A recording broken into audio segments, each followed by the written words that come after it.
Tonight, we'll be beginning The Wind in the Willows by Kenneth Graham, originally published in 1908. The story follows the friendship of mole, rat, toad, and badger, and a few other woodland characters along the way. Before we open our book to the first page, get cozy in bed and allow your imagination to lead you into a new world. Before you know it, you'll be fast asleep. Now you can just listen to the sound of my voice as you make your way into a peaceful sleep. And while you do that, I'll turn to the first pages of The Wind in the Willows.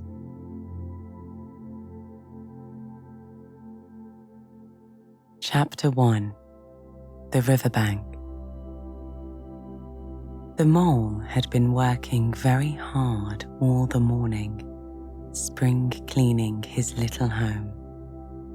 First with brooms, then with dusters, then on ladders and steps and chairs with a brush and a pail of whitewash, till he had dust in his throat and his eyes, and splashes of whitewash all over his black fur, and an aching back and weary arms. Spring was moving in the air above, and in the earth below, and all around him, penetrating even his dark and lowly house with its spirit of divine discontent and longing.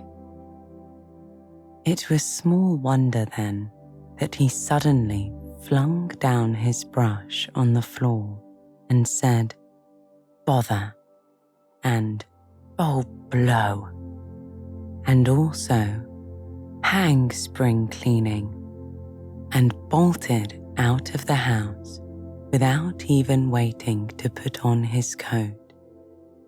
Something up above was calling him imperiously, and he made for the steep little tunnel which answered, in his case, to the gravelled carriage drive owned by animals whose residences are near to the sun and air.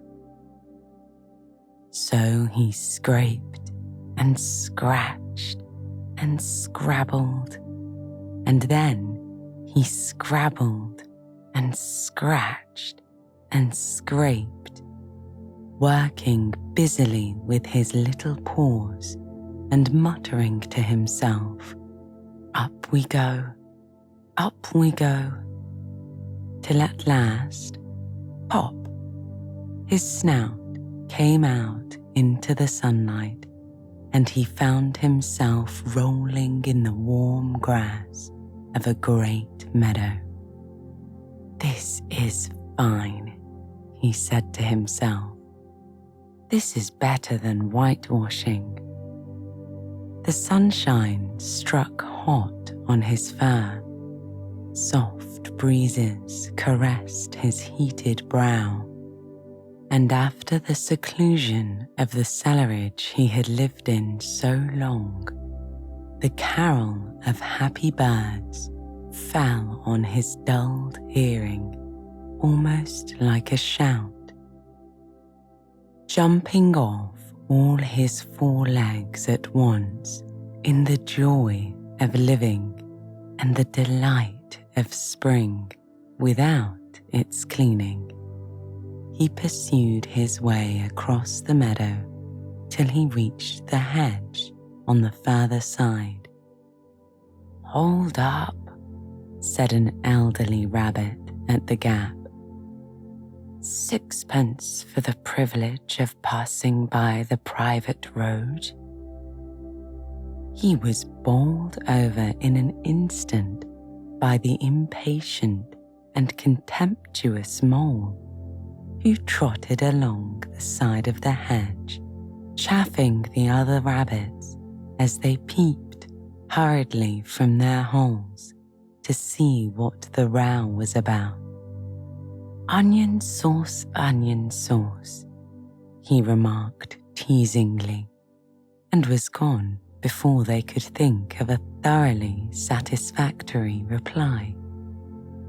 Then they all started grumbling at each other in the usual way. But of course, it was then much too late, as is always the case. It all seemed too good to be true. Here and there, through the meadows he rambled busily, along the hedgerows, across the copses, finding everywhere birds building, flowers budding, leaves thrusting, everything happy and progressive and occupied. And instead of having an uneasy conscience pricking him and whispering a reminder of whitewash, he somehow could only feel how jolly it was to be the only idle dog among all these busy citizens. After all, the best part of a holiday is perhaps not so much to be resting yourself as to see all the other fellows busy working. He thought his happiness was complete then, as he meandered aimlessly along. Suddenly, though, he stood by the edge of a full-fed river. Never in his life had he seen a river before. This sleek, sinuous, full-bodied animal, chasing and chuckling, gripping things with a gurgle and leaving them with a laugh, to fling itself on fresh playmates that shook themselves free and were caught and held again. All was a shake and a shiver, glints and gleams and sparkles, rustle and swirl, chatter and bubble. The mole was bewitched, entranced, and fascinated. By the side of the river he trotted, as one trots when very small, by the side of a man who holds one spellbound by exciting stories. And when tired at last, he sat on the bank while the river still chattered on to him, a babbling procession of the best stories in the world, sent from the heart of the earth to be told at last to the insatiable sea. As he sat on the grass and looked across the river, a dark hole in the bank opposite, just above the water's edge, caught his eye, and dreamily he fell to considering what a nice, snug dwelling place it would make for an animal with few wants and fond of a bijou riverside residence above flood level and remote from noise and dust. As he gazed, something bright and small seemed to twinkle in the heart of it, vanished, then twinkled once more like a tiny star. But it could hardly be a star in such an unlikely situation, and it was too glittering and small for a glowworm. Then, as he looked, it winked at him, and so declared itself to be an eye. A small face began gradually to grow up round it, like a frame round a picture. A brown little face with whiskers, a grave round face with the same twinkle in its eye that had first attracted his notice. Small, neat ears and thick, silky hair. It was the water rat. Then the two animals stood and regarded each other curiously. "Hello, Mole," said the water rat. "Hello, Rat," said the Mole. "Would you like to come over?" inquired the rat presently. "Oh, it's all very well to talk," said the Mole, rather pettishly, he being new to a river and riverside life and its ways. The rat said nothing, but stooped and unfastened a rope and hauled on it, then lightly stepped into a little boat which the Mole had not observed. It was painted blue outside and white within, and was just the size for two animals, and the Mole's whole heart went out to it at once, even though he did not yet fully understand its uses. The rat sculled smartly across and made fast. Then he held up his forepaw as the Mole stepped gingerly down. "Lean on that," he said. "Now then, step lively." And the Mole, to his surprise and rapture, found himself actually seated in the stern of a real boat.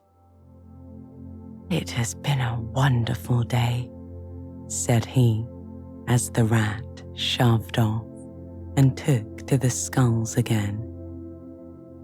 "Do you know, I've never been in a boat before in all my life." "What?" said the rat, open-mouthed. "Never been in a boat? Well, what have you been doing then?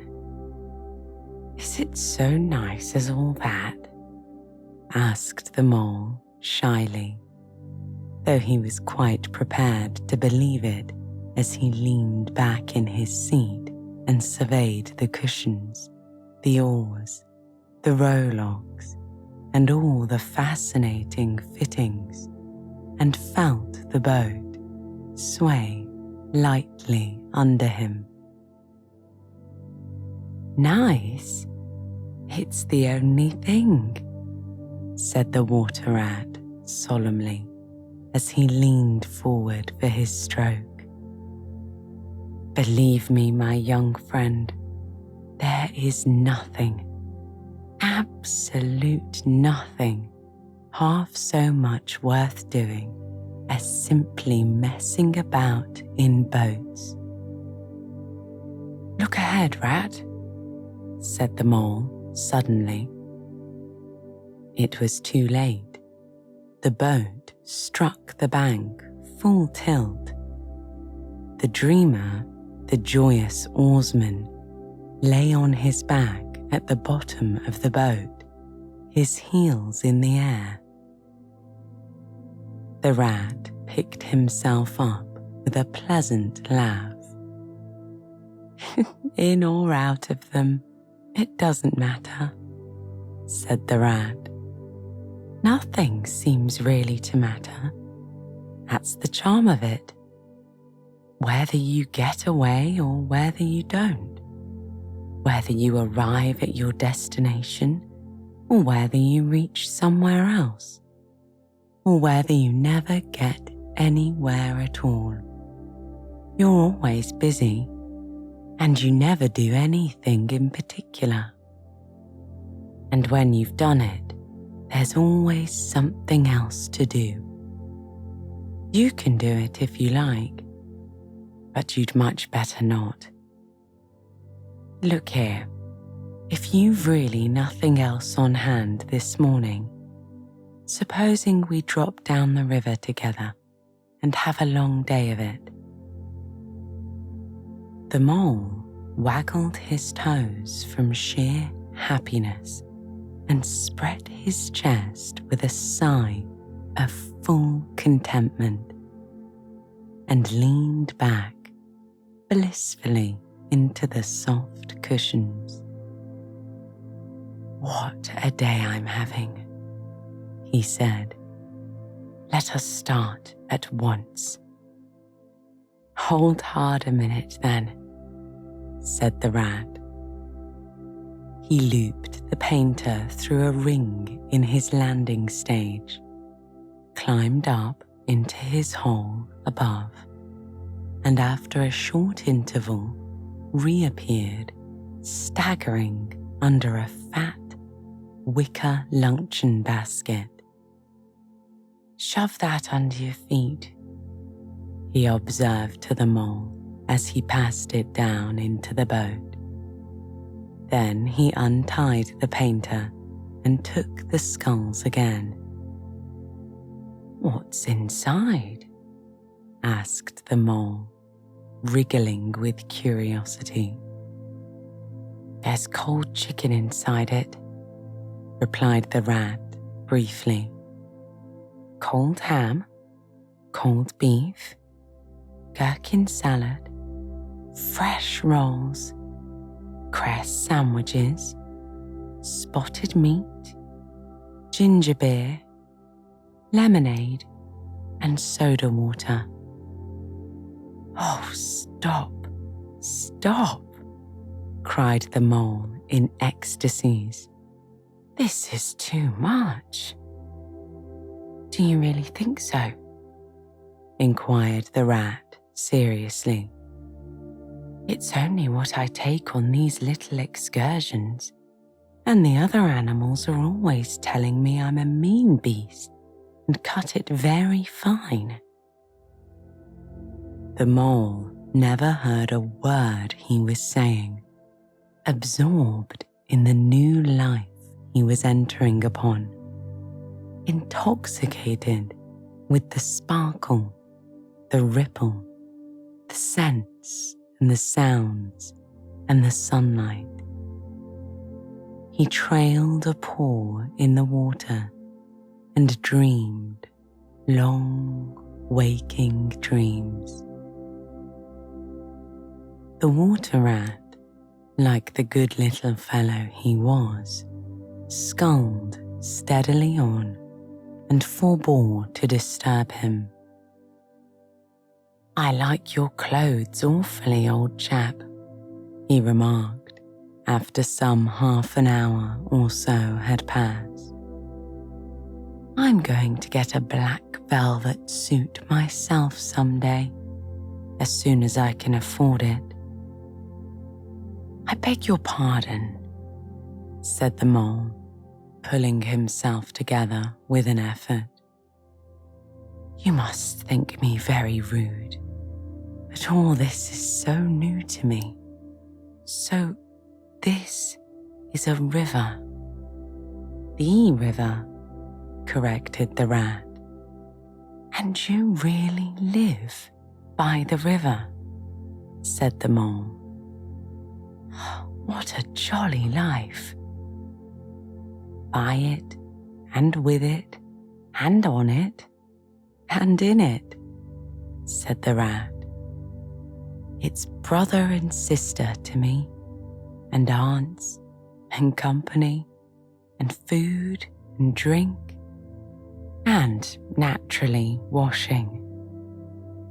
It's my world, and I don't want any other."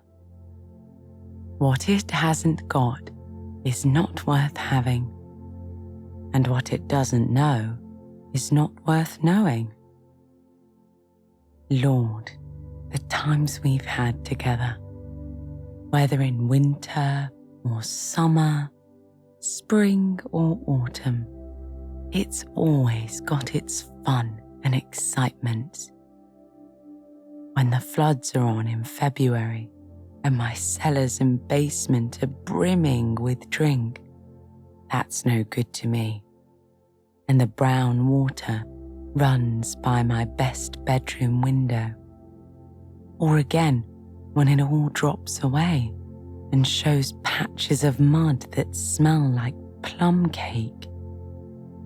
And the rushes and weed clog the channels, and I can potter about dry shod over most of the bed of it and find fresh food to eat and things careless people have dropped out of boats.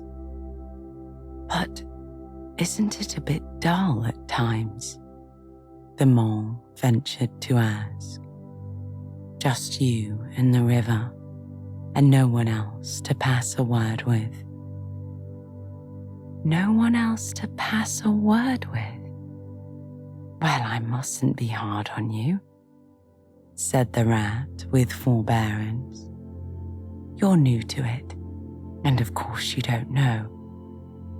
The bank is so crowded nowadays that many people are moving away altogether. Oh no, it isn't what it used to be at all. Otters, kingfishers, dabchicks, moorhens, all of them about all day long, and always wanting you to do something, as if a fellow had no business of his own to attend to. What lies over there? Asked the mole, waving a paw towards a background of woodland that darkly framed the water meadows on one side of the river. That? Oh, that's just the wild wood, said the rat shortly. We don't go there very much, we river bankers. Aren't they very nice people in there? Said the mole, a trifle nervously. Well, replied the rat, let me see. The squirrels are all right, and the rabbits are a mixed lot. And there's the badger, of course. He lives right in the heart of it. Wouldn't live anywhere else either if you paid him to do it. Dear old badger. Nobody interferes with him. They'd better not, he added significantly. Why? Who should interfere with him? Asked the mole. Well, of course there are others, explained the rat in a hesitating sort of way. Weasels, stoats, and foxes and so on. They're all right in a way. I'm very good friends with them. We pass the time of day when we meet and all that. But they break out sometimes. There's no denying it. And then, well, you can't really trust them. And that's the fact. The mole knew well that it is quite against animal etiquette to dwell on possible trouble ahead, or even to allude to it. So he dropped the subject. And beyond the wild wood again? He asked. Where it's all blue and dim, and one sees what may be hills, or perhaps they may not be, and something like the smoke of towns, or is it only cloud drift? Beyond the wild wood comes the wide world, said the rat. and something that doesn't matter either to you or me. I've never been there, and I'm never going. Nor you either, if you've got any sense at all. Don't ever refer to it again, please. Now then, here's our backwater, at last where we're going to lunch. Leaving the main stream, they now passed into what seemed at first like a small, landlocked pond. Green turf sloped down to either edge, and brown, snaky tree roots gleamed below the surface of the quiet water.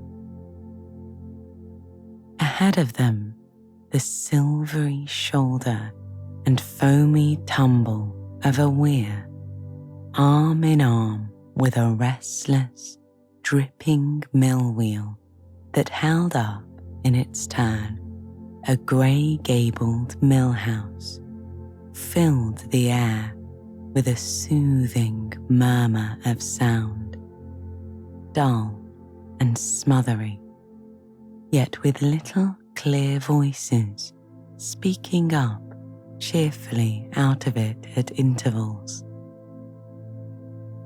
It was so very beautiful that the mole could only hold up both forepaws and say, "Oh my, oh my, oh my." The rat brought the boat alongside the bank, made her fast, helped the still awkward mole safely ashore, and swung out the luncheon basket. The mole begged as a favour to be allowed to unpack it all by himself.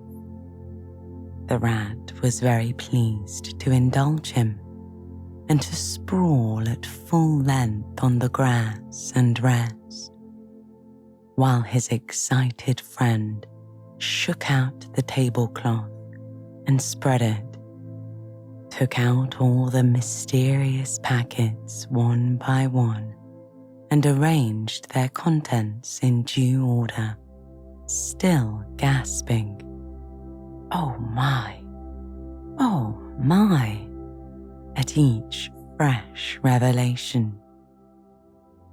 When all was ready, the rat said, "Now, pitch in, old fellow." And the mole was indeed very glad to obey, for he had started his spring cleaning at a very early hour that morning, as people will do, and had not paused for a bite or sup. And he had been through a very great deal since that distant time, which now seemed so many days ago. "What are you looking at?"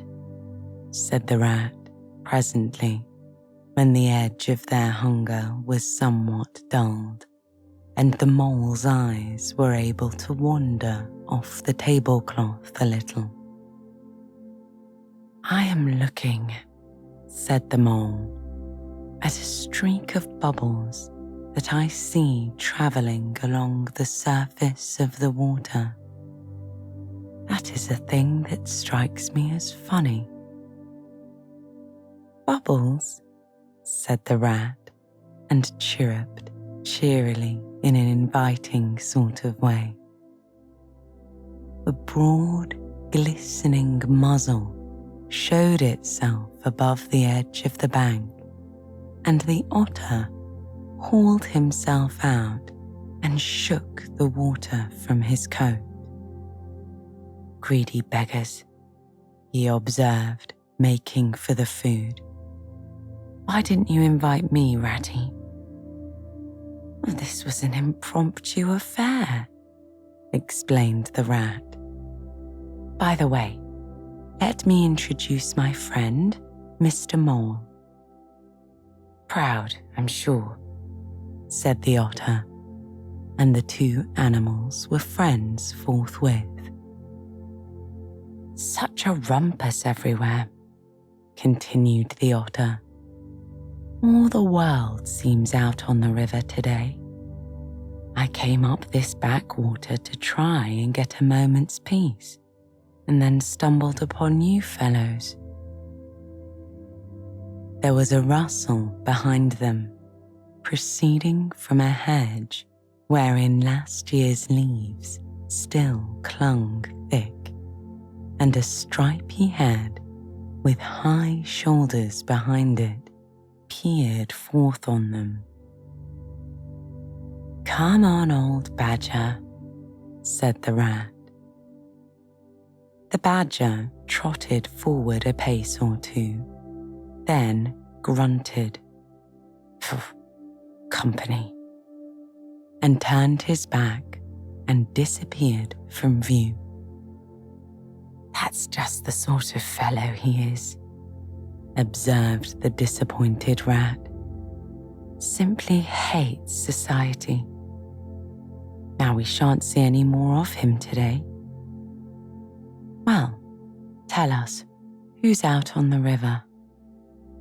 A toad's out, for one, replied the otter, in his brand new wager boat, new togs, new everything. The two animals looked at each other and laughed. Once it was nothing but sailing, said the rat. Then he tired of that and took to punting. Nothing would please him but to punt all day and every day. And a nice mess he made of it. Last year it was houseboating, and we all had to go and stay with him in his houseboat and pretend we liked it. He was going to spend the rest of his life in a houseboat. It's all the same. Whatever he takes up, he gets tired of it and starts on something fresh. Such a good fellow, too, remarked the otter reflectively. But no stability, especially in a boat. From where they sat, they could get a glimpse of the main stream across the island that separated them. And just then, a wager boat flashed into view. The rower was a short, stout figure, splashing badly and rolling a good deal, but working his hardest. The rat stood up and hailed him, but Toad, for it was he, shook his head and settled sternly to his work. He'll be out of the boat in a minute if he rolls like that, said the rat, sitting down again. Of course he will, chuckled the otter. Did I ever tell you that good story about Toad and the lockkeeper? It happened this way. He began to recite his tale. An errant mayfly swerved unsteadily against the current in the intoxicated fashion affected by young bloods of mayflies seeing life. A swirl of water and a plop, and the mayfly was visible no more. Neither was the otter. The mole looked down. The voice was still in his ears, but the turf whereon he had sprawled was clearly vacant. Not an otter to be seen, as far as the distant horizon. But again, there was a streak of bubbles on the surface of the river. The rat hummed a tune, and the mole recollected that animal etiquette forbade any sort of comment on the sudden disappearance of one's friends at any moment, for any reason or no reason whatever. Well, said the rat. I suppose we ought to be moving. I wonder which of us had better pack the luncheon basket. Oh, please, let me, said the mole. So of course the rat let him. Packing the basket was not quite such pleasant work as unpacking the basket. It never is. But the mole was bent on enjoying everything. Just when he had got the basket packed and strapped up tightly, he saw a plate staring up at him from the grass. And when the job had been done again, the rat pointed out a fork which anybody ought to have seen. And last of all, behold the mustard pot, which he had been sitting on without knowing it. Still, somehow, the thing got finished at last, much loss of temper. The afternoon sun was getting low as the rat sculled gently homewards in a dreamy mood, murmuring poetry things over to himself and not paying much attention to the mole. But the mole was very full of lunch and self-satisfaction and pride, and already quite at home in a boat, or so he thought, and was getting a bit restless. And presently he said, "Ratty, please, I want to row now." The rat shook his head with a smile.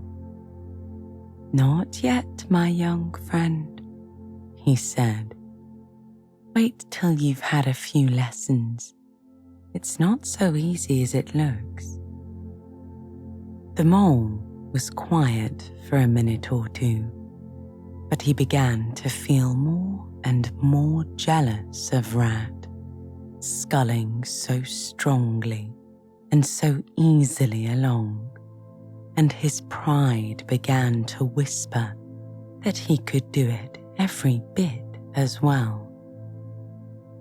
He jumped up and seized the sculls so suddenly that the rat, who was gazing out over the water and saying more poetry things to himself, was taken by surprise and fell backwards off his seat with his legs in the air for the second time, while the triumphant mole took his place and grabbed the sculls with entire confidence. "Stop it, you silly mole," cried the rat from the bottom of the boat. "You can't do it. You'll turn us over." The mole flung his sculls back with a flourish and made a great dig at the water. He missed the surface altogether. His legs flew up above his head, and he found himself lying on the top of the prostrate rat. Greatly alarmed, he made a grab at the side of the boat, and the next moment there was a splash. Over went the boat, and he found himself struggling in the river. Oh my, how cold the water was, and oh, how very wet it felt. How it sang in his ears as he went down, down, down. How bright and welcome the sun looked as he rose to the surface, coughing and spluttering.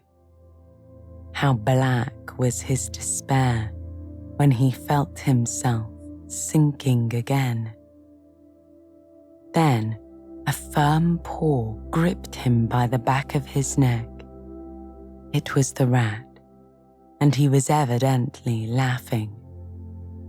The mole could feel him laughing right down his arm and through his paw, and so into his neck.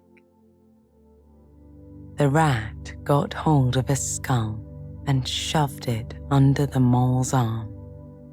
Then he did the same by the other side of him, and swimming behind, propelled the helpless animal to shore, hauled him out, and set him down on the bank, a squashy, pulpy lump of misery.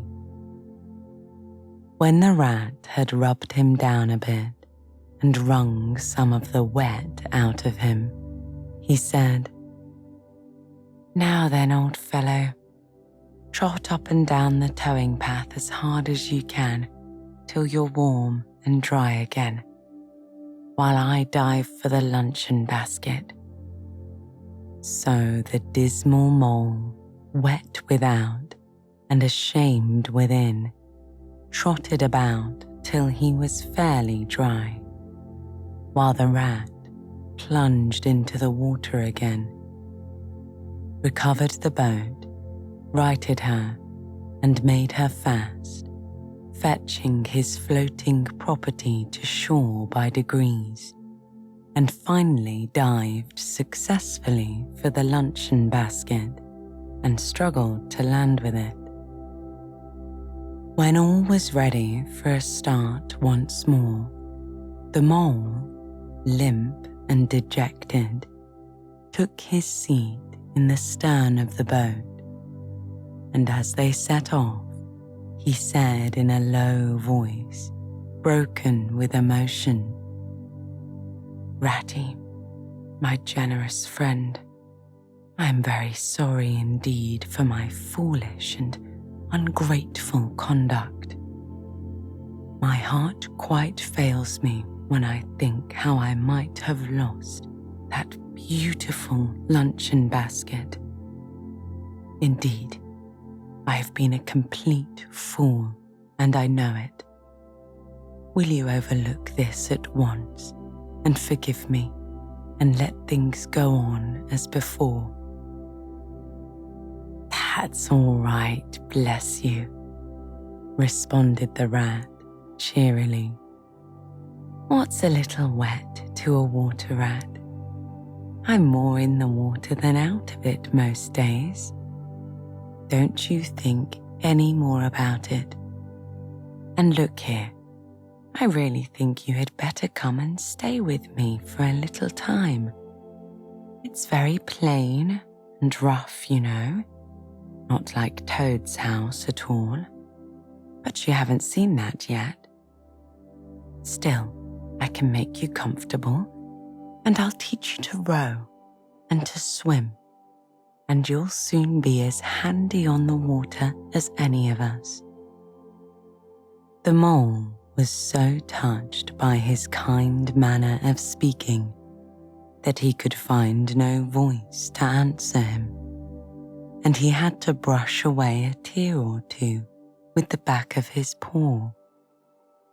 But the rat kindly looked in another direction, and presently the mole's spirits revived again, and he was even able to give some straight back talk to a couple of moorhens who were sniggering to each other about his bedraggled appearance. When they got home, the rat made a bright fire in the parlour and planted the mole in an armchair in front of it, having fetched down a dressing gown and slippers for him, and told him river stories till supper time. Very thrilling stories they were, too, to an earth-dwelling animal like mole. Stories about weirs, sudden floods, and leaping pike, and steamers that flung hard bottles, at least Bottles were certainly flung, and from steamers, so presumably by them, and about herons, and how particular they were whom they spoke to, and about adventures down drains, and night fishings with otter, or excursions far afield with badger.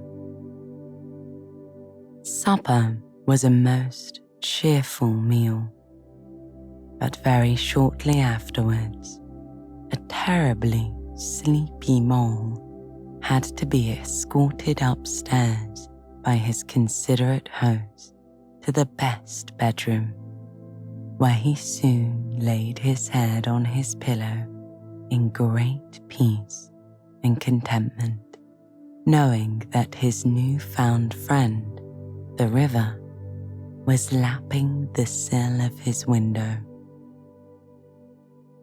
This day was only the first of many similar ones for the emancipated mole, each of them longer and full of interest as the ripening summer moved onward. He learnt to swim and to row, and entered into the joy of running water, and with his ear to the reed stems, he caught at intervals something of what the wind went whispering so constantly among them.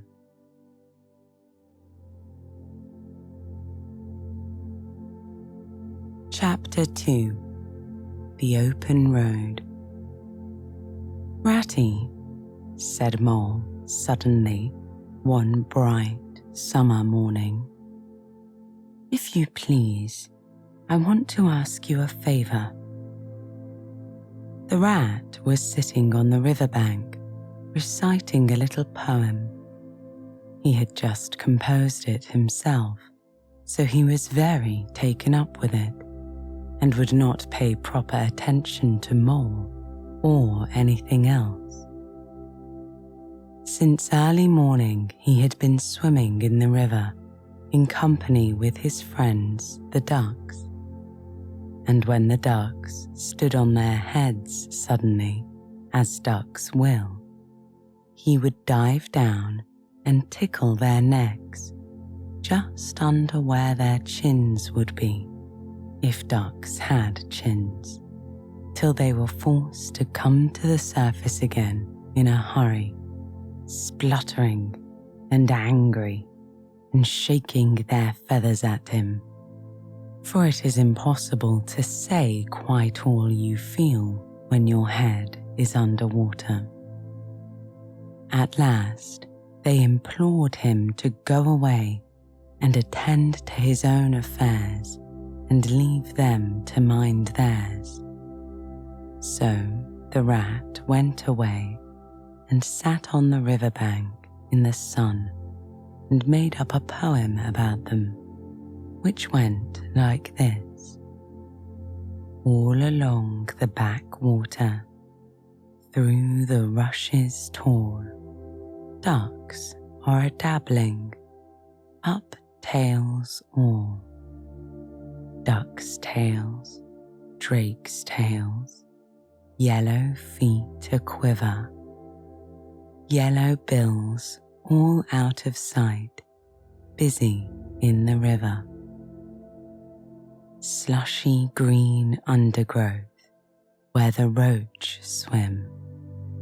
Here we keep our larder, cool and full and dim.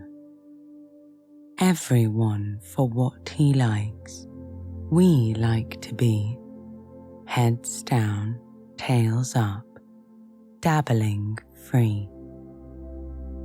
High in the blue above, swifts whirl and call. We are down a-dabbling, up tails all." "I don't know that I think so very much of that little poem, Rat," observed the Mole cautiously. He was no poet himself, and didn't care who knew it, and he had a candid nature. "Nor don't the ducks neither," replied the rat cheerfully. "They say, 'Why can't fellows be allowed to do what they like, when they like, and as they like, instead of other fellows sitting on banks and watching them all the time, and making remarks and poetry and things about them? What nonsense it all is!' That's what the ducks say." "So it is," said the mole with great heartiness. "No, it isn't," said the rat indignantly. "Well then, it isn't," replied the mole soothingly. "But what I wanted to ask you was, won't you take me to call on Mr. Toad? I've heard so much about him, and I do so want to make his acquaintance." "Why, certainly," said the good-natured rat, jumping to his feet and dismissing poetry from his mind for the day. "Get the boat out, and we'll paddle up there at once. It's never the wrong time to call on Toad. Early or late, he's always the same fellow. Always good-tempered, always glad to see you, always sorry when you go. He must be a very nice animal," observed the mole as he got into the boat and took the sculls, while Rat settled himself comfortably in the stern. "Yes, he is indeed the best of animals," replied Rat. "So simple, so good-natured, and so affectionate. Perhaps he's not very clever, we can't all be geniuses, and maybe that he is both boastful and conceited. But he has got some great qualities, has Toady." Rounding a bend in the river, they came in sight of a handsome, dignified old house of mellowed red brick with well-kept lawns reaching down to the water's edge. "There's Toad Hall," said the rat, "and that creek on the left where the notice board says 'Private, no landing allowed,' leads to his boathouse, where we'll leave the boat. The stables are over to the right. That's the banqueting hall you're looking at now. Very old, that is. Toad is rather rich, you know, and this is one of the nicest houses in these parts, though we never admit as much to Toad." They glided up the creek, and the mole shipped his sculls as they passed into the shadow of a large boathouse. Here they saw many handsome boats, slung from the crossbeams or hauled up on a slip, but none in the water. The place had an unused and deserted air. The rat looked around him. "I understand," said he. "Boating is played out. He's tired of it and done with it. I wonder what new fad he has taken up now. Come along and let's look him up. We shall hear all about it quite soon enough." They disembarked and strolled along the cheerful, flower-decked lawns in search of Toad, whom they presently happened upon, resting in a wicker garden chair, with a preoccupied expression of face and a large map spread out on his knees. "Hooray!" he cried, jumping up on seeing them. "This is splendid." He shook the paws of both of them warmly, never waiting for an introduction to the mole. "How kind of you," he went on, dancing around them. "I was just going to send a boat down the river for you, Ratty, with strict orders that you were to be fetched up here at once, whatever you were doing. I want you badly, both of you. Now, what will you take for refreshment? Come inside and have something. You don't know how lucky it is you're turning up just now." "Let's sit quiet a bit, Toady," said the rat, throwing himself into an easy chair, while the mole took another by the side of him and made some civil remark about Toad's delightful residence. "Finest house on the whole river," said Toad boisterously, "or anywhere else for that matter." He could not help adding. Here the rat nudged the mole. Unfortunately, the toad saw him do it and turned very red. There was a moment's painful silence. Then Toad burst out laughing. "All right, Ratty," he said. "It's only my way, you know. And it's not such a very bad house, is it? You know you rather like it yourself. Now, look here. Let's be sensible. You are the very animals I wanted. You've got to help me. It's most important." "It's about your rowing, I suppose," said the rat with an innocent air.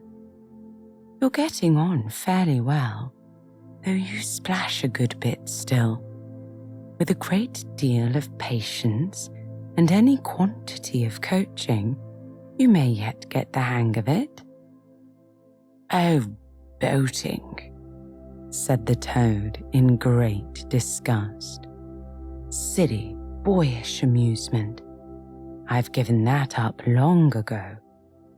Sheer waste of time, that's what it is. It makes me downright sorry to see you fellows, who ought to know better, spending all your energies in that aimless manner. No, I've discovered the real thing, the only genuine occupation for a lifetime. I propose to devote the remainder of mine to it, and can only regret the wasted years that lie behind me, squandered in trivialities. Come with me, dear Ratty, and your amiable friend also, if he will be so very good, just as far as the stable yard, and you shall see what you shall see." He led the way to the stable yard accordingly, the rat following with a most mistrustful expression.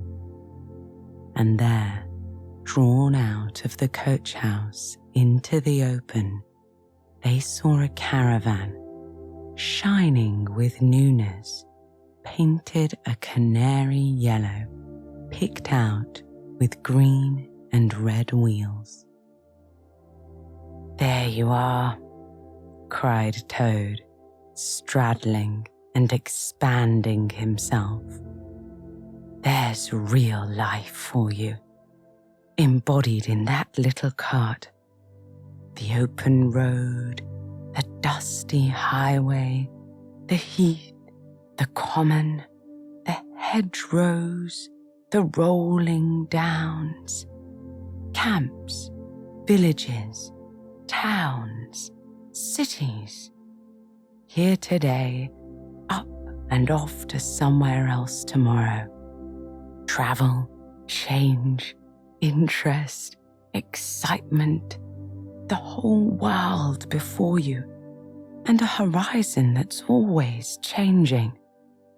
And mind, this is the very finest cart of its sort that was ever built, without any exception. Come inside and look at the arrangements. Planned them all myself, I did. The mole was tremendously interested and excited, and followed him eagerly up the steps and into the interior of the caravan. The rat only snorted and thrust his hands deep into his pockets, remaining where he was. It was indeed very compact and comfortable. Little sleeping bunks, a little table that folded up against the wall, a cooking stove, lockers, bookshelves, a bird cage with a bird in it, and pots, pans, jugs, and kettles of every size and variety. All complete, said the toad triumphantly, pulling open a locker. You see, biscuits, potted lobster, sardines, everything you can possibly want. Soda water here, letter paper, bacon, jam, cards and dominoes you'll find, he continued as they descended the steps again. You'll find that nothing whatever has been forgotten when we make our start this afternoon. I beg your pardon, said the rat slowly as he chewed a straw. But did I overhear you say something about we and start and this afternoon? Now, you dear old ratty, said the toad imploringly, don't begin talking in that stiff and sniffy sort of way, because you know you've got to come. I can't possibly manage without you. So please, consider it settled and don't argue. It's the one thing I can't stand. You surely don't mean to stick to your dull, fusty old river all your life and just live in a hole in a bank and boat. I want to show you the world. I'm going to make an animal of you, my boy. I don't care, said the rat doggedly. I'm not coming, and that's flat. And I am going to stick to my old river and live in a hole and boat as I've always done. And what's more, Mole's going to stick to me and do as I do. Aren't you, Mole? Of course I am, said Mole loyally. I'll always stick to you, Rat, and what you say is to be has got to be.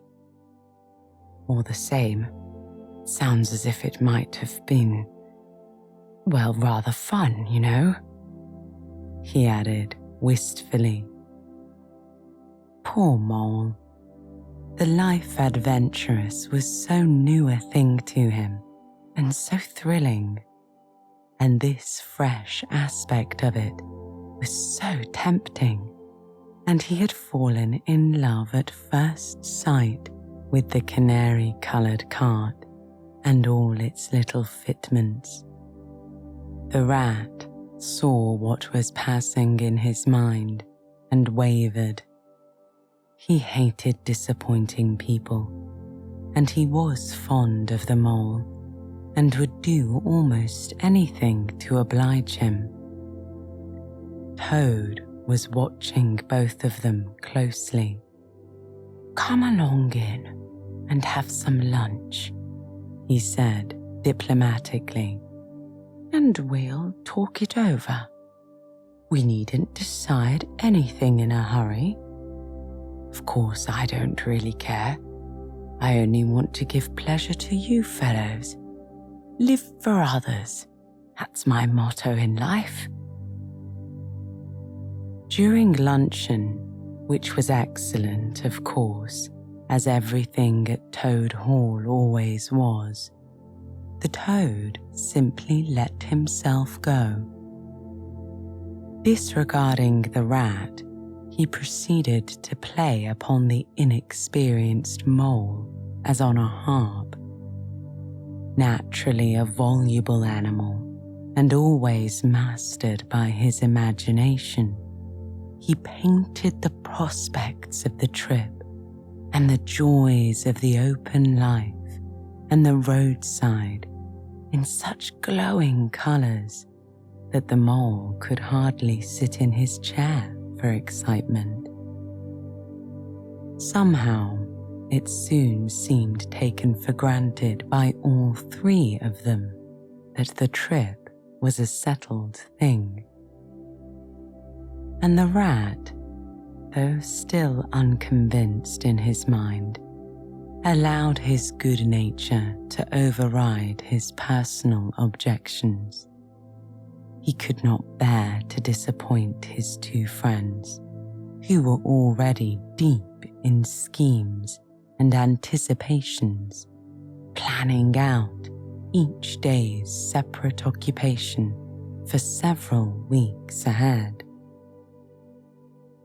When they were quite ready, the now triumphant Toad led his companions to the paddock and set them to capture the old grey horse, who, without having been consulted, and to his own extreme annoyance, had been told off by Toad for the dustiest job in this dustiest expedition. He frankly preferred the paddock and took a good deal of catching. Meantime, Toad packed the lockers still tighter with necessaries and hung nose bags, nets of onions, bundles of hay, and baskets from the bottom of the cart. At last, the horse was caught and harnessed, and they set off, all talking at once, each animal either trudging by the side of the cart or sitting on the shaft as the humour took him. It was a golden afternoon. The smell of the dust they kicked up was rich and satisfying. Out of thick orchards on either side of the road, birds called and whistled to them cheerily. Good-natured wayfarers passing them gave them a good day or stopped to say nice things about their beautiful cart, and rabbits sitting at their front doors in the hedgerows held up their forepaws and said, "Oh my, oh my, oh my." Late in the evening, tired and happy and miles from home, they drew up on a remote common, far from habitations, turned the horse loose to graze, and ate their simple supper, sitting on the grass by the side of the cart.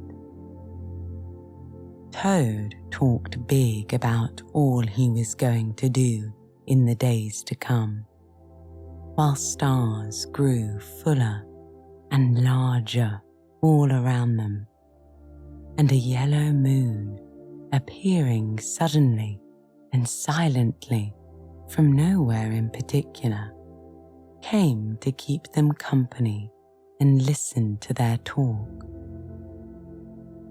At last, they turned into their little bunks in the cart, and Toad, kicking out his legs sleepily, said, "Well, good night, you fellows. This is the real life of a gentleman. Talk about your old river." "I don't talk about my river," replied the patient rat.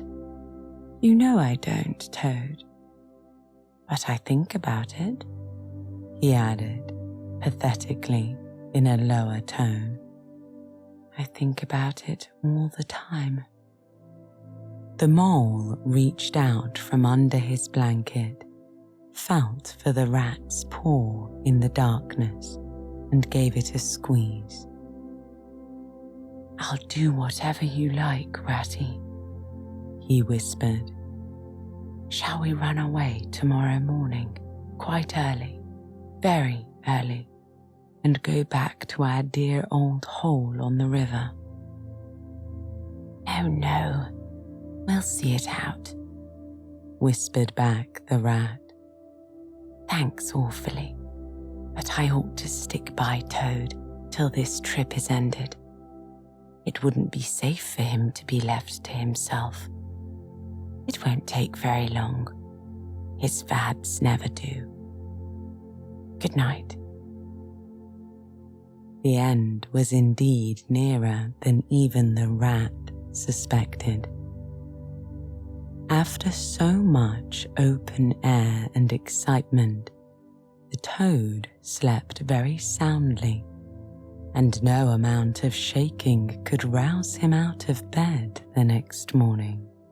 So the mole and rat rose quietly, and while the rat saw to the horse and lit a fire and cleaned last night's cups and platters and got things ready for breakfast, the mole trudged off to the nearest village, a long way off, for milk and eggs and various necessaries the toad had, of course, forgotten to provide. The hard work had all been done, and the two animals were resting, thoroughly exhausted by the time Toad appeared on the scene, fresh and cheery, remarking what a pleasant, easy life it was they were all leading now, after the cares and worries and fatigues of housekeeping at home. They had a pleasant ramble that day over grassy downs and along narrow by-lanes, and camped, as before, on a common. Only this time, the two guests took care that the toad should do his fair share of work. In consequence, when the time came for starting next morning, Toad was by no means so rapturous about the simplicity of life on the road, and indeed attempted to resume his place in his bunk, whence he was hauled by force. Their way lay as before across country by narrow lanes, and it was not till the afternoon that they came out on the high road, their first high road. And there, disaster, fleet and unforeseen, sprang out on them. Disaster momentous indeed to their expedition, but simply overwhelming in its effect on the hopes of Toad.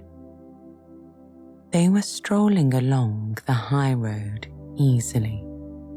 The mole walked by the horse's head, talking to him, since the horse had complained that he was being frightfully left out of it, and nobody considered him in the least. The toad and the water rat walked behind the cart, talking together. At least, Toad was talking, and Rat was saying at intervals, "Yes, precisely. And what did you say to him?" And thinking all the time of something very different, when far behind them they heard a faint, warning hum, like the drone of a distant bee. Glancing back, they saw a small cloud of dust with a dark center of energy advancing on them at incredible speed, while from out the dust a faint wail came like an uneasy animal in pain. Hardly regarding it, they turned to resume their conversation, when in an instant, as it seemed, the peaceful scene was changed, and with a blast of wind and a whirl of sound that made them jump for the nearest ditch, it was on them. The horn rang with a brazen shout in their ears. They had a moment's glimpse of an interior of glittering plate glass and rich fabric, and the magnificent motor car, immense, breath-snatching, passionate with its pilot, tense and hugging his wheel, possessed all earth and air for the fraction of a second, flung an enveloping cloud of dust that blinded and enwrapped them utterly, and then dwindled to a speck in the far distance, changing back into a droning bee once more. The old grey horse, who was dreaming of his quiet paddock as he plodded along, upon finding himself in a new, raw situation such as this, simply abandoned himself to his natural emotions, rearing, plunging, backing steadily, in spite of all the mole's efforts at his head, and all the mole's lively language directed at his better feelings. He drove the cart backwards toward the deep ditch at the side of the road. It wavered an instant. Then there was a heart-rending crash, and the canary-coloured cart and their pride and joy lay on its side in the ditch, an irredeemable wreck. The rat danced up and down in the road, simply transported with passion. "You villains," he said, shaking both fists. "You scoundrels, you highwaymen, you road hogs. I'll have the law of you. I'll report you and take you through all the courts." His homesickness had quite slipped away from him, and for the moment he was the skipper of the canary-coloured vessel, driven on a shoal by the reckless jockeying of rival mariners, and he was trying to recollect all the fine and biting things he used to say to masters of steam launches when their wash, as they drove too near the bank, used to flood his parlour carpet at home. Toad sat straight down in the middle of the dusty road, his legs stretched before him, and stared fixedly in the direction of the disappearing motor car. He breathed short, and his face wore a placid, satisfied expression. The mole was busy trying to quiet the horse, which he succeeded doing after a time. Then he went to look at the cart, on its side in the ditch. It was indeed a sorry sight.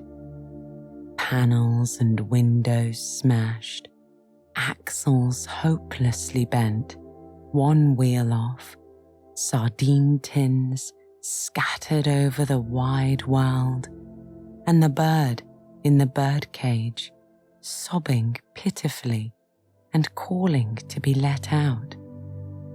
The rat came to help him, but their united efforts were not sufficient to right the cart. "Hi, Toad," they cried. "Come and lend a hand, can't you?" The toad never answered a word or budged from his seat in the road, so they went to see what was the matter with him.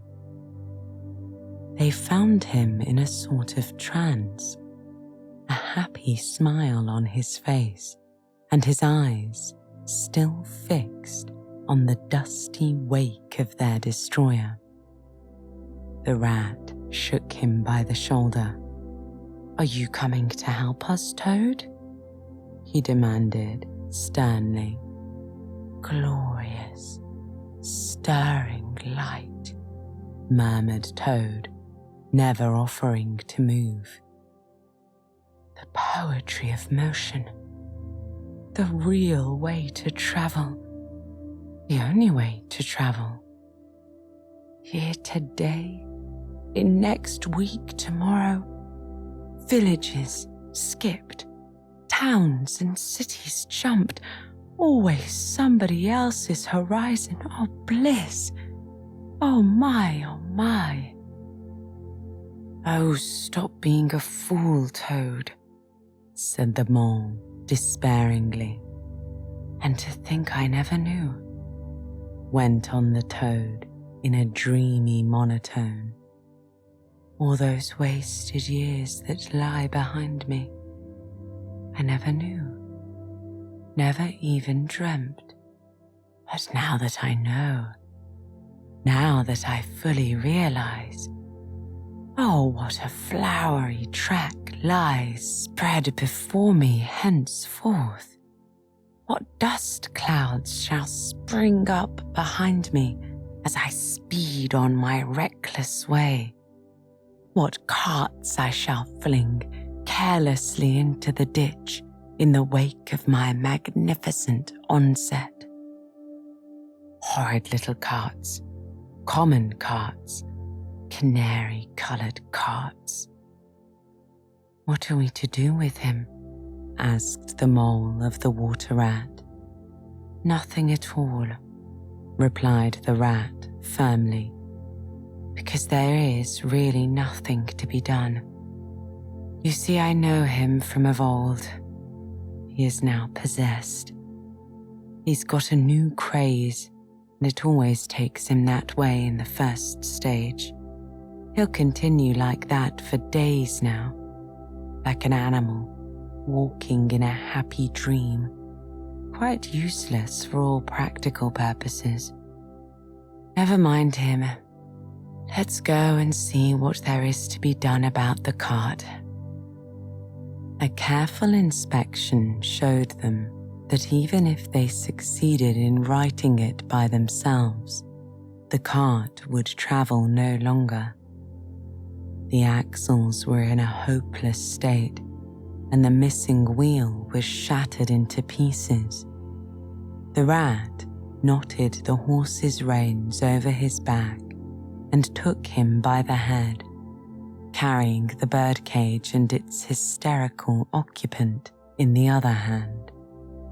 "Come on," he said grimly to the mole.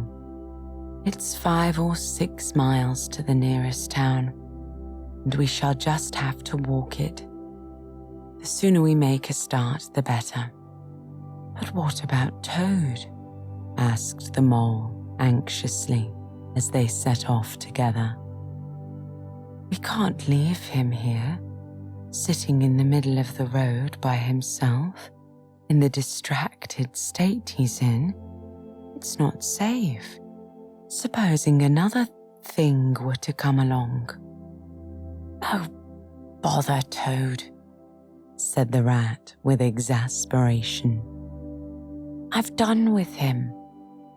They had not proceeded very far on their way, however, when there was a pattering of feet behind them, and Toad caught up with them and thrust a paw inside the elbow of each of them, still breathing short and staring into vacancy. "Now look here, Toad," said the rat sharply. "As soon as we get to the town, we'll have to go straight to the police station and see if they know anything about that motor car and who it belongs to, and lodge a complaint against it. And then you'll have to go to a blacksmith's or a wheelwright's and arrange for the cart to be fetched and mended and put to rights. It'll take time, but it's not quite a hopeless smash. Meanwhile, the mole and I will go to an inn and find comfortable rooms where we can stay till the cart's ready, until your nerves have recovered their shock." "Police station? Complaint?" murmured Toad dreamily. "Me complain of that beautiful, that heavenly vision that has been vouchsafed me? Mend the cart? I've done with carts forever. I never want to see the cart or to hear of it again. Oh, Ratty, you can't think how obliged I am to you for consenting to come on this trip. I wouldn't have gone without you, and then I might never have seen that swan, that sunbeam, that thunderbolt. I might never have heard that entrancing sound, or smelt that bewitching smell. I owe it all to you, my best of friends." The rat turned from him in despair. "You see what it is?" he said to the mole, addressing him across Toad's head. "He's quite hopeless. I give it up. When we get to the town, we'll go to the railway station, and with luck, we may pick up a train there that'll get us back to the riverbank tonight. And if ever you catch me going a-pleasuring with this provoking animal again," he snorted, and during the rest of that weary trudge, addressed his remarks exclusively to Mole. On reaching the town, they went straight to the station and deposited Toad in the second-class waiting room, giving a porter 2p to keep a strict eye on him. Then they left the horse at an inn stable and gave what directions they could about the cart and its contents. Eventually, a slow train having landed them at a station not very far from Toad Hall, they escorted the spellbound, sleepwalking Toad to his door, put him inside it, and instructed his housekeeper to feed him, undress him, and put him to bed.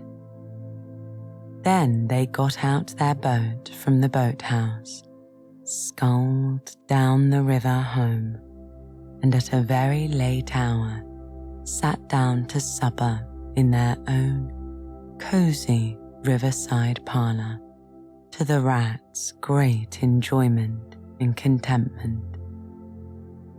The following evening, the mole, who had risen late and taken things very easy all day, was sitting on the bank fishing, when the rat, who had been looking up his friends and gossiping, came strolling along to find him. "Heard the news?" he said. "There's nothing else being talked about all along the riverbank. Toad went up to town by an early train this morning, and he has ordered a large and very expensive motor car."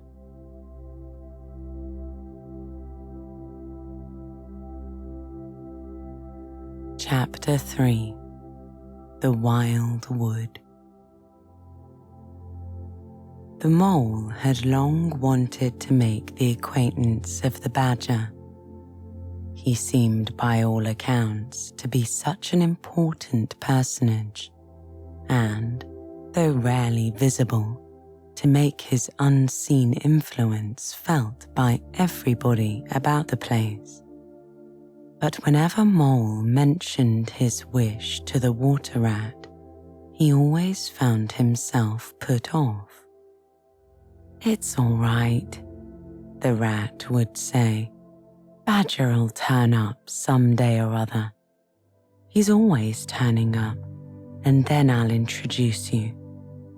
He's the best of fellows, but you must not only take him as you find him, but when you find him."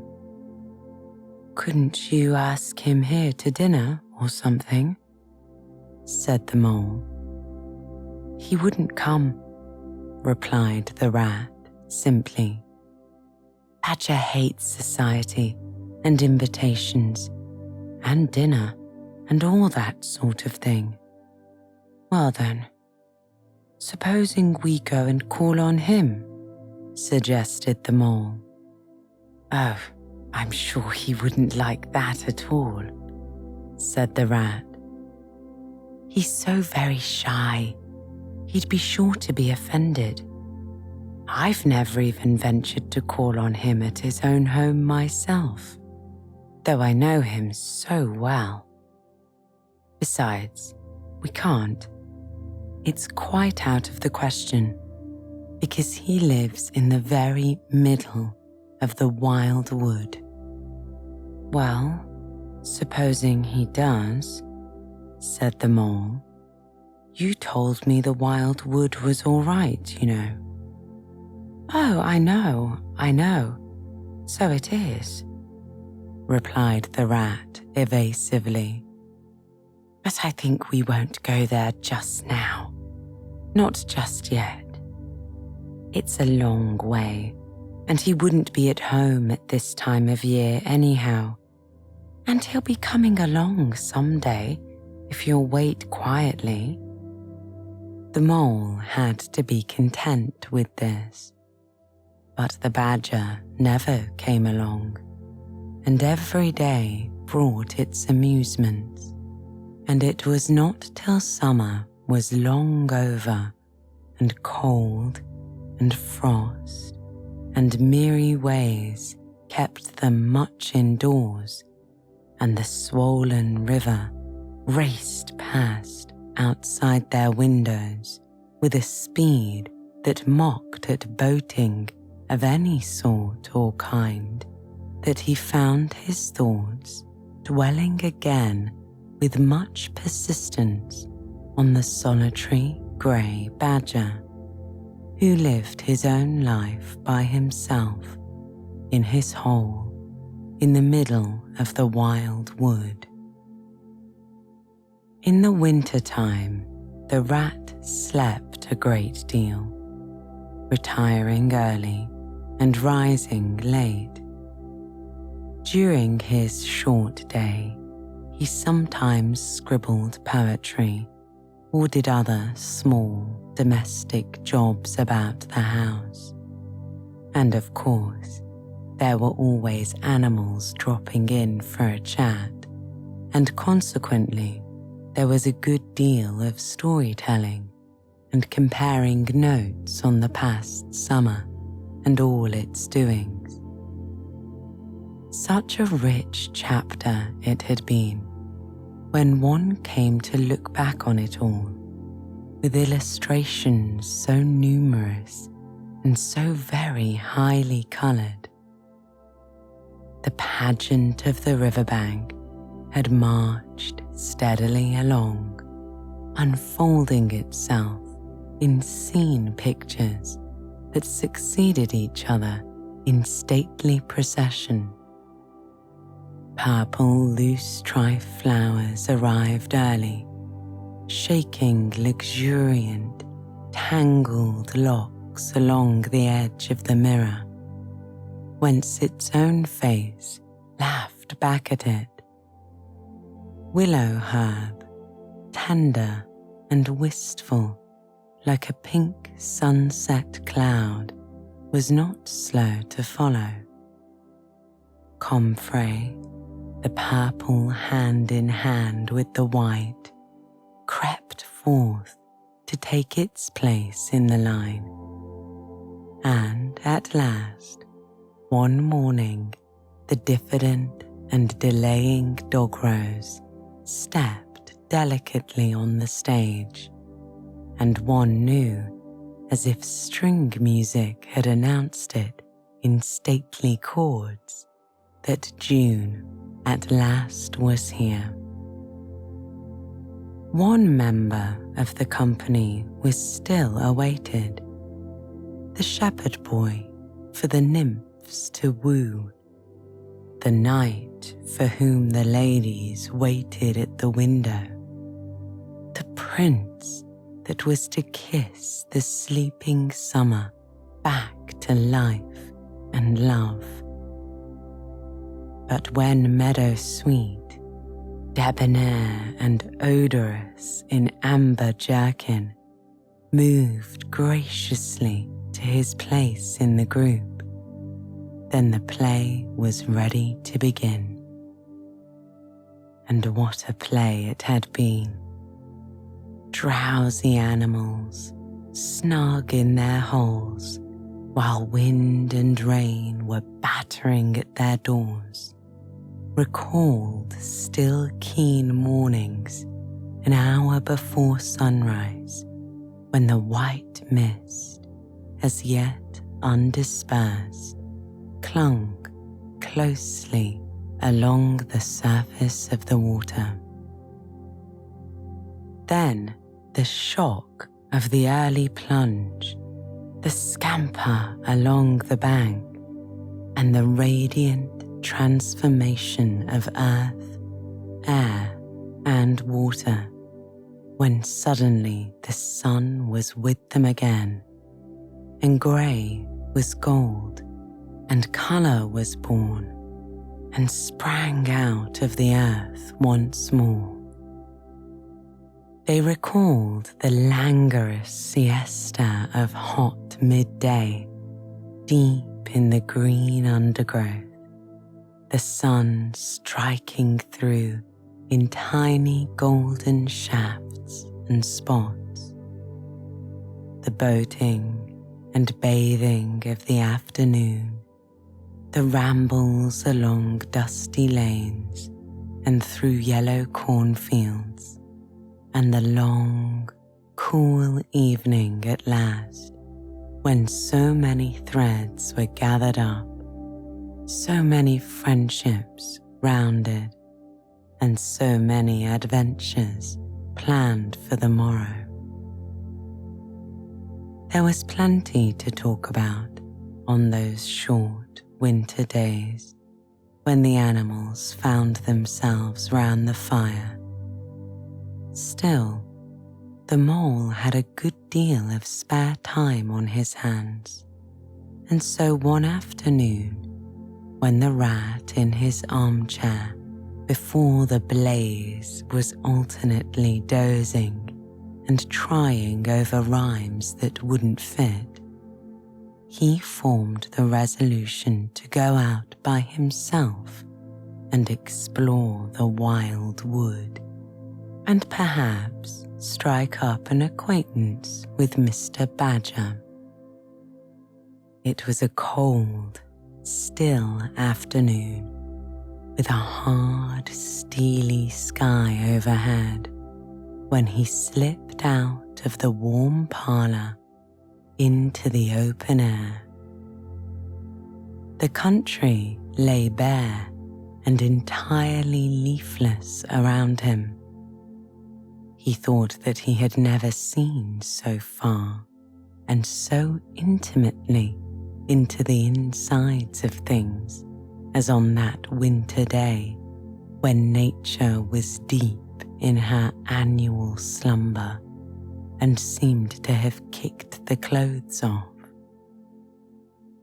Copses, dells, quarries and all hidden places which had been mysterious mines for exploration in leafy summer, had now exposed themselves and their secrets pathetically, and seemed to ask him to overlook their shabbiness for a while, till they could riot in rich masquerade as before, and trick and entice him with the old deceptions.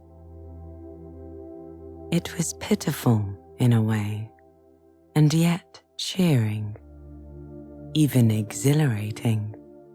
He was glad that he liked the country undecorated, hard and stripped of its finery. He had got down to the bare bones of it, and they were fine and strong and simple.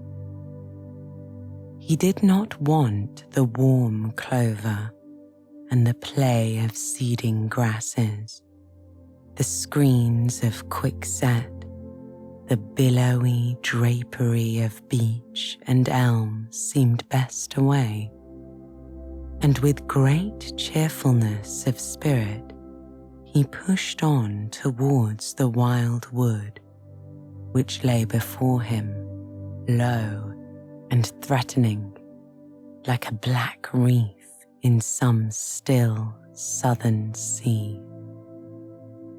There was nothing to alarm him at first entry. Twigs crackled under his feet, logs tripped him, funguses on stumps resembled caricatures and startled him for the moment by their likeness to something familiar and far away. But that was all fun and exciting.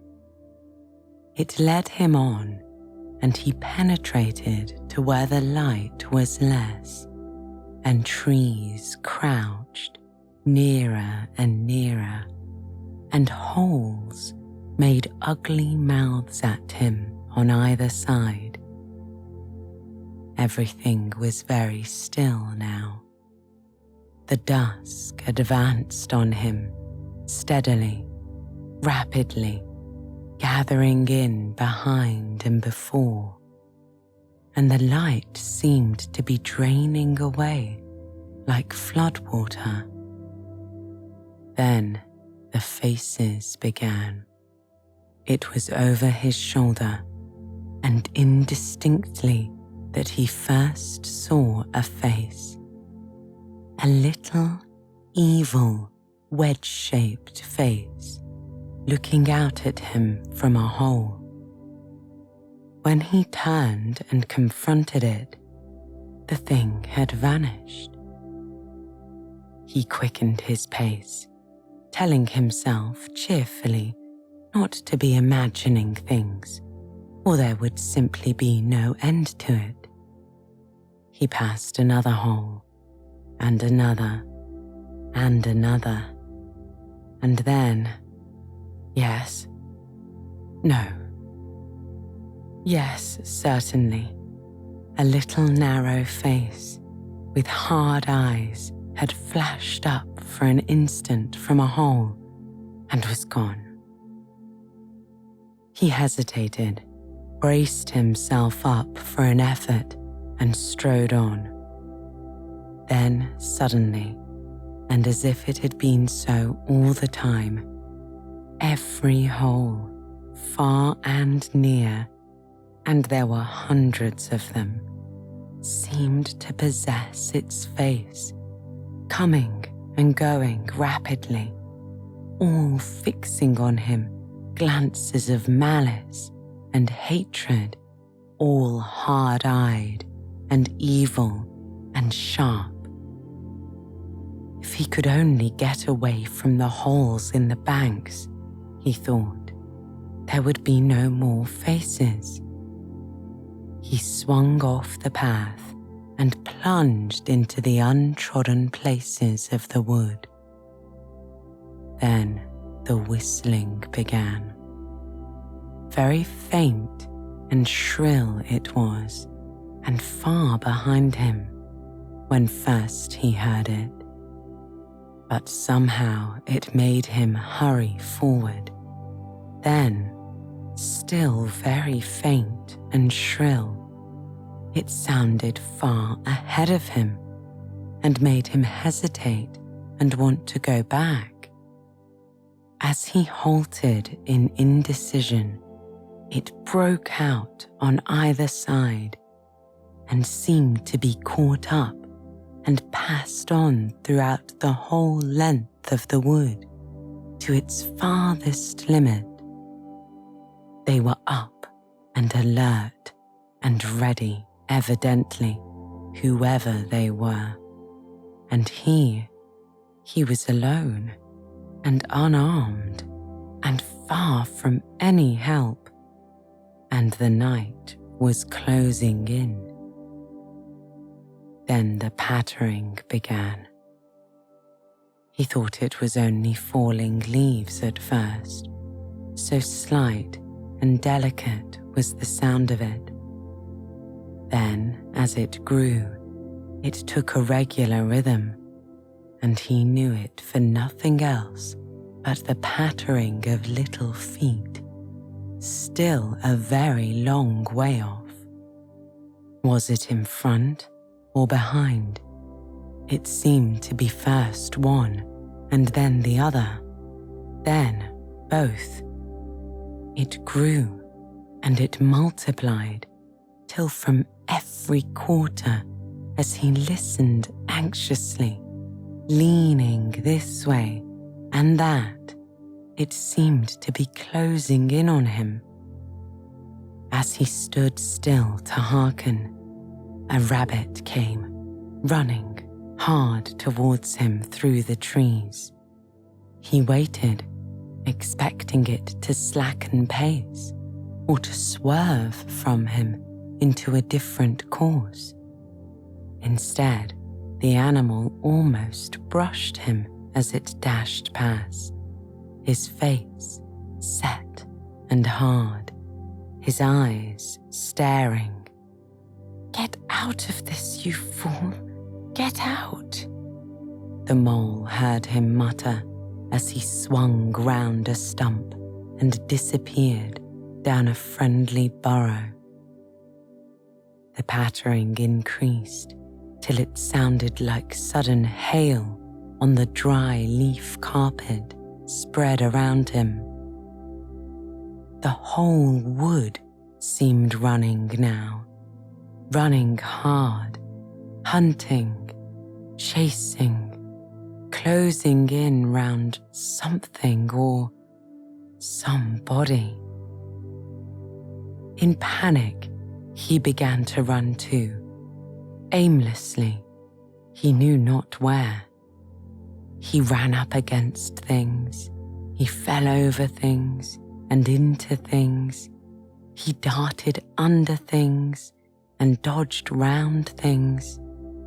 At last, he took refuge in the deep, dark hollow of an old beech tree, which offered shelter, concealment, perhaps even safety, but who could tell?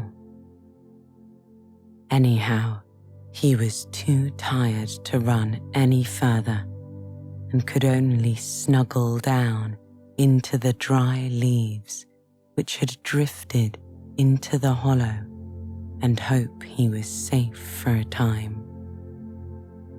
And as he lay there, panting and trembling, and listened to the whistlings and the patterings outside, he knew it at last, in all its fullness, that dread thing which other little dwellers in field and hedgerow had encountered here, and known as their darkest moment, that thing which the rat had vainly tried to shield him from, the terror of the wild wood. Meantime, the rat, warm and comfortable, dozed by his fireside. His paper of half-finished verses slipped from his knee. His head fell back, his mouth opened, and he wandered by the verdant banks of dream rivers. Then a coal slipped, the fire crackled and sent up a spurt of flame, and he woke with a start. Remembering what he had been engaged upon, he reached down to the floor for his verses, pored over them for a minute, and then looked around for Mole to ask him if he knew a good rhyme or something or other. But the Mole was not there. He listened for a time. The house seemed very quiet. Then he called, "Moley?" several times, and receiving no answer, got up and went out into the hall. The Mole's cap was missing from its accustomed peg. His galoshes, which always lay by the umbrella stand, were also gone.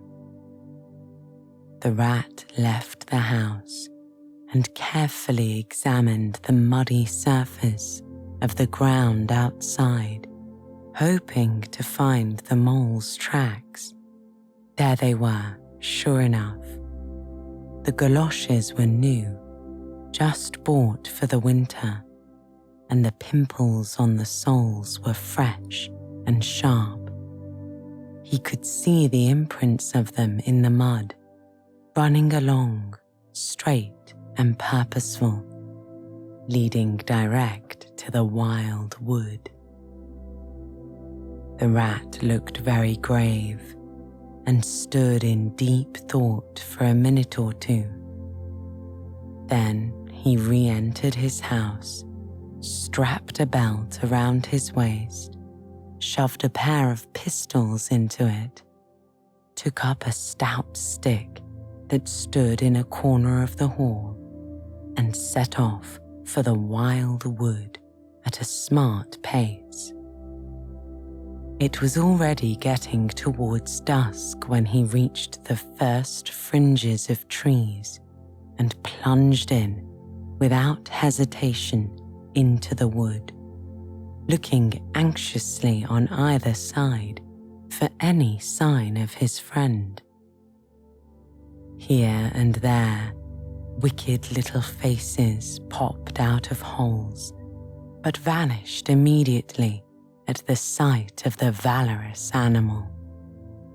His pistols and the great ugly stick in his grasp, and the whistling and pattering which he had heard quite plainly on his first entry, died away and ceased, and all was very still. He made his way bravely through the length of the wood to its furthest edge. Then, forsaking all paths, he set himself to traverse it, laboriously working over the whole ground, and all the time calling out cheerfully, "Moley, where are you? It's me, it's Old Rat." He had patiently hunted the wood for an hour or more, when at last, to his joy, he heard a little answering cry. Guiding himself by the sound, he made his way through the gathering darkness to the foot of an old beech tree with a hole in it. And from out of the hole came a feeble voice saying, "Ratty, is that really you?" The rat crept into the hollow, and there he found the Mole, exhausted and still trembling. "Oh, Rat," he said, "I've been so frightened you can't think." "Oh, I quite understand," said the rat soothingly. "You shouldn't really have gone and done it, Mole. I did my best to keep you from it. We riverbankers, we hardly ever come here by ourselves. If we have to come, we come in couples at least. Then we're generally all right. Besides, there are 100 things one has to know, which we understand all about, and you don't as yet. I mean passwords and signs and sayings which have power and effect, and plants you carry in your pocket, and verses you repeat, and dodges and tricks you practice. All simple enough when you know them, but they've got to be known if you're small, or you'll find yourself in trouble. Of course, if you were badger or otter, it would be quite another matter. Surely the brave Mr. Toad wouldn't mind coming here by himself, would he?" inquired the Mole. "Old Toad," said the rat, laughing heartily. "He wouldn't show his face here alone. Not for a whole hatful of golden guineas, Toad wouldn't." The Mole was greatly cheered by the sound of Rat's careless laughter, as well as by the sight of his stick and his gleaming pistols, and he stopped shivering and began to feel bolder and more himself again. "Now then," said the rat presently, "we really must pull ourselves together and make a start for home while there's still a little light left. It will never do to spend the night here, you understand. Too cold, for one thing." "Dear Ratty," said the poor Mole, "I'm dreadfully sorry, but I'm simply dead beat, and that's a solid fact. You must let me rest here a while longer and get my strength back if I am to get home at all." "Oh, all right," said the good-natured rat. "Rest away. It's pretty nearly pitch dark now anyhow, and there ought to be a bit of moon later." So the Mole got well into the dry leaves and stretched himself out, and presently dropped off into sleep, though of a broken and troubled sort, while the rat covered himself up too, as best he might, for warmth, and lay patiently waiting with a pistol in his paw. When at last the Mole woke up, much refreshed and in his usual spirits, the rat said, "Now then, I'll just take a look outside and see if everything's quiet, and then we really must be off." He went to the entrance of their retreat and put his head out. Then the Mole heard him saying quietly to himself, "Hello, here is a go." "What's up, Ratty?" asked the Mole. "Snow is up," replied the rat briefly. "Or rather, down. It's snowing hard." The Mole came and crouched beside him, and looking out, saw the wood that had been so dreadful to him in quite a changed aspect. Holes, hollows, pools, pitfalls, and other dark menaces to the wayfarer were vanishing fast, and a gleaming carpet of fairy was springing up everywhere, that looked too delicate to be trodden upon by rough feet. A fine powder filled the air and caressed the cheek with a tingle in its touch, and the black boles of the trees showed up in a light that seemed to come from below. Well, it can't be helped," said the rat after pondering. "We must make a start and take our chance, I suppose. The worst of it is, I don't exactly know where we are, and now this snow makes everything look so very different." It did indeed. The mole would not have known that it was the same wood. However, they set out bravely and took the line that seemed most promising, holding on to each other and pretending with invincible cheerfulness that they recognized an old friend in every fresh tree that grimly and silently greeted them, or saw openings, gaps, or paths with a familiar turn in them in the monotony of white space and black tree trunks that refused to vary. An hour or two later, they had lost all count of time. They pulled up, dispirited, weary, and hopelessly at sea, and sat down on a fallen tree trunk to recover their breath and consider what was to be done. They were aching with fatigue and bruised with tumbles. They had fallen into several holes and got wet through. The snow was getting so deep that they could hardly drag their little legs through it, and the trees were thicker and more like each other than ever. There seemed to be no end to this wood, and no beginning, and no difference in it, and, worst of all, no way out. "We can't sit here very long," said the rat.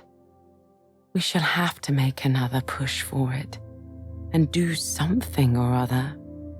The cold is too awful for anything, and the snow will soon be too deep for us to wade through." He peered about him and considered. "Look here," he went on.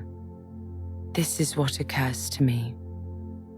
There's a sort of dell down here in front of us where the ground seems all hilly and humpy and hummocky. We'll make our way down into that and try to find some sort of shelter, a cave or hole with a dry floor to it out of the snow and wind. And there we will have a good rest before we try again, for we're both of us pretty dead beat. Besides, the snow may leave off or something may turn up." So once more they got on their feet and struggled down into the dell, where they hunted about for a cave or some corner that was dry and a protection from the keen wind and the whirling snow. They were investigating one of the hummocky bits the rat had spoken of, when suddenly the mole tripped up and fell forward on his face with a squeal. "Oh, my leg," he cried. "Oh, my poor shin." And he sat up on the snow and nursed his leg in both his front paws. "Poor old mole," said the rat kindly. "You don't seem to be having much luck today, do you? Let's have a look at the leg. Yes, he went on, going down on his knees to look. You've cut your shin, sure enough. Wait till I get at my handkerchief, and I'll tie it up for you. I must have tripped over a hidden branch or a stump, said the mole miserably. Oh my, oh my. It's a very clean cut, said the rat, examining it again attentively. That was never done by a branch or a stump. Looks as if it was made by a sharp edge of something in metal. How funny. He pondered a while and examined the humps and slopes that surrounded them. Well, never mind what's done it, said the mole. It hurts just the same, whatever's done it. But the rat, after carefully tying up the leg with his handkerchief, had left him and was busy scraping in the snow. He scratched and shoveled and explored, all 4 legs working busily, while the mole waited impatiently, remarking at intervals, "Oh, come on, rat." Suddenly, the rat said, "Hooray!" and fell to executing a feeble jig in the snow. "What have you found, Ratty?" asked the mole, still nursing his leg. "Come and see," said the delighted rat as he jigged on. The mole hobbled up to the spot and had a good look. "Well," he said at last, slowly, "I see it right enough. Seen the same sort of thing before, lots of times. Familiar object. I call it a door scraper. Well, what of it? Why dance jigs around a door scraper?" "But don't you see what it means?" said the rat impatiently. "Of course I see what it means," replied the mole. "It simply means that some very careless and forgetful person has left his door scraper lying about in the middle of the wild wood, just where it's sure to trip everybody up. Very thoughtless of him, I call it. When I get home, I shall go and complain about it to somebody or other. See if I don't." "Oh dear," said the rat, in despair at his obtuseness. "Here, stop arguing and scrape."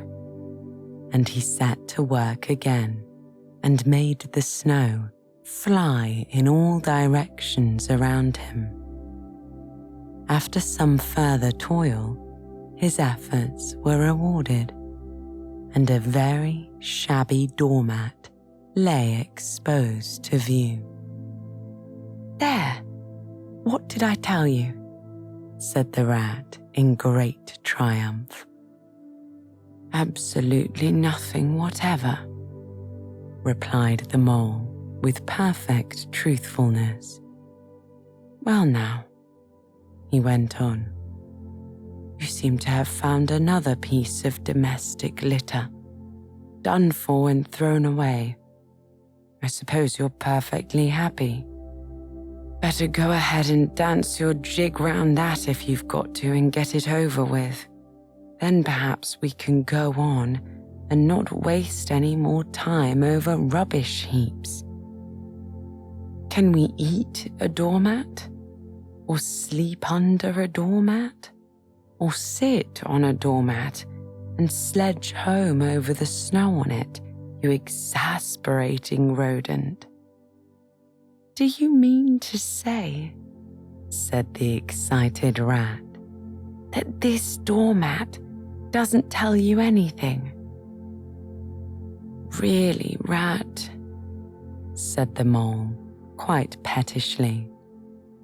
"I think we've had enough of this folly. Whoever heard of a doormat telling anyone anything? They simply don't do it. They are not that sort at all. Doormats know their place." "Now look here," replied the rat. "This must stop. Not another word, but scrape and scratch and dig and hunt round, especially on the sides of the hummocks. If you want to sleep dry and warm tonight, for this is our last chance." The rat attacked a snowbank beside them with ardor, probing with his stick everywhere and then digging with fury. And the mole scraped busily too, more to oblige the rat than for any other reason, for his opinion was that his friend was getting lightheaded. Some 10 minutes' hard work, and the point of Rat's stick struck something that sounded hollow. He worked till he could get a paw through and feel. Then he called the mole to come and help him. Hard at it went the two animals, till at last the result of their labours stood full in view of the astonished and hitherto incredulous mole. In the side of what had seemed to be a snowbank stood a solid-looking little door, painted a dark green. An iron bell pull hung by the side, and below it, on a small brass plate, neatly engraved in square capital letters, they could read, by the aid of moonlight, the name Mr. Badger. The mole fell backwards on the snow from sheer surprise and delight. "Rat," he cried in penitence, "you're a wonder, a real wonder, that's what you are. I see it all now. You argued it out, step by step in that wise head of yours from the very moment that I fell and cut my shin. And you looked at the cut, and at once your majestic mind said to itself, 'Door scraper.' And then you turned to and found the very door scraper that done it. Did you stop there? No, some people would have been quite satisfied, but not you. Your intellect went on working. 'Let me just find a doormat,' says you to yourself, 'and my theory is proved.' And of course, you found your doormat. You're so clever. I believe you could find anything you liked. Now, says you, that door exists, as plain as if I saw it. There's nothing else remains to be done but find it. Well, I've read about that sort of thing in books, but I've never come across it before in real life. You ought to go where you'll be properly appreciated. You're simply wasted here among us fellows. If I only had your head, Ratty. But as you haven't, said the rat, I suppose you're going to sit on the snow all night and talk? Get up at once and hang on to that bell pull you see there and ring hard, as hard as you can, while I hammer. While the rat attacked the door with his stick, the mole sprang up at the bell pull, clutched it and swung there, both feet well off the ground, and from quite a long way off they could faintly hear a deep-toned bell respond. Chapter 4 Mr. Badger. They waited patiently for what seemed a very long time, stamping in the snow to keep their feet warm.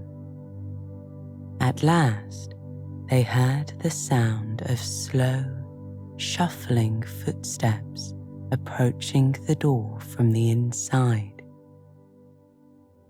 It seemed, as the mole remarked to the rat, like someone walking in carpet slippers that were too large for him and down at the heel, which was intelligent of Mole because that was exactly what it was.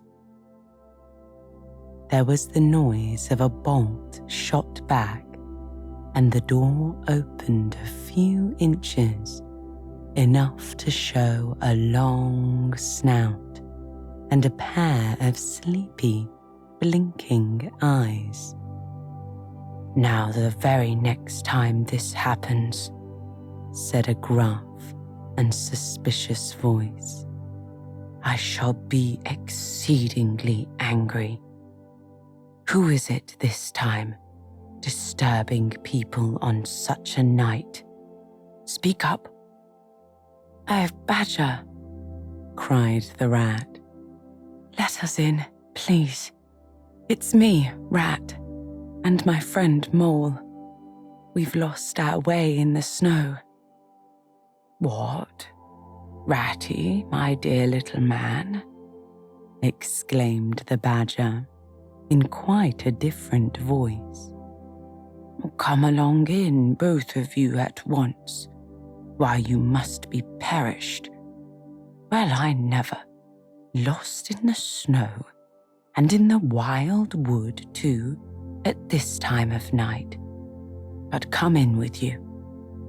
The two animals tumbled over each other in their eagerness to get inside, and heard the door shut behind them with great joy and relief.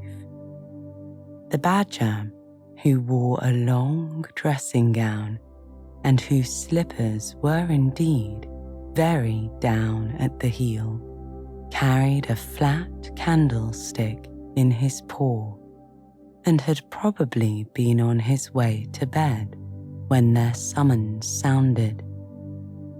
He looked kindly down on them and patted both their heads. "This is not the sort of night for small animals to be out," he said paternally. "I'm afraid you've been up to some of your pranks again, Ratty. But come along, come into the kitchen. There's a first-rate fire there, and supper and everything." He shuffled on in front of them, carrying the light, and they followed him, nudging each other in an anticipating sort of way, down a long, gloomy, and, to tell the truth, decidedly shabby passage, into a sort of central hall, out of which they could dimly see other long, tunnel-like passages branching, passages mysterious and without apparent end. But there were doors in the hall as well, stout, oaken, comfortable-looking doors. One of these the Badger flung open, and at once they found themselves in all the glow and warmth of a large, fire-lit kitchen. The floor was well-worn red brick, and on the wide hearth burnt a fire of logs between two attractive chimney corners tucked away in the wall, well out of any suspicion of draught.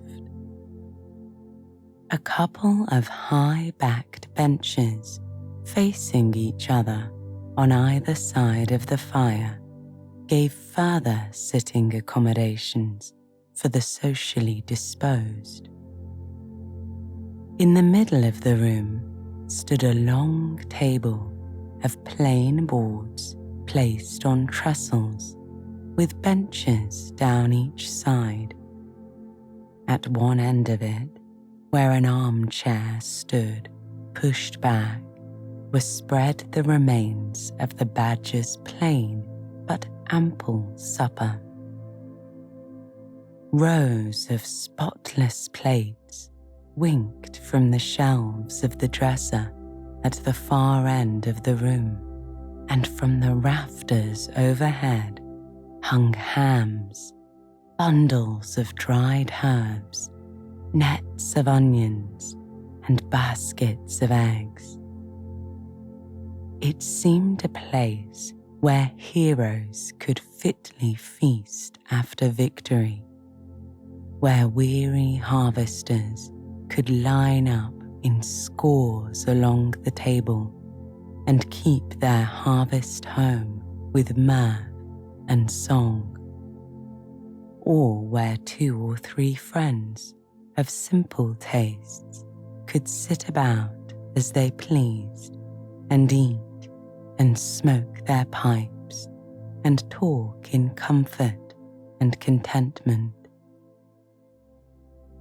The ruddy brick floor smiled up at the smoky ceiling, the oaken benches, shiny with long wear, exchanging cheerful glances with each other. Plates on the dresser grinned at the pots on the shelf, and the merry firelight flickered and played over everything without distinction. The kindly badger thrust them down on a bench to toast themselves at the fire, and bade them remove their wet coats and boots. Then he fetched them dressing gowns and slippers, and himself bathed the mole's shin with warm water and mended the cut with sticking plaster till the whole thing was just as good as new, if not better. In the embracing light and warmth, warm and dry at last, with weary legs propped up in front of them, and a suggestive clink of plates being arranged on the table behind, it seemed to the storm-driven animals, now in safe anchorage, that the cold and trackless wild wood just left outside was miles and miles away, and all they had suffered in it a half-forgotten dream. When at last they were thoroughly toasted, the badger summoned them to the table where he had been busy laying a meal. They had felt pretty hungry before, but when they actually saw at last the supper that was spread for them, really it seemed only a question of what they should attack first, where all was so attractive, and whether the other things would obligingly wait for them till they had time to give them attention. Conversation was impossible for a long time, and when it slowly resumed, it was that regrettable sort of conversation that results from talking with your mouth full. The badger did not mind that sort of thing at all, nor did he take any notice of elbows on the table or everybody speaking at once.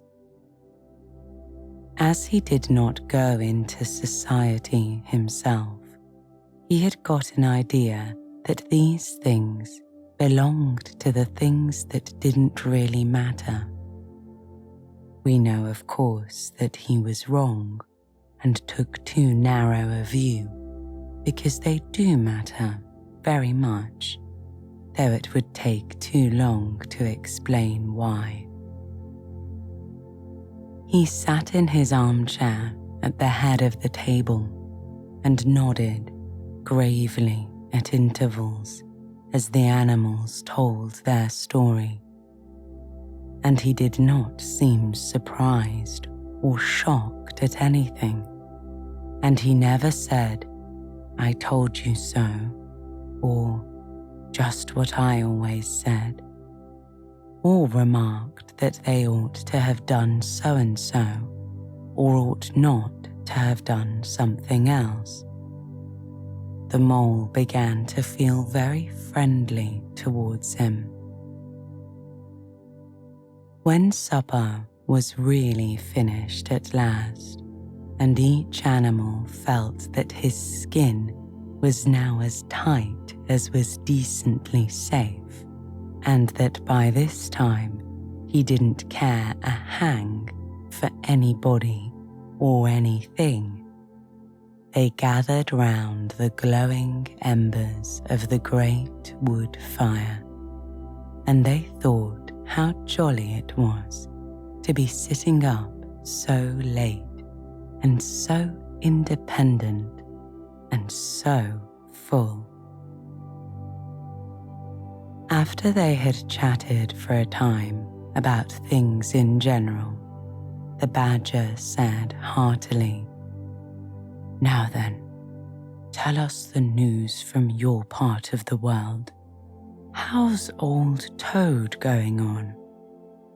"Oh, from bad to worse," said the rat gravely, while the mole, leaning back on a bench and basking in the firelight, his heels higher than his head, tried to look properly mournful. "Another smash-up only last week, and a bad one. You see, he will insist on driving himself, and he's hopelessly incapable. If he'd only employ a decent, steady, well-trained animal, pay him good wages, and leave everything to him, he'd get on all right. But no, he's convinced he's a heaven-born driver, and nobody can teach him anything, and all the rest follows." "How many has he had?" inquired the badger gloomily. "Smashes or machines?" asked the rat. "Oh well, after all it's the same thing with Toad. This is the 7th. As for the others, you know that coach house of his? Well, it's piled up, literally piled up to the roof, with fragments of motor cars, none of them bigger than your hat. That accounts for the other 6, so far as they can be accounted for. He's been in hospital 3 times, put in the mole. And as for the fines he's had to pay, it's simply awful to think of." "Yes, and that's part of the trouble," continued the rat. "Toad's rich, we all know, but he's not a millionaire, and he's a hopelessly bad driver, and quite regardless of law and order. Killed or ruined, it's got to be one of the 2 things sooner or later. Badger, we're his friends. Oughtn't we do something?" The badger went through a bit of hard thinking. "Now look here," he said at last.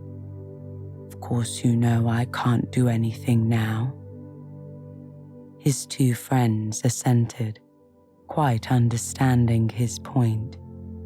No animal, according to the rules of animal etiquette, is ever expected to do anything strenuous or heroic or even moderately active during the off-season of winter. All are sleepy. Some actually sleep.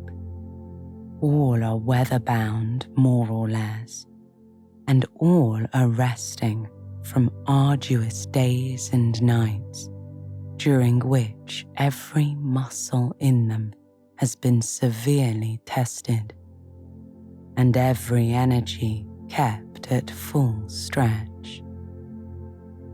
"Very well then," continued the badger. "But once the year has really turned and the nights are shorter, and halfway through them one rouses and feels fidgety and wanting to be up and doing something by sunrise, if not before, you know." Both animals nodded gravely. They knew. "Well then," went on Badger, "we, that is you and me and our friend the mole here, will take Toad seriously in hand. We'll stand no nonsense whatever. We'll bring him back to reason by force if need be. We'll make him a sensible toad. You're asleep, Rat." "Oh, not me," said the rat, waking up with a jerk. "He's been asleep 2 or 3 times since supper," said the mole, laughing. He himself was feeling quite wakeful and even lively, though he didn't know why. The reason was, of course, that he, being naturally an underground animal by birth and breeding, the situation of Badger's house exactly suited him and made him feel at home, while the rat, who slept every night in a bedroom, the windows of which opened on a breezy river, naturally felt the atmosphere still and oppressive. "Well, it's time we were all in bed," said the badger, getting up and fetching flat candlesticks. "Come along, you two, and I'll show you to your quarters. And take your time tomorrow morning. Breakfast at any hour you please." He conducted the 2 animals to a long room that seemed half bedchamber and half loft. The badger's winter stores, which indeed were visible everywhere, took up half the room. Piles of apples, turnips and potatoes, baskets full of nuts and jars of honey.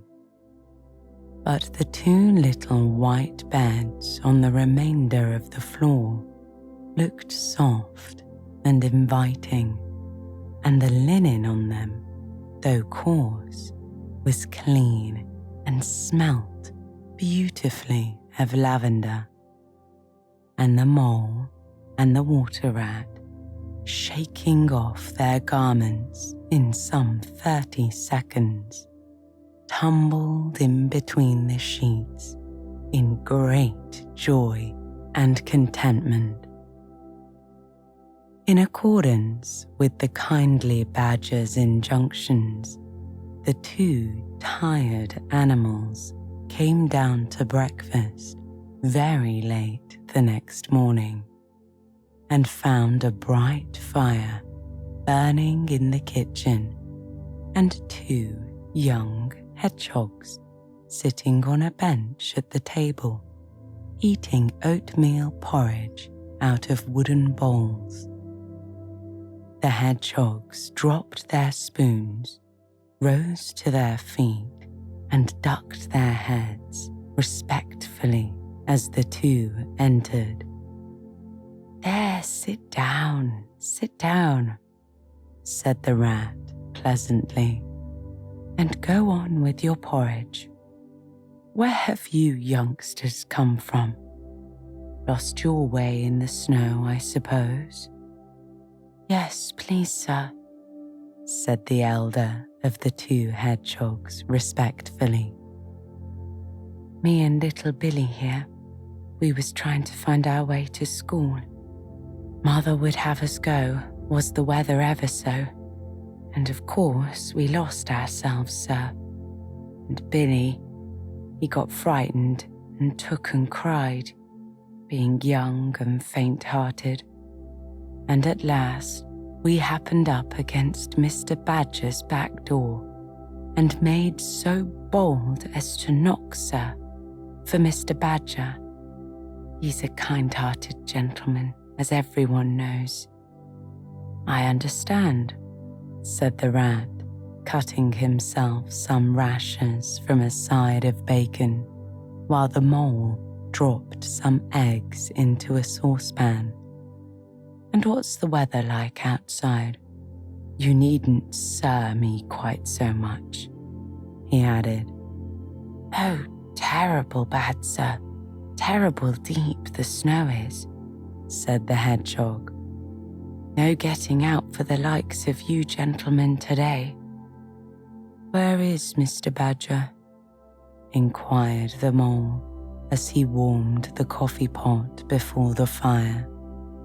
"The master's gone into his study, sir," replied the hedgehog, "and he said as how he was going to be particular busy this morning, and on no account was he to be disturbed."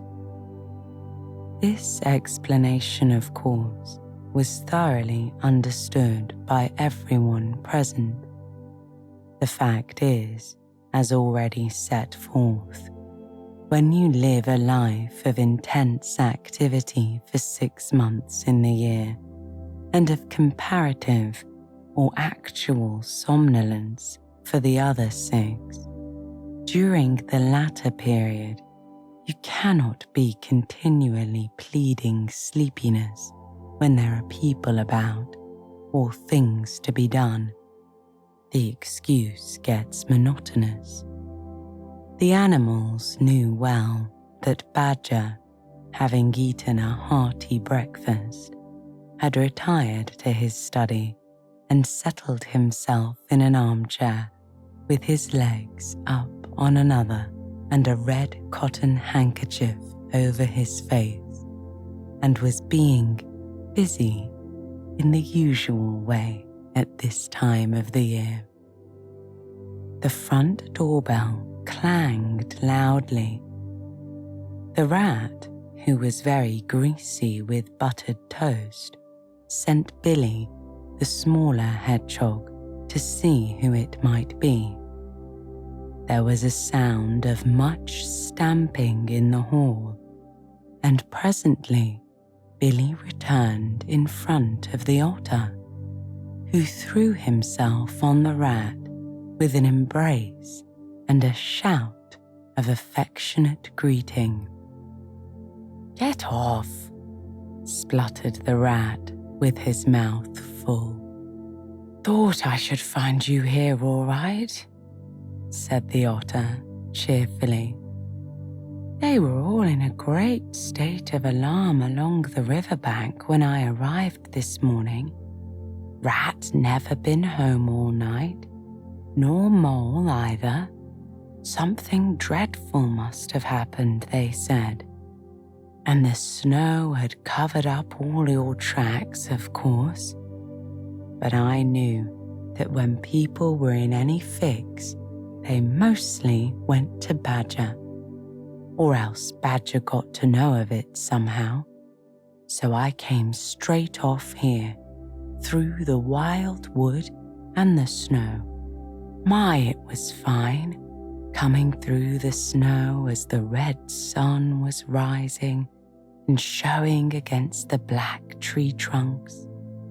As you went along in the stillness, every now and then Masses of snow slid off the branches suddenly with a flop, making you jump and run for cover. Snow castles and snow caverns had sprung up out of nowhere in the night, and snow bridges, terraces, ramparts. I could have stayed and played with them for hours. Here and there, great branches had been torn away by the sheer weight of the snow, and robins perched and hopped on them in their perky, conceited way, just as if they had done it themselves. A ragged string of wild geese passed overhead, high on the grey sky, and a few rooks whirled over the trees, inspected and flapped off homewards with a disgusted expression.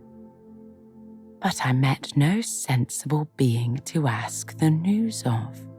About halfway across, I came on a rabbit sitting on a stump, cleaning his silly face with his paws.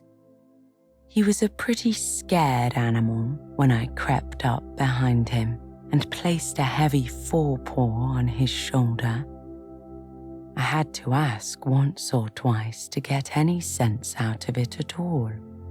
At last, I managed to extract from him that Mole had been seen in the wild wood last night by one of them.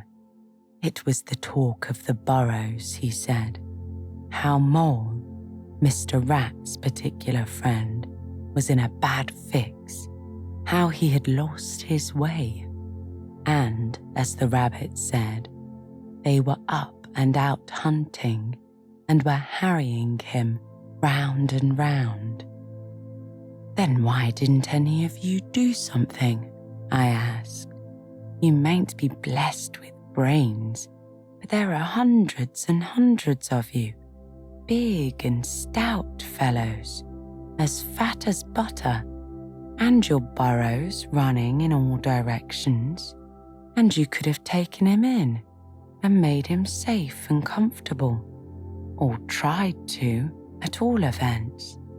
What, us? He merely said. Do something, us rabbits. So I shook my head and I left him. There was nothing else to be done. At any rate, I had learned something, and if I had the luck to meet any of them, I'd have learnt something more, or they would. Weren't you at all nervous? Asked the mole, some of yesterday's terror coming back to him at the mention of the wild wood. Nervous? The otter showed a gleaming set of strong white teeth as he laughed. I'd give 'em nerves if any of 'em were to try anything on with me. Here, Mole, fry me up some slices of ham, like the good little chap you are. I'm frightfully hungry, and I've got any amount to say to Ratty here. Haven't seen him for an age. So the good-natured mole, having cut some slices of ham, set the hedgehogs to fry it and returned to his own breakfast, while the otter and the rat, their heads together, eagerly talked river shop, which is long shop, and talk that is endless, running on like the babbling river itself. A plate of fried ham had just been cleared and sent back for more when the badger entered, yawning and rubbing his eyes, and greeted them all in his quiet, simple way, with kind inquiries for everyone.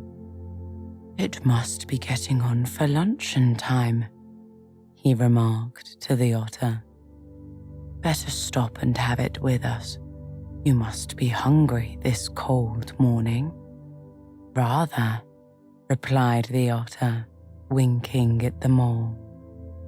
The sight of those greedy young hedgehogs stuffing themselves with fried ham makes me feel positively famished.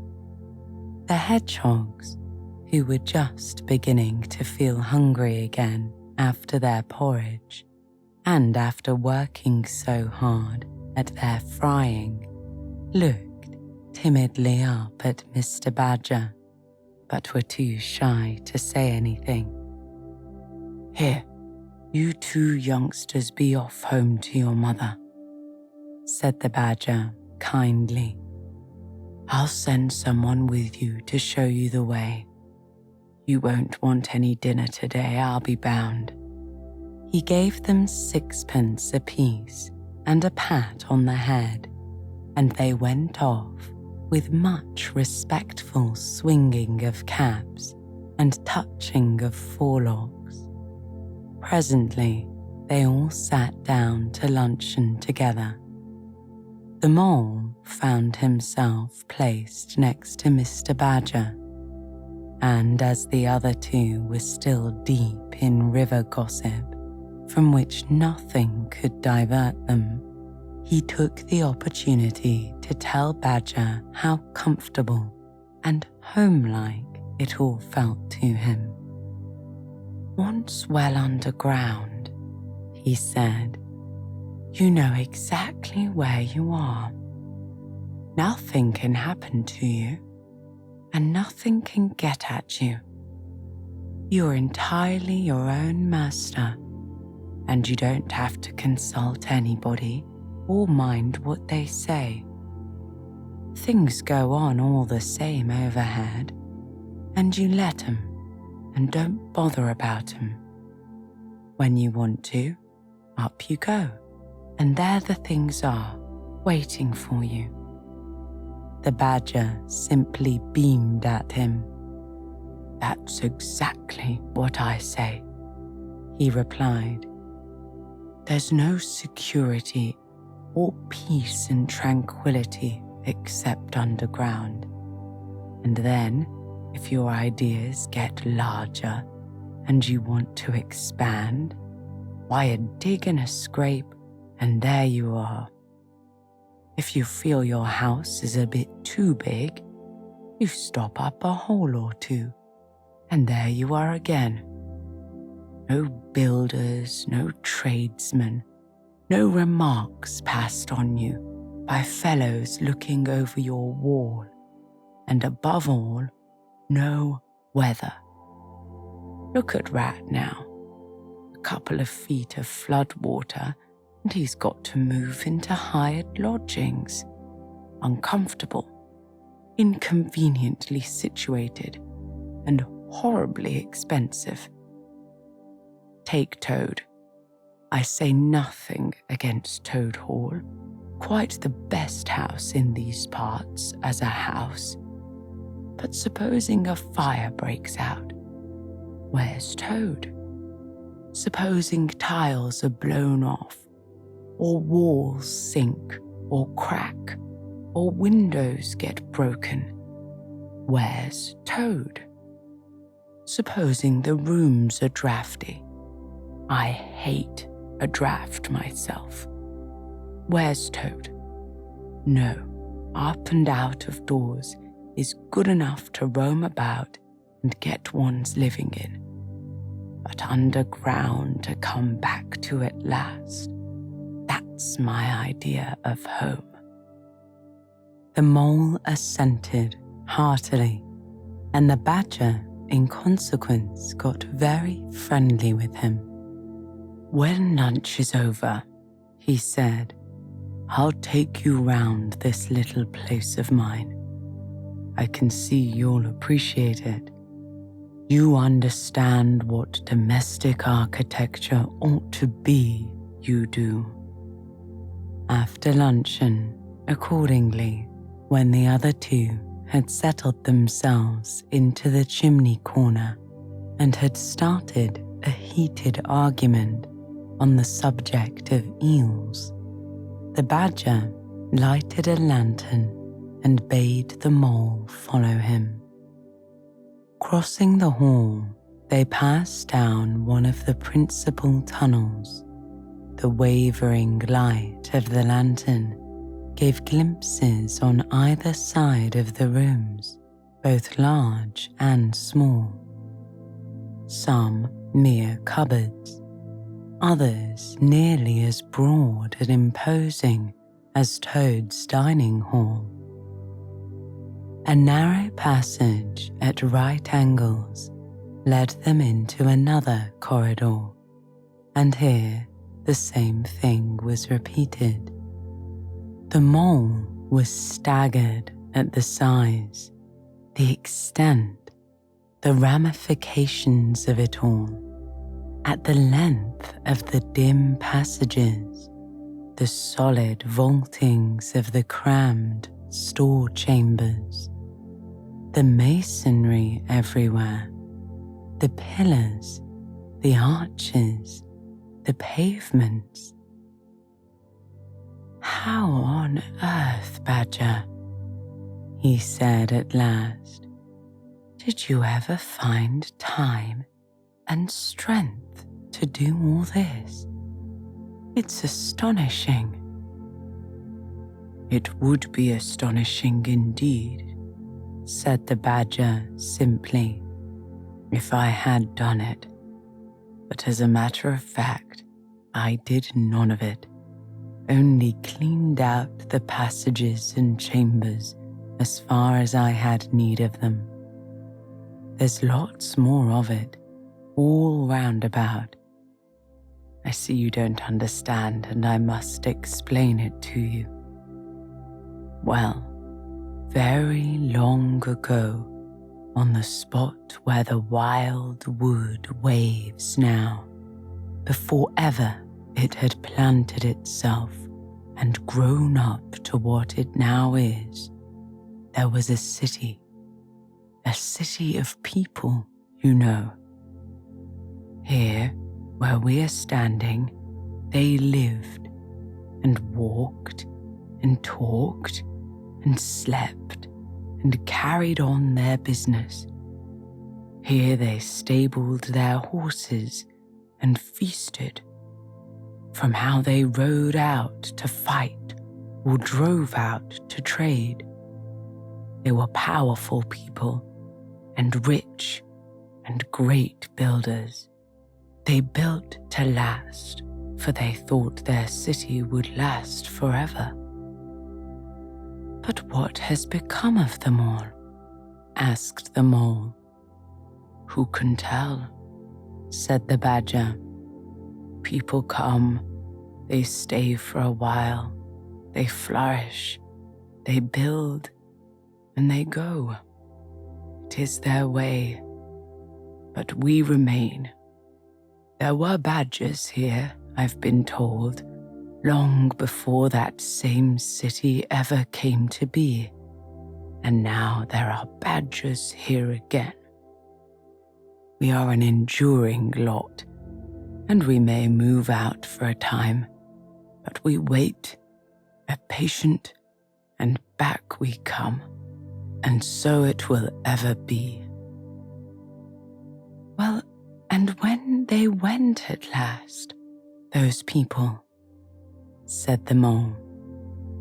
When they went, continued the Badger, the strong winds and persistent rains took the matter in hand, patiently, ceaselessly, year after year. Perhaps we badgers too, in our small way, helped a little. Who knows? It was all down, down, down, gradually, ruin and levelling and disappearance. Then it was all up, up, up, gradually, as seeds grew to saplings, and saplings to forest trees, and bramble and fern came creeping in to help. Leaf mould rose and obliterated. Streams in their winter freshets brought sand and soil to clog and to cover, and in course of time, our home was ready for us again, and we moved in. Up above us on the surface, the same thing happened. Animals arrived, liked the look of the place, took up their quarters, and settled down, spread, and flourished. They didn't bother themselves about the past. They never do. They're too busy. The place was a bit humpy and hillocky, naturally, and full of holes, but that was rather an advantage. And they don't bother about the future either. The future when perhaps the people will move in again for a time, as may very well be. The wild wood is pretty well populated by now, with the usual lot. Good, bad, and indifferent. I name no names. It takes all sorts to make a world. But I fancy you know something about them yourself by this time. I do indeed, said the mole with a slight shiver. Well, well, said the badger, patting him on the shoulder. It was your first experience of them, you see. They're not so bad, really, and we must all live and let live. But I'll pass the word around tomorrow, and I think you'll have no further trouble. Any friend of mine walks where he likes in this country, or I'll know the reason why. When they got back to the kitchen again, they found the rat walking up and down, very restless. The underground atmosphere was oppressing him and getting on his nerves, and he seemed really to be afraid that the river would run away if he wasn't there to look after it. So he had his overcoat on and his pistols thrust into his belt again. Come along, Mole, he said anxiously as soon as he caught sight of them.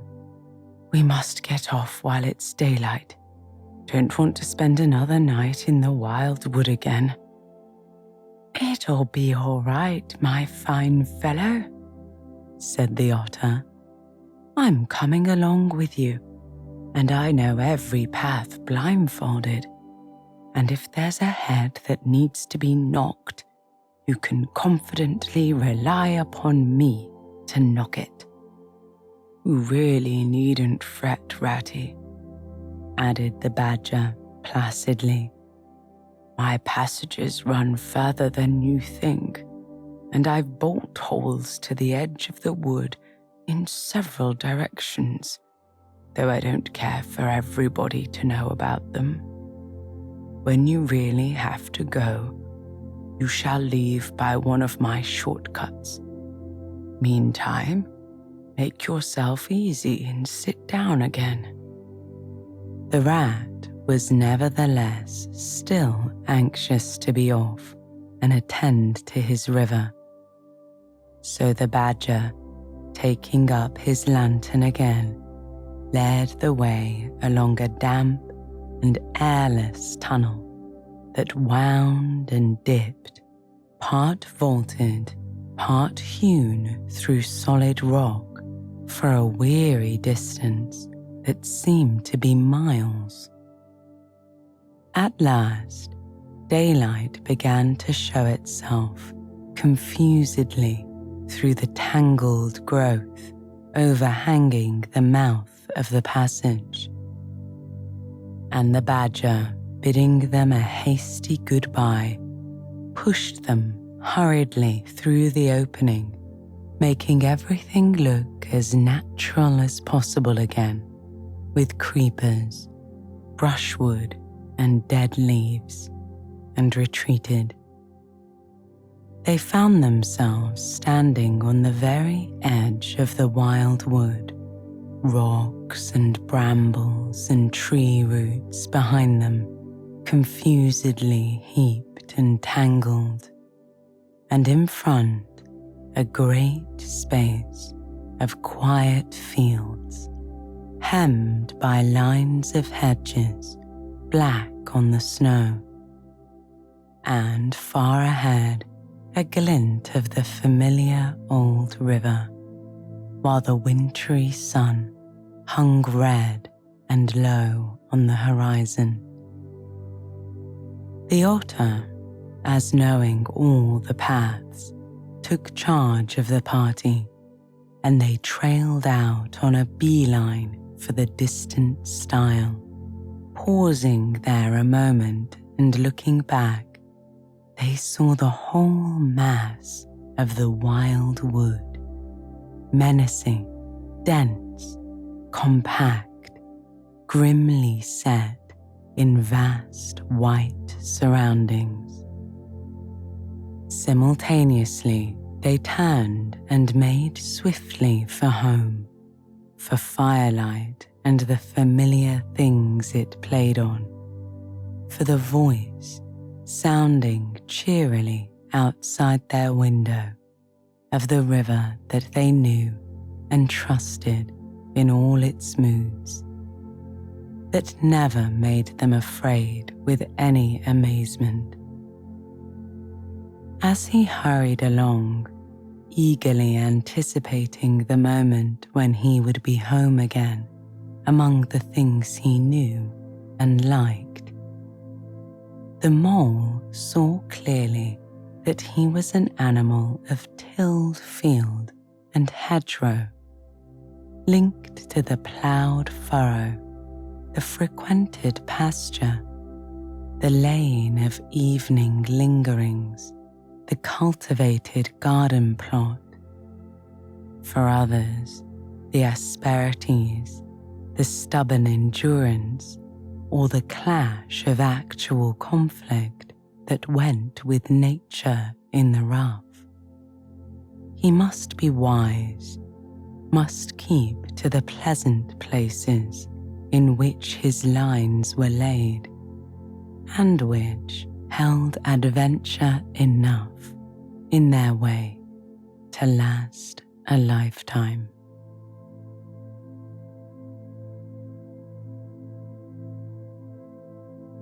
Chapter 5. Dulce Domum, Sweet Home.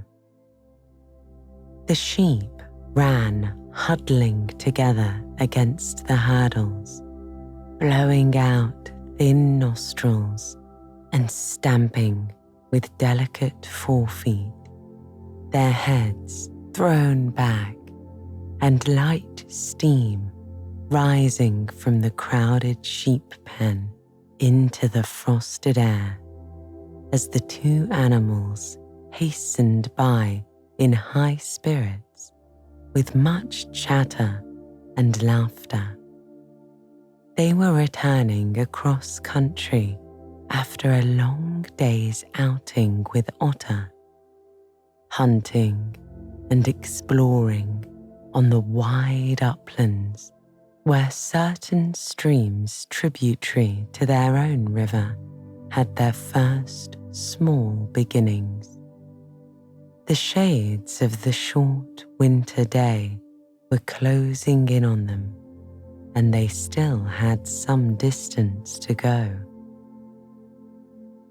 Plodding at random across the plough, they had heard the sheep had made for them, and now, leading from the sheep pen, they found a beaten track that made walking a lighter business, and responded, moreover, to that small, inquiring something which all animals carry inside them, saying unmistakably, "Yes, quite right.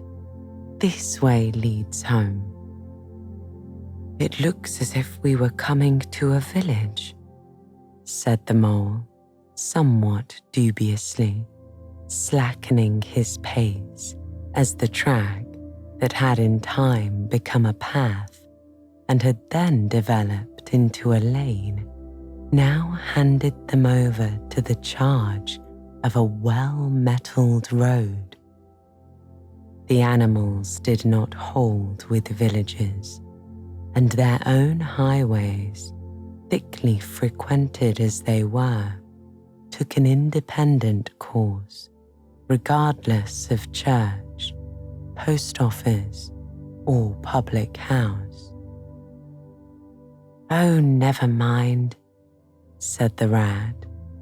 "At this season of the year, they're all safe indoors by this time, sitting round the fire. Men, women, children, dogs and cats and all.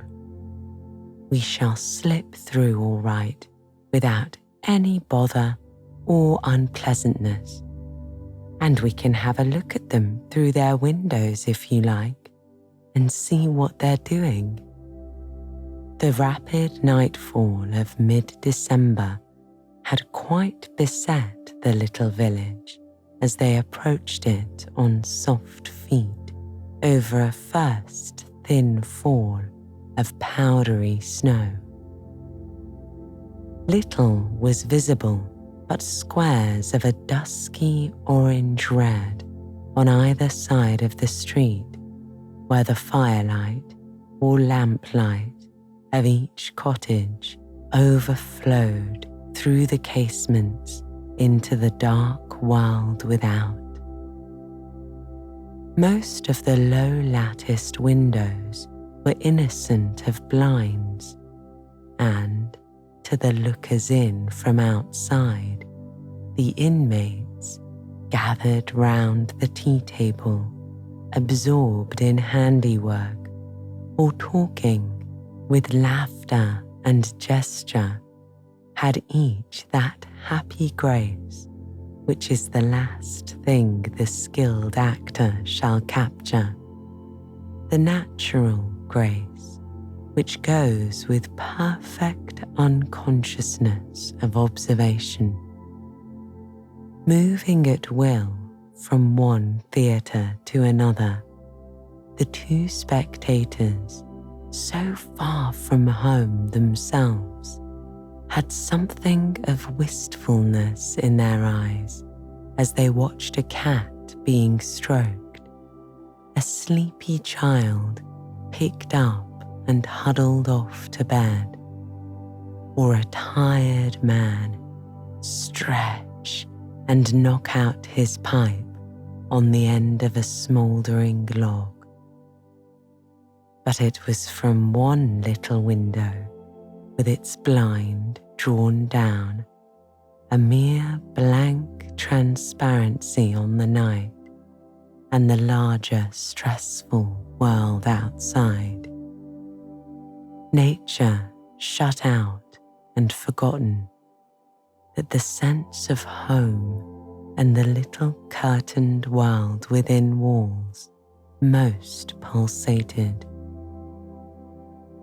Close against the white blind hung a birdcage, clearly silhouetted, every wire, perch, and appurtenance distinct and recognizable, even to yesterday's dull-edged lump of sugar.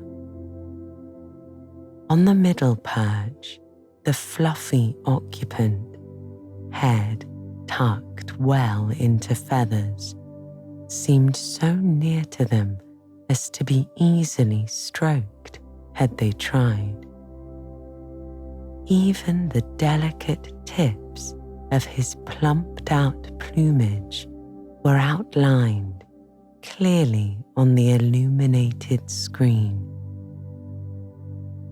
As they looked, the sleepy little fellow stirred uneasily, woke, shook himself, and raised his head.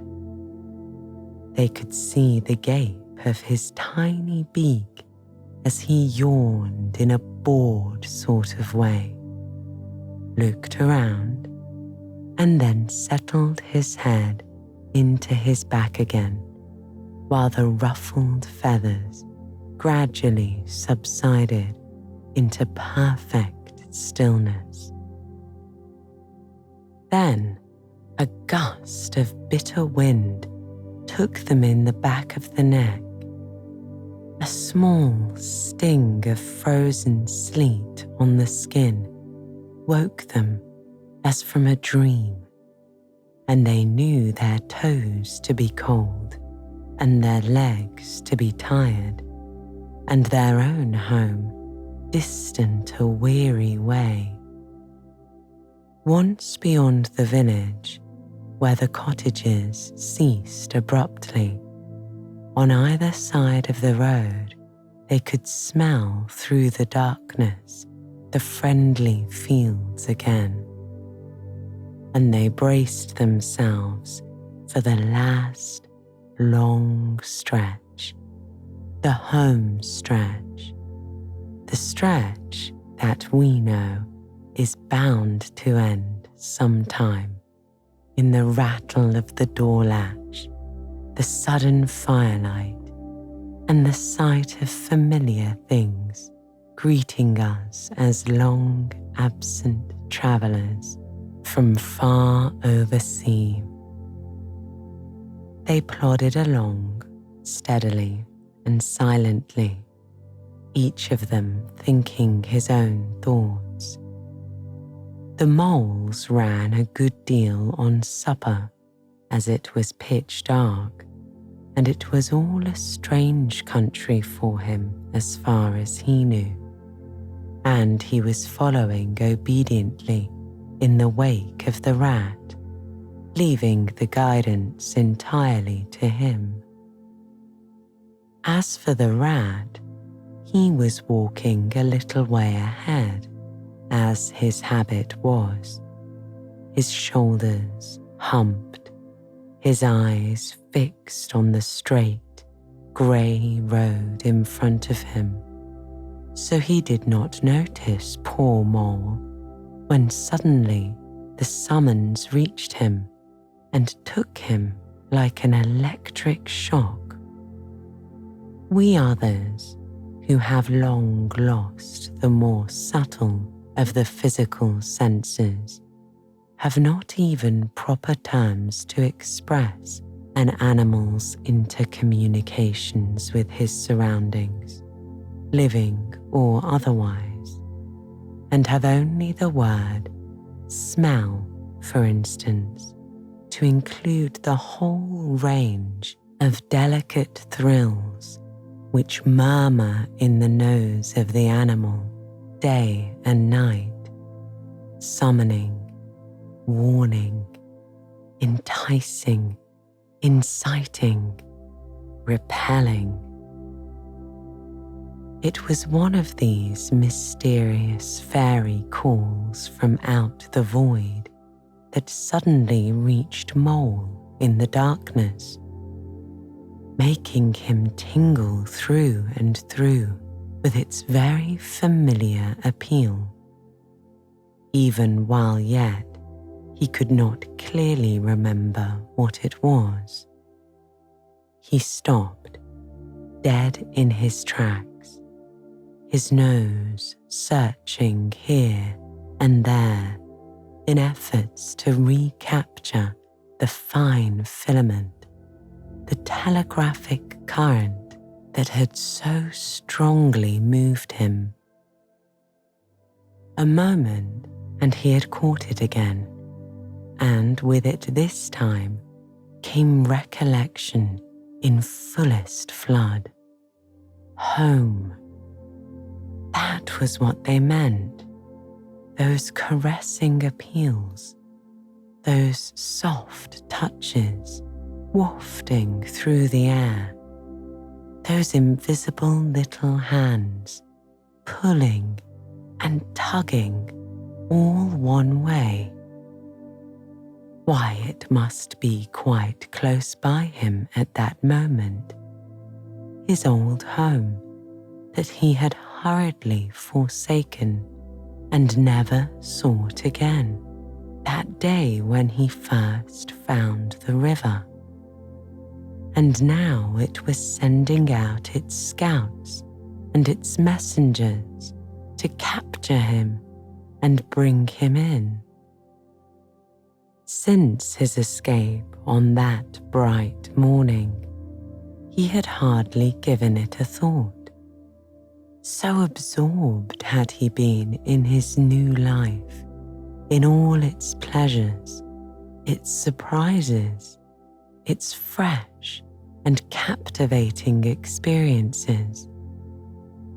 Now, with a rush of old memories, how clearly it stood up before him in the darkness, shabby indeed, and small, and poorly furnished, and yet his, the home he had made for himself, the home he had been so happy to get back to after his day's work, and the home that had been happy with him too, evidently, and was missing him and wanted him back, and was telling him so through his nose, sorrowfully, reproachfully, but with no bitterness or anger, only with plaintive reminder that it was there and wanted him. The call was clear. The summons was plain. He must obey it instantly and go. "Ratty," he called, full of joyful excitement. "Hold on. Come back. I want you quick." "Oh, come along, Mole, do," replied the rat cheerfully, still plodding along.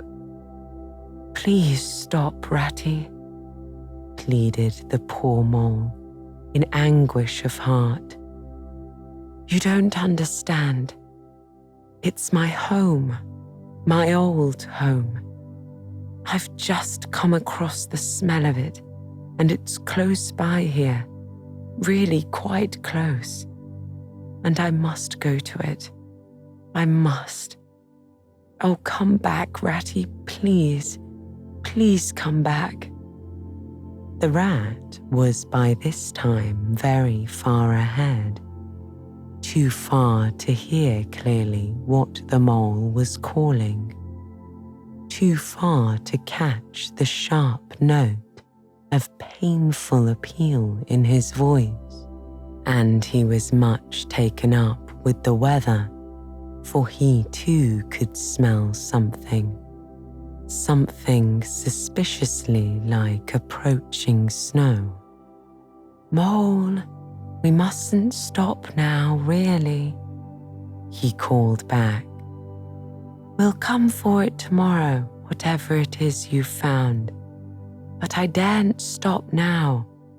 It's late, and the snow's coming on again, and I'm not sure of the way. And I want your nose, Mole, so come on, quick, there's a good fellow." And the rat pressed forward on his way without waiting for an answer. Poor Mole stood alone in the road, his heart torn asunder, and a big sob gathering somewhere low down inside him, to leap up to the surface presently, he knew, in passionate escape. But even under such a test as this, his loyalty to his friend stood firm. Never for a moment did he dream of abandoning him. Meanwhile, the wafts from his old home pleaded, whispered, conjured, and finally claimed him imperiously. he dared not tarry longer within their magic circle. With a wrench that tore his very heartstrings, he set his face down the road and followed submissively in the track of the rat, while faint, thin little smells, still dogging his retreating nose, reproached him for his new friendship and his callous forgetfulness. With an effort, he caught up to the unsuspecting rat, who began chattering cheerfully about what they would do when they got back, and how jolly a fire of logs in the parlour would be, and what a supper he meant to eat, never noticing his companion's silence and distressful state of mind. At last, however, when they had gone some considerable way further and were passing some tree stumps at the edge of a copse that bordered the road, he stopped and said kindly, "Look here, Mole, old chap, you seem dead tired. No talk left in you, and your feet dragging like lead. We'll sit down here for a minute and rest. The snow has held off so far, and the best part of our journey is over." The mole subsided forlornly on a tree stump and tried to control himself, for he felt it surely coming, the sob he had fought with so long refused to be beaten.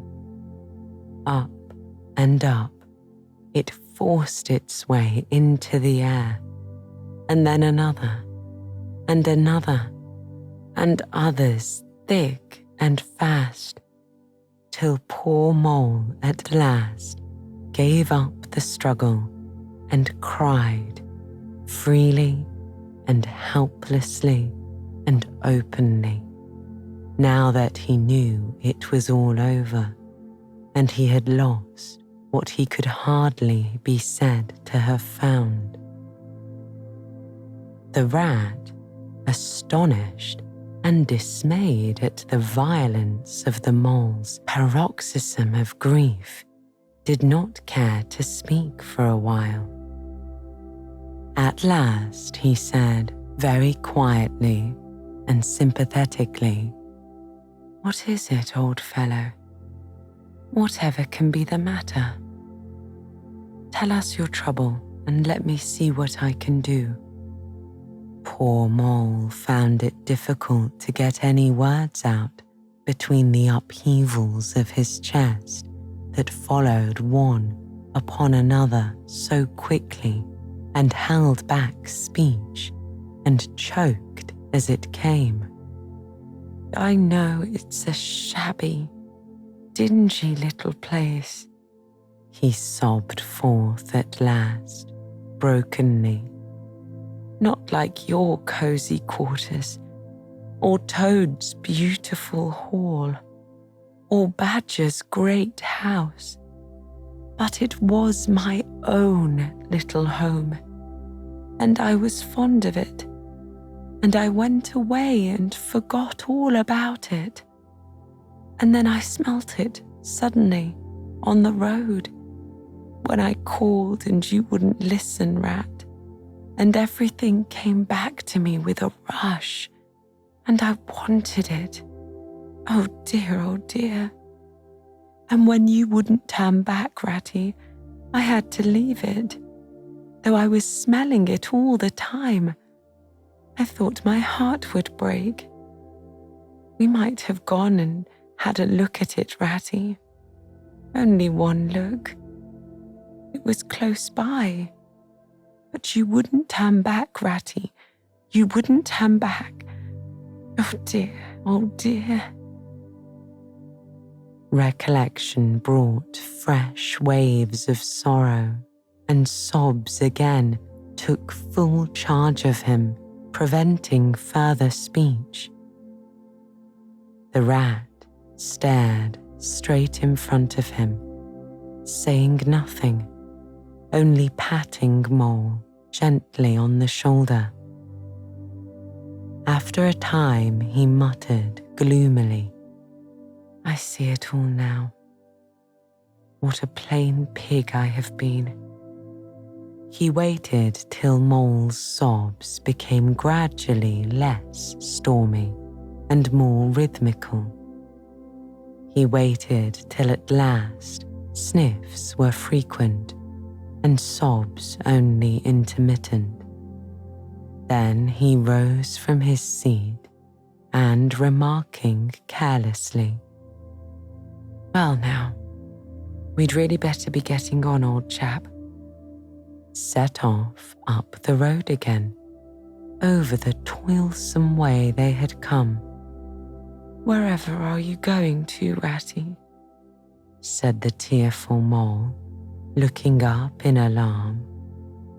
"We're going to find that home of yours, old fellow," replied the rat pleasantly.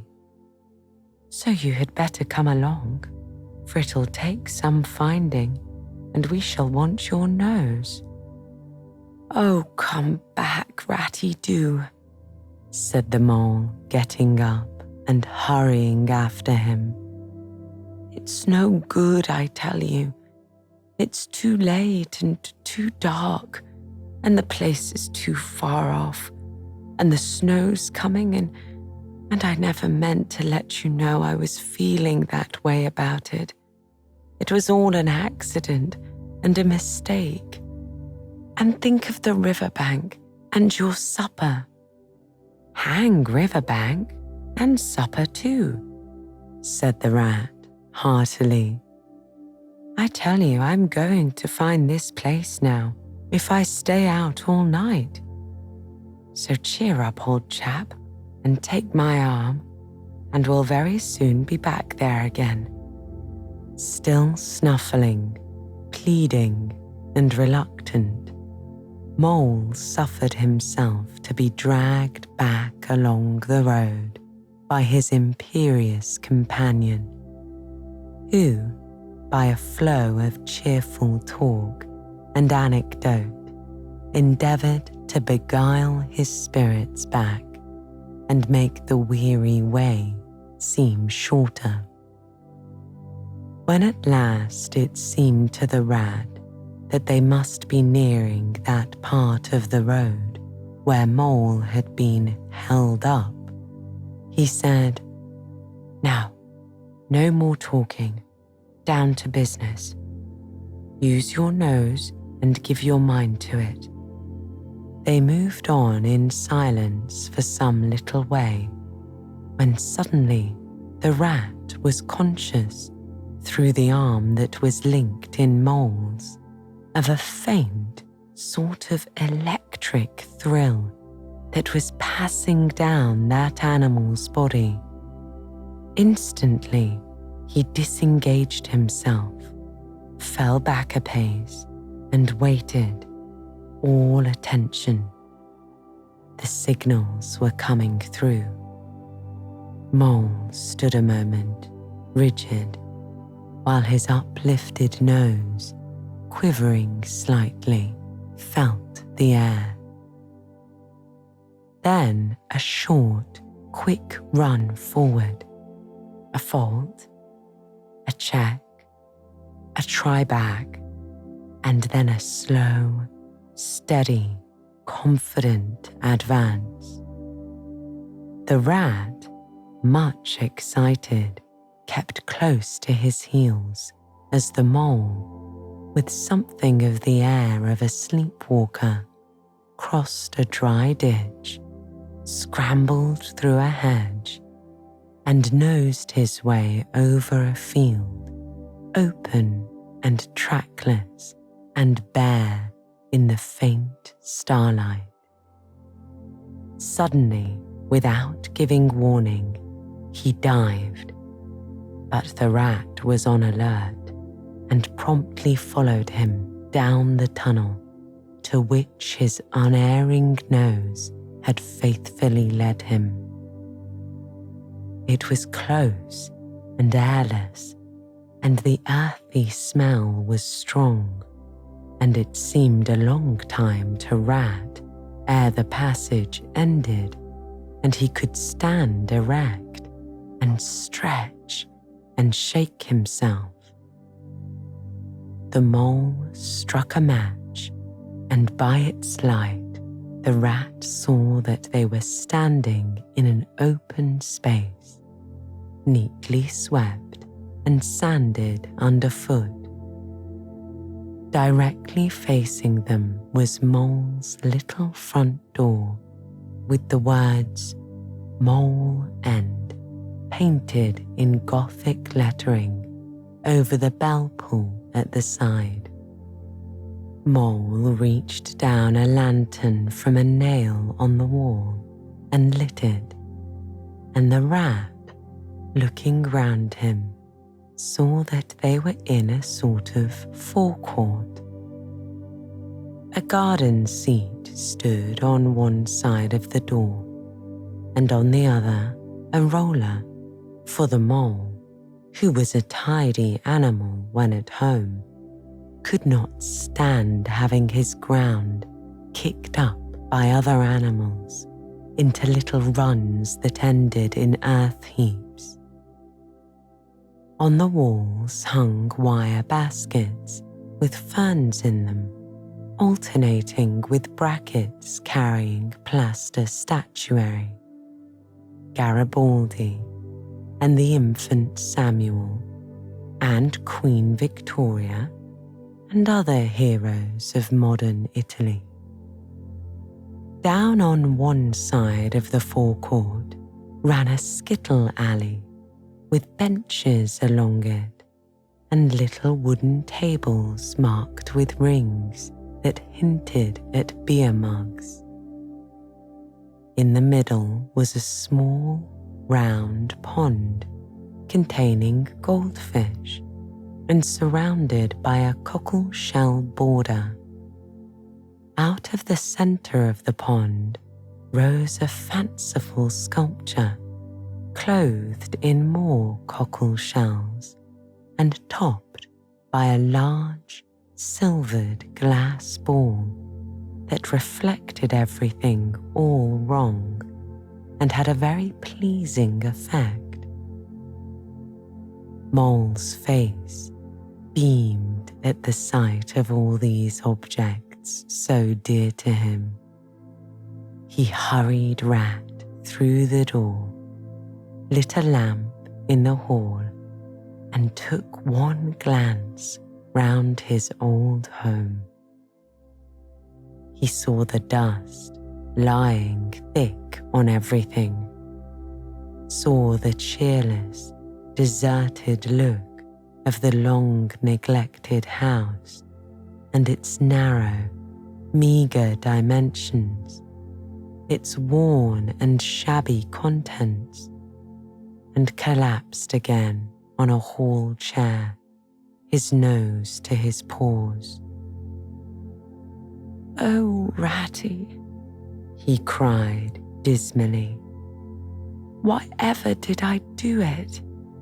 Why did I bring you to this poor, cold little place on a night like this, when you might have been at the riverbank by this time, toasting your toes before a blazing fire, with all your own nice things about you?"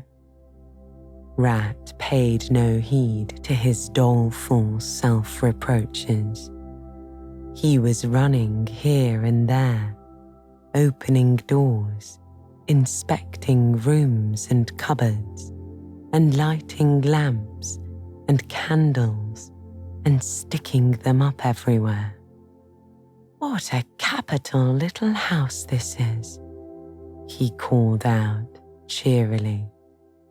"So compact, so well planned. Everything here and everything in its place. We'll make a jolly night of it. The first thing we want is a good fire, I'll see to that.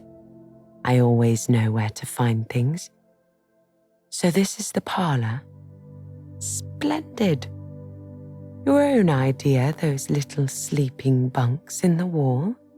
Capital. Now, I'll fetch the wood and the coals, and you get a duster, Mole. You'll find one in the drawer of the kitchen table, and try to smarten things up a bit. Bustle about, old chap.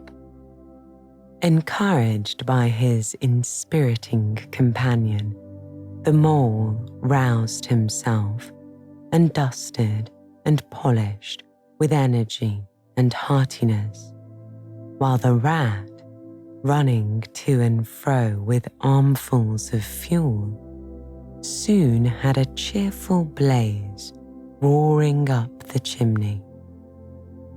He hailed Mole to come and warm himself, but Mole promptly had another fit of the blues, dropping down on a couch in dark despair and burying his face in his duster. Rat, he moaned, how about your supper, you poor, cold, hungry, weary animal? I've nothing to give you. Nothing. Not a crumb. What a fellow you are for giving in, said the Rat reproachfully. Why, only just now I saw a sardine opener on the kitchen dresser, quite distinctly. And everybody knows that means there are sardines about somewhere in the neighbourhood. Rouse yourself, pull yourself together and come with me and forage. They went and foraged accordingly, hunting through every cupboard and turning out every drawer.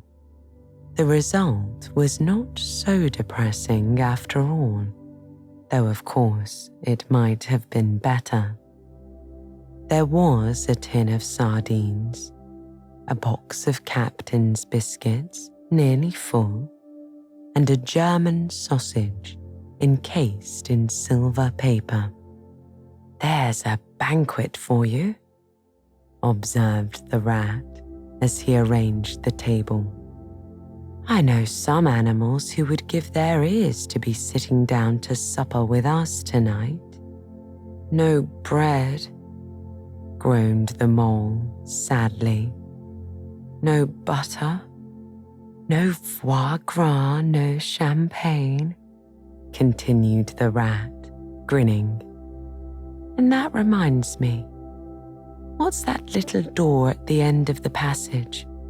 Your cellar, of course. Every luxury in this house. Just you wait a minute. He made for the cellar door and presently reappeared, somewhat dusty, with a bottle of beer in each paw and another under each arm.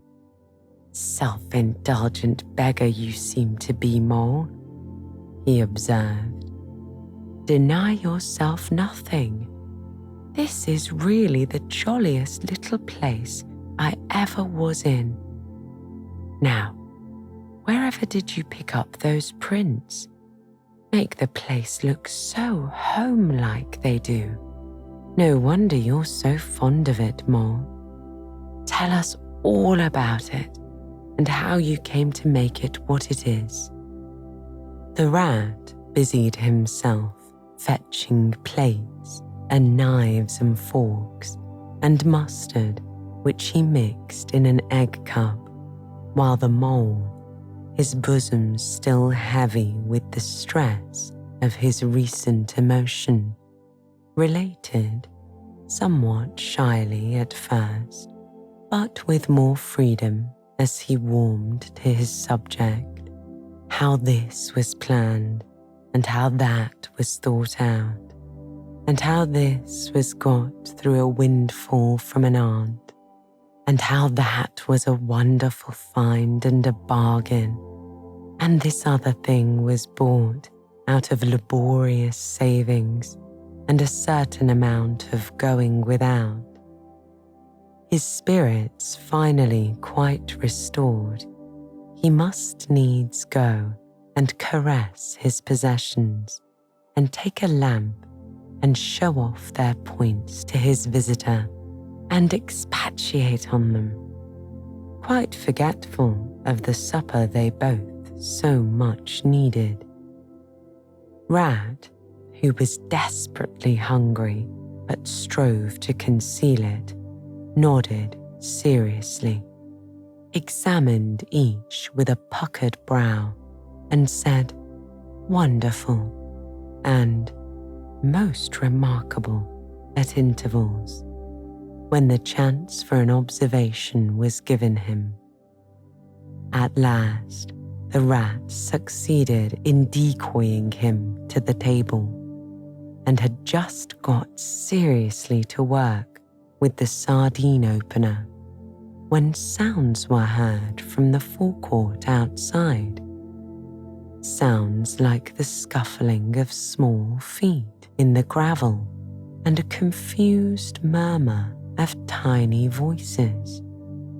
Broken sentences reached them through the door, such as, "Now all in a line. Hold the lantern up a bit, Tommy. Clear your throats first. No coughing after I say 1, 2, 3. "What's up?" inquired the rat, pausing in his labours. "I think it must be the field mice," replied the mole, with a touch of pride in his manner. "They go around carol singing regularly at this time of the year. They're quite an institution in these parts, and they never pass me over. They come to Mole End last of all, and I used to give them hot drinks and supper too sometimes, when I could afford it. It'll be like old times to hear them again. Let's have a look at them," said the rat, jumping up and running to the door. It was a pretty sight, and a seasonable one that met their eyes when they flung the door open.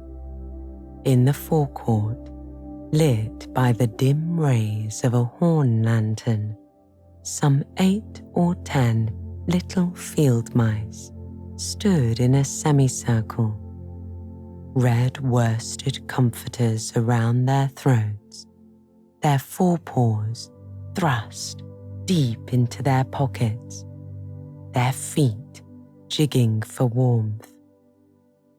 With bright, beady eyes, they glanced shyly at each other, sniggering a little, sniffing and applying coat sleeves a good deal.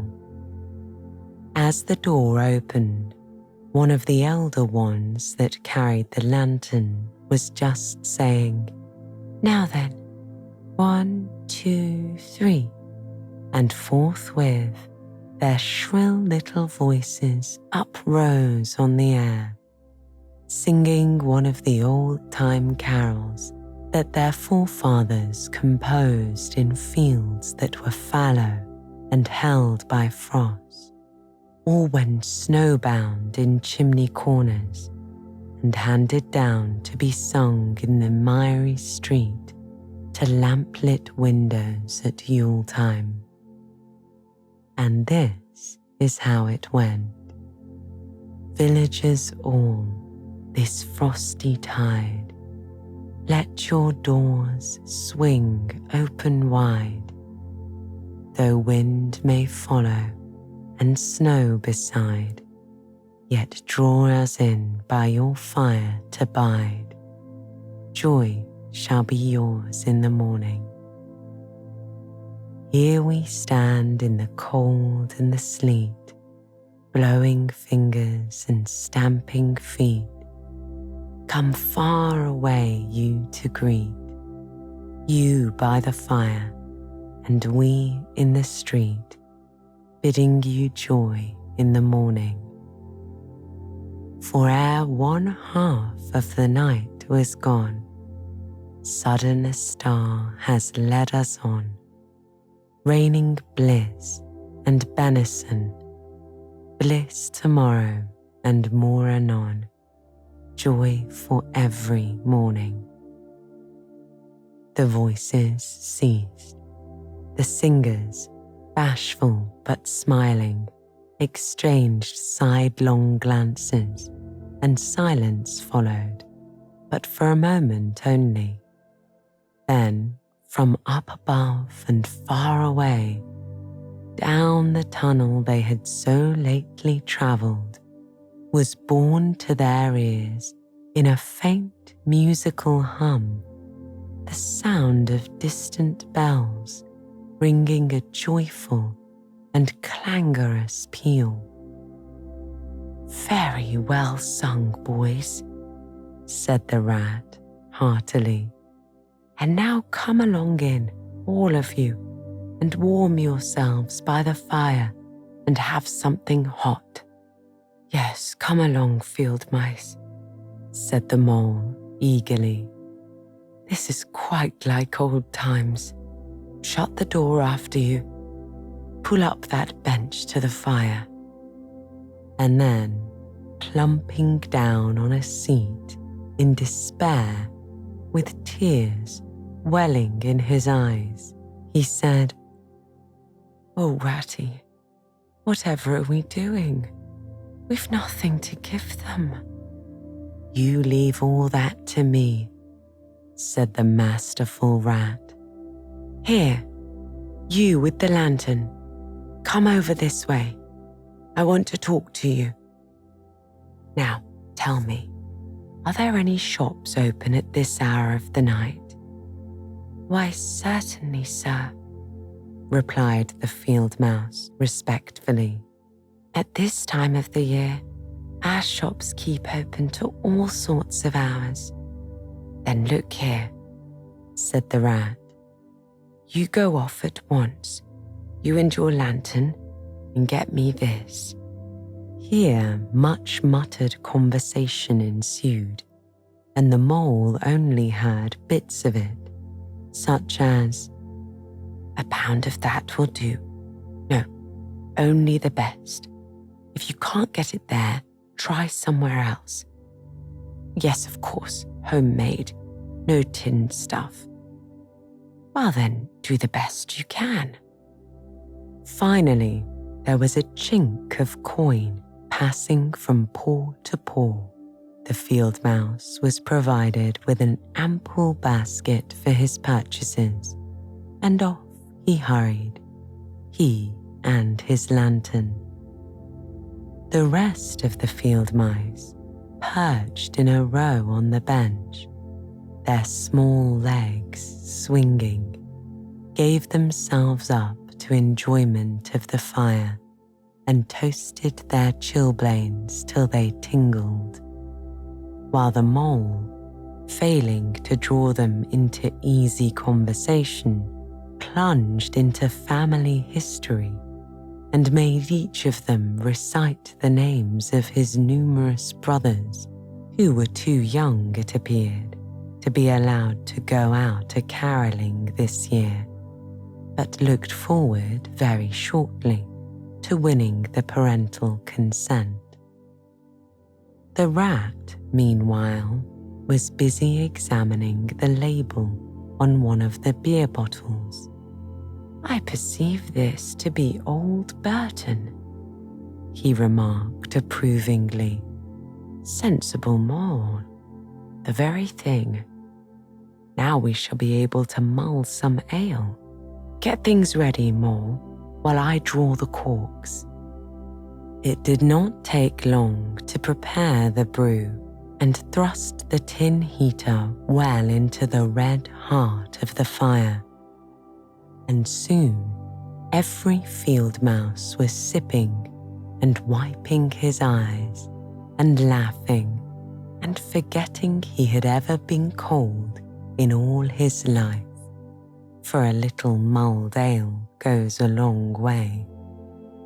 "They act plays too, these fellows," the mole explained to Rat. make them up all by themselves and act them afterwards. And very well they do it too. Oh, they gave us a capital one last year about a field mouse who was captured at sea by a Barbary corsair and made to row in a gallery. And when he escaped and got home again, his lady love had gone into a convent. Here, you were in it, I remember. Get up and recite a bit. The field mouse addressed got up on his legs, giggled shyly, looked round the room, and remained absolutely tongue-tied. His comrades cheered him on, Mole coaxed and encouraged him, and the rat went so far as to take him by the shoulders and shake him, but nothing could overcome his stage fright. They were all busily engaged on him like watermen applying to the Royal Humane Society's regulations to a case of long submersion, when the latch clicked, the door opened, and the field mouse with the lantern reappeared, staggering under the weight of his basket. There was no more talk of play acting once the very real and solid contents of the basket had been tumbled out on the table. Under the generalship of Rat, everybody was set to do something or to fetch something. In a very few minutes, supper was ready, and Mole, as he took the head of the table in a sort of dream, saw a lately barren board, set thick with savoury comforts, saw his little friends' faces brighten and beam as they fell to without delay. And then he let himself loose, for he was famished indeed, on the supper so magically provided, thinking about what a happy homecoming this had turned out to be after all. As they ate, they talked of old times. The field mice gave him the local gossip up to date and answered as well they could the 100 questions he had to ask them. The rat said little or nothing, only taking care that each guest had what he wanted and plenty of it, and that the mole had no trouble or anxiety about anything. They clattered off at last, very grateful and showering wishes of the season with their jacket pockets stuffed with remembrances for the small brothers and sisters at home. When the door had closed on the last of them, and the chink of the lanterns had died away, Mole and Rat kicked the fire up, drew their chairs in, brewed themselves a last nightcap of mulled ale, and discussed the events of the long day. At last, the rat, with a tremendous yawn, said, "Mole, old chap, I'm ready to drop. Sleepy is simply not the word. Is that your own bunk over on that side? Very well then, I'll take this. What a ripping little house this is. Everything's so handy." He clambered into his bunk and rolled himself well up in the blankets, and slumber gathered him forthwith as a swathe of barley is folded into the arms of the reaping machine. The weary mole was also glad to turn in without delay, and soon had his head on his pillow, in great joy and contentment. But ere he closed his eyes, he let them wander round his old room, mellow in the glow of the firelight that played or rested on familiar and friendly things which had long been unconsciously a part of him, and now smilingly received him back without rancour. He was now in just the frame of mind that the tactful rat had quietly worked to bring out in him. He saw clearly how plain and simple, how narrow even it all was, but clearly too how much it all meant to him, and the special value of some such anchorage in one's existence. He did not at all want to abandon the new life and its splendid things, and to turn his back on sun and air and all they offered him, and creep home and stay there. The upper world was all too strong. It called him still, even down there, and he knew he must return to the larger stage. But it was a good thing he had this to come back to, this place which was all his own, these things which were so glad to see him again, and could always be counted upon for the same simple welcome.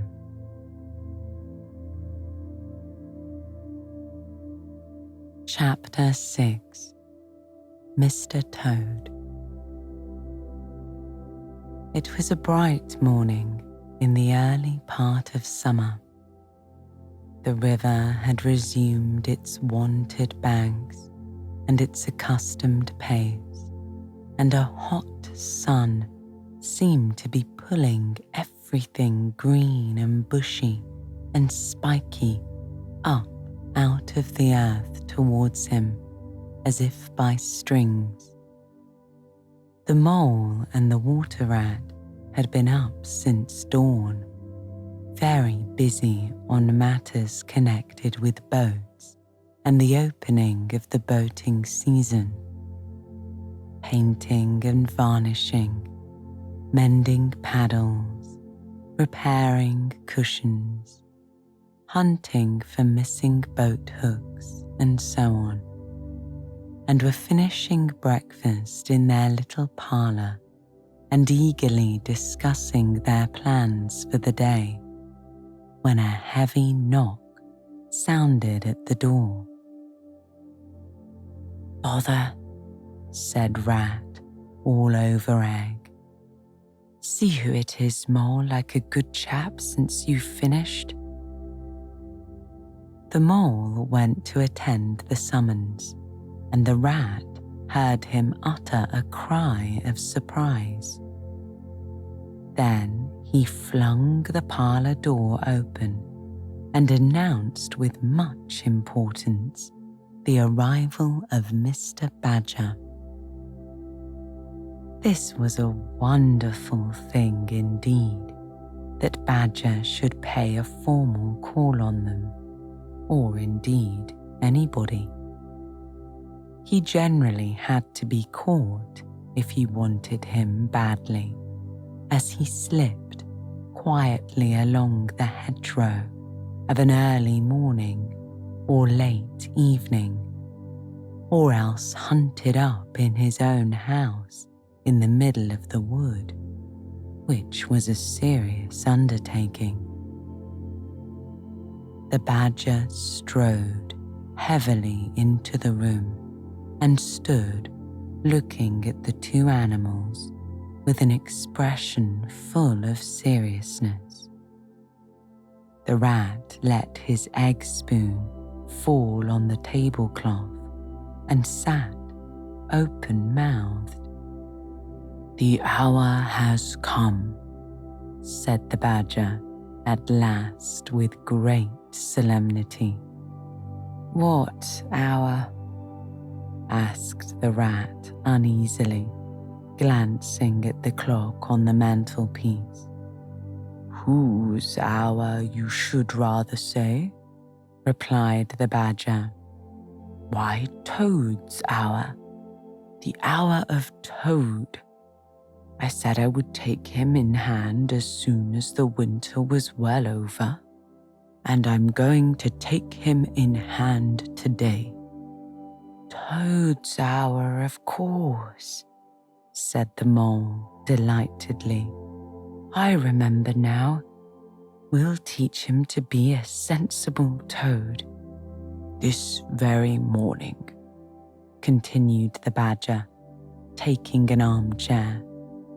"As I learned last night from a trustworthy source, another new and exceptionally powerful motor car will arrive at Toad Hall on approval or return. At this very moment, perhaps, Toad is busy arraying himself in those singularly hideous clothes so dear to him, which transform him from a comparatively good-looking toad into an object which throws any decent-minded animal that comes across it into a violent fit. We must be up and doing ere it is too late. You two animals will accompany me instantly to Toad Hall, and the work of the rescue shall be accomplished." "Right you are," said the rat, starting up. "We'll rescue the poor unhappy animal. We'll convert him. He'll be the most converted toad that ever was before we're done with him."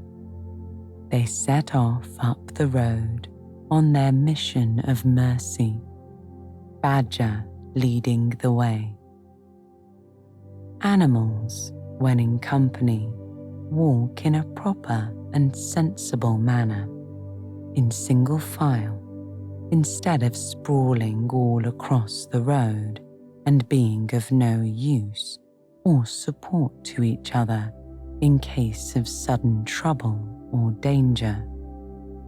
They reached the carriage drive of Toad Hall to find, as Badger had anticipated, a shiny new motor car of great size, painted a bright red, which was Toad's favorite color, standing in front of the house. As they neared the door, it was flung open, and Mr. Toad, arrayed in goggles, cap, gaiters, and enormous overcoat, came swaggering down the steps, drawing on his gauntleted gloves. "Hello! Come on, you fellows!" he cried cheerfully on catching sight of them. "You're just in time to come with me." His hearty accents faltered and fell away as he noticed the stern, unbending look on the countenances of his silent friends, and his invitation remained unfinished. The badger strode up the steps. "Take him inside," he said sternly to his companions. Then, as Toad was hustled through the door, struggling and protesting, he turned to the chauffeur in charge of the new motor car. "I'm afraid you won't be wanted today," he said.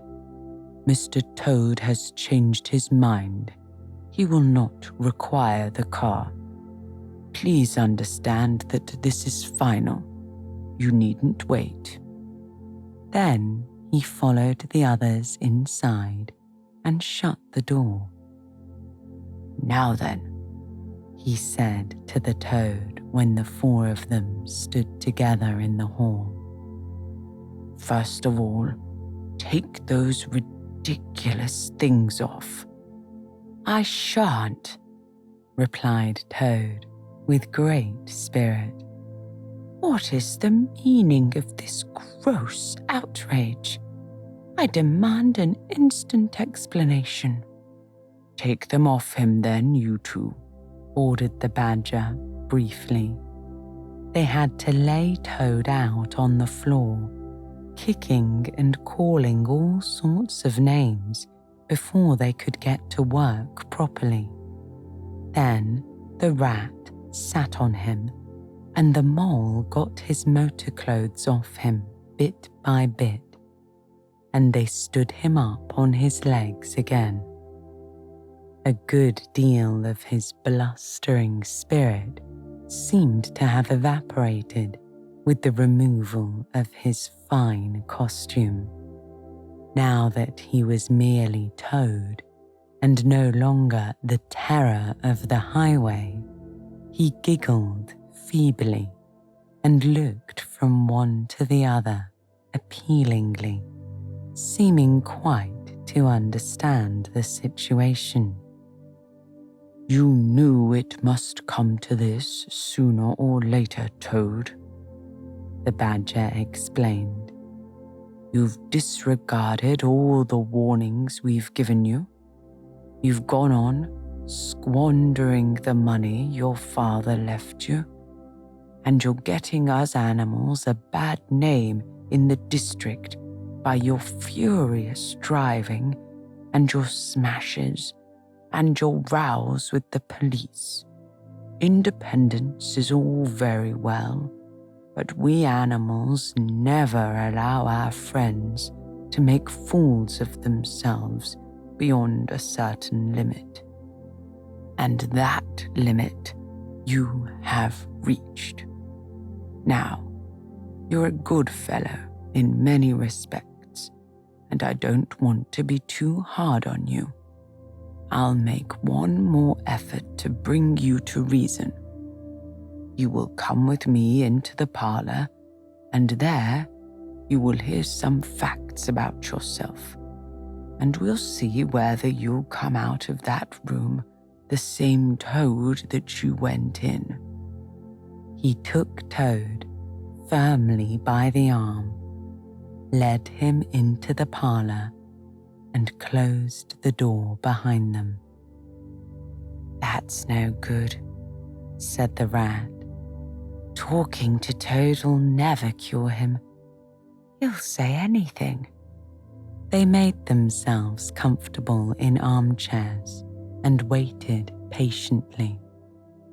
Through the closed door, they could just hear the long, continuous drone of the badger's voice, rising and falling in waves of oratory. And presently they noticed that the sermon began to be punctuated at intervals by long-drawn sobs, evidently proceeding from the bosom of Toad, who was a soft-hearted and affectionate fellow, very easily converted for the time being to any point of view. After some 3/4 of an hour, the door opened and the badger reappeared, solemnly leading by the paw a very limp and dejected Toad. His skin hung baggily about him, his legs wobbled, and his cheeks were furrowed by the tears so plentifully called forth by the badger's moving discourse. "Sit down there, Toad," said the badger kindly, pointing to a chair. "My friends," he went on, "I am pleased to inform you that Toad has at last seen the error of his ways. He is truly sorry for his misguided conduct in the past, and he has undertaken to give up motor cars entirely and forever. I have his solemn promise to that effect." "That is very good news," said the mole gravely. "Very good news indeed," observed the rat dubiously. He was looking very hard at Toad as he said this, and could not help thinking he perceived something vaguely resembling a twinkle in that animal's still sorrowful eye. "There's only one more thing to be done," continued the gratified badger. "Toad, I want you solemnly to repeat before your friends here what you fully admitted to me in the parlor just now. First, you are sorry for what you have done, and you see the folly of it all." There was a long pause. Toad looked desperately this way and that, while the other animals waited in grave silence. At last he spoke. "No," he said, a little sullenly but stoutly. "I am not sorry, and it wasn't folly at all. It was simply glorious." "What?" said the badger, greatly scandalized. "Didn't you tell me just now, in there?" "Oh, yes, in there," said Toad impatiently. "I'd have said anything in there. You're so eloquent, dear badger, and so moving and so convincing, and put all your points so frightfully well. You can do what you like with me in there, and you know it. But I've been searching my mind since, and going over things in it, and I find that I'm not a bit sorry, or repentant, really. So it's no earthly good saying I am now, is it?" "Then you don't promise," said the badger, "never to touch a motor car again?" "Certainly not," replied Toad emphatically.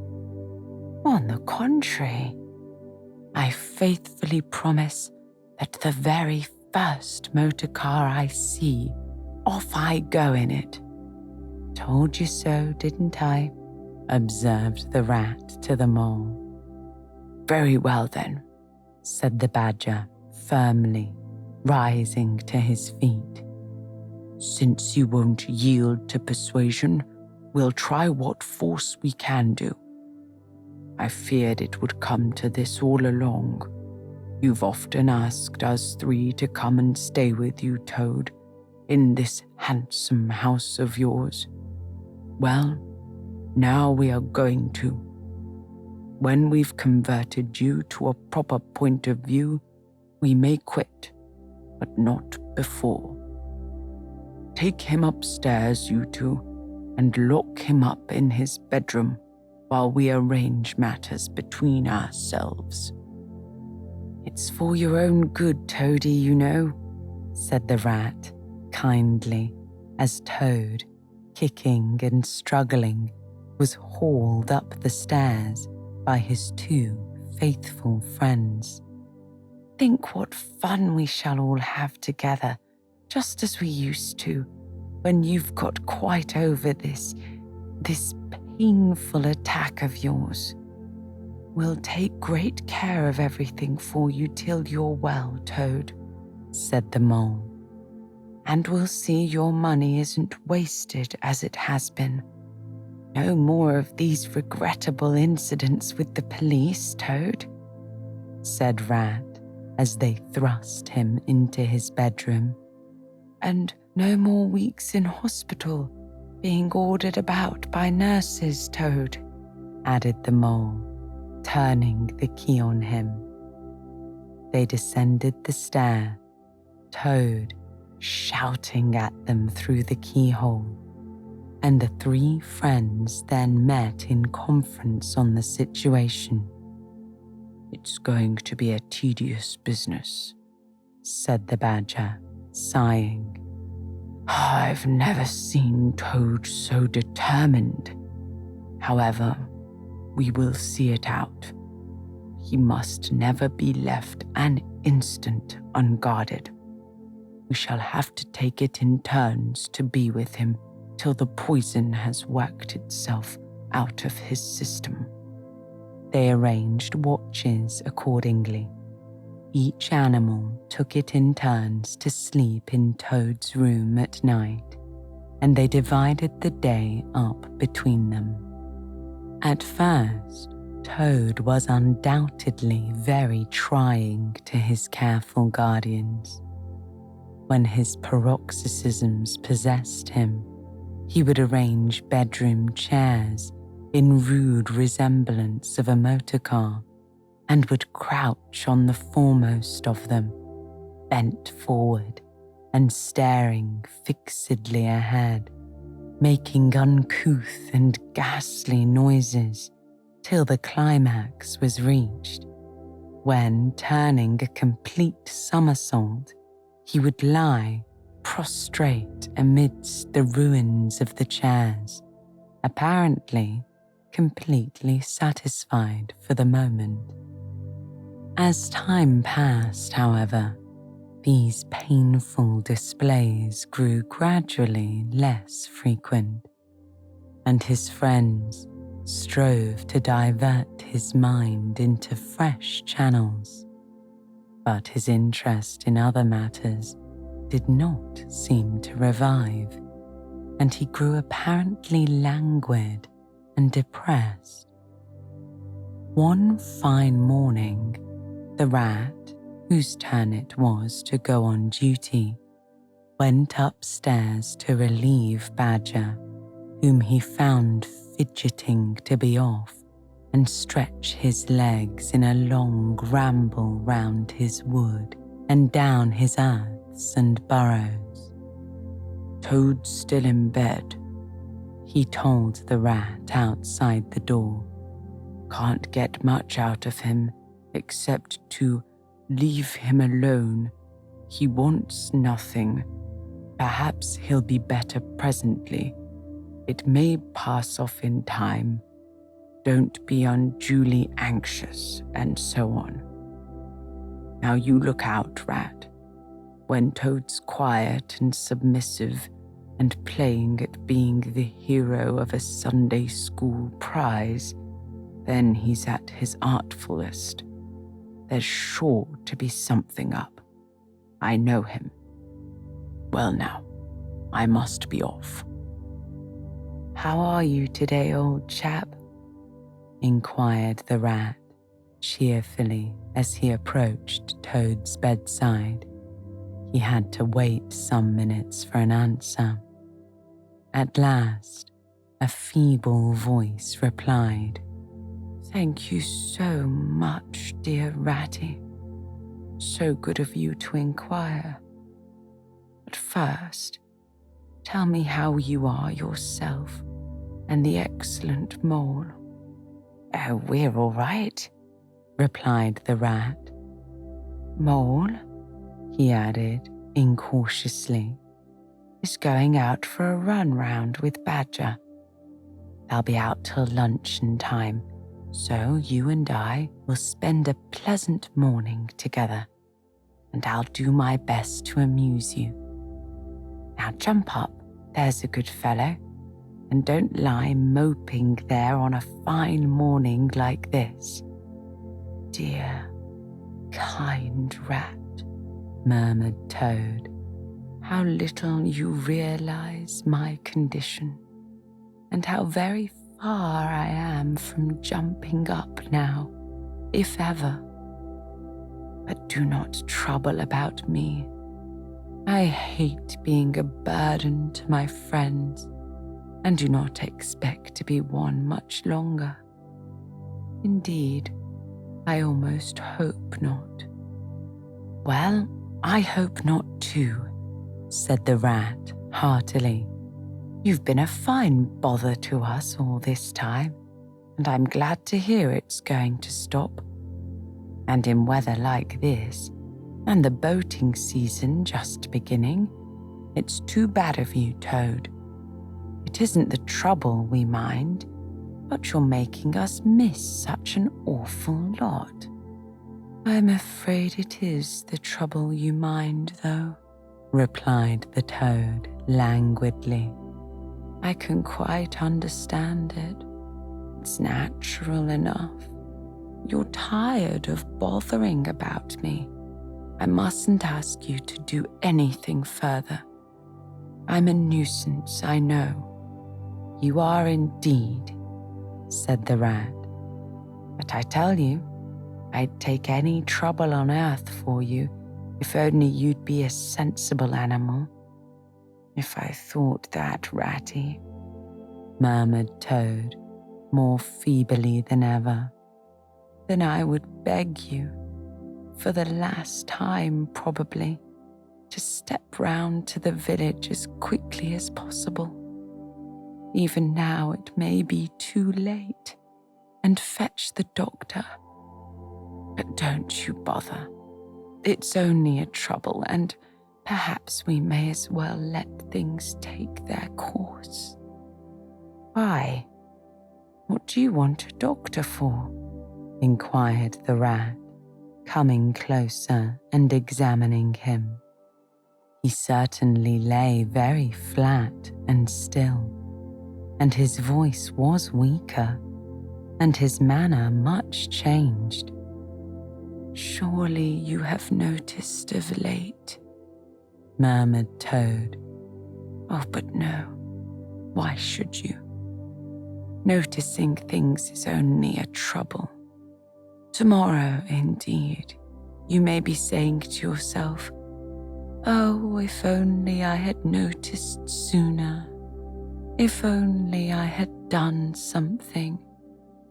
But no, it's a trouble. Never mind. Forget I asked.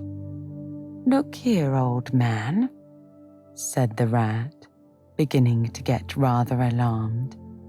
Of course I'll fetch a doctor for you if you really think you want him. But you can hardly be bad enough for that yet. Let's talk about something else. Oh, I fear, dear friend, said Toad with a sad smile, that talk can do little in a case like this, or doctors either for that matter.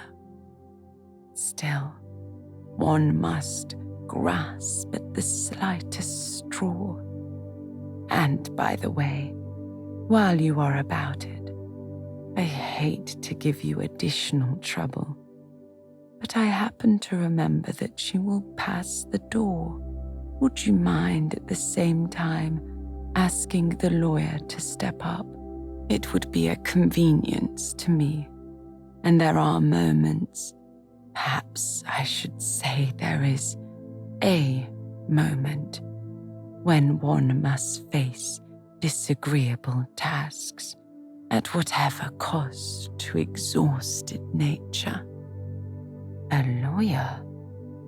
Oh, he must be really bad, the affrighted rat said to himself as he hurried from the room, not forgetting, however, to lock the door carefully behind him. Outside, he stopped to consider.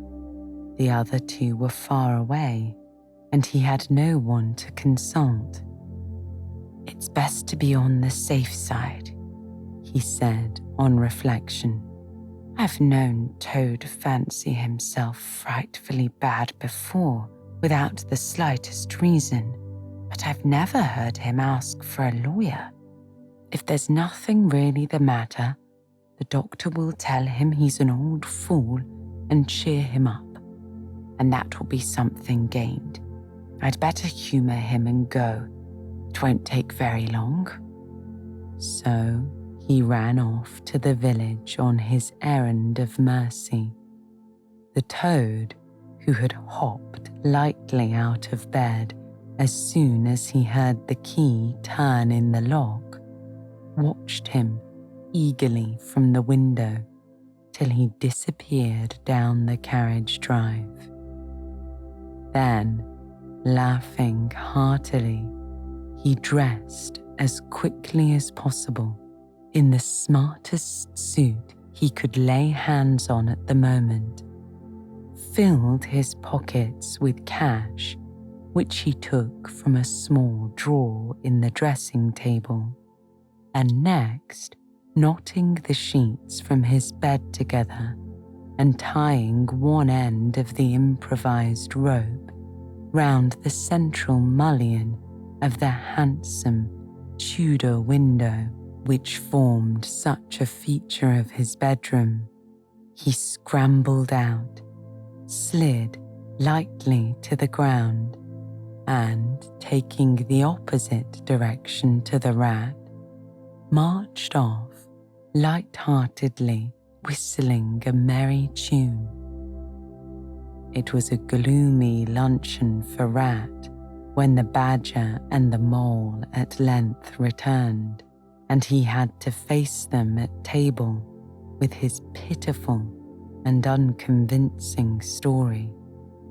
The badger's caustic, not to say brutal remarks may be imagined and therefore passed over, but it was pitiful to the rat that even the mole, though he took his friend's side as far as possible, could not help saying, "You've been a bit foolish this time, Ratty.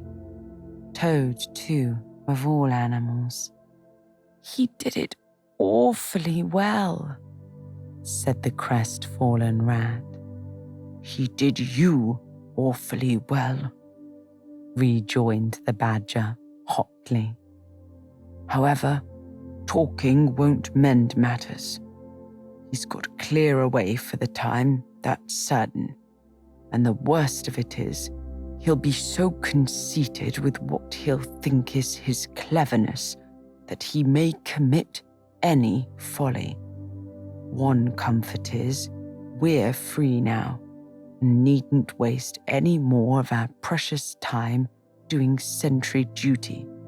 But we'd better continue to sleep at Toad Hall for a while longer. Toad may be brought back at any moment, on a stretcher or between two policemen." So spoke the badger, not knowing what the future held in store, or how much water and of how turbid a character was to run under bridges before Toad should sit at ease again in his ancestral hall. Meanwhile, Toad, cheerful and irresponsible, was walking briskly along the high road some miles from home. At first he had taken bypaths and crossed many fields and changed his course several times in case of pursuit. But now, feeling by this time safe from recapture, and the sun smiling brightly on him, and all nature joining in a chorus of approval to the song of self-praise that his own heart was singing to him, he almost danced along the road in his satisfaction and conceit. "Smart piece of work, that," he remarked to himself, chuckling. "Brain against brute force, and brain came out on the top, as it's bound to do. Poor old Ratty. My, won't he catch it when the badger gets back.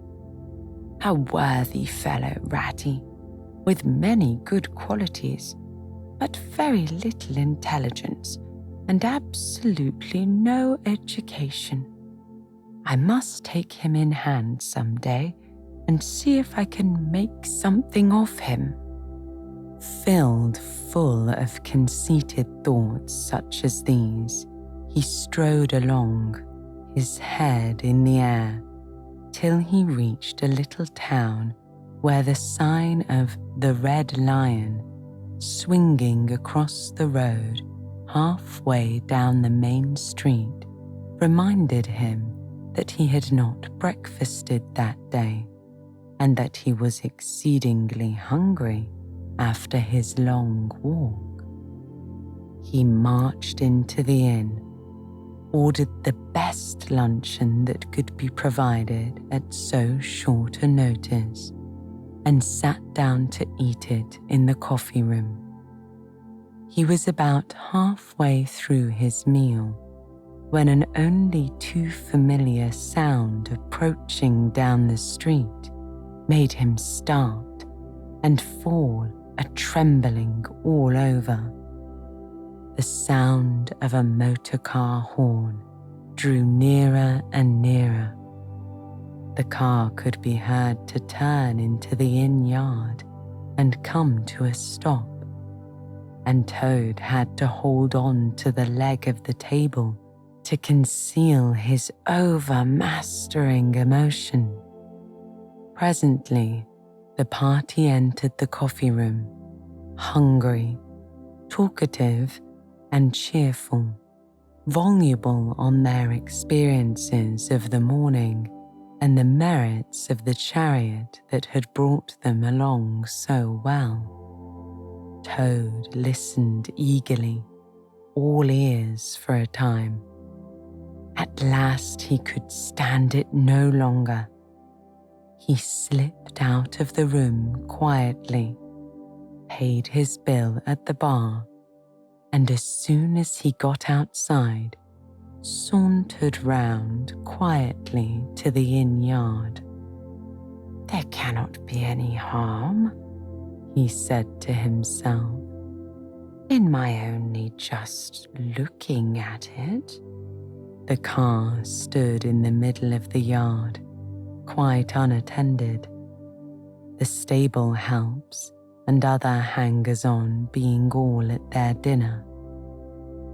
Toad walked slowly round it, inspecting, criticizing, musing deeply. "I wonder," he said to himself presently, "I wonder if this sort of car starts easily." Next moment, hardly knowing how it came about, he found he had hold of the handle and was turning it. As the familiar sound broke forth, the old passion seized on Toad and completely mastered him, body and soul. As if in a dream, he found himself somehow seated in the driver's seat. As if in a dream, he pulled the lever and swung the car round the yard and out through the archway. And, as if in a dream, all sense of right and wrong, all fear of obvious consequences seemed temporarily suspended. He increased his pace, and as the car devoured the street and leapt forth on the high road through the open country, he was only conscious that he was Toad once more. Toad at his best and highest. Toad the terror, the traffic queller, the lord of the lone trail, before whom all must give way or be smitten into nothingness and everlasting night. He chanted as he flew, and the car responded with sonorous drone. The miles were eaten up under him as he sped he knew not where, fulfilling his instincts, living his hour, reckless of what would soon come to him in a court of law. "To my mind," observed the chairman of the bench of magistrates cheerfully, "the only difficulty that presents itself in this otherwise very clear case is how we can possibly make it sufficiently hot for the incorrigible rogue and hardened ruffian whom we see cowering in the dock before us. Let me see. He has been found guilty on the clearest evidence. First, of stealing a valuable motor car. Secondly, of driving to the public danger. And thirdly, of gross impertinence to the rural police. Mr. Clerk, will you tell us, please, what is the very stiffest penalty we can impose for each of these offences, without, of course, giving the prisoner the benefit of any doubt, because there isn't any?" The clerk scratched his nose with his pen. "Some people would consider," he observed, "that stealing the motor car is the worst offence, and so it is. But cheeking the police undoubtedly carries the severest penalty, and so it ought.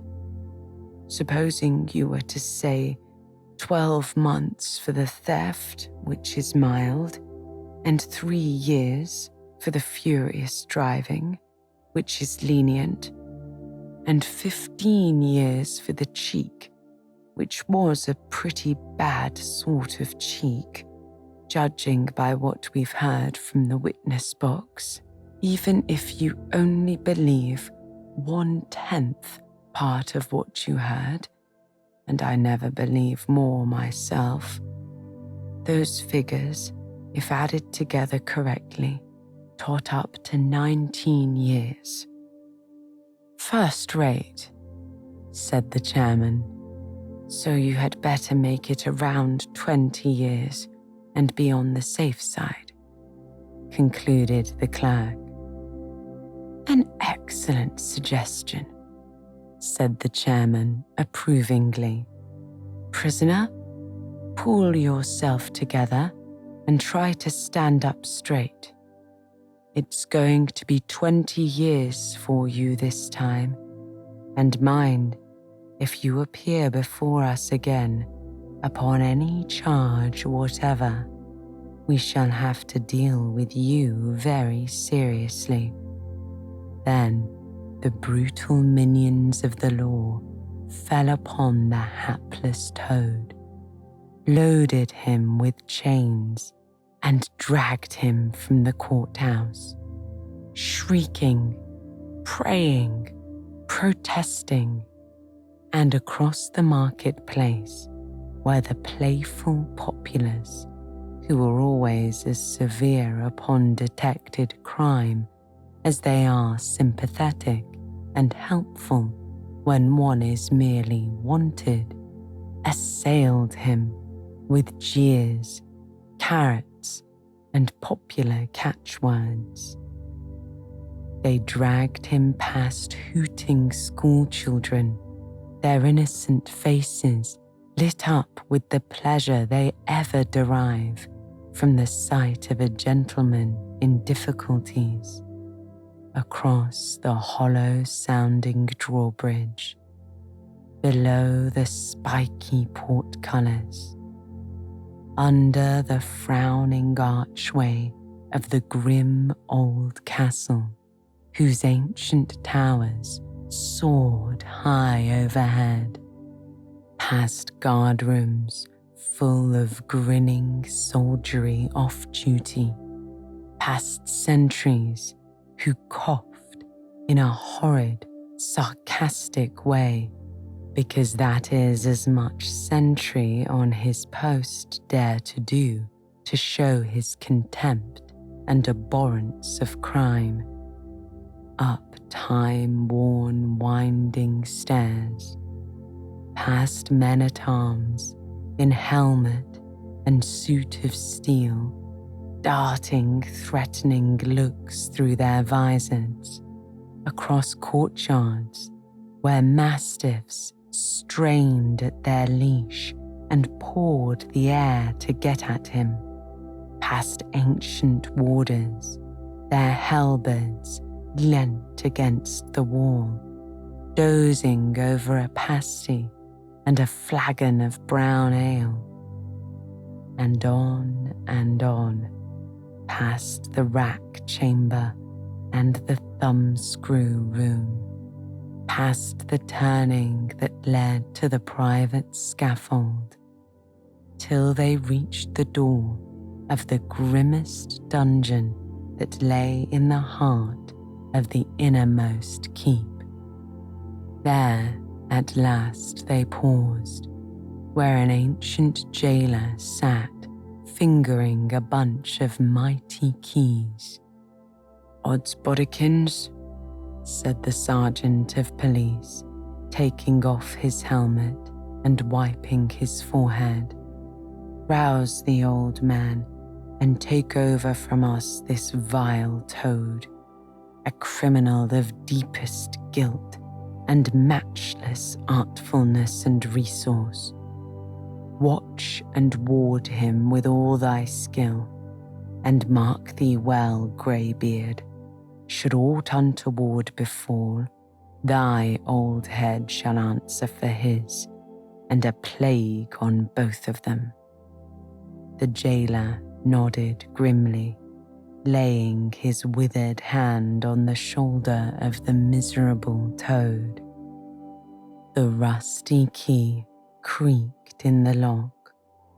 The great door clanged behind them, and Toad was a helpless prisoner in the remotest dungeon of the best guarded keep of the stoutest castle in all the length and breadth of merry England.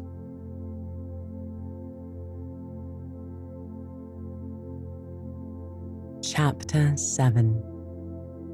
The Piper at the Gates of Dawn. The willow wren was twittering his thin little song, hidden himself in the dark selvage of the riverbank. Though it was past 10 o'clock at night, the sky still clung to and retained some lingering skirts of light from the departed day, and the sullen heats of the torrid afternoon broke up and rolled away at the dispersing touch of the cool fingers of the short midsummer night. Mole lay stretched on the bank, still panting from the stress of the fierce day that had been cloudless from dawn to late sunset, and waited for his friend to return. He had been on the river with some companions, leaving the water rat free to keep an engagement of long standing with Otter, and he had come back to find the house dark and deserted, and no sign of Rat, who was doubtless keeping it up late with his old comrade. It was still too hot to think of staying indoors, so he lay on some cool dock leaves and thought over the past day and its doings, and how very good they had all been.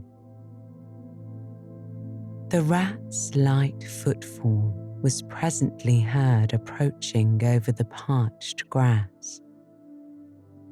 "Oh, the blessed coolness," he said, and sat down, gazing thoughtfully into the river, silent and preoccupied. "You stayed for supper, of course?" said the mole presently. "Simply had to," said the rat. They wouldn't hear of my going before. You know how kind they always are, and they made things as jolly for me as ever they could, right up to the moment I left. But I felt a brute all the time, as it was clear to me they were very unhappy, though they tried to hide it. Mole, I'm afraid they're in trouble. Little Portly is missing again, and you know what a lot his father thinks of him, though he never says much about it. What? That child? Said the mole lightly. Well, suppose he is. Why worry about it? He's always straying off and getting lost and turning up again. He's so adventurous. But no harm ever happens to him. Everybody hereabouts knows him and likes him, just as they do old Otter. And you may be sure some animal or other will come across him and bring him back all right. Why, we found him ourselves, miles from home, and quite self-possessed and cheerful. Yes, but this time it's more serious, said the rat gravely. He's been missing for some days now, and the otters have hunted everywhere, high and low, without finding even the slightest trace.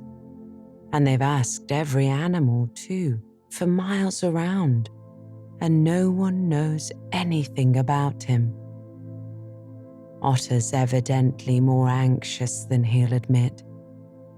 I got out of him that young Portly hasn't learned to swim very well yet, and I can see he's thinking of the weir. There's a lot of water coming down still, considering the time of year, and the place always had a fascination for the child. And then there are, well, traps and things, you know. Otter's not the fellow to be nervous about any son of his before it's time, and now he is nervous.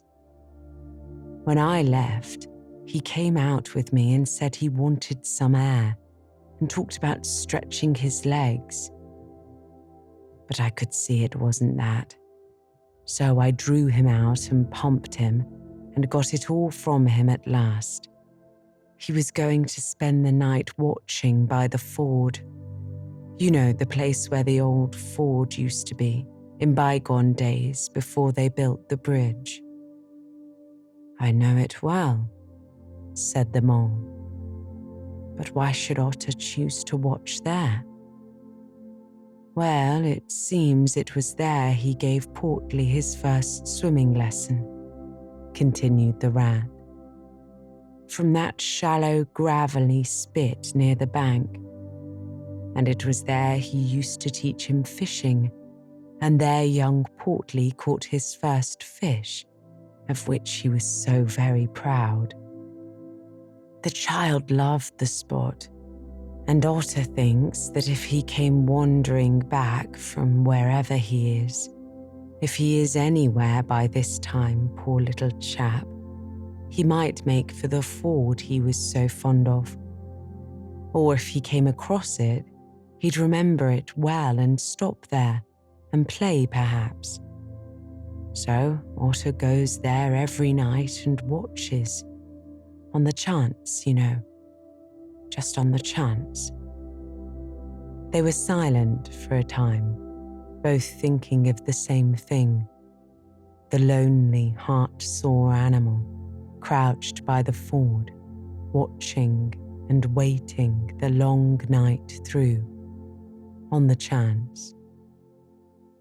Well, well, said the rat presently.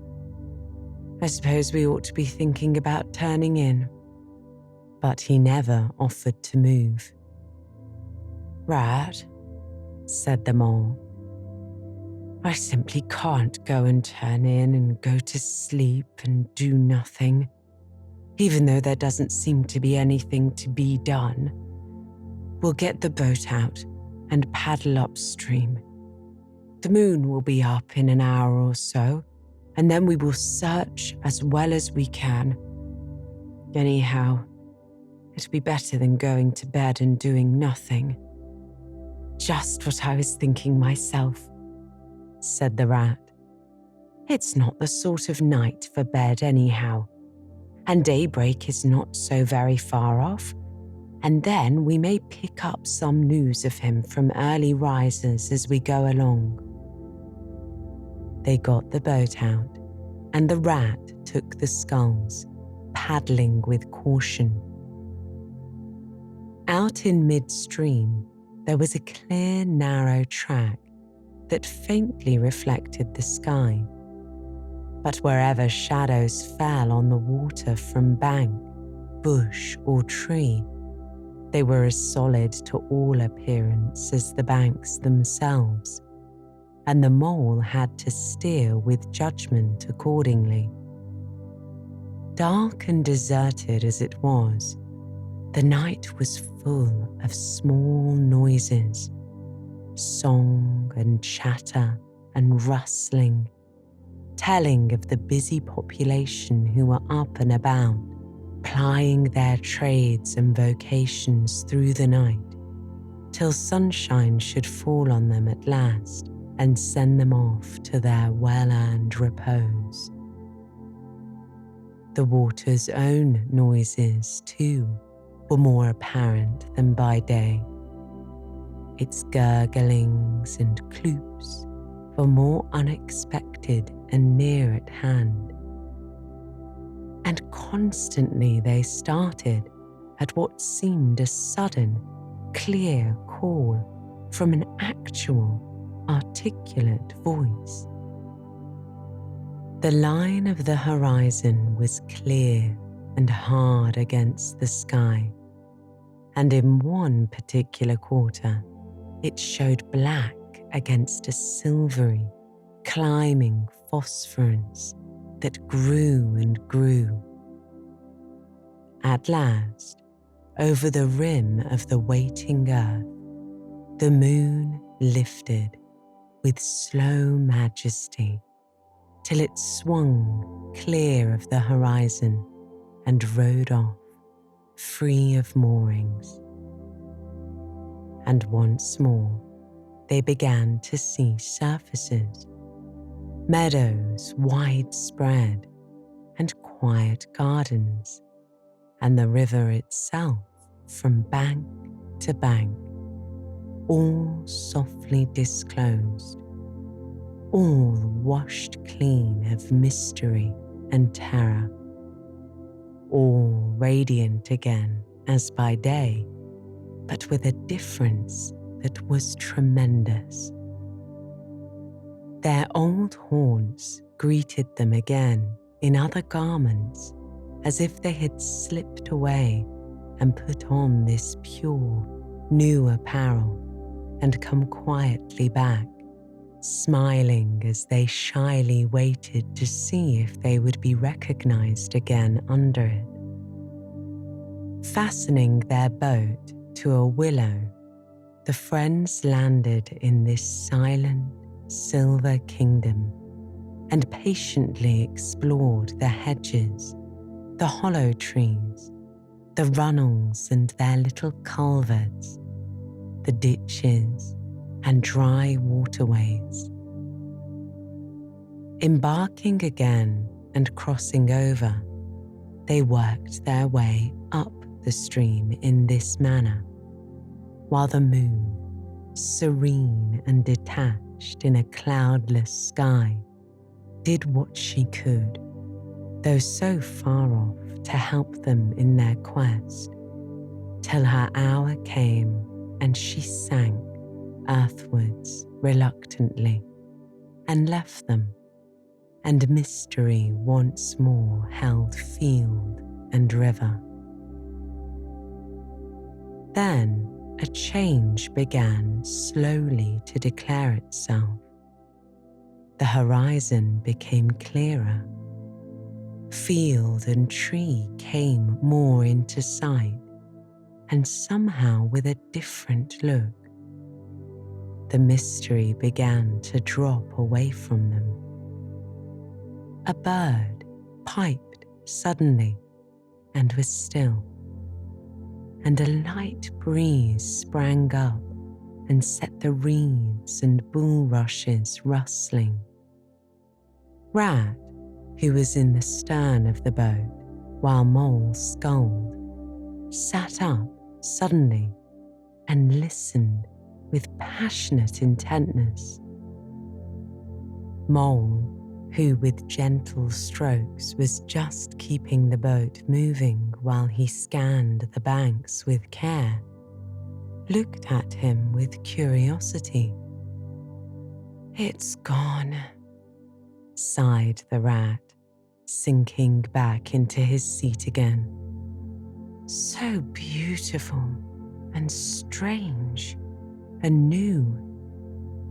Since it was to end so soon, I almost wish I never heard it, for it has roused a longing in me that is pain, and nothing seems worthwhile but to just hear that sound once more and go on listening to it forever.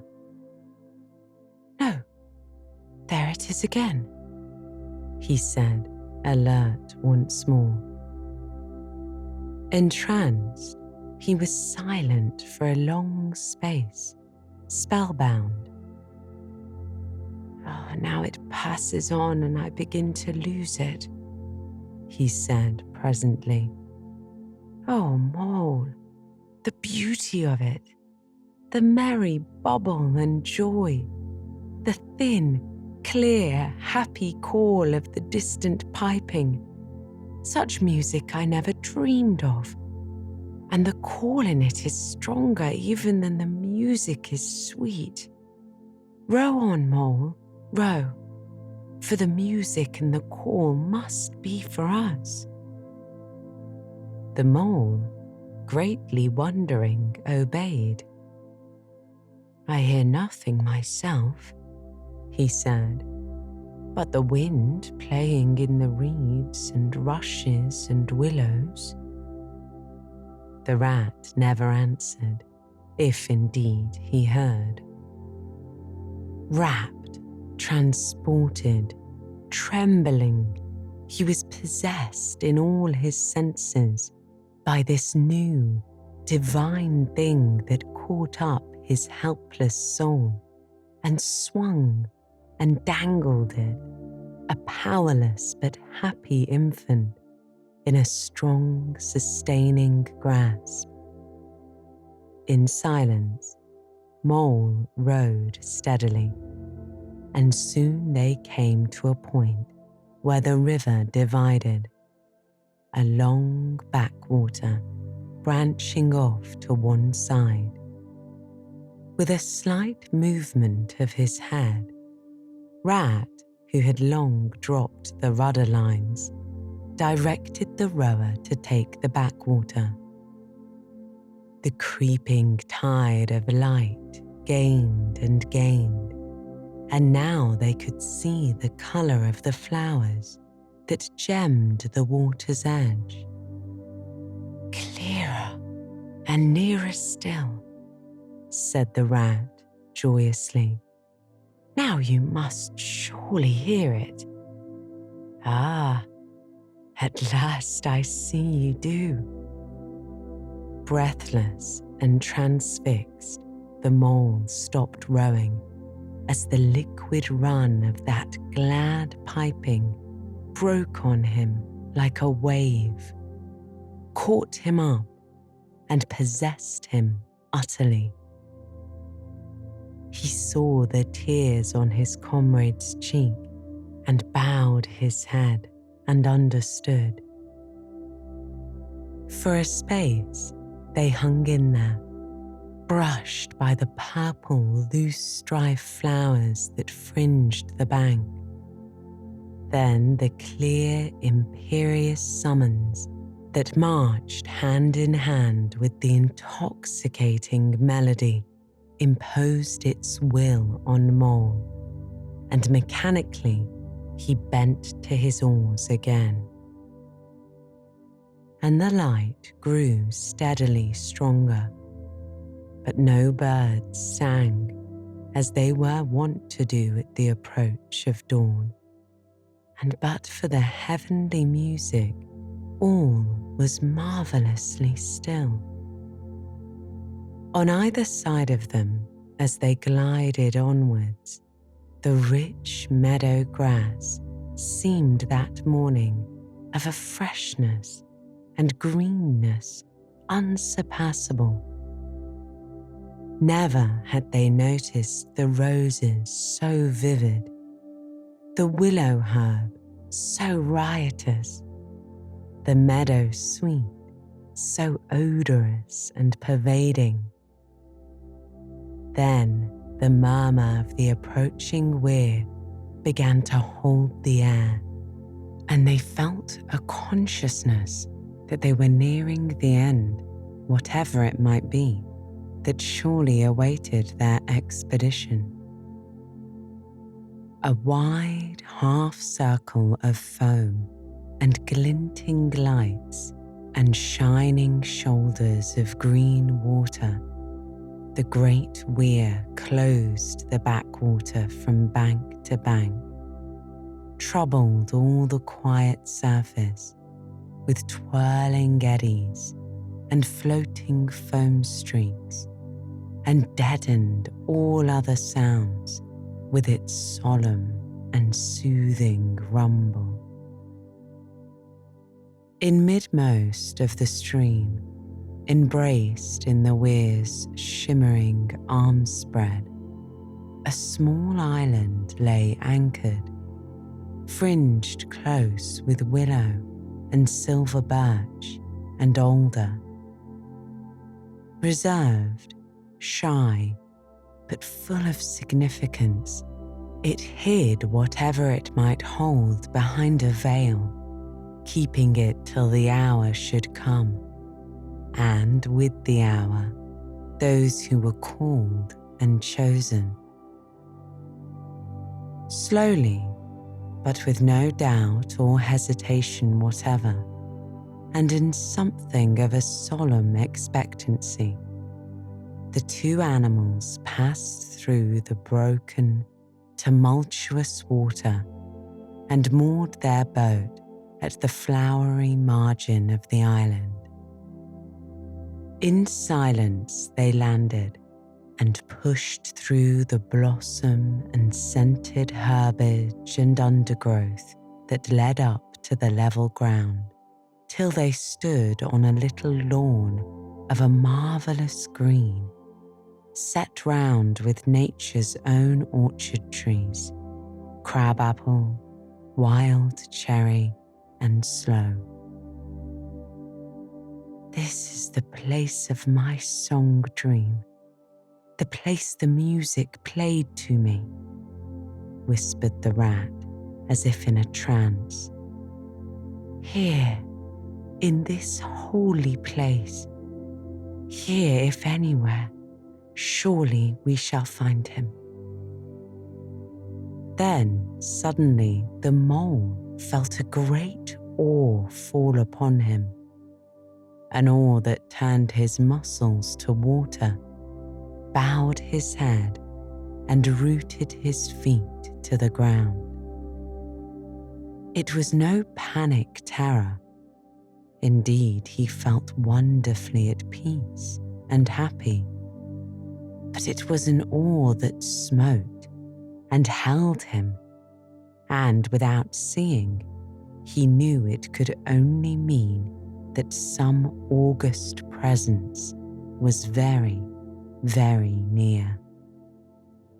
With difficulty, he turned to look for his friend and saw him at his side, cowed, stricken, and trembling violently. And still there was utter silence in the populous bird-haunted branches around them. And still the light grew and grew. Perhaps he would never have dared to raise his eyes, but that the piping was now hushed, the call and the summons seemed still dominant and imperious. He might not refuse were death himself waiting to strike him instantly, once he had looked with mortal eye on things rightly kept hidden. Trembling, he obeyed and raised his humble head. And then, in that utter clearness of the imminent dawn, while nature, flushed with fullness of incredible colour, seemed to hold her breath for the event, he looked in the very eyes of the friend and helper. He saw the backward sweep of the curved horns, gleaming in the glowing daylight, saw the stern, hooked nose between the kindly eyes that were looking down on them humorously, while the bearded mouth broke into a half-smile at the corners, saw the rippling muscles on the arm that lay across the broad chest, the long, supple hand still holding the panpipes only just fallen away from the parted lips, saw the splendid curves of the shaggy limbs disposed in majestic ease on the grass, saw last of all, nestling between his very hooves, sleeping soundly in entire peace and contentment, the little, round, podgy, childish form of the baby otter. All this he saw for one moment, breathless and intense, vivid on the morning sky, and still, as he looked, he lived, and still, as he lived, he wondered. "Rat," he found breath to whisper, shaking. "Are you afraid?" "Afraid?" murmured the rat, his eyes shining with unutterable love. "Afraid? Of him? Oh, never, never. And yet, oh Mole, I am afraid." Then the two animals, crouching to the earth, bowed their heads and did worship. Sudden and magnificent, the sun's broad golden disk showed itself over the horizon facing them, and the first rays, shooting across the level water meadows, took the animals full in the eyes and dazzled them. When they were able to look once more, the vision had vanished, and the air was full of the carol of birds that hailed the dawn. As they stared blankly in quiet, misery deepening as they slowly realized all they had seen and all they had lost, a capricious little breeze, dancing up from the surface of the water, tossed the aspens, shook the dewy roses, and blew lightly and caressingly in their faces. And with its soft touch came instant oblivion. For this is the last best gift that the kindly God of the wild is careful to bestow on those to whom he has revealed himself in their helping, the gift of forgetfulness.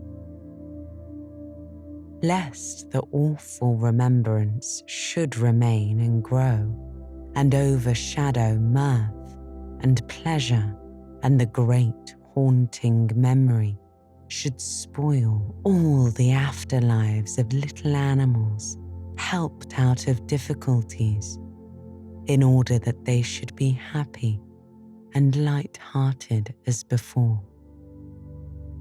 Mole rubbed his eyes and stared at Rat, who was looking about him in a puzzled sort of way. "I beg your pardon? What did you say, Rat?" he asked. "I think I was only remarking," said the Rat slowly, "that this was the right sort of place, and that here, if anywhere, we should find him. And look, why, there he is, the little fellow." And with a cry of delight, he ran towards the slumbering Portly. But Mole stood still a moment, held in thought, as one wakened suddenly from a beautiful dream, who struggles to recall it and can recapture nothing but a dim sense of the beauty of it, till that too fades away in its turn, and the dreamer bitterly accepts the hard, cold waking and all its penalties. So Mole, after struggling with his memory for a brief space, shook his head sadly and followed the Rat. Portly woke up with a joyous squeak and wriggled with pleasure at the sight of his father's friends, who had played with him so often in past days. In a moment, however, his face grew blank, and he fell to hunting round in a circle with pleading whine, as a child that has fallen happily asleep in its nurse's arms and wakes to find itself alone and laid in a strange place, and searches corners and cupboards and runs from room to room, despair growing silently in its heart. Even so, Portly searched the island and searched, dogged and unwearying, till at last the black moment came for giving it up and sitting down and crying bitterly. The Mole ran quickly to comfort the little animal, but Rat, lingering, looked long and doubtfully at certain hoof marks deep in the grass. "Some great animal has been here," he murmured slowly and thoughtfully, and stood musing, his mind strangely stirred.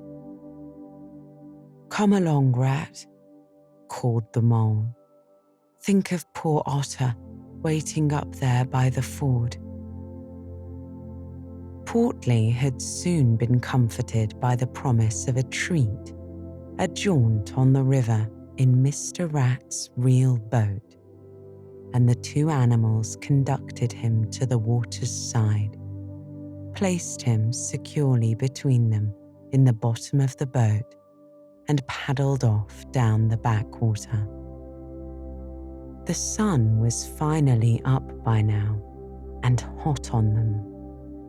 Birds sang lustily and without restraint, and flowers smiled and nodded from either bank. But somehow, so thought the animals, with less of richness and blaze of colour than they seemed to remember seeing quite recently somewhere. They wondered where. The main river reached again, they turned the boat's head upstream towards the point where they knew their friend was keeping his lonely vigil.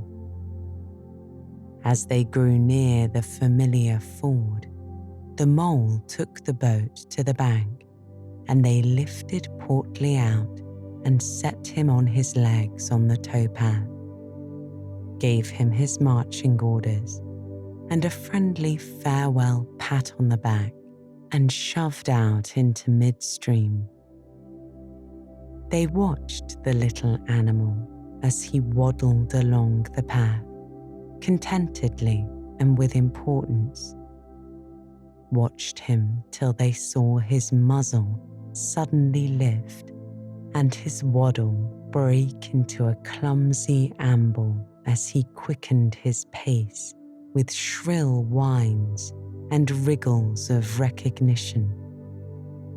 Looking up the river, they could see Otter start up, tense and rigid, from out of the shallows where he crouched in solemn patience, and could hear his amazed and joyous bark as he bounded up through the willows onto the path. Then the mole, with a strong pull on one oar, swung the boat round and let the full steam bear them down again where it would, their quest now happily ended.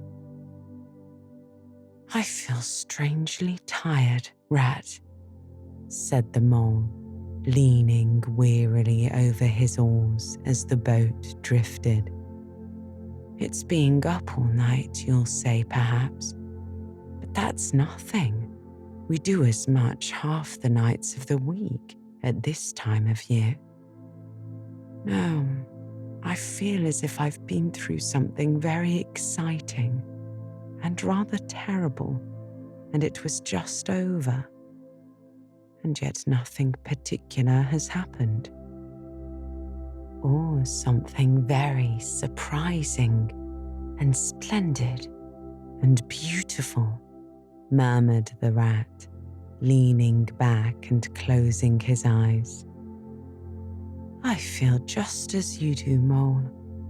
Simply dead tired, though not body tired. It's lucky we've got the steam with us to take us home.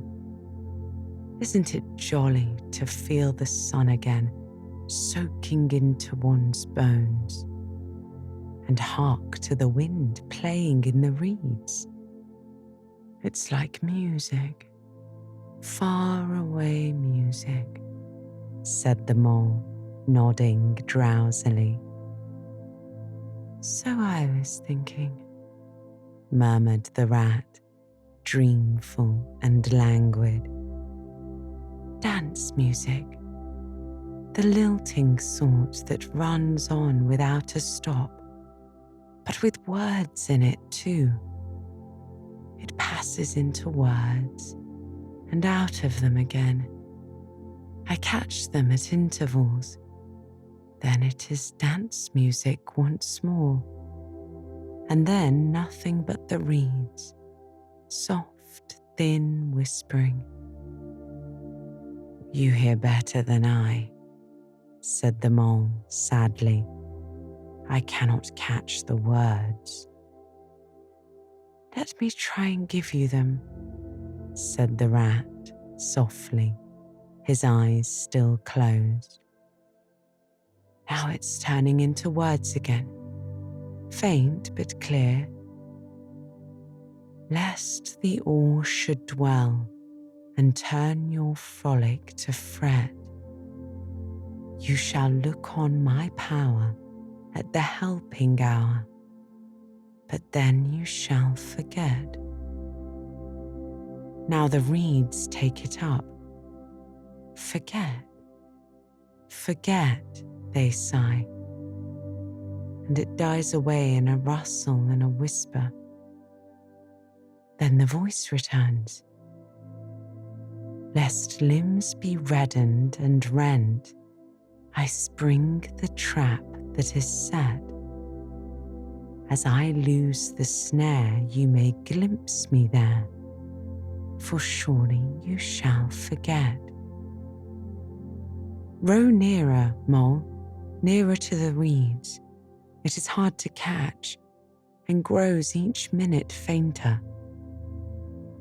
Helper and healer I cheer, small waifs in the woodland wet, strays I find in it, wounds I bind in it, bidding them all forget. Nearer, mole, nearer. Oh no, it is no good. The song has died away into reed talk. But what do the words mean?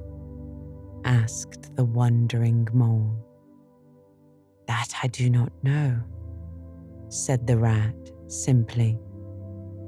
I passed them on to you as they reached me. Ah, now they return again, and this time full and clear. This time at last, it is the real, the unmistakable thing, simple, passionate, perfect. Well, let's have it then, said the mole, after he had waited patiently for a few minutes, half dozing in the hot sun. But no answer came. He looked and understood the silence. With a smile of much happiness on his face, and something of a listening look still lingering there, the weary rat was fast asleep.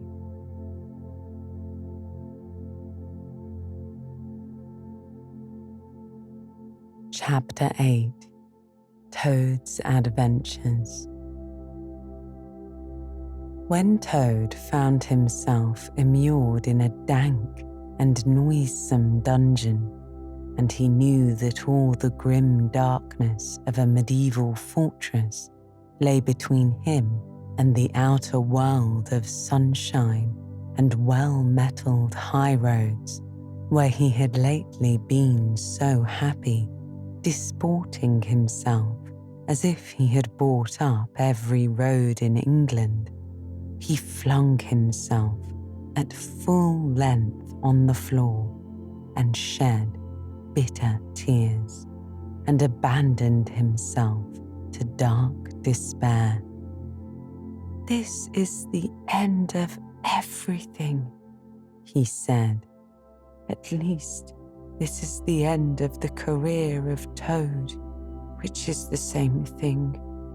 The popular and handsome Toad, the rich and hospitable Toad, the Toad so free and careless and debonair. How can I hope to be ever set at large again? He said. Who have imprisoned so justly for stealing so handsome a motor car, and in such an audacious manner, and for such lurid and imaginative cheek bestowed upon such a number of angry policemen? Here his sobs choked him. Stupid animal that I was, he said.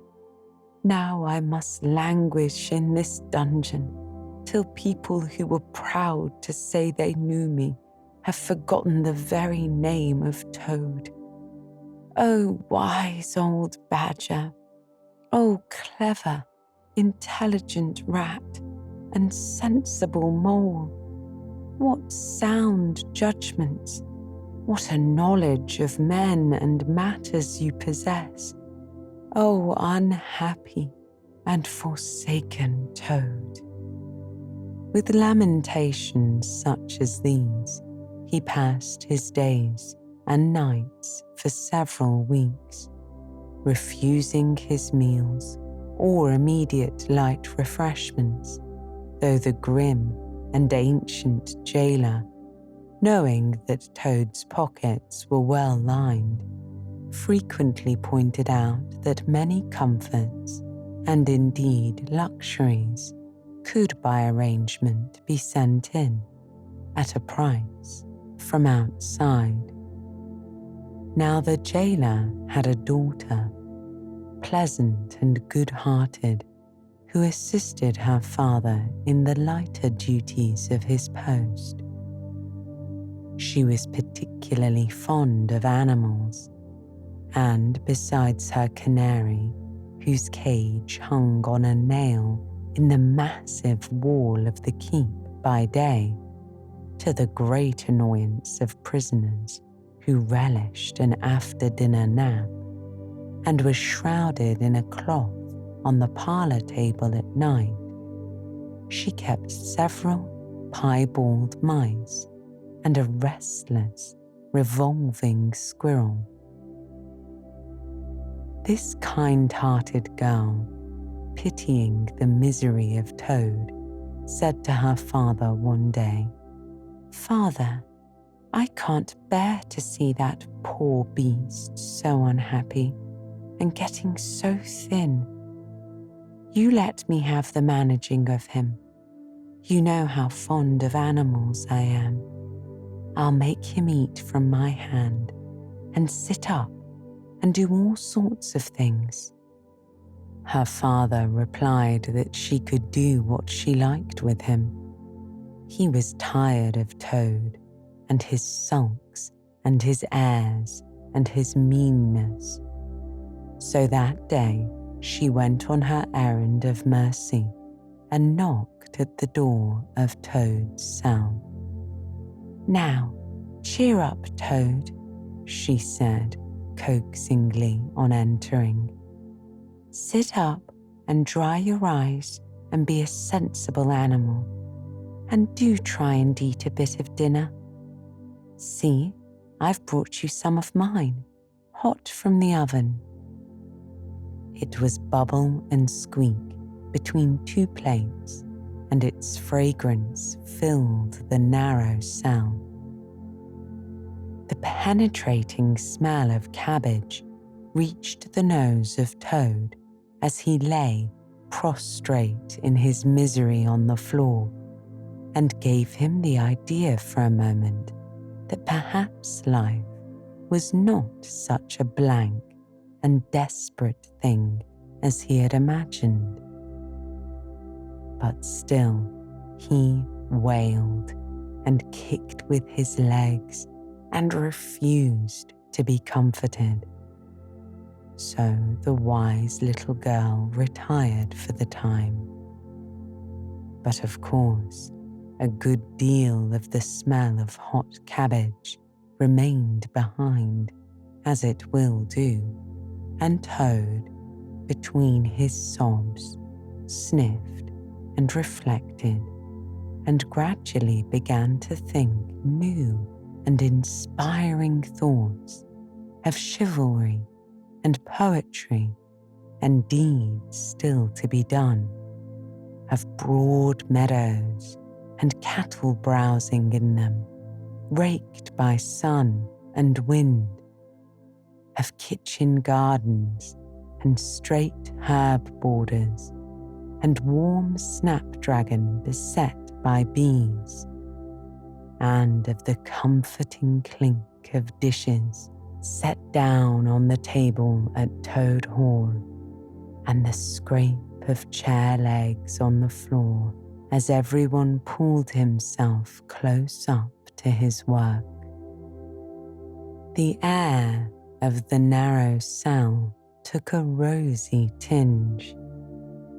He began to think of his friends and how they would surely be able to do something, of lawyers and how they would have enjoyed his case, and what a fool he had been not to get in a few. And lastly, he thought of his own great cleverness and resource, and all that he was capable of if he only gave his great mind to it, and the cure was almost complete. When the girl returned some hours later, she carried a tray with a cup of fragrant tea steaming on it, and a plate piled up with very hot buttered toast, cut thick very brown on both sides, with the butter running through the holes in it in great golden drops, like honey from the honeycomb.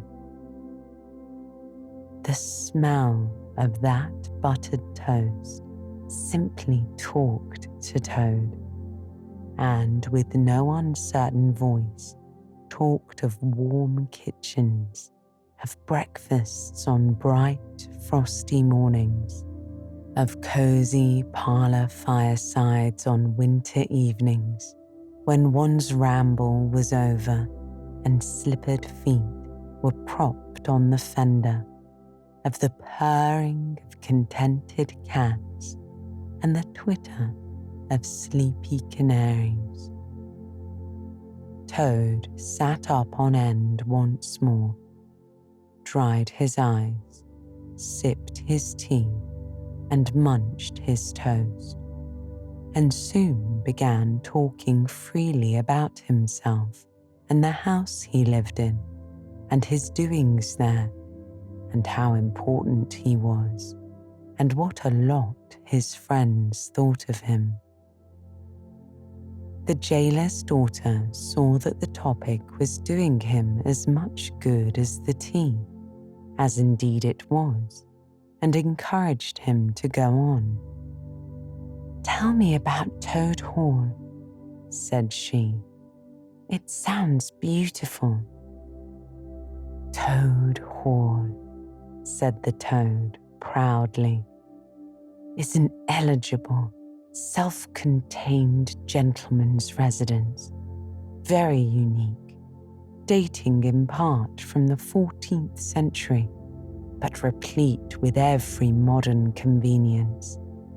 Up-to-date sanitation, 5 minutes from church, post office, and golf links."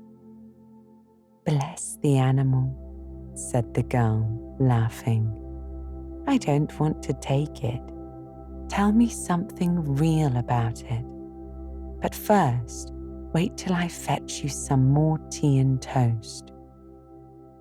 She tripped away and presently returned with a fresh trayful, and Toad, pitching into the toast with avidity, his spirits quite restored to their usual level, told her about the boathouse and the fish pond and the old walled kitchen garden, and about the pigsties and the stables and the pigeon house and the hen house, and about the dairy and the wash house and the china cupboards and the linen presses.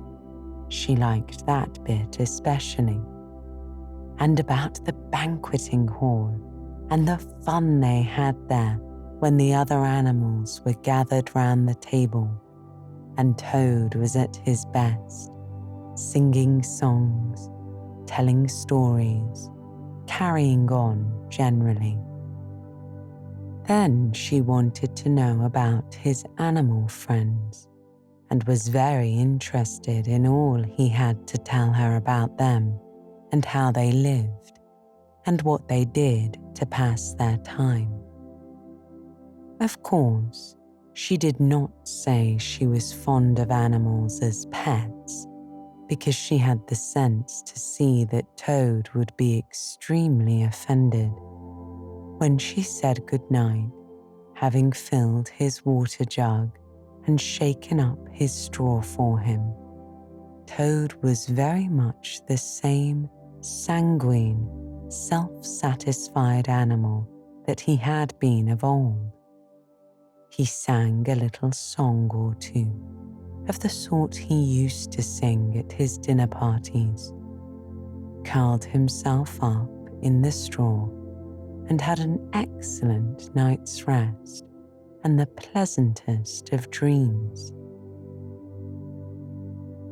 They had many interesting talks together after that, as the dreary days went on, and the jailer's daughter grew very sorry for Toad, and thought it a great shame that a poor little animal should be locked up in prison for what seemed to her a very trivial offence. Toad, of course, in his vanity, thought that her interest in him proceeded from a growing tenderness, and he could not help half regretting that the social gulf between them was so very wide.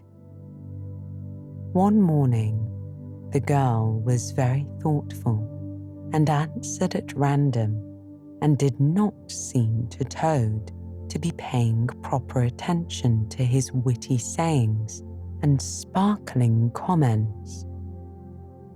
"Toad," she said presently, "just listen, please.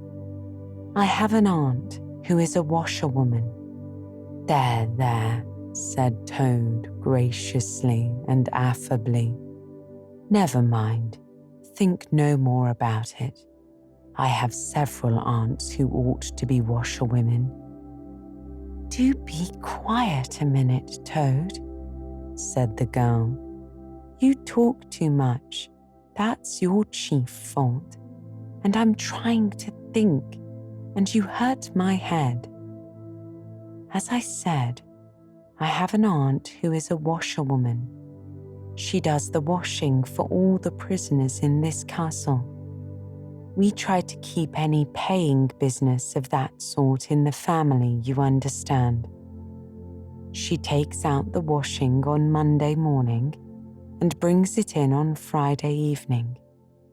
This is a Thursday. Now, this is what occurs to me.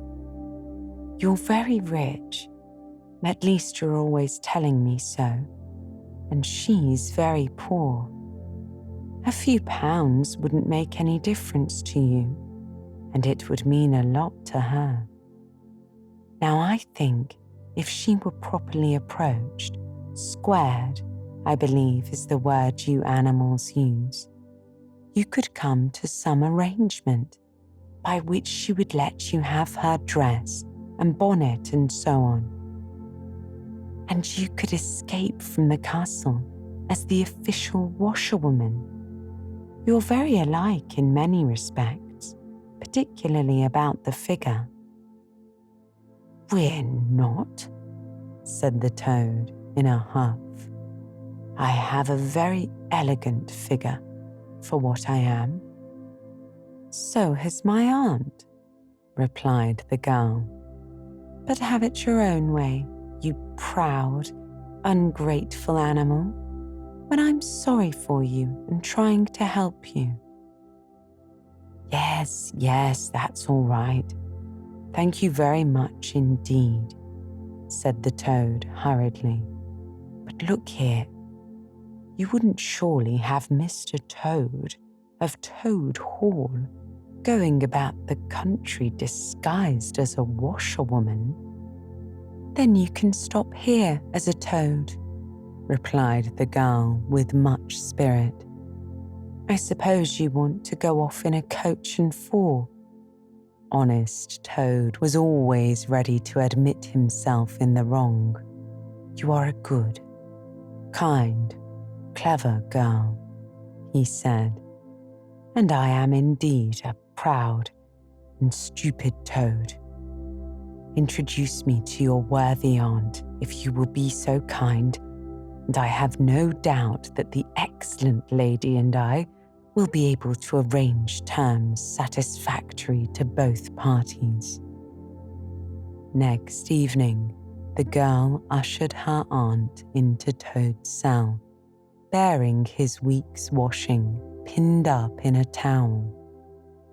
The old lady had been prepared beforehand for the interview, and the sight of certain gold sovereigns that Toad had thoughtfully placed on the table in full view practically completed the matter and left little further to discuss.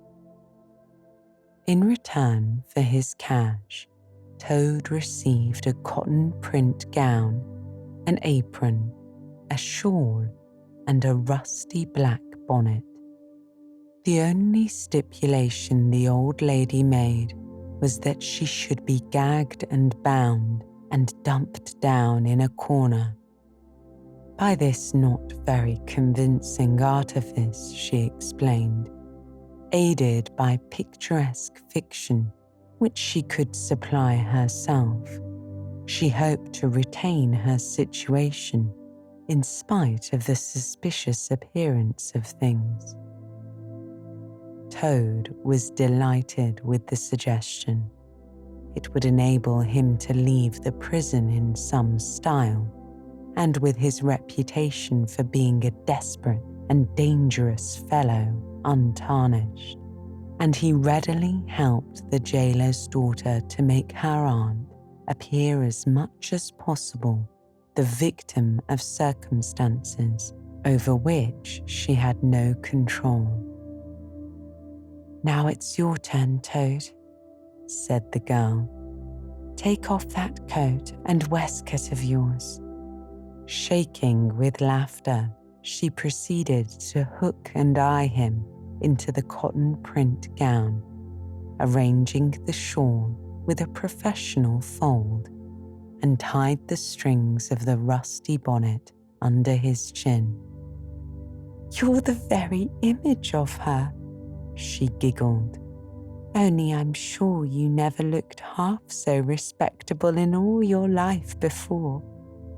Now goodbye, Toad, and good luck. Go straight down the way you came up, and if anyone says anything to you, as they probably will, being men, you can chaff back a bit, of course, but remember, you're a widow woman, quite alone in the world, with a character to lose." With a quaking heart, but as firm a footstep as he could command, Toad set forth, cautiously, on what seemed to be a most harebrained and hazardous undertaking.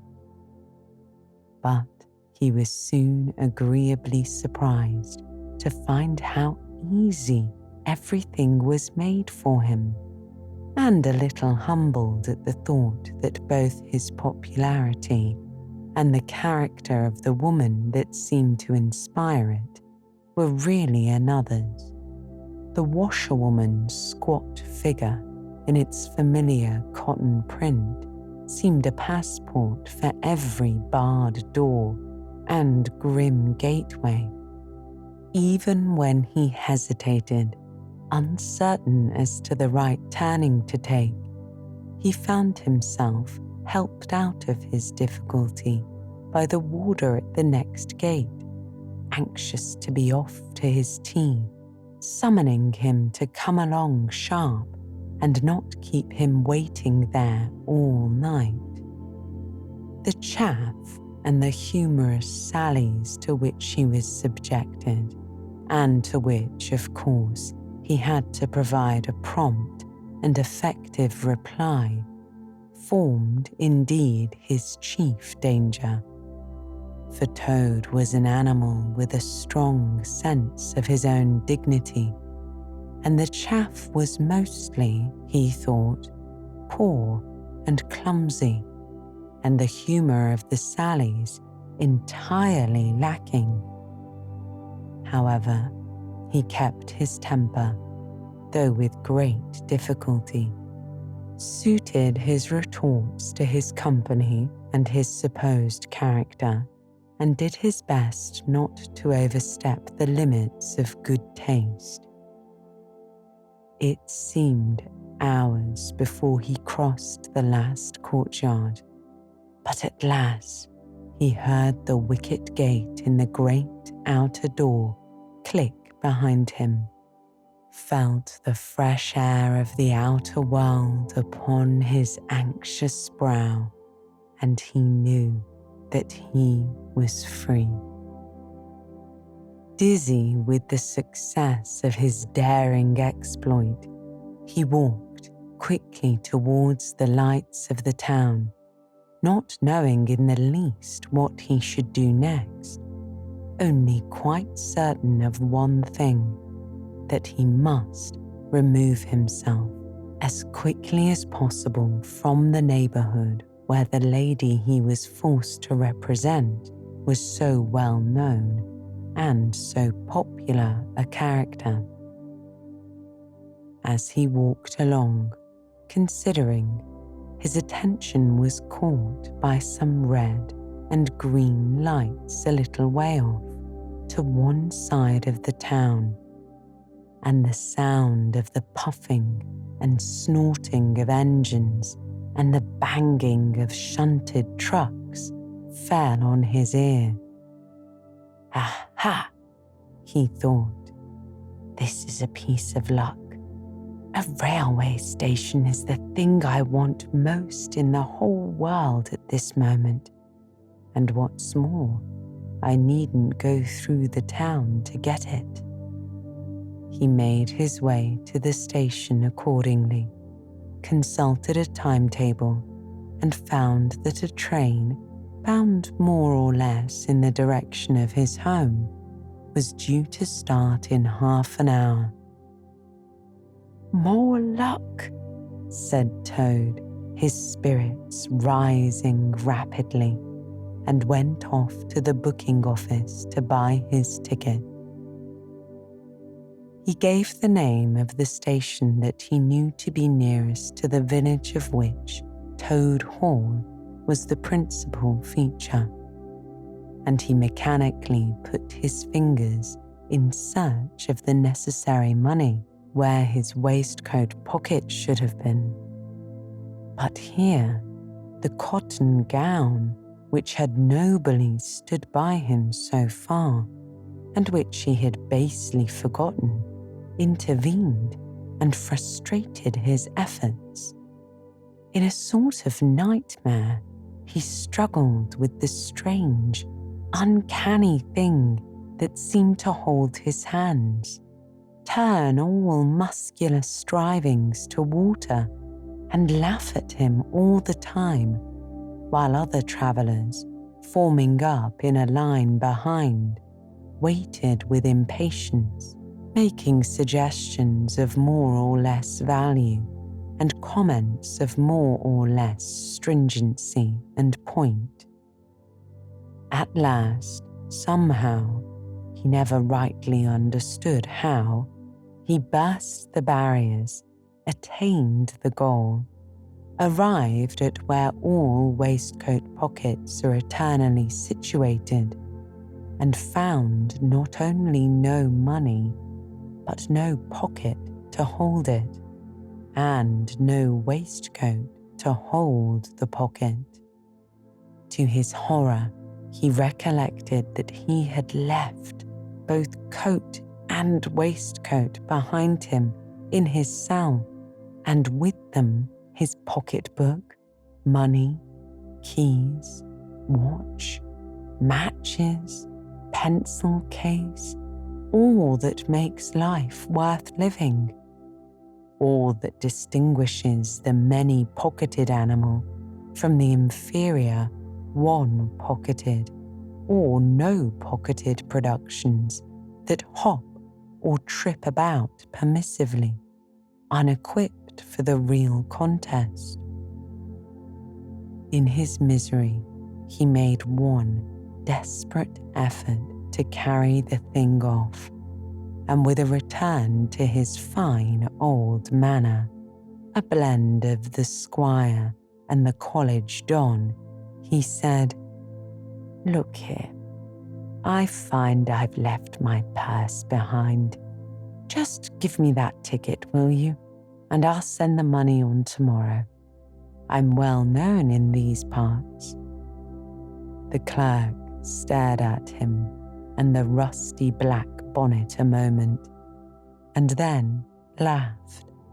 "I should think you were pretty well known in these parts," he said, "if you've tried this game on often. Here, stand away from the window, please, madam.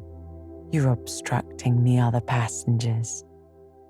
An old gentleman who had been prodding him in the back for some moments here thrust him away, and what was worse, addressed him as his good woman, which angered Toad more than anything that had occurred that evening. Baffled and full of despair, he wandered blindly down the platform where the train was standing, and tears trickled down each side of his nose. It was hard, he thought, to be within sight of safety and almost of home, and to be balked by the want of a few wretched shillings and by the pettifogging mistrustfulness of paid officials. Very soon his escape would be discovered, and the hunt would be up. He would be caught, reviled, loaded with chains, dragged back again to prison and bread and water and straw. His guards and penalties would be doubled, and oh, what sarcastic remarks the girl would make. What was to be done? He was not swift of foot. His figure was unfortunately recognizable. Could he not squeeze under the seat of a carriage? He had seen this method adopted by schoolboys when the journey money provided by thoughtful parents had been diverted to other and better ends. As he pondered, he found himself opposite the engine, which was being oiled, wiped, and generally caressed by its affectionate driver, a burly man with an oil can in one hand and a lump of cotton waste in the other. "Hello, Mother," said the engine driver. "What's the trouble? You don't look particularly cheerful." "Oh, sir," said Toad, crying afresh. "I am a poor, unhappy washerwoman, and I've lost all my money and can't pay for a ticket, and I must get home tonight somehow, and whatever am I to do, I don't know. Oh dear, oh dear." "That's a bad business indeed," said the engine driver reflectively. "Lost your money and can't get home, and got some kids too waiting for you, I dare say." "Any amount of them," sobbed Toad, "and they'll be hungry and playing with matches and upsetting lamps, the little innocents, and quarrelling and going on generally. Oh dear, oh dear." "Well, I tell you what I'll do," said the good engine driver. "You're a washerwoman to your trade, says you. Very well, that's it. And I'm an engine driver, as you may well see, and there's no denying it's terribly dirty work. Uses up a power of shirts, it does, till my missus is fair tired of washing 'em. If you'll wash a few shirts for me when you get home and send 'em along, I'll give you a ride on my engine. It's against the company's regulations, but we're not so very particular in these out-of-the-way parts." The Toad's misery turned to rapture as he eagerly scrambled up into the cab of the engine. Of course, he had never washed a shirt in his life, and couldn't if he tried, and anyhow, he wasn't going to begin. But he thought, when I get safely home to Toad Hall and have money again, and pockets to put it in, I will send the engine driver enough to pay for quite a quantity of washing, and that will be the same thing, or better. The guard waved his welcome flag. The engine driver whistled in a cheerful response, and the train moved out of the station. as the speed increased, and the toad could see on either side of him real fields and trees and hedges and cows and horses, all flying past him. And as he thought how every minute was bringing him nearer to Toad Hall and sympathetic friends and money to chink in his pocket and a soft bed to sleep in and good things to eat and praise and admiration at the recital of his adventures and his surpassing cleverness, he began to skip up and down and shout and sing snatches of song, to the great astonishment of the engine driver, who had come across washerwomen before at long intervals, but never one at all like this. They had covered many and many a mile, and Toad was already considering what he would have for supper as soon as he got home, when he noticed that the engine driver, with a puzzled expression in his face, was leaning over the side of the engine and listening hard. Then he saw him climb onto the coals and gaze out over the top of the train. Then he returned and said to Toad, "This is very strange. We're the last train running in this direction tonight. Yet I could be sworn that I heard another following us." Toad ceased his frivolous antics at once.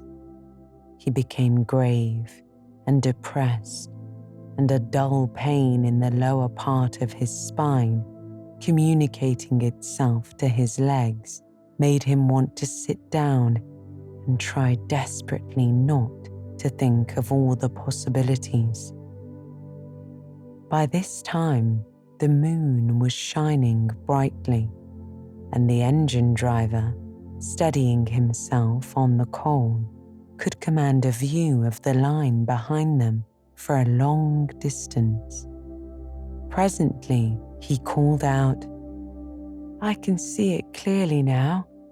It's an engine on our rails, coming at a great pace. It looks as if we were being pursued."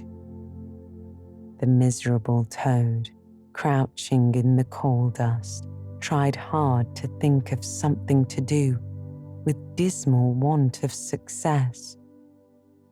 "They're gaining on us fast," said the engine driver, "and the engine is crowded with the strangest lot of people.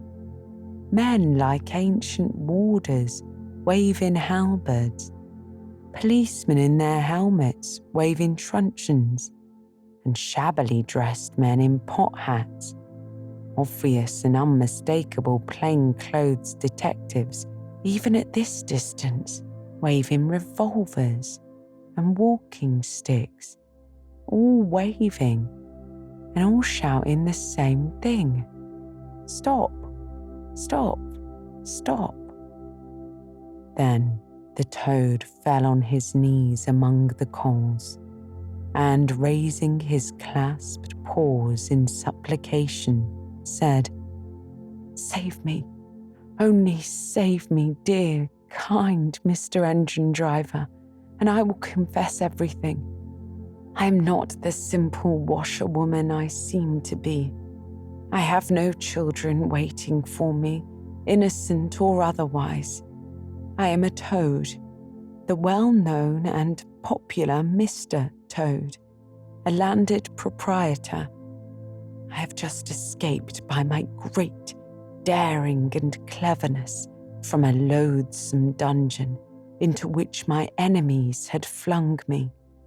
And if those fellows on that engine recapture me, it will be chains and bread and water and straw and misery once more for poor, unhappy, innocent Toad." The engine driver looked down upon him very sternly and said, "Now tell the truth. What were you put in prison for?" "It was nothing very much," said poor Toad, colouring deeply. "I only borrowed a motor car while the owners were at lunch. They had no need of it at the time. I didn't mean to steal it, really, but people, especially magistrates, take such harsh views of thoughtless and high-spirited actions." The engine driver looked very grave and said, "I fear that you have been indeed a wicked toad, and by rights I ought to give you up to offended justice. But you are evidently in sore trouble and distress, so I will not desert you. I don't hold with motor cars, for one thing, and I don't hold with being ordered about by policemen when I'm on my own engine for another.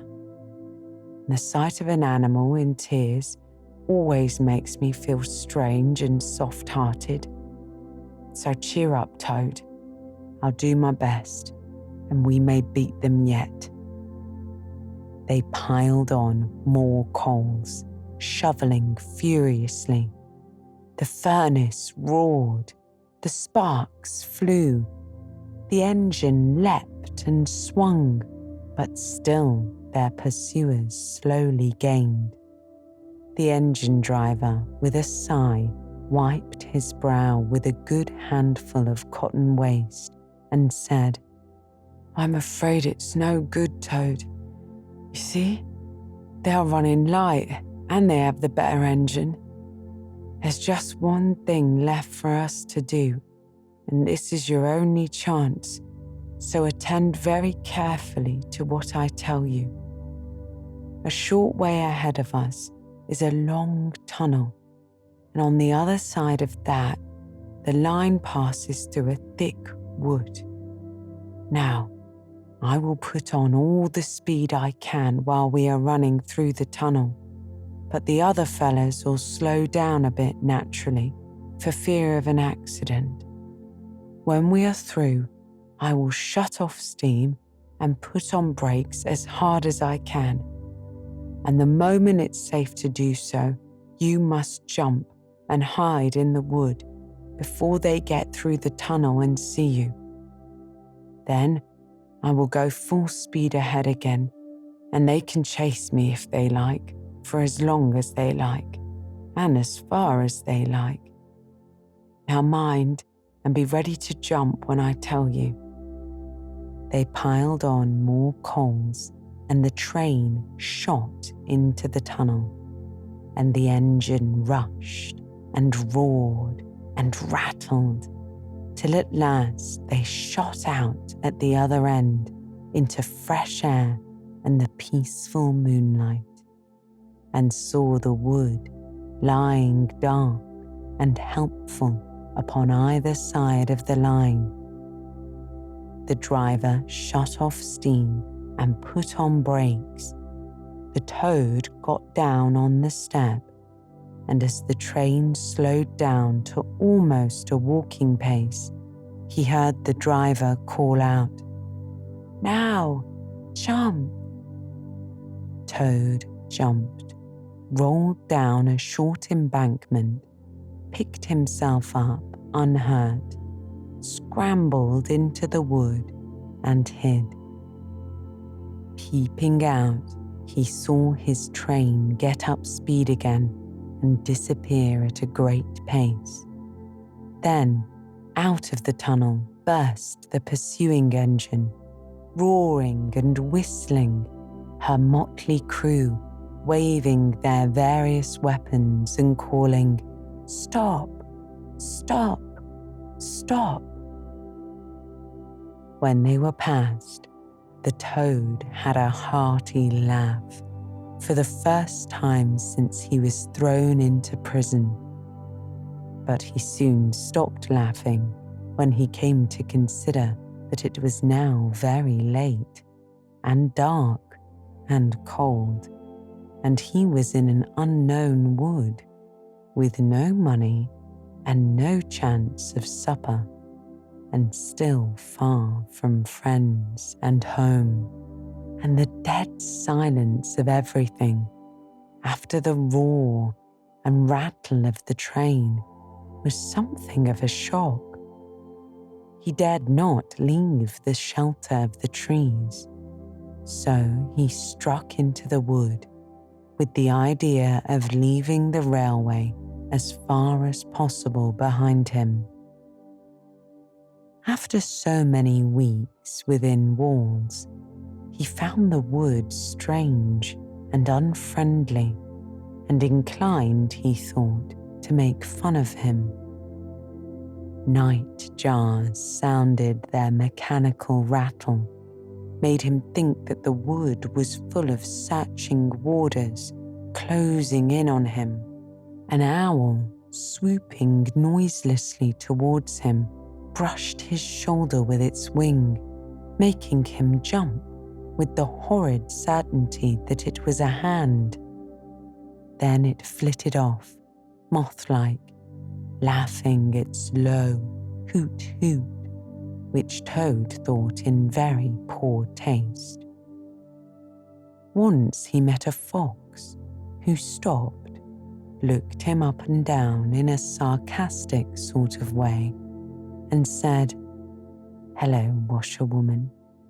Half a pair of socks and a pillowcase short this week. Mind it doesn't occur again," and swaggered off, sniggering. Toad looked about for a stone to throw at him, but could not succeed in finding one, which vexed him more than anything. At last, cold, hungry, and tired out, he sought the shelter of a hollow tree, where with branches and dead leaves he made himself as comfortable a bed as he could, and slept soundly till morning.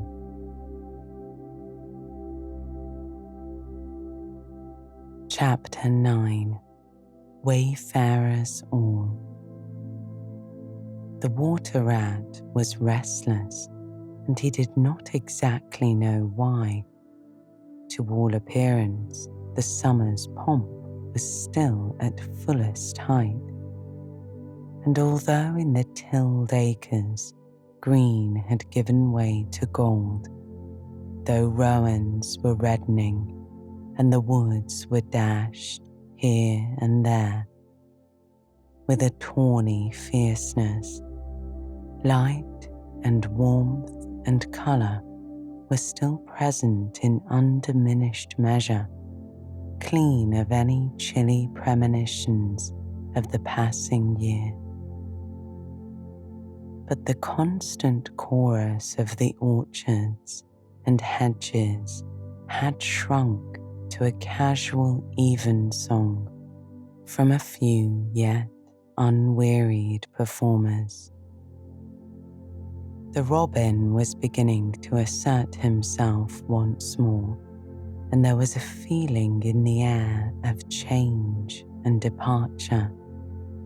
The cuckoo, of course, had long been silent, but many another feathered friend, for months a part of the familiar landscape and its small society, was missing too, and it seemed that the ranks thinned steadily day by day.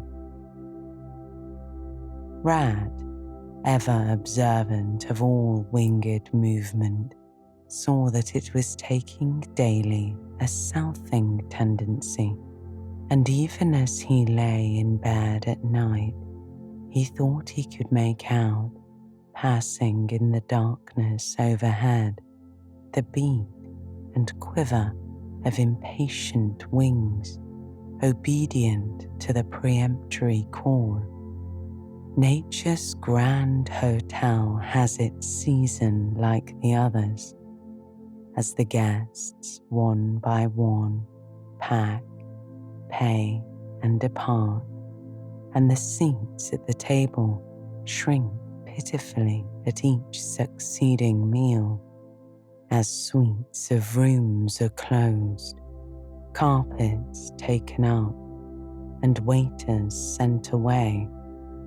Those boarders who are staying on pension until the next year's full reopening, cannot help being somewhat affected by all these flittings and farewells, this eager discussion of plans, routes, and fresh quarters, and this daily shrinkage in the stream of comradeship. One gets unsettled, depressed, and inclined to be querulous. Why this craving for change? Why not stay on quietly here like us and be jolly? You don't know this hotel out of season, and what fun we have among ourselves, we fellows who remain and see the whole interesting year out. All very true, no doubt, the others always reply. We quite envy you, and some other year, perhaps. But just now we have engagements, and there's the bus at the door. Our time is up. So they depart with a smile and a nod, and we miss them and feel resentful. The rat was a self-sufficing sort of animal, rooted to the land, and whoever went, he stayed. Still, he could not help noticing what was in the air and feeling some of its influence in his bones. It was difficult to settle down to anything seriously with all this flitting going on, leaving the waterside where rushes stood thick and tall in a stream that was becoming sluggish and low. He wandered countrywards, crossed a field or two of pasturage already looking dusty and parched, and thrust into the great sea of wheat, yellow, wavy, and murmurous, full of quiet motion and small whisperings.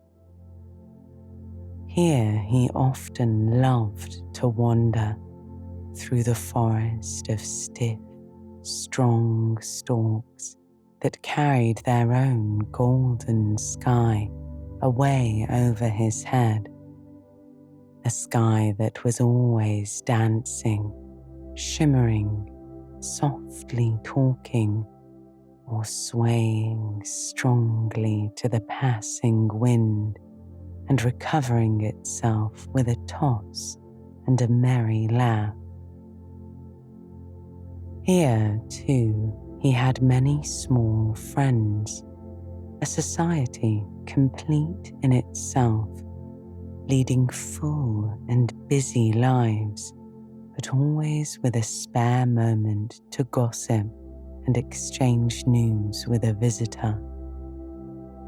Today, however, though they were civil enough, the field mice and harvest mice seemed preoccupied. Many were digging and tunneling busily.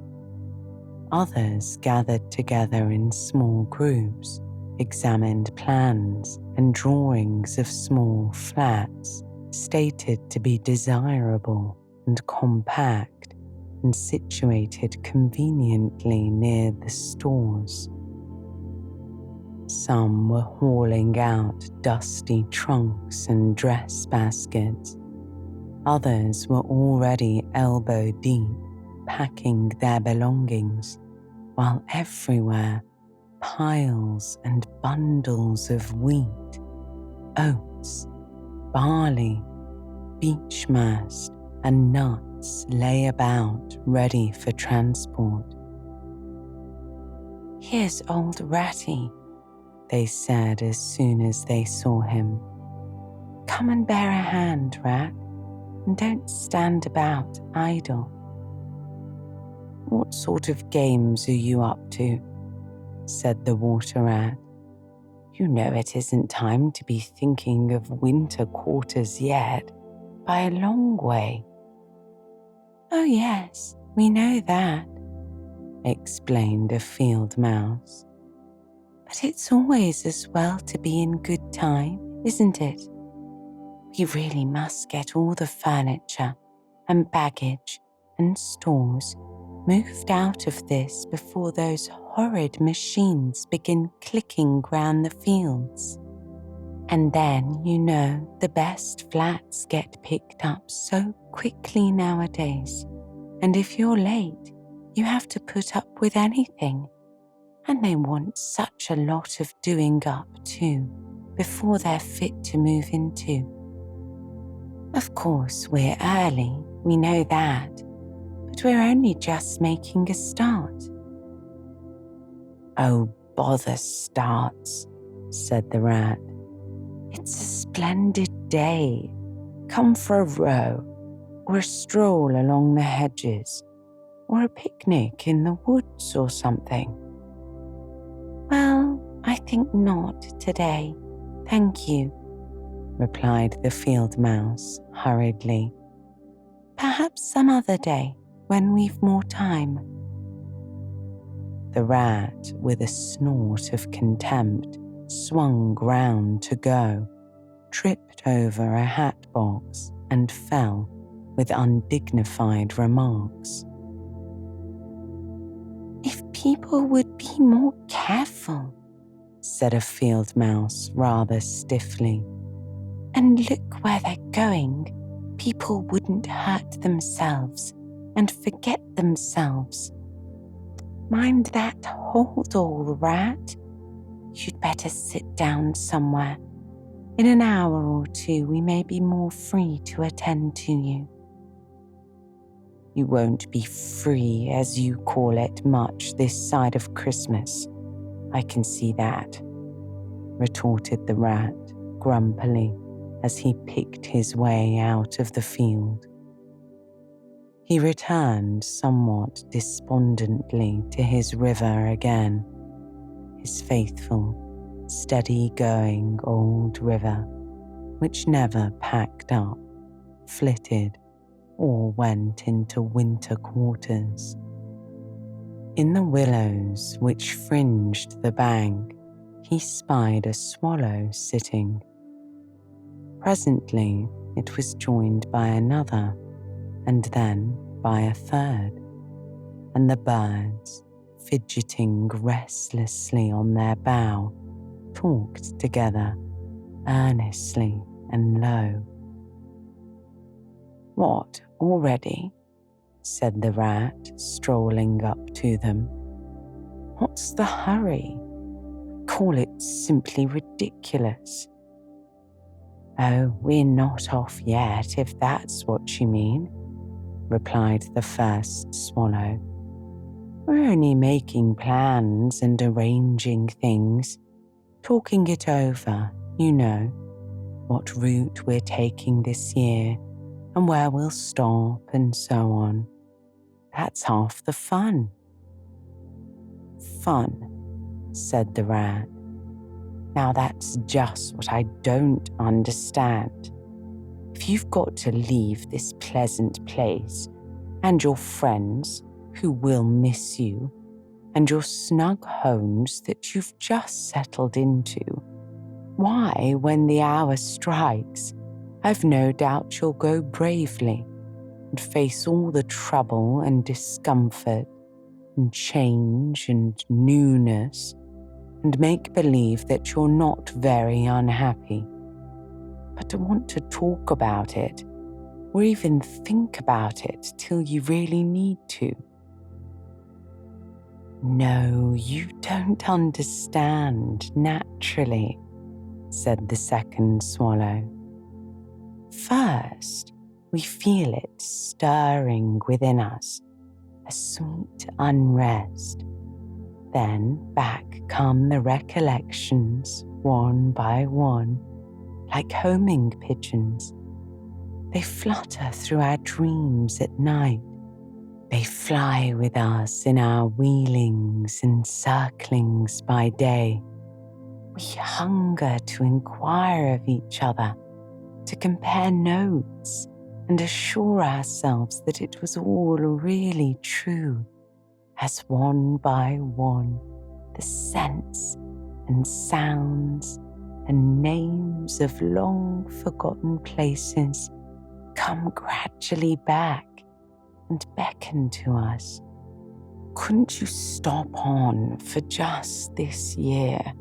Suggested the water rat wistfully. We'll all do our best to make you feel at home.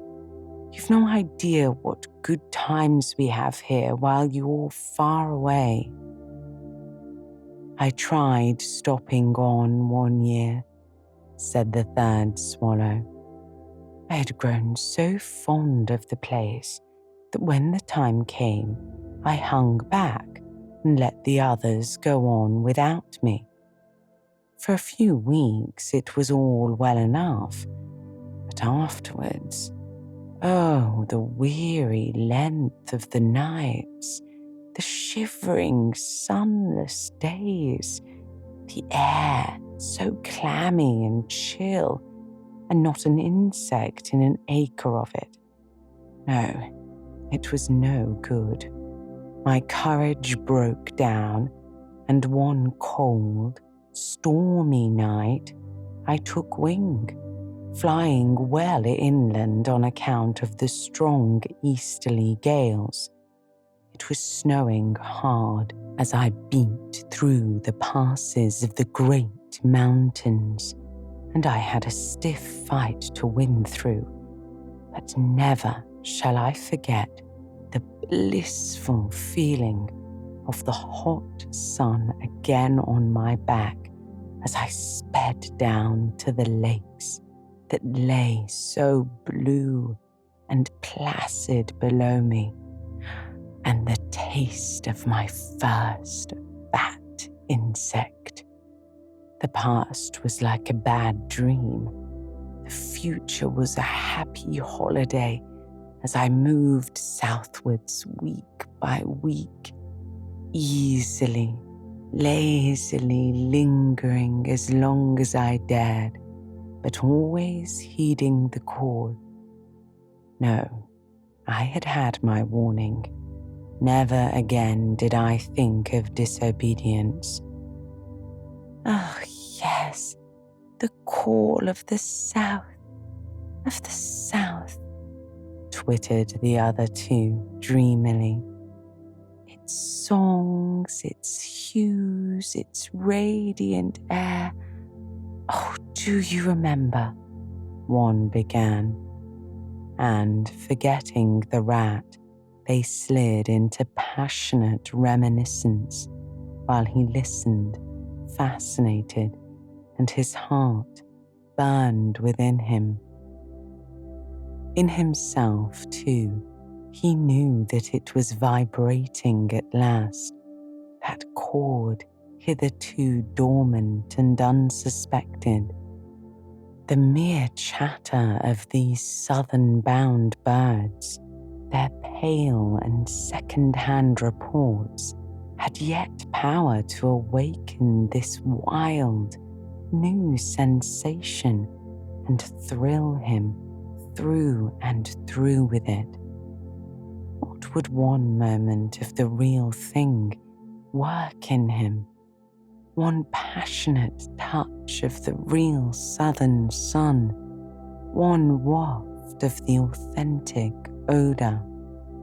With closed eyes, he dared to dream a moment in full abandonment, and when he looked again, the river seemed steely and chill, the green fields grey and lightless. Then his loyal heart seemed to cry out on his weaker self for its treachery.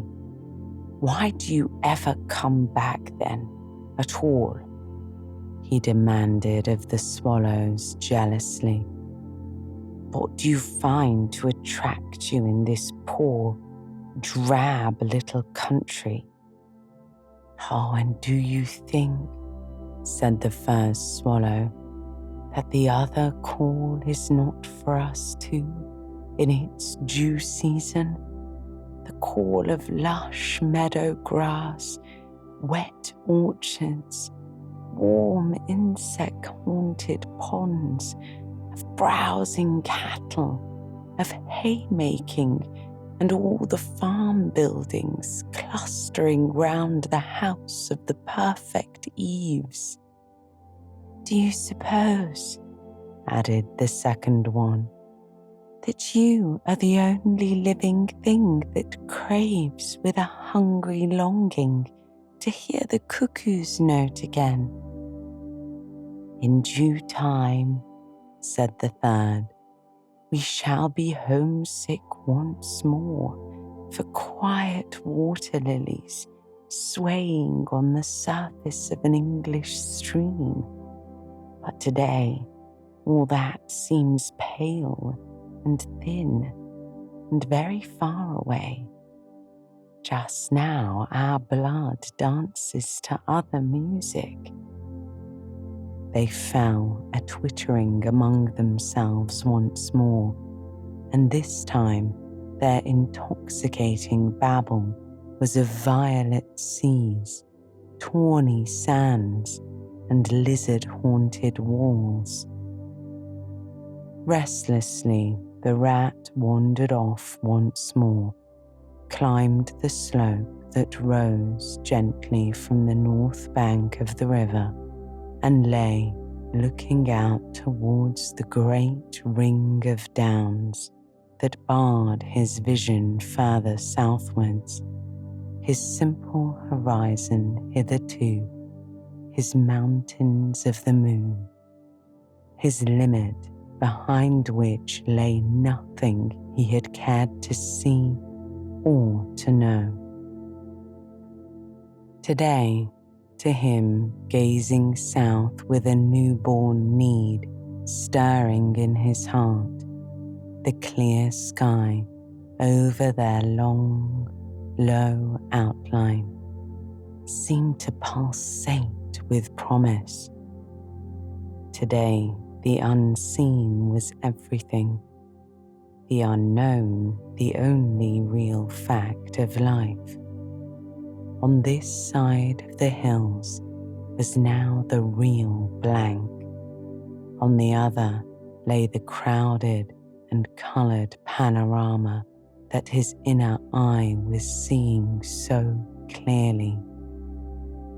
What seas lay beyond, green, leaping and crested? What sun-bathed coasts, along which the white villas glittered against the olive woods? What quiet harbours thronged with gallant shipping bound for purple islands of wine and spice, islands set low in languorous waters? He rose and descended riverwards once more, then changed his mind and sought the side of the dusty lane. There, lying half buried in the thick, cool underhedge tangle that bordered it, he could muse on the metalled road and all the wondrous world that it led to, on all the wayfarers too that might have trodden it, and the fortunes and adventures they had gone to seek or found unseeking, out there, beyond. Footsteps fell on his ear, and the figure of one that walked somewhat wearily came into view, and he saw that it was a rat, and a very dusty one. The wayfarer, as he reached him, saluted with a gesture of courtesy that had something foreign about it, hesitated a moment, then, with a pleasant smile, turned from the track and sat down by his side in the cool herbage. He seemed tired, and the rat let him rest unquestioned, understanding something of what was in his thoughts, knowing too the value all animals attach at times to mere silent companionship when the weary muscles slacken and the mind marks time. The wayfarer was lean and keen-featured, somewhat bowed at the shoulders. His paws were thin and long, his eyes much wrinkled at the corners, and he wore small gold earrings in his neatly set, well-shaped ears. His knitted jersey was of a faded blue. His breeches, patched and stained, were based on a blue foundation, and his small belongings that he carried were tied up in a blue cotton handkerchief. When he had rested a while, the stranger sighed, snuffed the air, and looked about him. "That was clover, that warm whiff on the breeze," he remarked. "And those cows we hear cropping the grass behind us and blowing softly between mouthfuls, there is the sound of distant reapers, and yonder rises a blue line of cottage smoke against the woodland. The river runs somewhere close by, for I hear the call of a moorhen, and I see by your build that you're a freshwater mariner. Everything seems asleep, and yet going on all the time. 'Tis a goodly life you lead, friend, no doubt the best in the world, if only you were strong enough to lead it." "Yes, it is the life, the only life to live," responded the water rat dreamily and without his usual wholehearted conviction. "I did not say exactly that," replied the stranger cautiously, "but no doubt it's the best. I've tried it, and I know. And because I've tried it, 6 months of it, and know it's the best, here I am, footsore and hungry, tramping away from it, tramping southward, following the old call back to the old life, the life of which is mine and which will not allow me to go. Is this, then, yet another of them?" mused the rat. "And where have you just come from?" he asked. He hardly dared to ask where he was bound for. He seemed to know the answer only too well. "Nice little farm," replied the wayfarer briefly. "Up along in that direction." He nodded northwards. "Never mind about it. I had everything I could want, everything I had any right to expect of life and more. And here I am. Glad to be here all the same though. Glad to be here. So many miles further on the road, so many hours nearer to my heart's desire." His shining eyes held fast to the horizon, and he seemed to be listening for some sound that was wanting from that inland acreage, vocal as it was with the cheerful music of pasturage and farmyard. "You are not one of us," said the water rat, "nor yet a farmer. nor even, I should judge, of this country." "Right," replied the stranger. "I'm a seafaring rat, I am, and the port I originally hail from is Constantinople, though I'm a sort of foreigner there too, in a manner of speaking. You will have heard of Constantinople, friend? A fair city, and an ancient and glorious one. And you may have heard too of Sigurd, King of Norway, and how he sailed there with 60 ships, and how he and his men rode up through the streets, all canopied in their honour with purple and gold, and how the emperor and empress came down and banqueted with him on board his ship. When Sigurd returned home, many of his Northmen remained behind and entered the emperor's bodyguard. And my ancestor, a Norwegian-born, stayed behind too, with the ships that Sigurd gave the emperor. Seafarers we have ever been, and no wonder. As for me, the city of my birth is no more my home than any pleasant port between there and the London River. I know them all, and they know me. Set me down on any of their quays or foreshores, and I'm home again.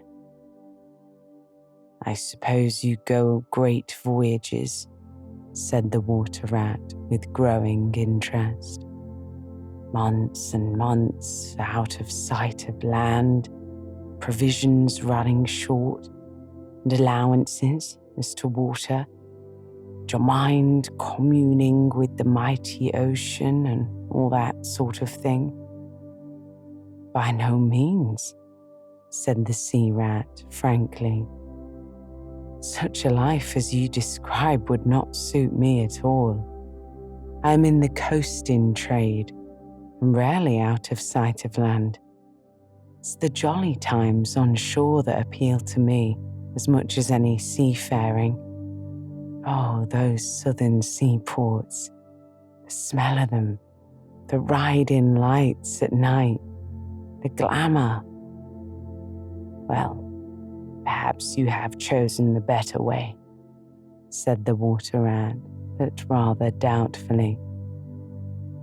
Tell me something of your coasting then, if you have a mind to, and what sort of harvest an animal of spirit might hope to bring home from it to warm his latter days with gallant memories by the fireside.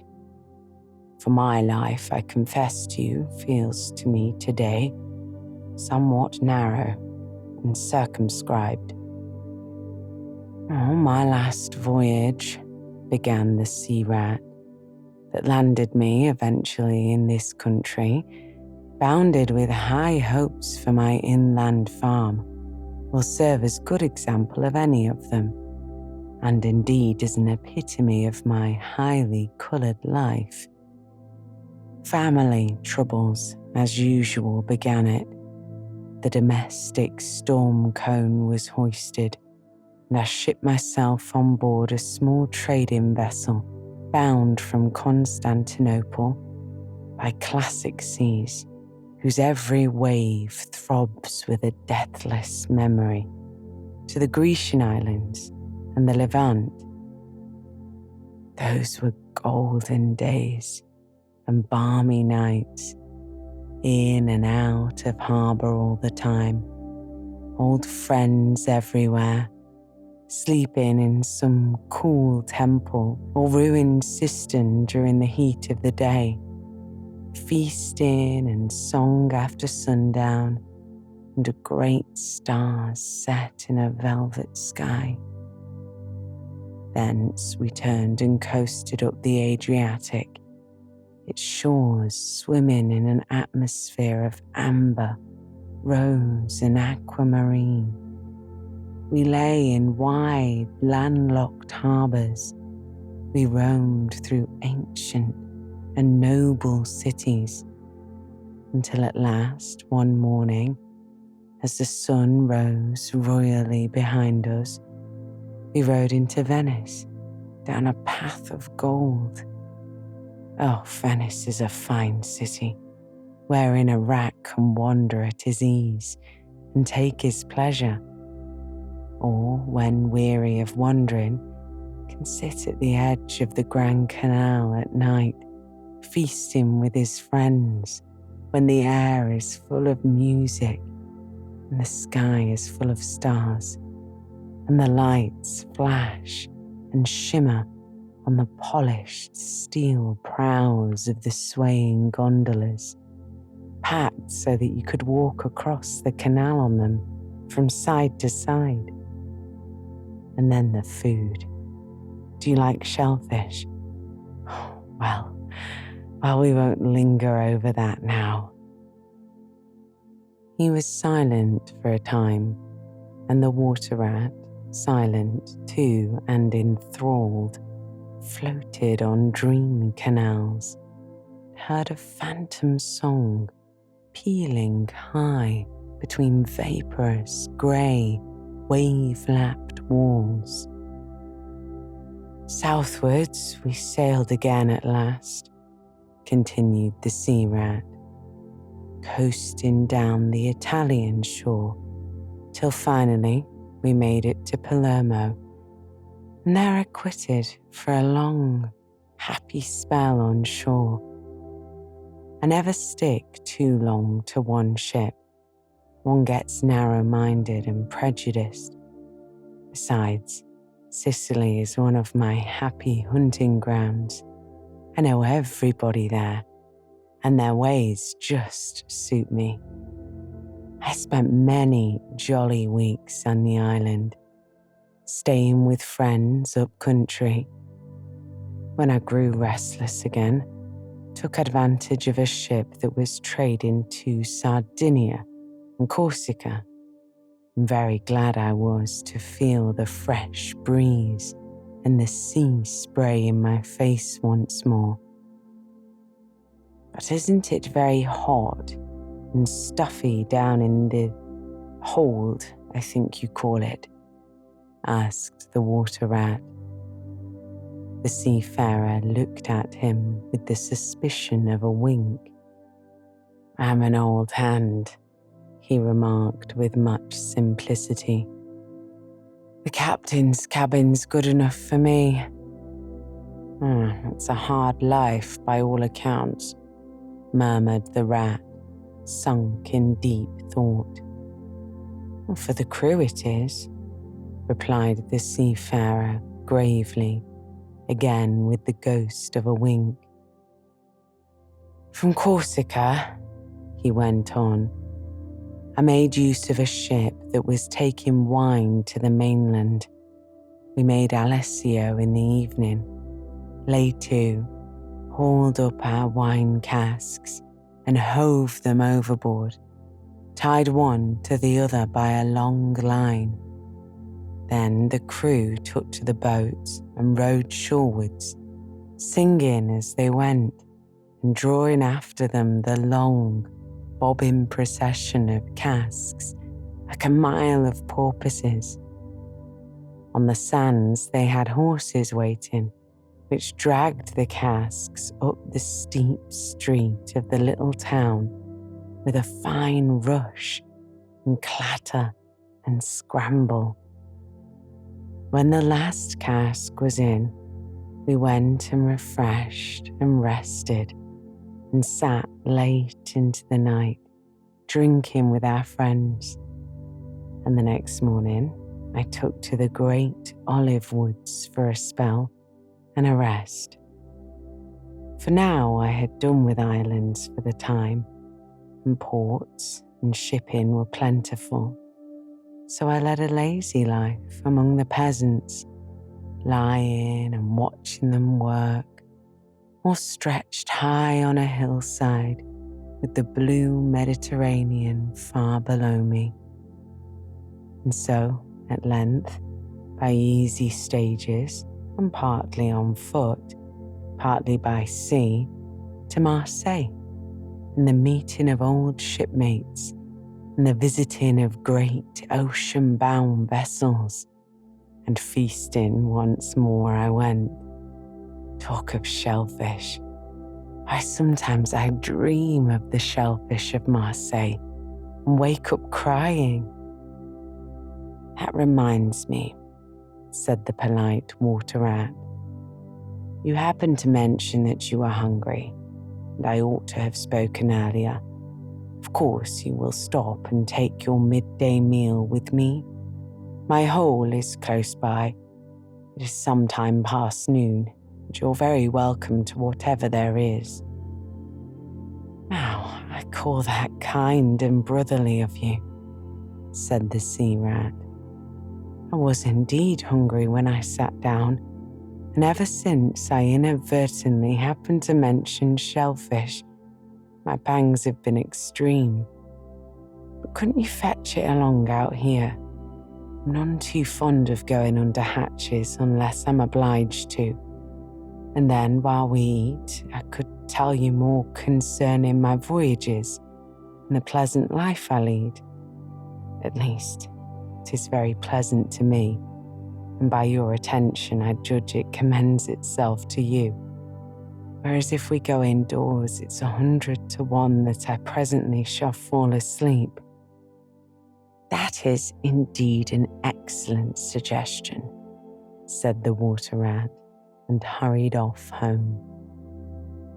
There he got out the luncheon basket and packed a simple meal, in which, remembering the stranger's origin and preferences, he took care to include a yard of long French bread, a sausage out of which the garlic sang, some cheese which lay down and cried, and a long-necked straw-covered flask wherein lay bottled sunshine, shed and garnered on far southern slopes.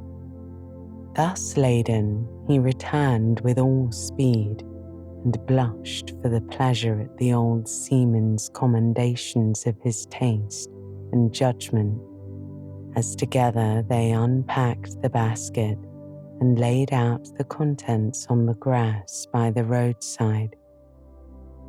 The sea rat, as soon as his hunger was somewhat assuaged, continued the history of his latest voyage, conducting his simple hearer from port to port of Spain, landing him in Lisbon, Oporto, and Bordeaux, introducing him to the pleasant harbours of Cornwall and Devon, and so up the channel to that final quayside, where, landing after winds long contrary, storm-driven and weather-beaten, he had caught the first magical hints and heraldings of another spring, and, fired by these, had sped on a long tramp steamer inland, hungry for the experiment of life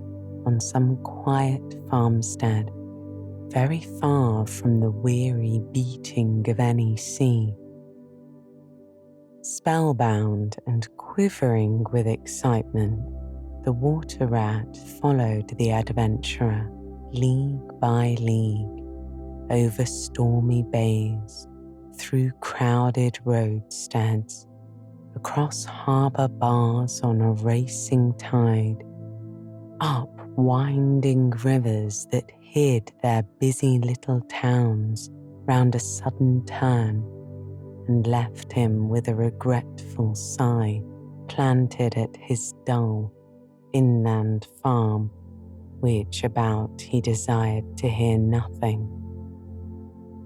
By this time their meal was over, and the seafarer, refreshed and strengthened, his voice more vibrant, his eye lit with a brightness that seemed caught from some faraway sea beacon, filled his glass with the red and glowing vintage of the south, and leaning towards the water rat, compelled his gaze and held him, body and soul, while he talked. Those eyes were of the changing foam-streaked grey-green of leaping northern seas. In the glass shone a hot ruby that seemed the very heart of the south, beating for him who had the courage to respond to its pulsation. The twin lights, the shifting grey and the steadfast red, mastered the water rat and held him bound, fascinated, powerless. The quiet world outside their rays receded far away and ceased to be. And the talk, the wonderful talk, flowed on. Or was it speech entirely? Or did it pass at times into song, chanty of the sailors weighing the dripping anchor, sonorous hum of the shrouds in a tearing northeaster, ballad of the fisherman hauling his nets at sundown against an apricot sky, chords of guitar and mandolin from gondola or fishing boat? Did it change into the cry of the wind, plaintive at first, angrily shrill as it freshened, rising to a tearing whistle, sinking into a musical trickle of air from the leach of the bellying sail?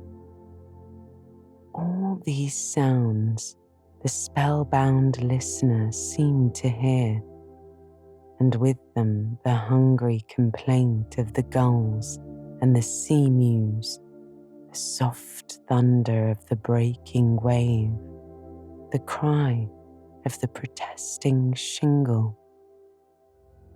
Back into speech again it passed, and with beating heart he was following the adventures of a dozen seaports, the fights, the escapes, the rallies, the comradeships, the gallant undertakings.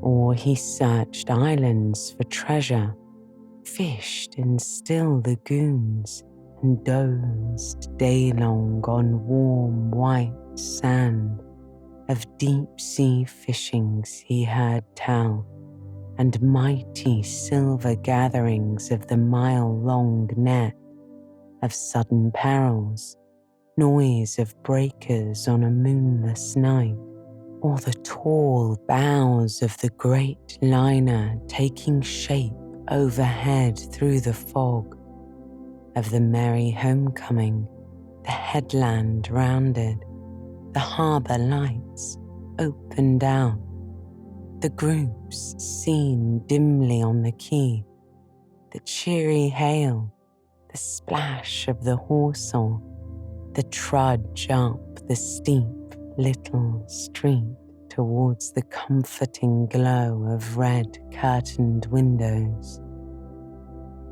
Lastly, in his waking dream, it seemed to him that the adventurer had risen to his feet, but was still speaking, still holding him fast with his sea-grey eyes.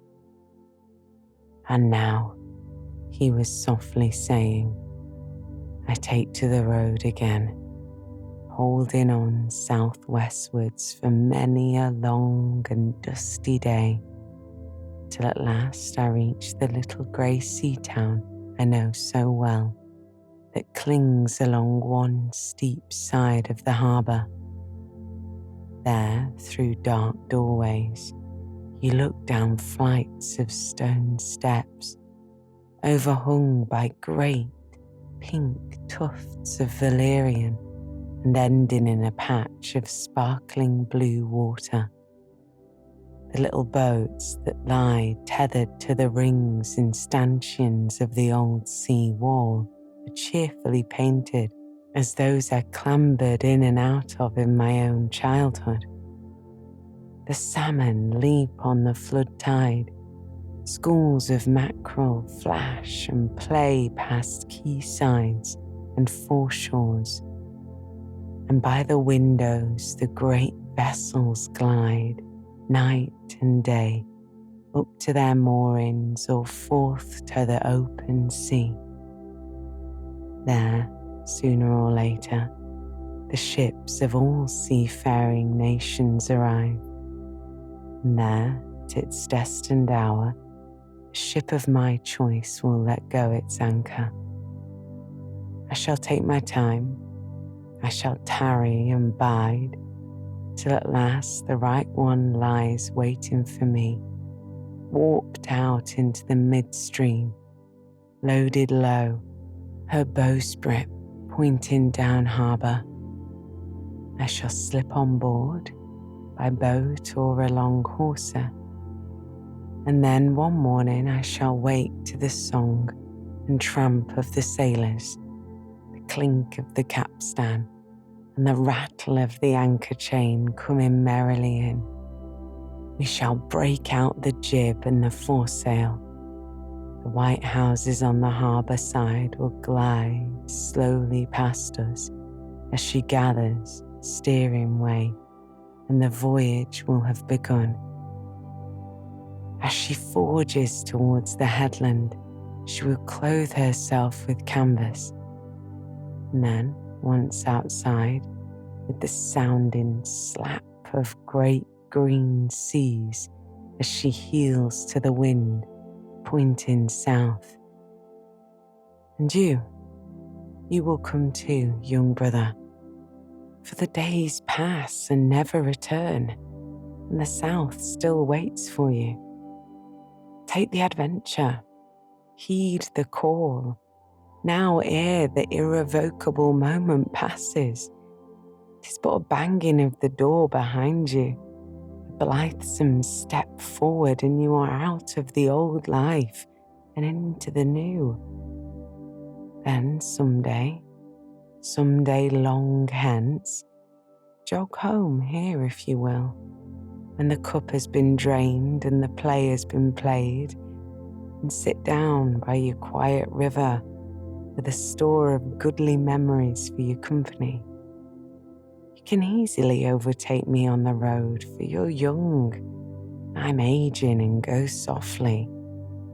I will linger and look back, and at last I will surely see you come in, eager and light-hearted, with all the south in your face.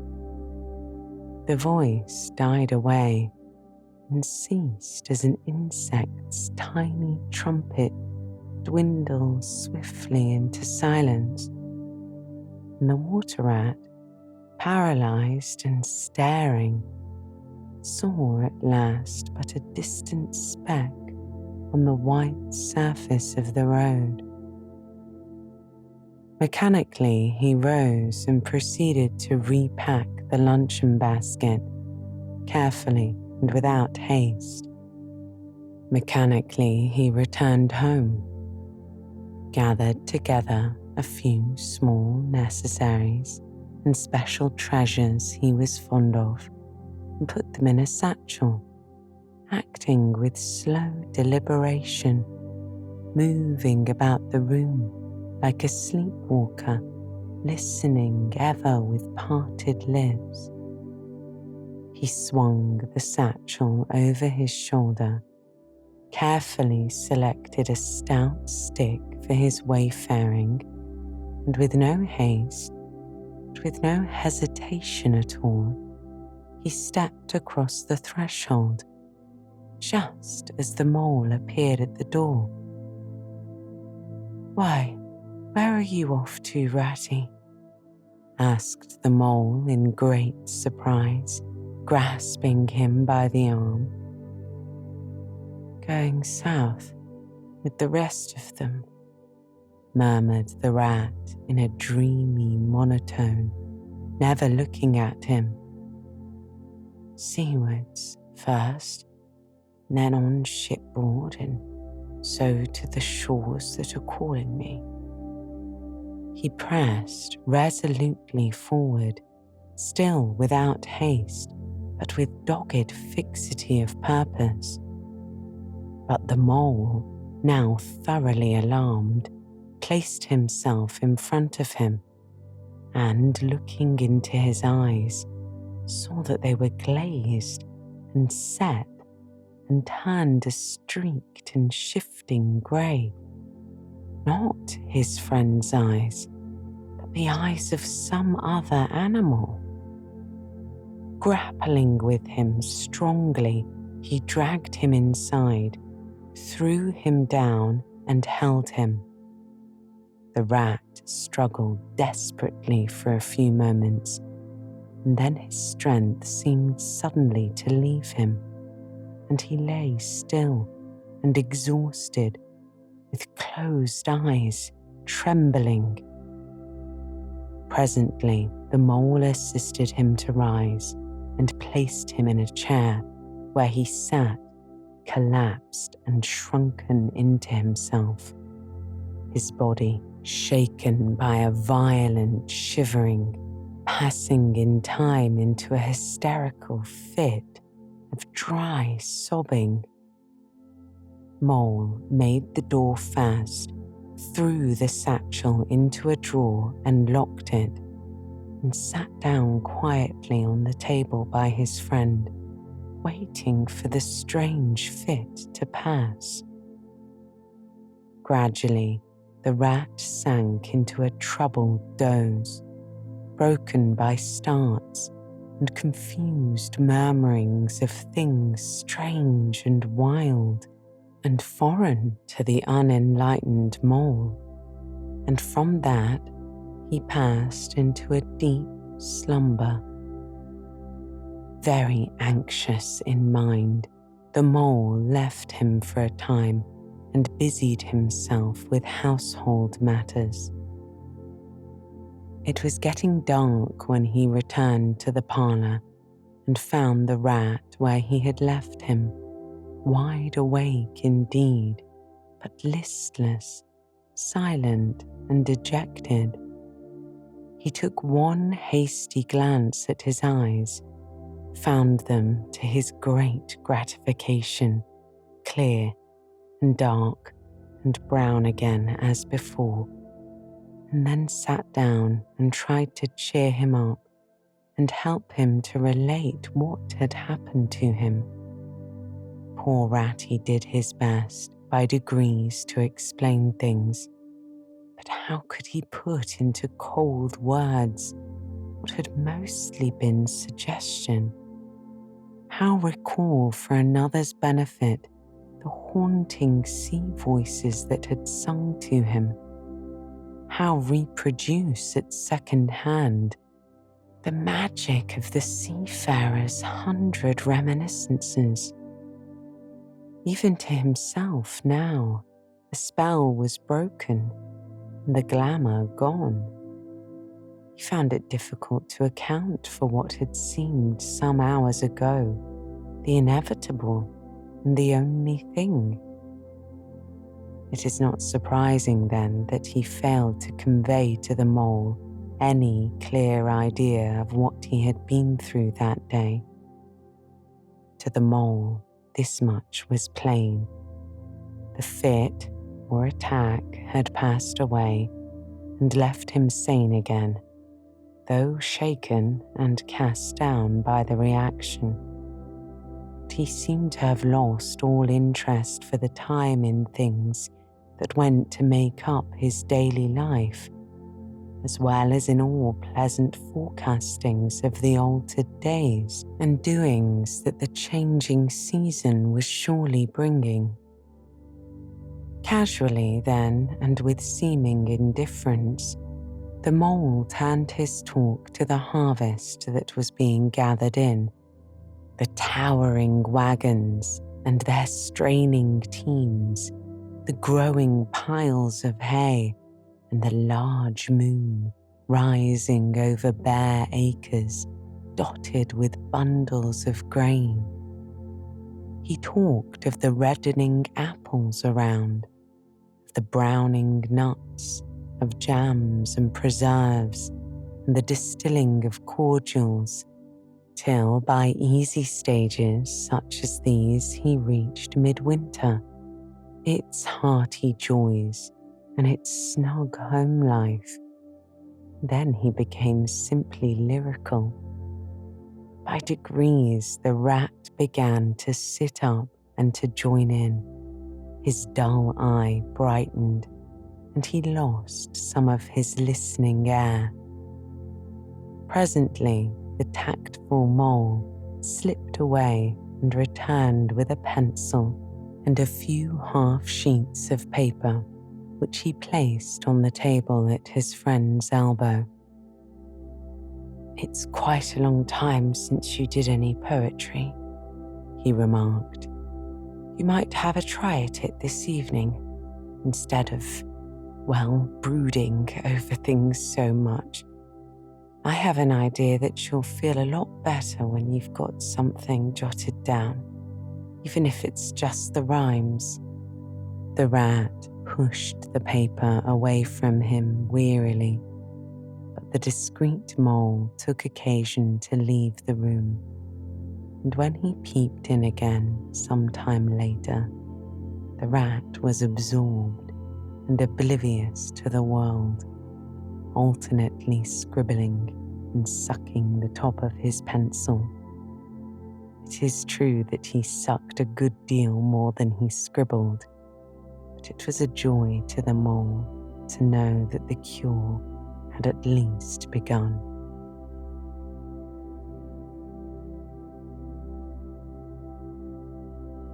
Chapter 10. The Further Adventures of Toad.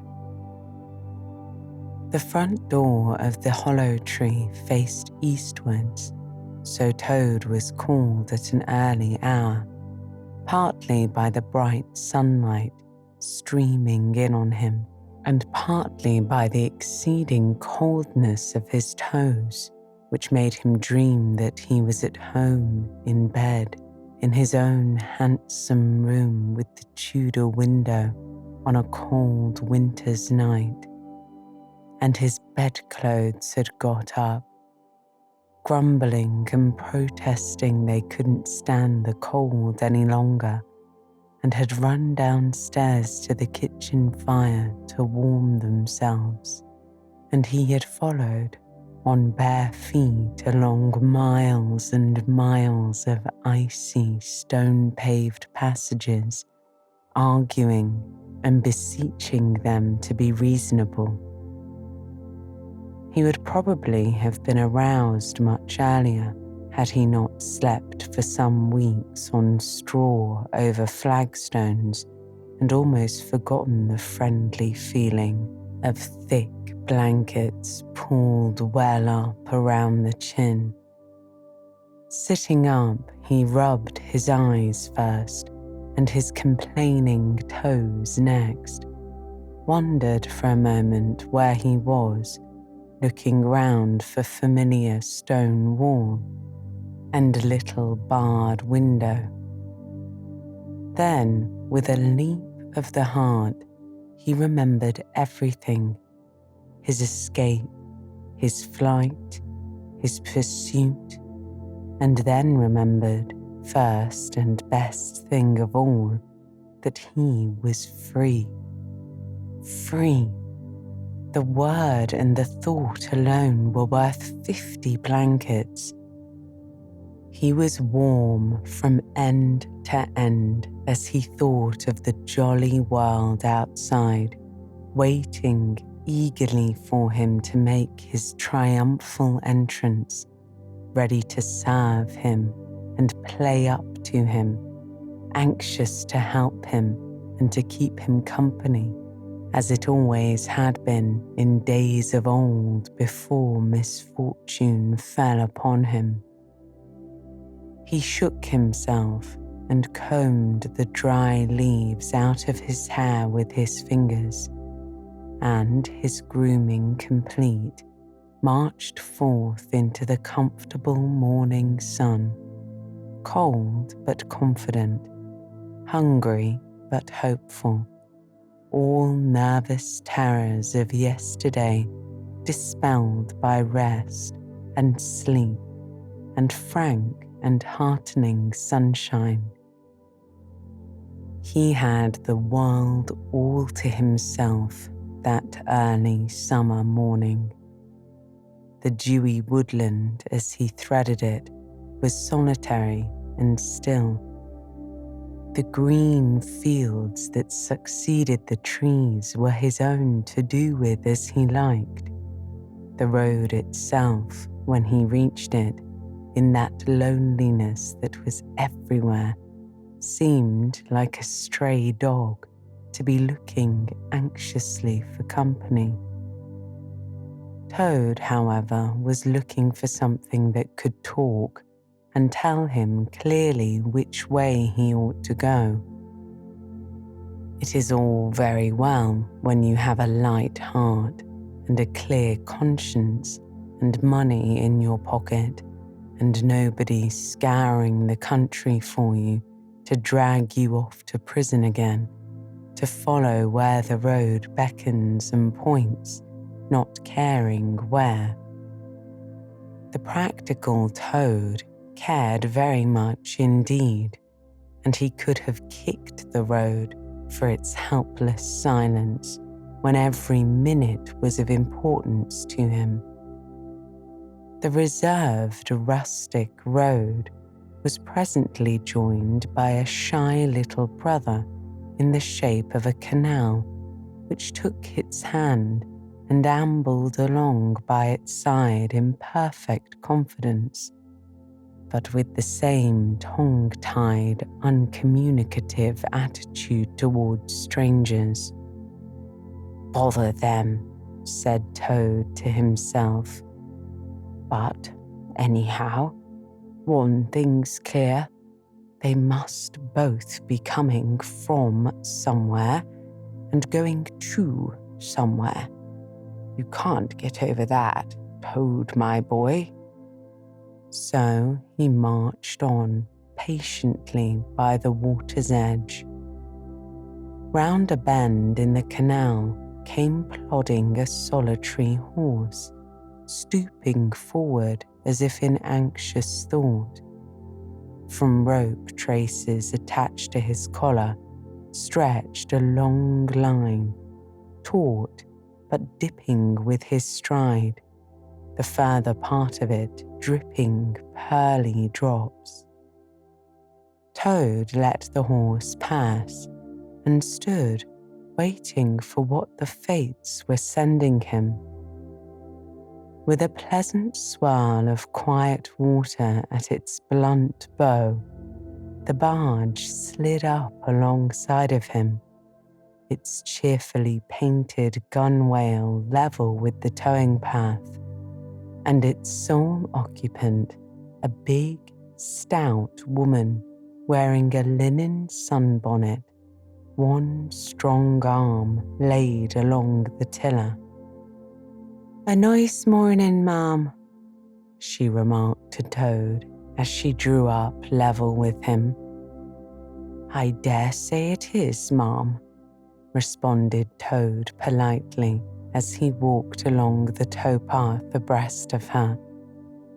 "I dare say it is a nice morning to them that's not in sore trouble like what I am. Here's my married daughter. She sends off to me post-haste to come to her at once. So off I come, not knowing what may be happening or going to happen, but fearing the worst, as you will understand, ma'am, if you are a mother too. And I've left my business to look after itself. I'm in the washing and laundering line, you must know, ma'am, and I've left my young children to look after themselves, and a more mischievous and troublesome set of children doesn't exist, ma'am, and I've lost all my money and lost my way." "Where might your married daughter be living, Mom?" asked the barge woman. "She lives near to the river, Mom," replied Toad, "close to a fine house called Toad Hall that's somewhere hereabouts these parts. Perhaps you may have heard of it?" "Toad Hall? Why, I'm going that way myself," replied the barge woman. "This canal joins the river some miles further on, a little above Toad Hall, and then it's an easy walk. You come along in the barge with me. I'll give you a lift." She steered the barge close to the bank, and Toad, with many humble and grateful acknowledgements, stepped lightly on board and sat down with great satisfaction.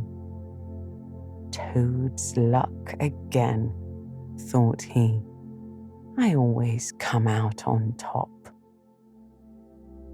"So, you're in the washing business, Mom," said the barge woman politely as they glided along. "And a very good business you've got too, I dare say, if I'm not making too free in saying so." "Finest business in the whole country," said Toad airily. "All the gentry come to me. Wouldn't go to anyone else if they were paid, they know me so well. You see, I understand my work thoroughly and attend to it all myself. Washing, ironing, clear starching, making up gents' fine shirts for evening wear. Everything's done under my own eye." "But surely you don't do all that work yourself, Mom?"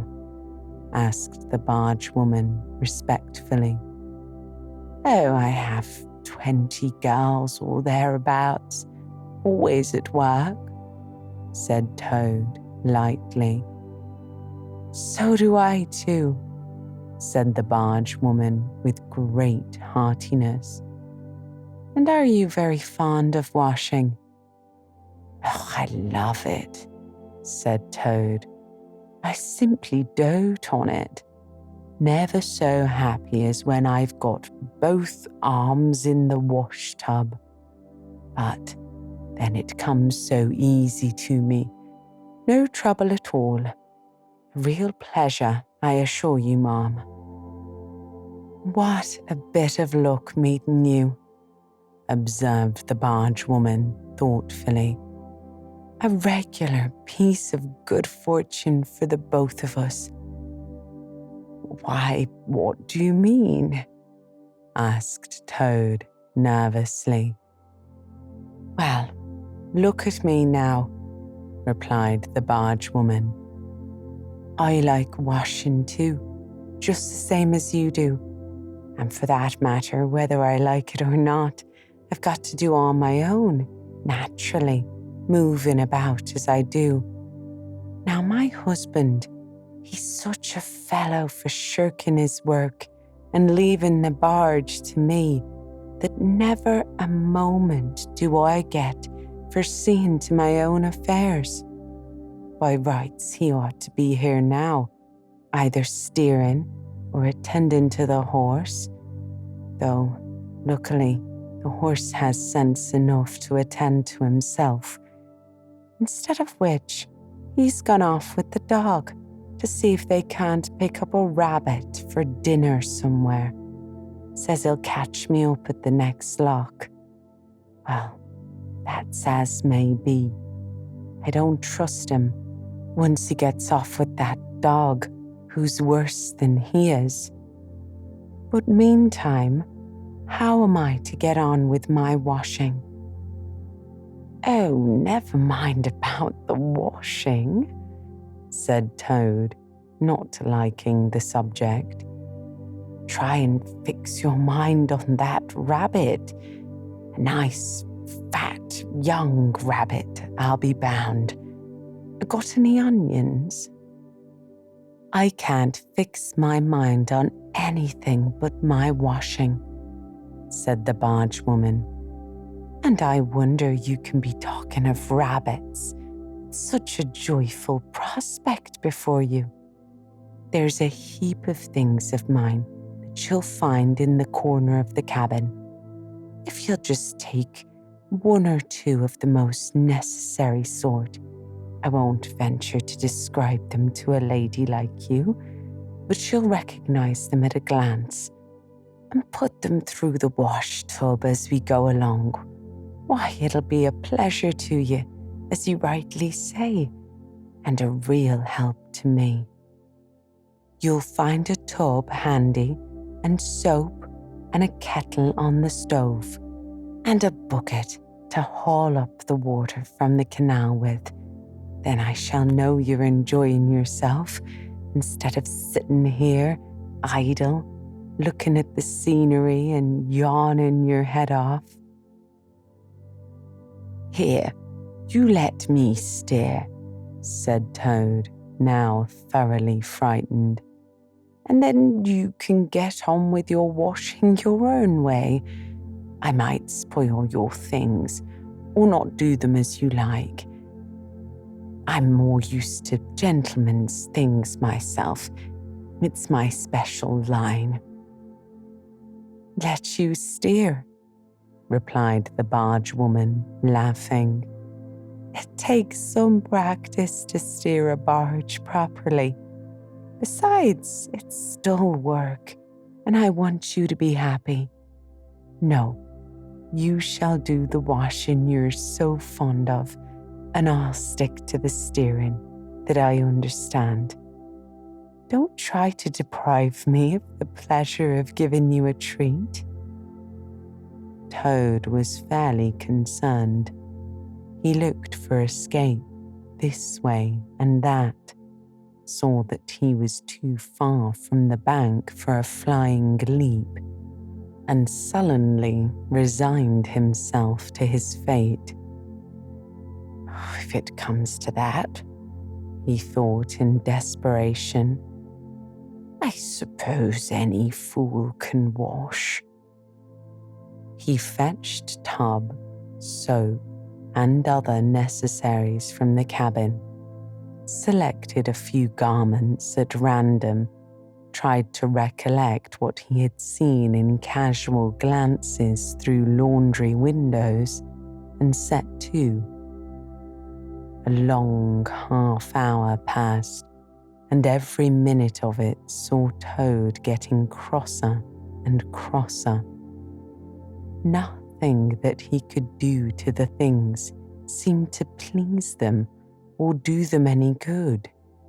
He tried coaxing, he tried slapping, he tried punching.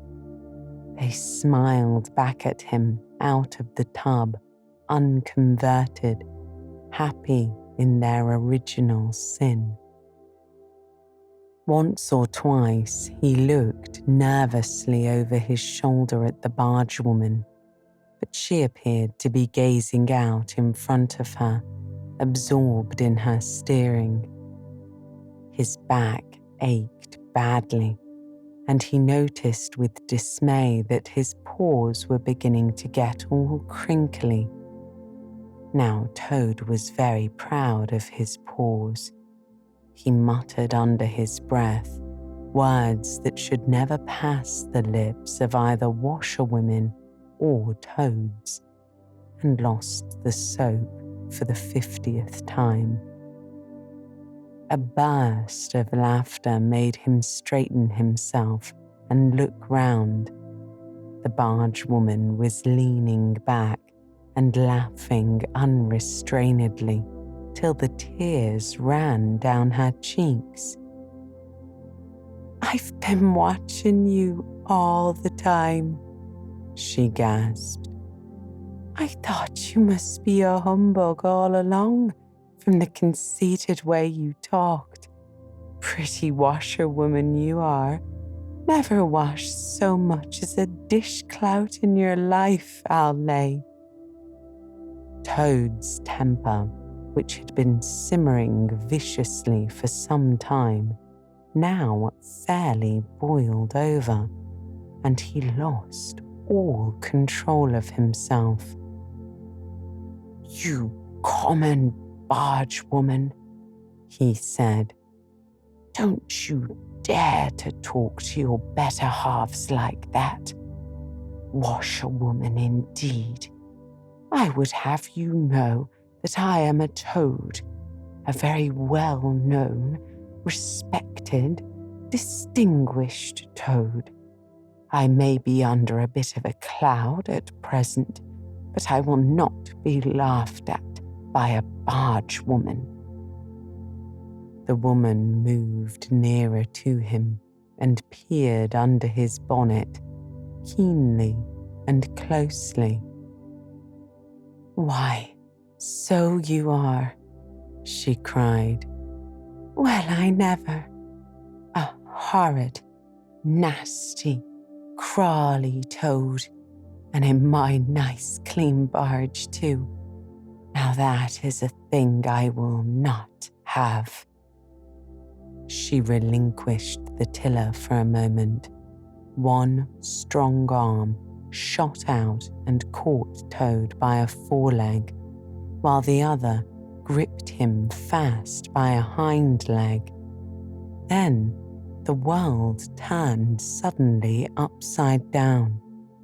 The barge seemed to flit lightly across the sky. The wind whistled in his ears, and Toad found himself flying through the air, revolving rapidly as he went. The water, when he eventually reached it with a loud splash, proved quite cold enough for his taste, though its chill was not sufficient to quell his proud spirit or slake the heat of his furious temper. He rose to the surface, spluttering, and when he had wiped the duckweed out of his eyes, the first thing he saw was the barge woman looking back at him over the stern of the retreating barge and laughing, and he vowed, as he coughed and choked, to be even with her. He struck out for the shore, but the cotton gown greatly impeded his efforts, and when at length he touched land, he found it hard to climb up the steep bank unassisted. He had to take a minute or two's rest to recover his breath. Then, gathering his wet skirts well over his arms, he started to run after the barge as fast as his legs would carry him, wild with indignation, thirsting for revenge. The barge woman was still laughing when he drew up level with her. "Put yourself through your mangle, washerwoman," she called out, "and iron your face and crimp it, and you'll pass for quite a decent-looking toad." Toad never paused to reply.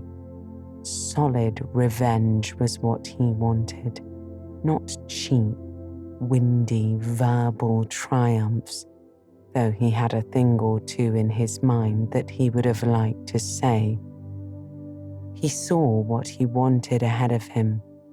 Running swiftly on, he overtook the horse, unfastened the tow rope, and cast off, jumped lightly on the horse's back, and urged it to a gallop. He steered for the open country, abandoning the towpath and swinging his steed down a rutty lane. Once he looked back and saw that the barge had run aground on the other side of the canal, and the barge woman was gesticulating wildly and saying, "Stop, stop, stop." "I've heard that song before," said Toad, laughing as he continued to spur his steed onward in its wild career. The barge horse was not capable of any very sustained effort, and its gallop soon subsided into a trot, and its trot into an easy walk. But Toad was quite contented with this, knowing that he, at any rate, was moving, and the barge was not. He had quite recovered his temper now that he had done something he thought really clever, and he was satisfied to jog along quietly in the sun, steering his horse along byways and bridle paths, and trying to forget how very long it was since he had had a square meal, till the canal had been left very far behind him. He had travelled some miles, his horse and he was feeling drowsy in the hot sunshine when the horse stopped, lowered his head, and began to nibble the grass. And Toad, waking up, just saved himself from falling off by an effort. He looked about him and found he was on a wide common, dotted with patches of gorse and bramble as far as he could see. Near him stood a caravan, and beside it a man was sitting on a bucket turned upside down, very busy smoking and staring into the wide world. A fire of sticks was burning nearby, and over the fire hung an iron pot, and out of that pot came forth bubblings and gurglings and a vague, suggestive steaminess. Also smells, warm, rich and varied smells that twined and twisted and wreathed themselves at last into one complete, voluptuous, perfect smell that seemed very like the soul of nature taking form and appearing to her children, a true goddess, a mother of solace and comfort. Toad now knew well that he had not been really hungry before. What he had felt earlier in the day had been a mere trifling qualm. This was the real thing at last, and no mistake, and it would have to be dealt with speedily too, or there would be trouble for somebody or something. He looked the man over carefully, wondering vaguely whether it would be easier to fight him or cajole him. So there he sat and sniffed and sniffed and looked at the man, and the man sat and smoked and looked at him. Presently, the man took his pipe out of his mouth and remarked in a careless way, "Want to sell that there horse of yours?" Toad was completely taken aback.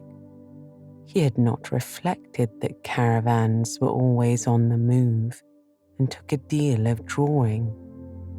It had not occurred to him to turn the horse into cash. The man's suggestion seemed to smooth the way towards the two things he wanted so badly: ready money and a solid breakfast. "What?" he said.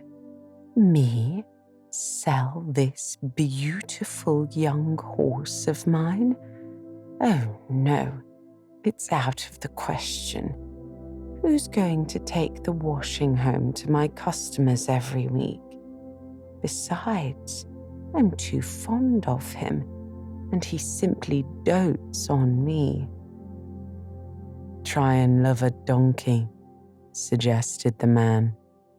"Some people do." "You don't seem to see," continued Toad, "that this fine horse of mine is a cut above you altogether. He's a blood horse, he is, partly. Not the part you see, of course, another part. And he's been a prize hackney too in his time. That was the time before you knew him, but you can still tell it on him at a glance, if you understand anything about horses. No, it's not to be thought of for a moment. All the same, how much might you be disposed to offer me for this beautiful young horse of mine?" The man looked the horse over. Then he looked Toad over with equal care and looked at the horse again. "Shilling a leg," he said briefly, and turned away, continuing to smoke and try to stare the wide world out of countenance. "Shilling a leg?" cried Toad. "If you please, I must take a little time to work that out and see just what it comes to." He climbed down off his horse and left it to graze, and sat down by the man and did sums on his fingers. And at last he said, "A shilling a leg? Why, that comes to exactly 4 shillings and no more. Oh no, I could not think of accepting 4 shillings for this beautiful young horse of mine." "Well," said the man, "I tell you what I'll do. I'll make it 5 shillings, and that's 3 and 6pence more than the animal's worth. That's my last word." Then Toad sat and pondered long and deeply, for he was hungry and quite penniless, and still some way he knew not how far from home, and enemies might still be looking for him. To one in such a situation, 5 shillings may very well appear a large sum of money. On the other hand, it did not seem very much to get for a horse. But then again, the horse hadn't cost him anything, so whatever he got was all clear profit.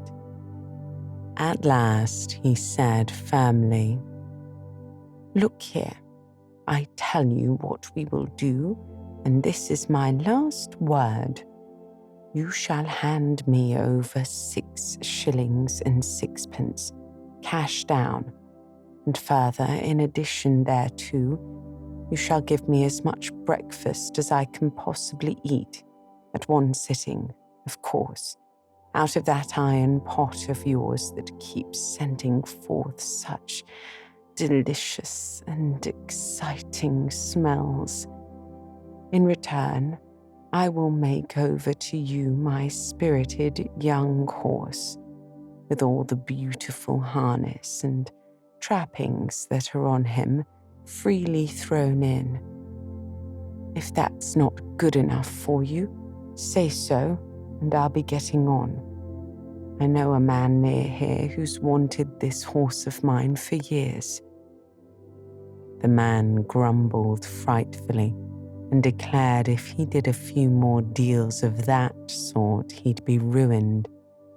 But in the end, he lugged a canvas bag out of the depths of his trouser pocket and counted out 6 shillings and 6pence into Toad's paw.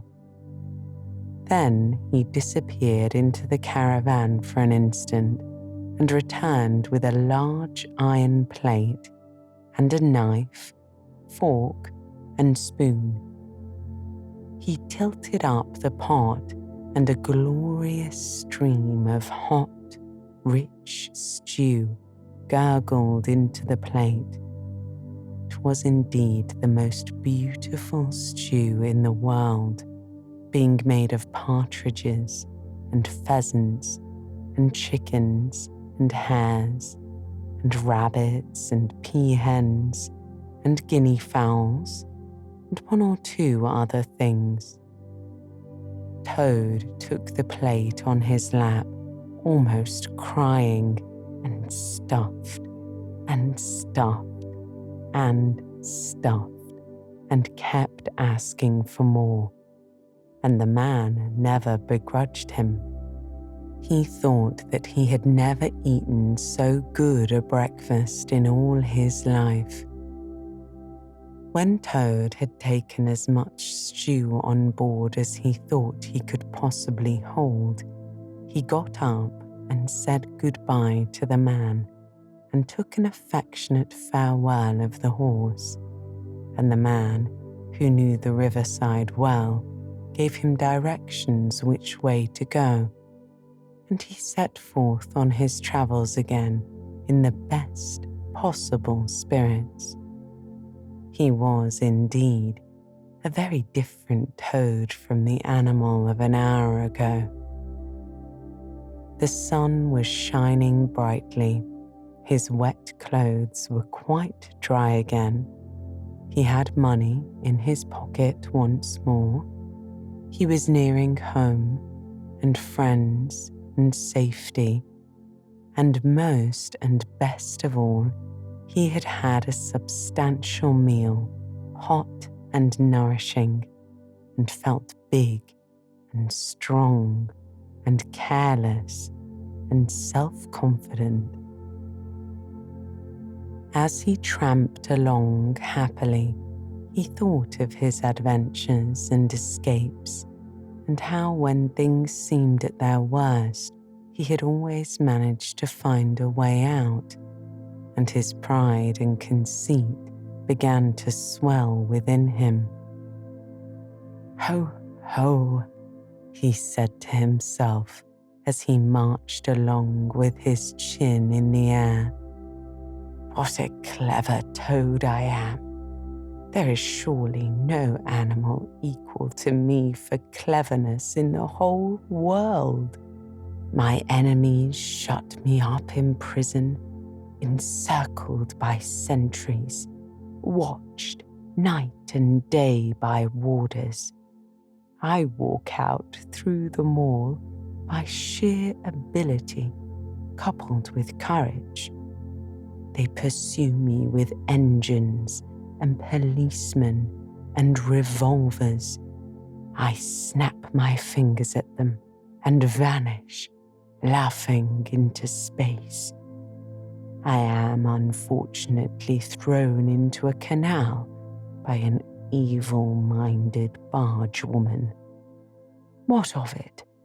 I swim ashore, I seize her horse, I ride off in triumph, and I sell the horse for a whole pocket full of money and an excellent breakfast. Ho, ho, I am the Toad, the handsome, the popular, the successful Toad." He got so puffed up with conceit that he made up a song as he walked in praise of himself and sang it at the top of his voice, though there was no one to hear it but him. It was perhaps the most conceited song that any animal ever composed. "The world has held great heroes, as history books have showed, but never a name to go down to fame compared with that of Toad. The clever men at Oxford know all that there is to be known, but none of them know half as much as intelligent Mr. Toad. The army all saluted as they marched along the road. Was it the king or Kitchener? No, it was Mr. Toad. The Queen and her ladies in waiting sat at the window and sewed. She cried, "Look, who's that handsome man?" They answered, "Mr. Toad." There was a great deal more of that same sort, but too dreadfully conceited to be written down. These are some of the milder verses. He sang as he walked, and he walked as he sang, and got more inflated every minute. But his pride was shortly to have a severe fall. After some miles of country lanes, he reached the high road, and as he turned into it and glanced along its white length, he saw approaching him a speck that turned into a dot, and then into a blob, and then into something very familiar, and a double note of warning, only too well known, fell on his delighted ear. "This is something like," said the excited Toad. "This is real life again. This is once more the great world from which I have been missed so long. I will hail them, my brothers of the wheel, and pitch them a yarn of the sort that has been so successful hitherto, and they will give me a lift, of course. And then I will talk to them some more, and perhaps, with luck, it may even end in my driving up to Toad Hall in a motor car. That will be one in the eye for Badger." He stepped confidently out into the road to hail the motor car, which came along at an easy pace, slowing down as it neared the lane, when suddenly he became very pale. His heart turned to water. His knees shook and yielded under him, and he doubled up and collapsed with a sickening pain in his interior. And well he might, the unhappy animal, for the approaching car was the very one he had stolen out of the yard of the Red Lion Hotel on that fatal day when all his troubles began. And the people in it were the very same people he had sat and watched at luncheon in the coffee room. He sank down in a shabby, miserable heap in the road, murmuring to himself in his despair, "It's all up. It's all over now. Chains and policemen again. Prison again. Dry bread and water again. Oh, what a fool I have been. What did I want to go strutting about the country for, singing conceited songs and hailing people in broad day on the high road, instead of hiding till nightfall and slipping home quietly by back ways? Oh, hapless Toad! Oh, ill-fated animal!" The terrible motor car drew slowly nearer and nearer, till at last he heard it stop just short of him. Two gentlemen got out and walked round the trembling heap of crumpled misery lying in the road, and one of them said, "Oh dear, this is very sad. Here is a poor old thing, a washerwoman apparently, who has fainted in the road. Perhaps she is overcome by the heat, poor creature. Or possibly she has not had any food today. Let us lift her into the car and take her to the nearest village, where doubtless she has friends." They tenderly lifted Toad into the motor car and propped him up with soft cushions and proceeded on their way. When Toad heard them talk in so kind and sympathetic a way, and knew he was not recognized, his courage began to revive, and he cautiously opened first one eye, then the other. "Look," said one of the gentlemen, "she is better already. The fresh air is doing her good. How do you feel now, Ma'am?" "Thank you kindly, sir," said Toad in a feeble voice. "I'm feeling a great deal better." "That's right," said the gentleman. "Now keep quite still, and above all, don't try to talk." "I won't," said Toad. "I was only thinking if I might sit on the front seat there, beside the driver, where I could get the fresh air full in my face. I should be all right again."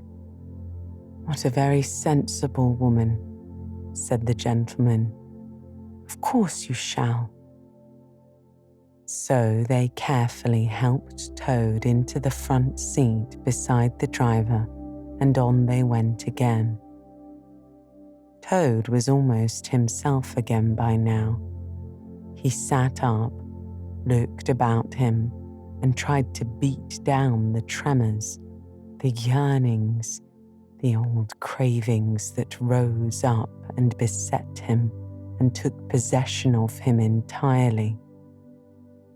"It is fate," he said to himself.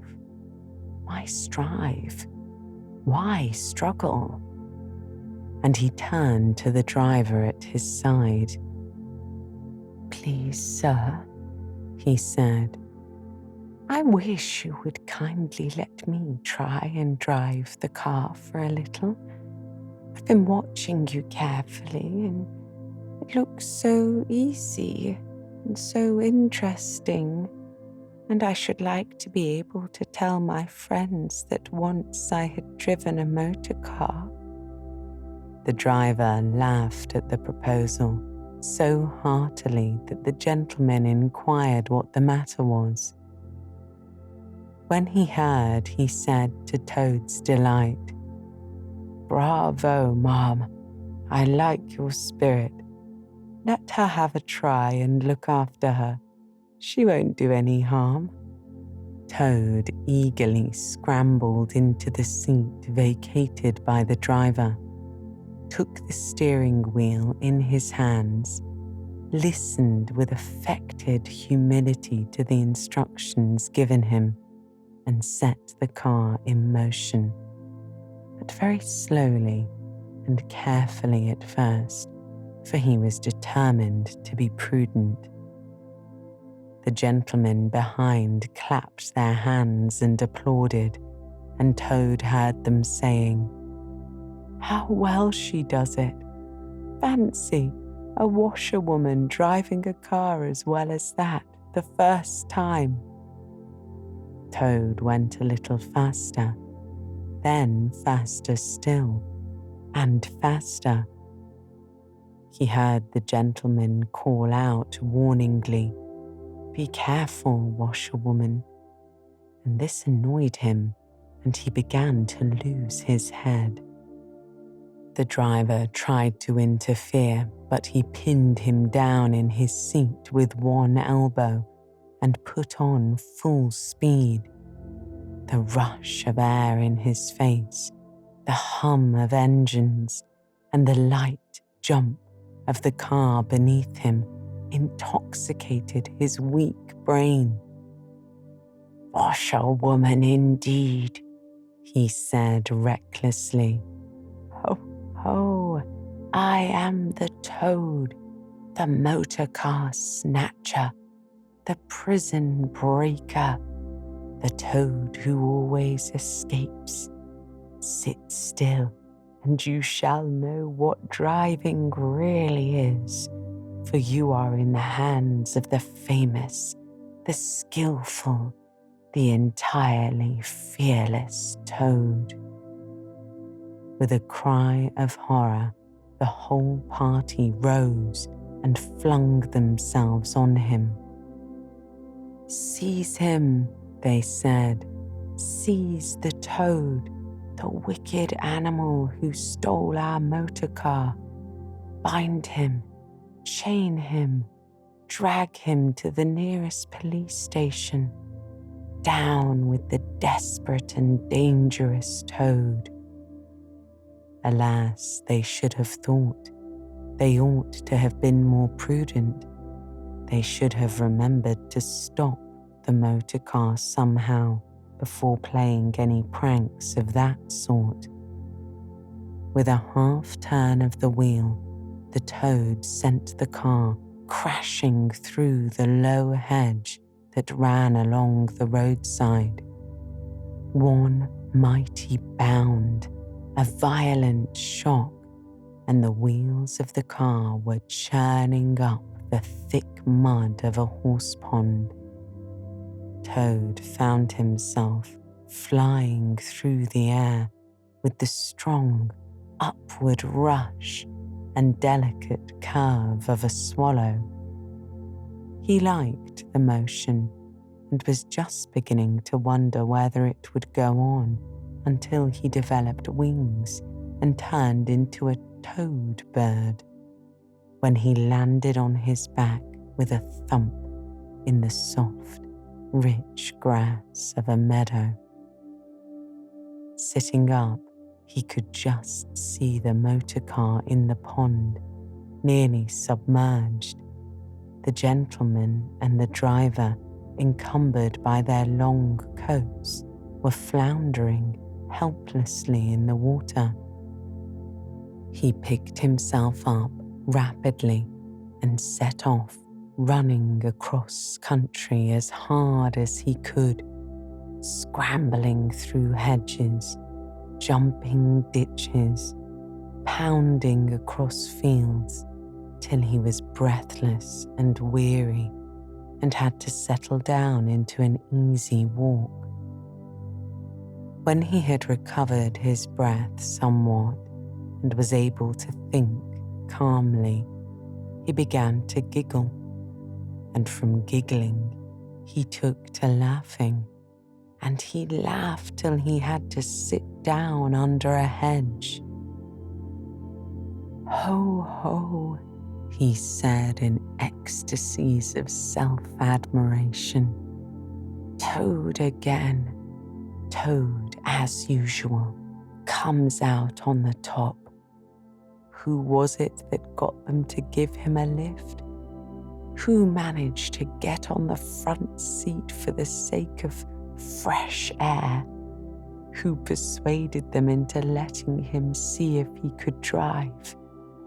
Who landed them all in a horse pond? Who escaped, flying happily and unscathed through the air, leaving the narrow-minded, grudging, timid excursionists in the mud where they should rightly be? Why, Toad, of course. Clever Toad, great Toad, good Toad." Then he burst into song again and chanted with uplifted voice. The motor car went honk, honk, honk as it raced along the road. Who was it that steered it into a pond? ingenious Mr. Toad. A slight noise at a distance behind him made him turn his head and look. Oh, horror! Oh, misery! Oh, despair! About 2 fields off, a chauffeur in his leather gaiters and 2 large rural policemen were visible, running towards him as hard as they could go. Poor Toad sprang to his feet and pelted away again, his heart in his mouth. "Oh my," he gasped as he panted along. "What a fool I am! What a conceited and heedless fool, swaggering again, shouting and singing songs again. Oh my, oh my, oh my." He glanced back and saw to his dismay that they were gaining on him.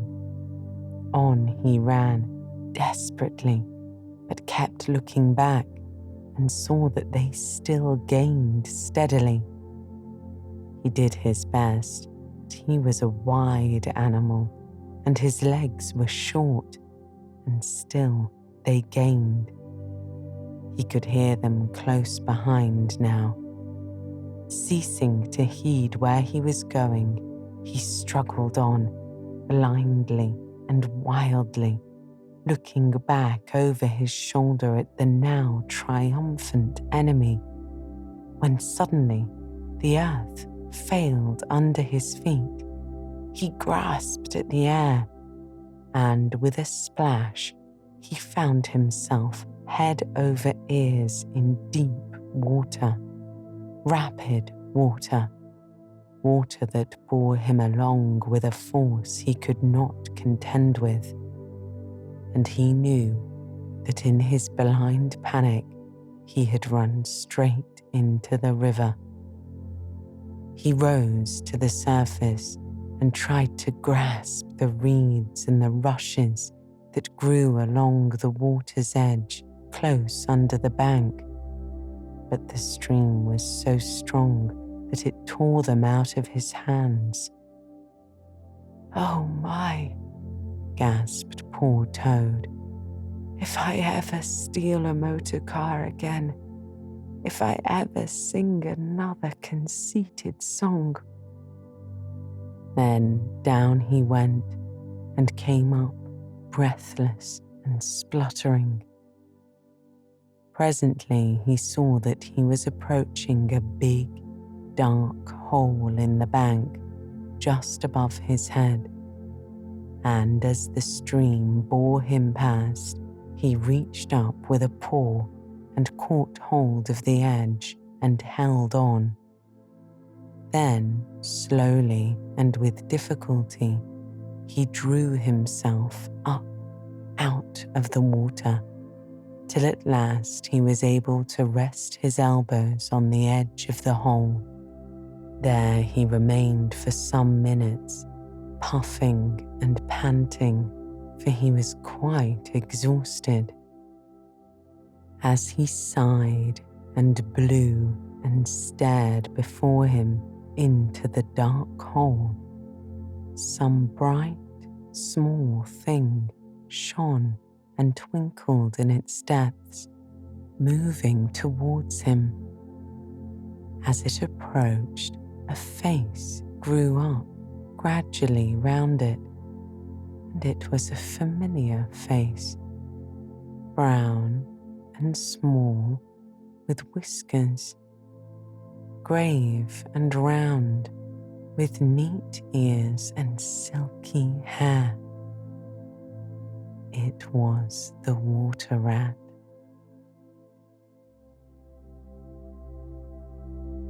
Chapter 11. Like summer tempests came his tears. The rat put out a neat little brown paw, gripped Toad firmly by the scruff of the neck, and gave a great hoist and a pull. and the waterlogged toad came up slowly but surely over the edge of the hole, till at last he stood safe and sound in the hall, streaked with mud and weed to be sure, and with the water streaming off him, but happy and high-spirited as of old, now that he found himself once more in the house of a friend, and dodgings and evasions were over, and he could lay aside a disguise that was unworthy of his position and wanted such a lot of living up to. "Oh, Ratty," he said, "I've been through such times since I saw you last, you can't think. Such trials, such sufferings, and all so nobly borne. Then such escapes, such disguises, such subterfuges, and all so cleverly planned and carried out. Been in prison, got out of it, of course.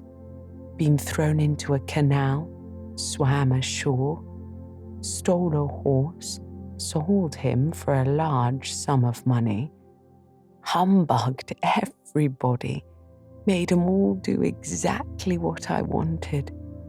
Oh, I am a smart toad and no mistake. What do you think my last exploit was? Just hold on till I tell you."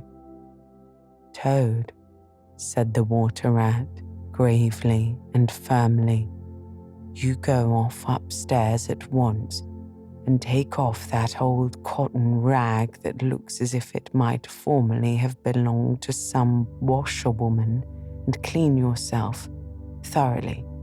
Then put on some of my clothes and try to come down looking like a gentleman if you can, for a more shabby, bedraggled, disreputable-looking object than you are I have never set eyes on in my whole life. Now stop swaggering and arguing and be off. I'll have something to say to you later." Toad was at first inclined to stop and do some talking back at him. He had had enough of being ordered about when he was in prison, and here was the thing being begun all over again apparently, and by a rat too. However, he caught sight of himself in the looking-glass over the hat-stand, with the rusty black bonnet perched rakishly over one eye, and he changed his mind and went very quickly and humbly upstairs to the rat's dressing-room. There he had a thorough wash and brush-up, changed his clothes, and stood for a long time before the glass, contemplating himself with pride and pleasure, and thinking what utter idiots all the people must have been to ever mistake him for one moment for a washerwoman. By the time he came down again, luncheon was on the table, and very glad Toad was to see it, for he had been through some trying experiences and had taken much hard exercise since the excellent breakfast provided for him by the man with the caravan. While they ate, Toad told the rat all his adventures, dwelling chiefly on his own cleverness and presence of mind in emergencies and cunning in tight places, and rather making out that he had been having a happy and highly coloured experience. But the more he talked and boasted, the more grave and silent the rat became, when at last Toad had talked himself to a standstill. There was silence for a while, and then the rat said, "Now, Toady, I don't want to give you pain after all you've been through already. Seriously, don't you see what an awful fool you've been making of yourself? On your own admission, you have been handcuffed, imprisoned, starved, chased, terrified out of your life, insulted, jeered at, and flung into the water. Where's the amusement in that? Where does the fun come in? And all because you must needs go and steal a motor car. You know that you've never had anything but trouble from motor cars from the moment you first set eyes on one. But if you will be mixed up with them as you generally are 5 minutes after you've started, why steal them? Be bankrupt for a change if you've set your mind on it. But why choose to be a convict when you are going to be sensible and think of your friends and try to be a credit to them? Do you suppose it's any pleasure to me, for instance, to hear animals saying as I go about that I'm the chap that keeps company with jailbirds? Now it was a very comforting point in Toad's character that he was a thoroughly good-hearted animal and never minded being jawed by those who were his real friends. And even when most set upon a thing, he was always able to see the other side of the question. So although, while the rat was talking so seriously, he kept saying to himself mutinously, "But it was fun though, awful fun," and making strange, suppressed noises inside him, resembling stifled snorts or the opening of soda water bottles. When the rat had quite finished, he heaved a deep sigh and said very nicely and humbly, "Quite right, Ratty. How sound you always are. Yes, I have been a conceited old fool, I can quite see that. But now I'm going to be a good toad and not do it any more. As for motor cars, I've not been at all so keen about them since my last ducking in that river of yours. The fact is, while I was hanging on to the edge of your hole and getting my breath, I had a sudden idea, a really brilliant idea, connected with motor boats. There, don't take on so, old chap, and stamp and upset things. It was only an idea. We won't talk any more about it now. We'll have our coffee and smoke our pipes and have a quiet chat. Then I'm going to stroll quietly down to Toad Hall and get into clothes of my own and set things going again on the old lines. I've had enough of adventures.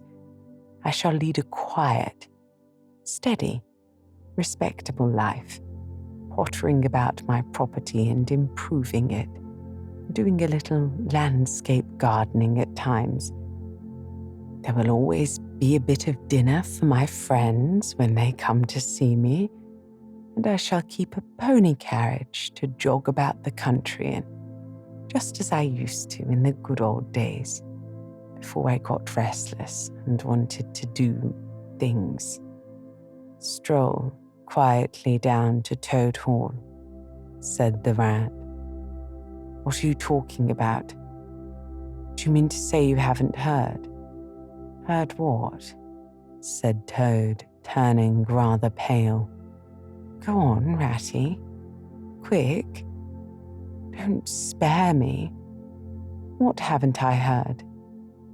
Do you mean to tell me, said the rat, thumping with his little fist upon the table, that you've heard nothing about the stoats and weasels? What? The wild wooders, said Toad, trembling in every limb. No, not a word.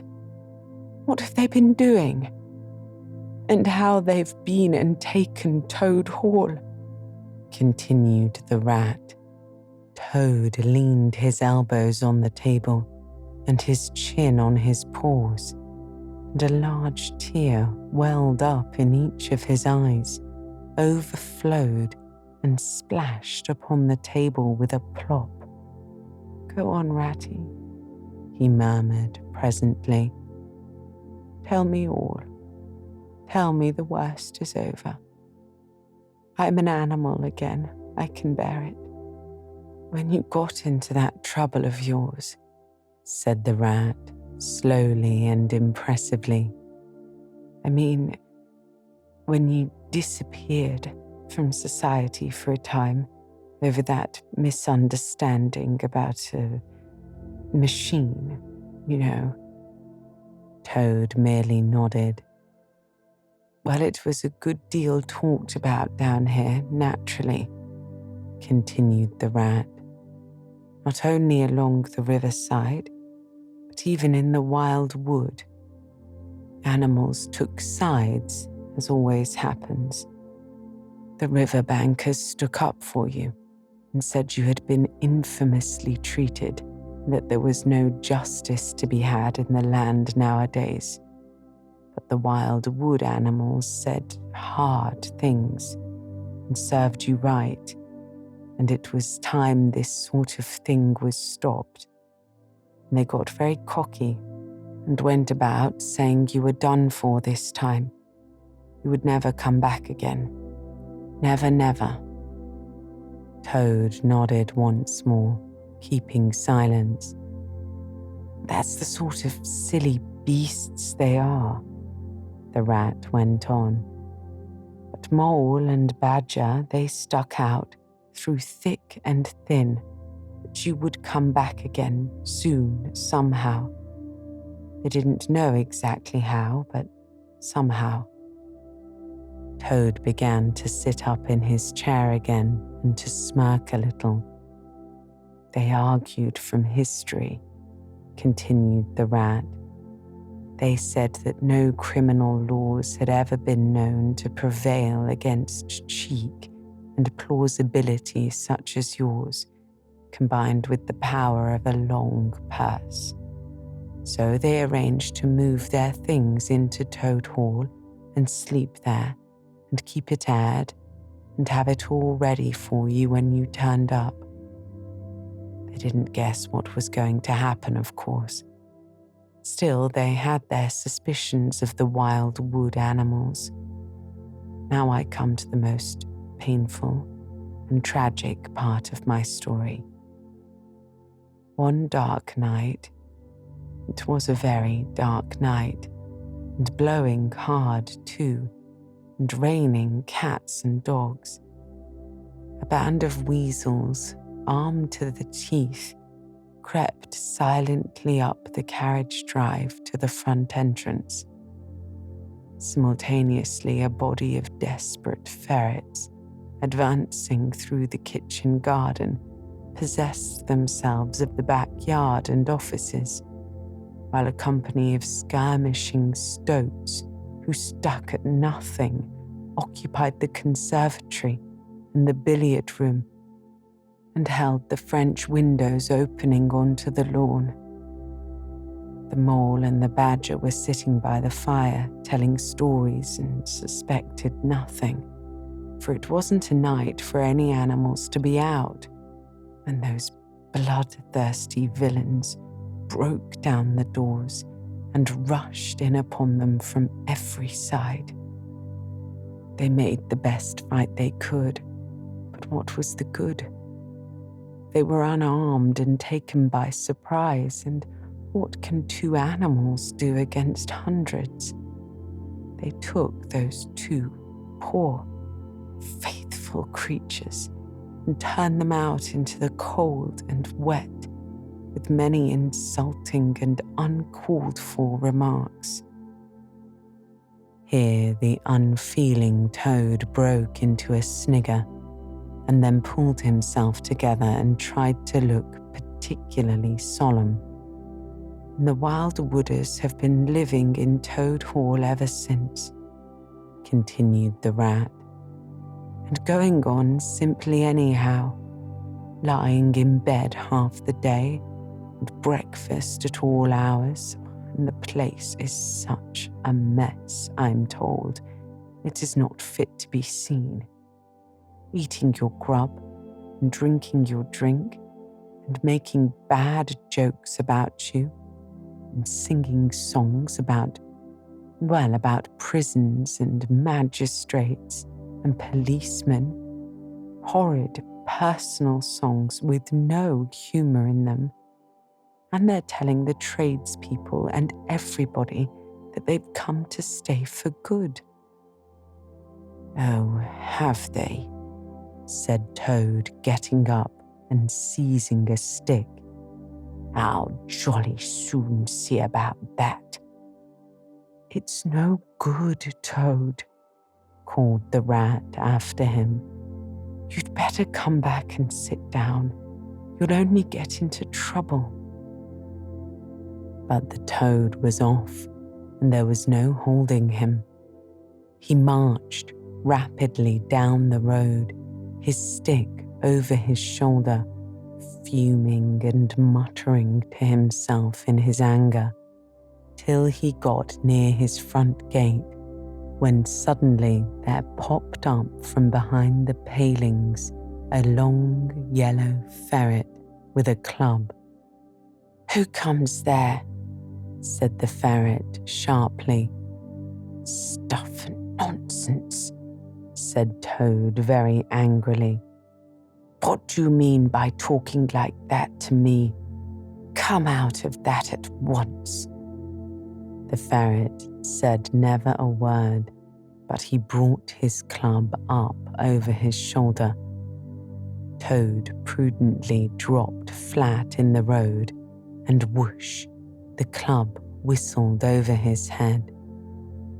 The startled Toad scrambled to his feet and scampered off down the road as hard as he could.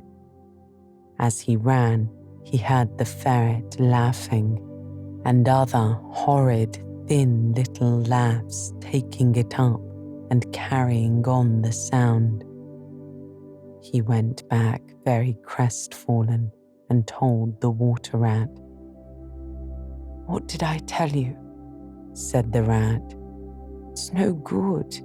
They've got sentries posted, and they're all armed.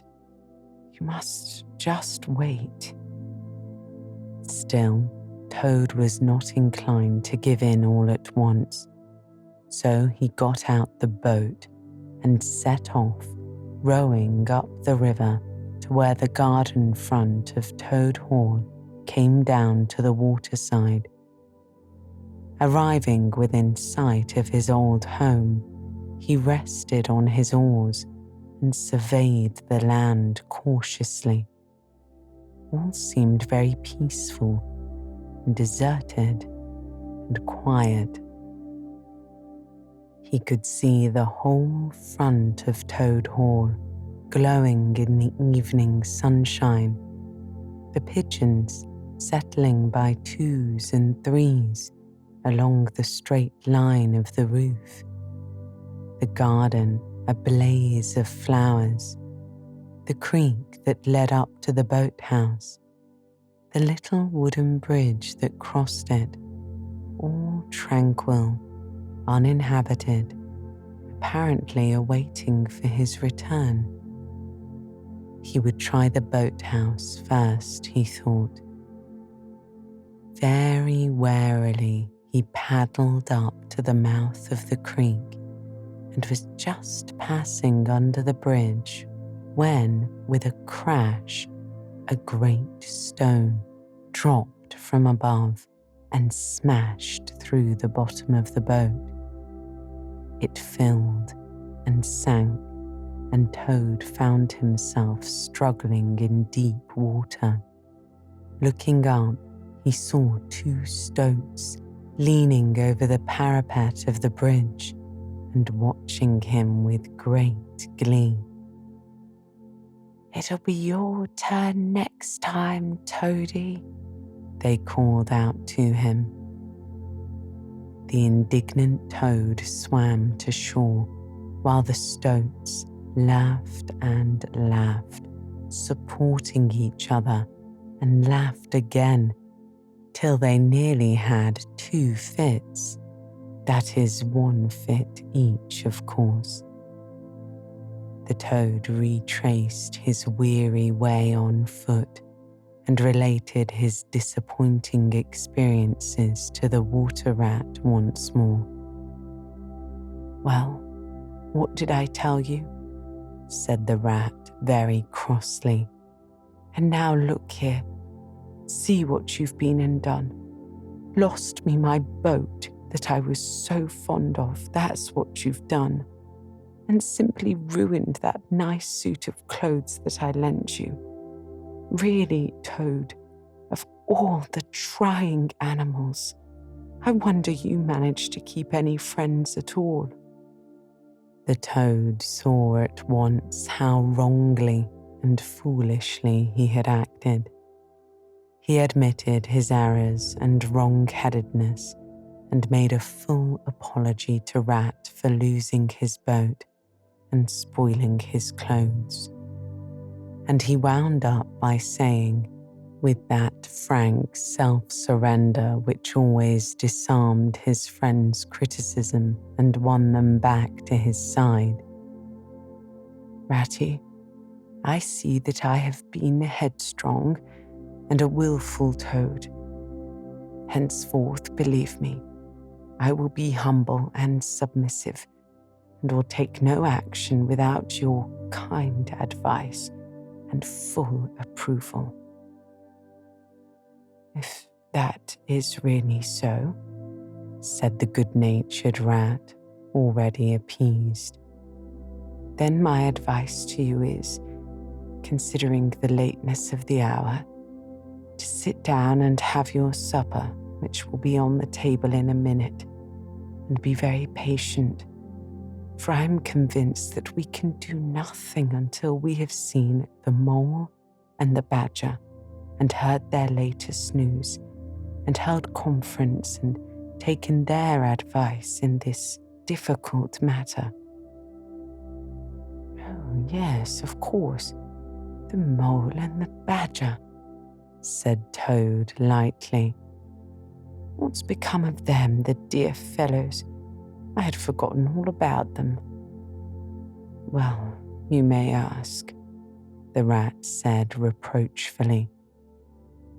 "While you were riding about the country in expensive motor cars and galloping proudly on blood horses and breakfasting on the fat of the land, those 2 poor, devoted animals have been camping out in the open in every sort of weather, living very rough by day and lying very hard by night, watching over your house, patrolling your boundaries, keeping a constant eye on the stoats and the weasels, scheming and planning and contriving how to get your property back for you.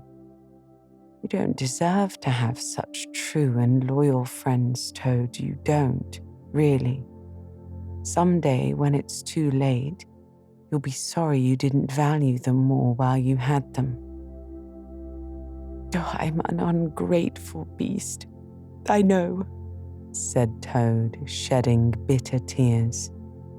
"Let me go out and find them, out into the cold, dark night, and share their hardships, and try to prove—" And here the toad interrupted himself.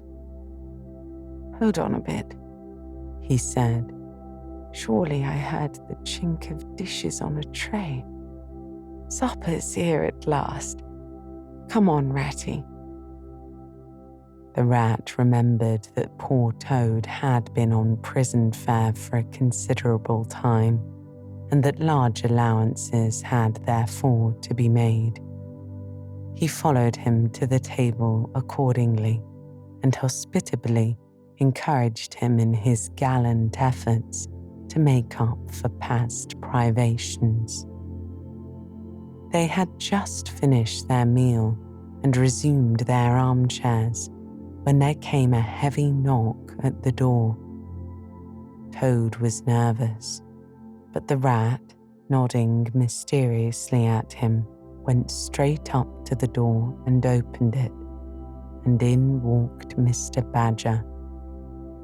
He had all the appearance of one who, for some nights, had been kept away from home and all its little comforts and conveniences. His shoes were covered with mud, and he was looking very rough and tousled. But then he had never been a very fashionable man, the Badger at the best of times. He came solemnly up to Toad, shook him by the paw, and said, "Welcome home, Toad. Alas, what am I saying? Home indeed. This is a poor homecoming. Unhappy Toad." Then he turned his back on him, sat down to the table, drew his chair up, and helped himself to a large slice of cold pie.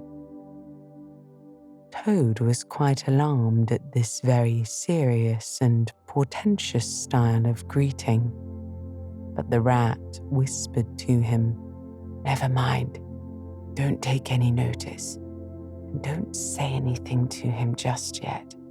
He's always rather low and despondent when he's wanting his victuals. In half an hour's time, he'll be quite a different animal." So they waited in silence, and presently there came another and a lighter knock. The rat, with a nod to Toad, went to the door and ushered in the mole, very shabby and unwashed, with bits of hay and straw sticking in his fur. "Hooray! Here's old Toad," said the mole, his face beaming.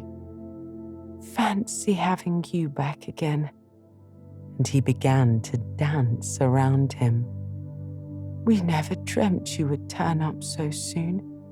Why, you must have managed to escape, you clever, ingenious, intelligent Toad." The rat, alarmed, pulled him by the elbow, but it was too late. Toad was puffing and swelling already. "Clever? Oh no," he said. "I'm not really clever, according to my friends.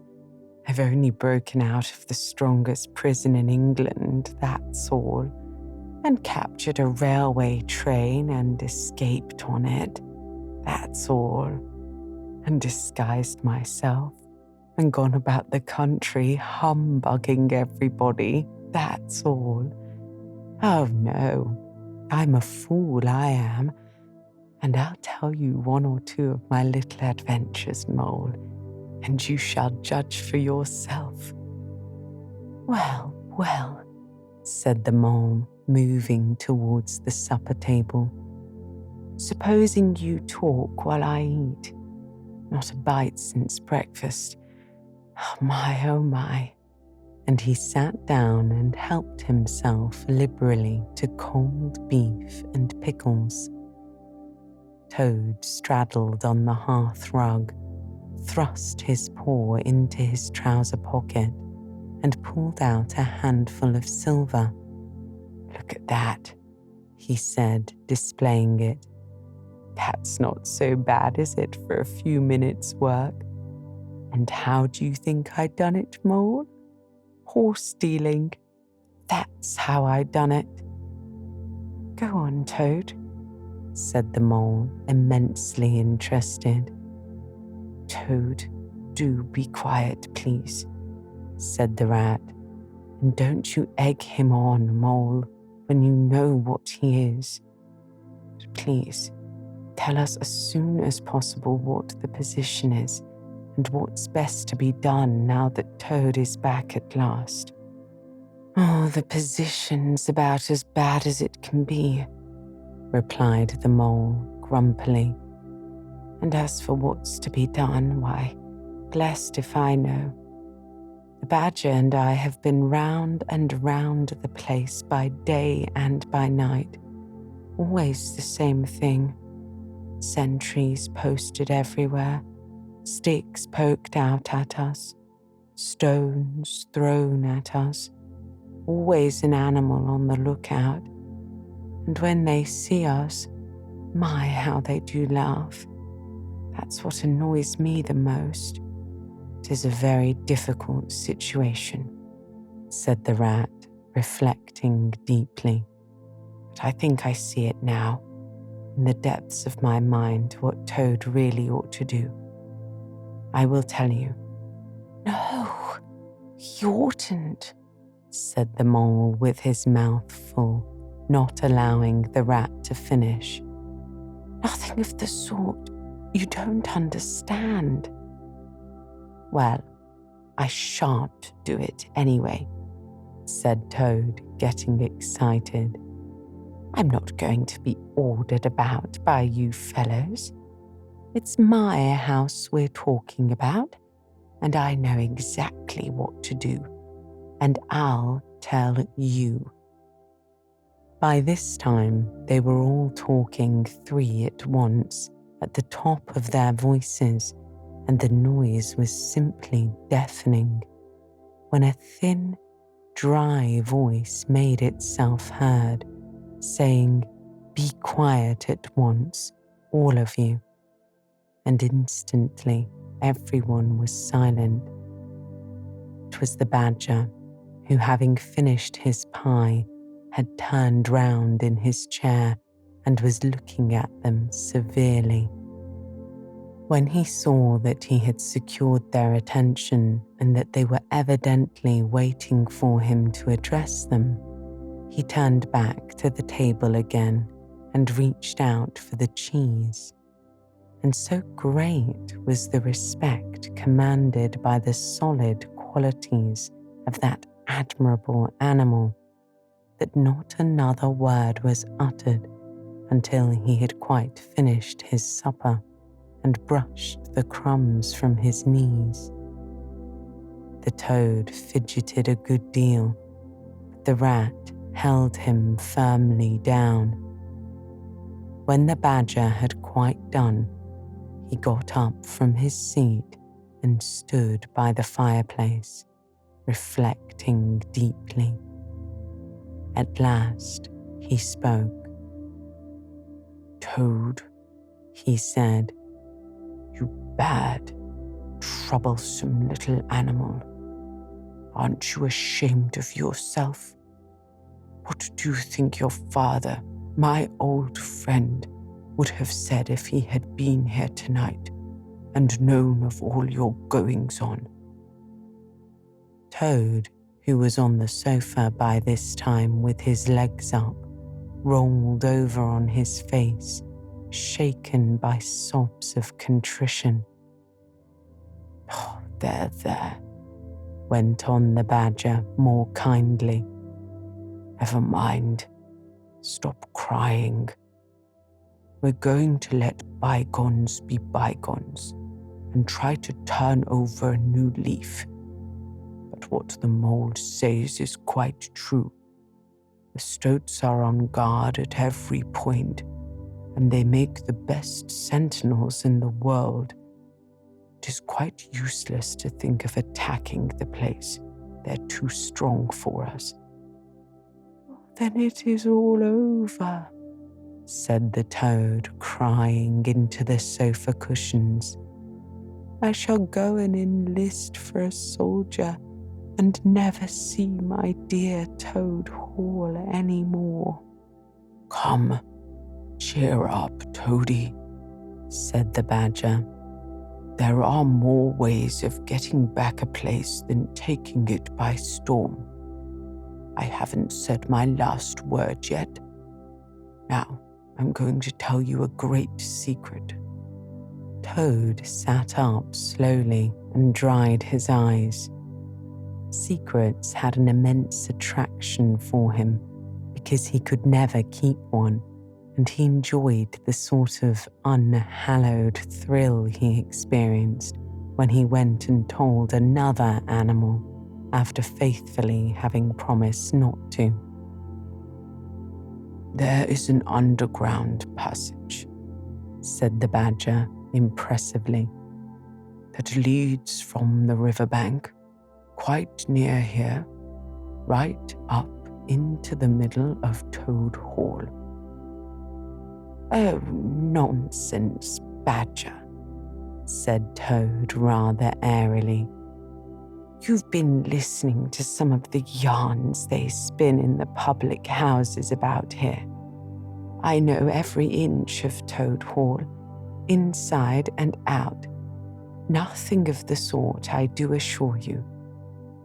"My young friend," said the badger with great severity, "your father, who was a worthy animal, a lot worthier than some others I know, was a particular friend of mine, and he told me a great deal he wouldn't have dreamt of telling you.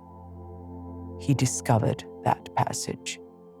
He didn't make it, of course. That was done hundreds of years before he ever came to live there, and he repaired it and cleaned it out because he thought it might come in useful someday in case of trouble or danger. And he showed it to me. 'Don't let my son know about it,' he said. 'He's a good boy, but very light and volatile in character, and simply cannot hold his tongue.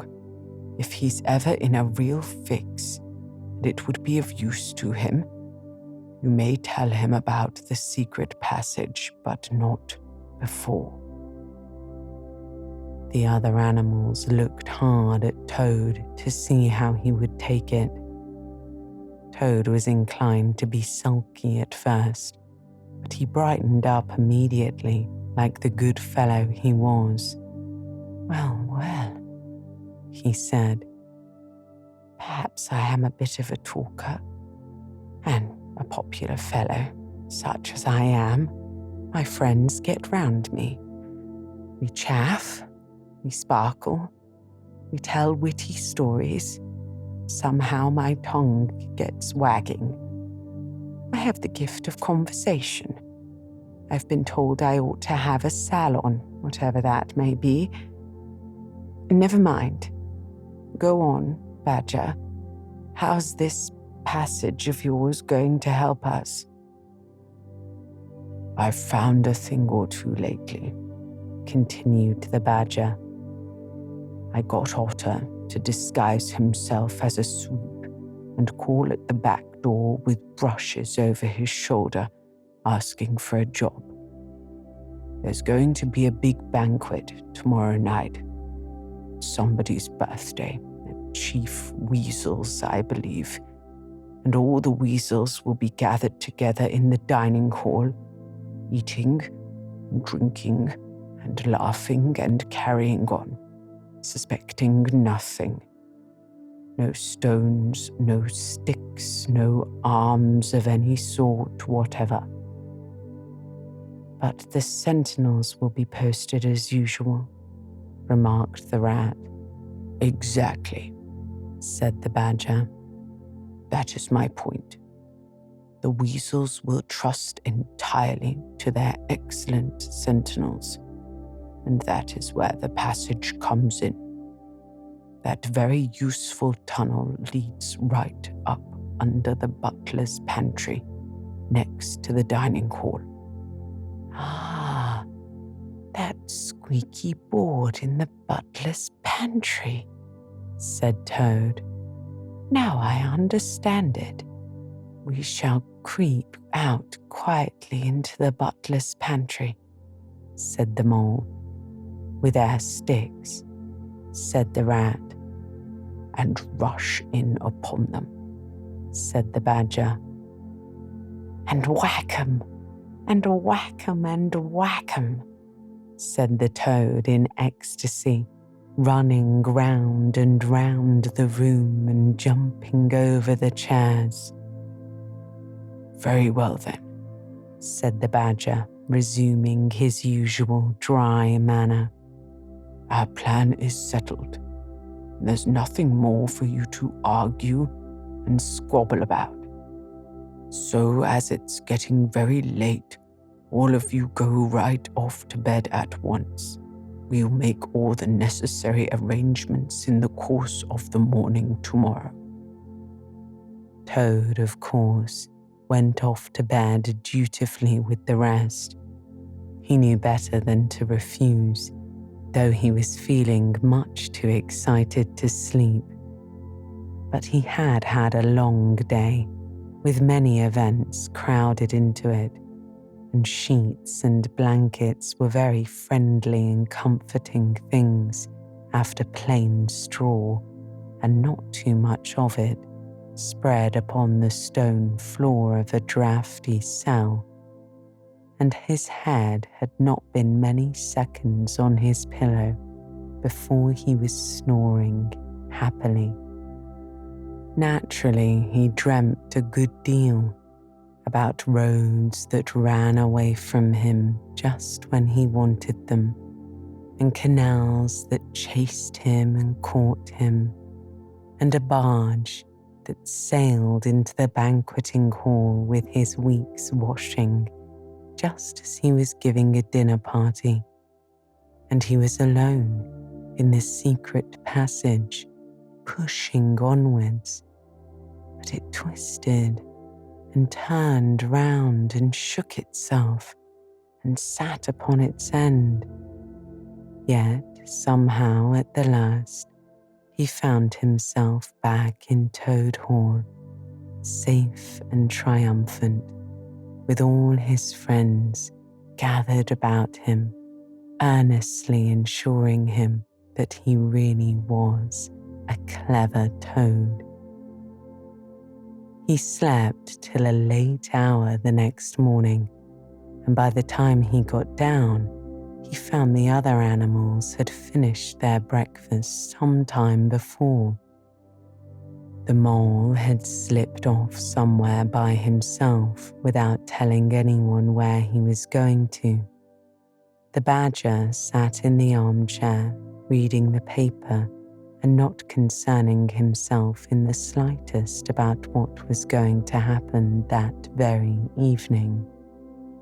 The rat, on the other hand, was running round the room, busily, with his arms full of sticks of every kind, and his belt of pistols, distributing them in 4 little heaps on the floor.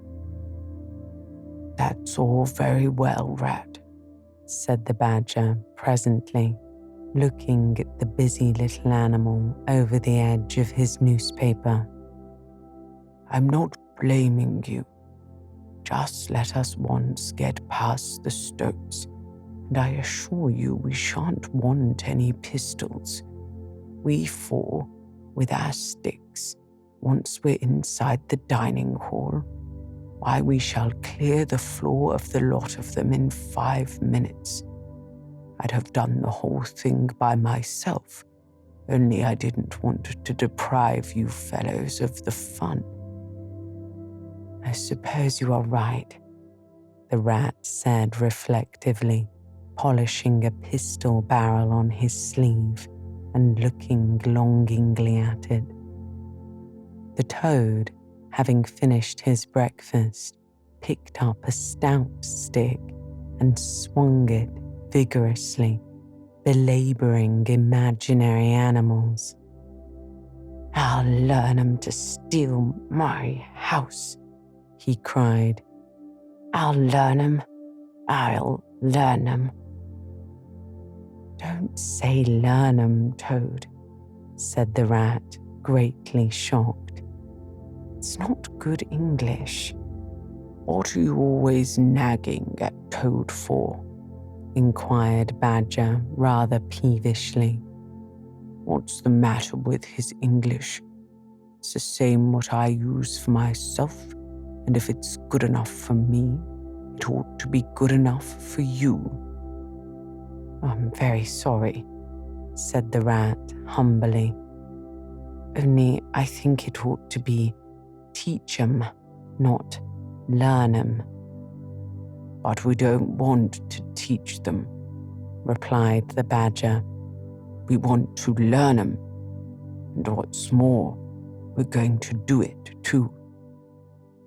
"Oh, very well, have it your way," said the rat. He was getting rather muddled about it himself, and presently he retired into a corner where he could be heard muttering to himself till the badger told him rather sharply to leave off. Presently, the mole came tumbling into the room, evidently very pleased with himself. "I've been having such fun," he began at once. "I've been getting a rise out of the stoats." "I hope you've been very careful, Mole," said the rat anxiously. "I should hope so too," said the mole confidently. "I got the idea when I went into the kitchen to see about Toad's breakfast being kept hot for him. I found that old washerwoman dress that he came home in yesterday hanging on a towel horse before the fire. So I put it on, and the bonnet as well, and the shawl, and off I went to Toad Hall, bold as you please. The sentries who were on the lookout, of course, with their sticks and their 'Who comes there?' and all the rest of their nonsense. 'Good morning, gentlemen,' says I, very respectful. 'Want any washing done today?' And they looked at me very proud and stiff and haughty and said, 'Go away, washerwoman. We don't do any washing on duty.' 'Or any other time?' says I. Ho, ho, ho. Wasn't I funny, Toad?" "Poor, frivolous animal," said Toad very loftily. The fact is, he felt exceedingly jealous of Mole for what he had just done. It was exactly what he would have liked to have done himself, if only he had thought of it first and hadn't gone and overslept himself. "Some of the stoats turned quite pink," continued the mole, "and the sergeant in charge, he said to me very short, he said, 'Now run away, my good washerwoman, run away. Don't keep my soldiers idling and talking on their posts.' 'Run away,' says I. 'It won't be me that will be running away in a very short time from now.' 'Oh, Moley, how could you?' said the rat, dismayed. The badger laid down his paper. I could see them pricking up their ears and looking at each other, went on the mole, and the sergeant said to them, 'Never mind her, she doesn't know what she's talking about.' 'Oh, don't I?' said I. 'Well, let me tell you this. My daughter, she washes for Mr. Badger, and that'll show you whether I know what I'm talking about. And you'll know pretty soon too. 100 bloodthirsty badgers, armed to the teeth, are going to attack Toad Hall this very night by way of the paddock. 6 boatloads of rats with swords will come up the river and effect a landing in the garden, while a picked body of toads known as the diehards, or the death or glory toads, will storm the orchard and carry everything before them, yelling for vengeance. There won't be very much left of you to wash by the time they're done with you, unless you clear out while you have the chance. Then I ran away, and when I was out of sight, I hid, and presently I came creeping back along the ditch and took a peep at them through the hedge. They were all as nervous and flustered as could be, running all ways at once and falling over each other, and every one giving orders to everybody else and not listening. And the sergeant kept sending off parties of stoats to distant parts of the grounds, and then sending other fellows to fetch 'em back again. And I heard 'em saying to each other, "That's just like the weasels. They're going to stop comfortably in the banqueting hall and have feasting and toasts and songs and all sorts of fun, while we must stay on guard in the cold and the dark, and in the end, it'll be us to face the bloodthirsty badgers." "Oh, you silly mole," cried Toad. "You've been and spoilt everything." "Mole," said the Badger in his dry, quiet way, "I perceive you have more sense in your little finger than some other animals have in the whole of their bodies. You have managed excellently, and I begin to have great hopes of you. Good mole, clever mole." The Toad was simply wild with jealousy, more especially as he couldn't make out for the life of him what the Mole had done that was so particularly clever. But, fortunately for him, before he could show temper or expose himself to the Badger's sarcasm, the bell rang for luncheon. It was a simple but sustaining meal: bacon and broad beans and a macaroni pudding. And when they had quite done, the Badger settled himself into an armchair and said, "Well, we've got our work cut out for us tonight, and it will probably be pretty late before we're quite through with it. So I'm just going to take 40 winks while I can." And he drew a handkerchief over his face and was soon snoring. The anxious and laborious rat at once resumed his preparations and started running between his 4 little heaps, muttering to himself, to which there seemed really no end. So the Mole drew his arm through Toad's, led him out into the open air, shoved him into a wicker chair, and made him tell all his adventures from beginning to end, which Toad was only too willing to do.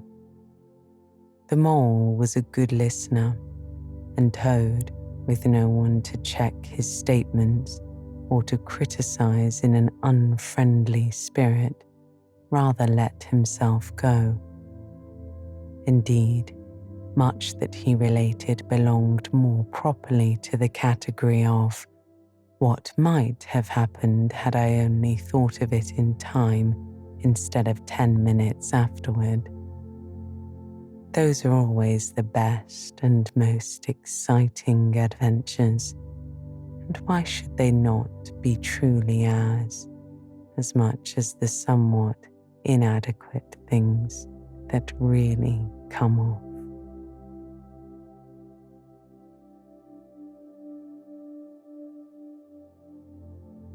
Chapter 12: The Return of Ulysses. When it began to grow dark, the rat, with an air of excitement and mystery, summoned them back into the parlour stood each of them up alongside of his little heap and proceeded to dress them up for the coming expedition. He was very earnest and thoroughgoing about it, and the affair took quite a long time. First, there was a belt to go round each animal, and then a stick to be stuck into each belt, and then another on the other side to balance it. Then several sets of handcuffs, some bandages and sticking plaster, and a flask and a sandwich case. The badger laughed good-humouredly and said, "All right, Ratty, as we agreed upon, I'm going to do all I've got to do with this here stick." But the rat only said, "Please, Badger, you know I shouldn't like you to blame me afterwards and say I had forgotten anything." When all was quite ready, the badger took a dark lantern in one paw, grasped his great stick with the other, and said, "Now then, follow me. Mole first, because I'm very pleased with him. Rat next. Toad last. And look here, Toady, don't you chatter so much as usual, or you'll be sent back as sure as fate." The toad was so anxious not to be left out that he took up the inferior position assigned to him without a murmur, and the animals set off. The badger led them along by the river for a little way, and then suddenly swung himself over the edge into a hole in the riverbank a little above the water. The mole and the rat followed silently, swinging themselves successfully into the hole as they had seen the badger do. But when it came to Toad's turn, of course he managed to slip and fall into the water with a loud splash and a squeal of alarm. He was hauled out by his friends, rubbed down and wrung out hastily, comforted and set on his legs. But the badger was seriously upset and told him that the very next time he made a fool of himself, he would most certainly be left behind. So at last, they were in the secret passage, and the cutting out expedition had really begun. It was cold and dark and damp and low and narrow, and poor Toad began to shiver, partly from dread of what might be before him, partly because he was wet through. The lantern was far ahead, and he could not help lagging behind a little in the darkness. Then he heard the rat call out warningly, "Come on, Toad," and a terror seized him of being left behind, alone in the darkness, and he came on with such a rush that he upset the rat into the mole, and the mole into the badger, and for a moment all was confusion.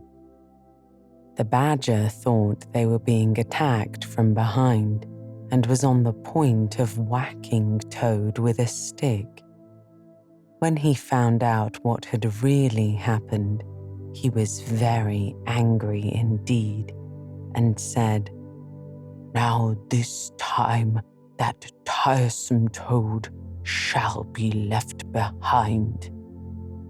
But Toad whimpered, and the other two promised that they would be answerable for his good conduct.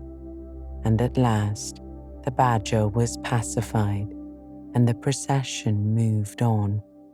Only this time the rat brought up the rear, with a firm grip on the shoulder of Toad. So they groped and shuffled along with their ears pricked up and their paws on their sticks, till at last the Badger said, "We ought now to be pretty nearly under the hall."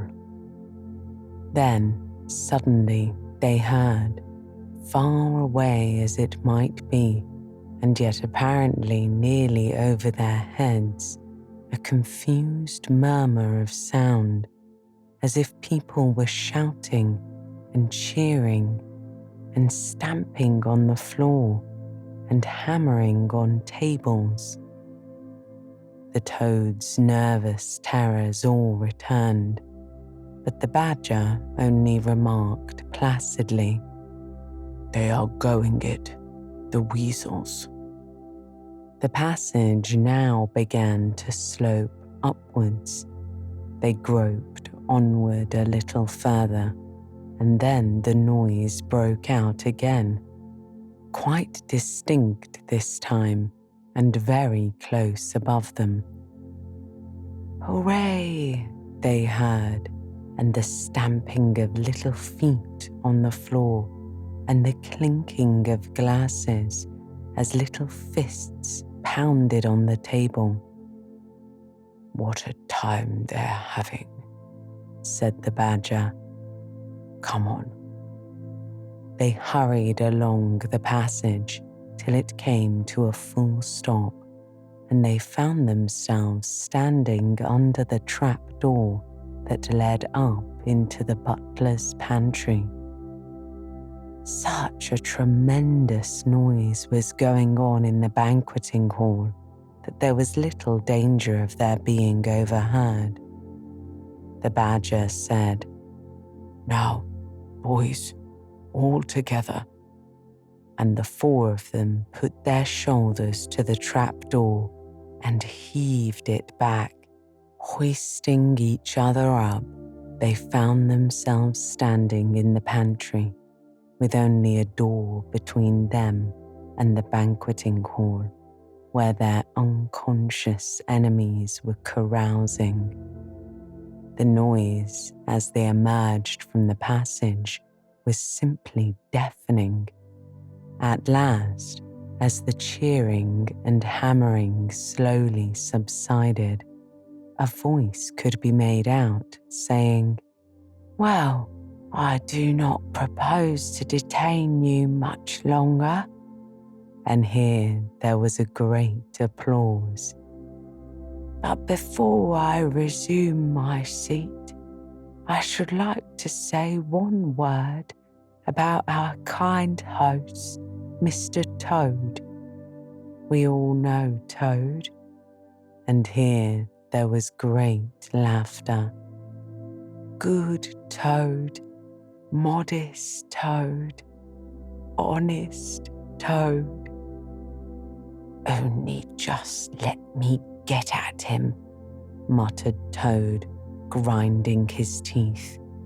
"Hold hard a minute," said the Badger, restraining him with difficulty.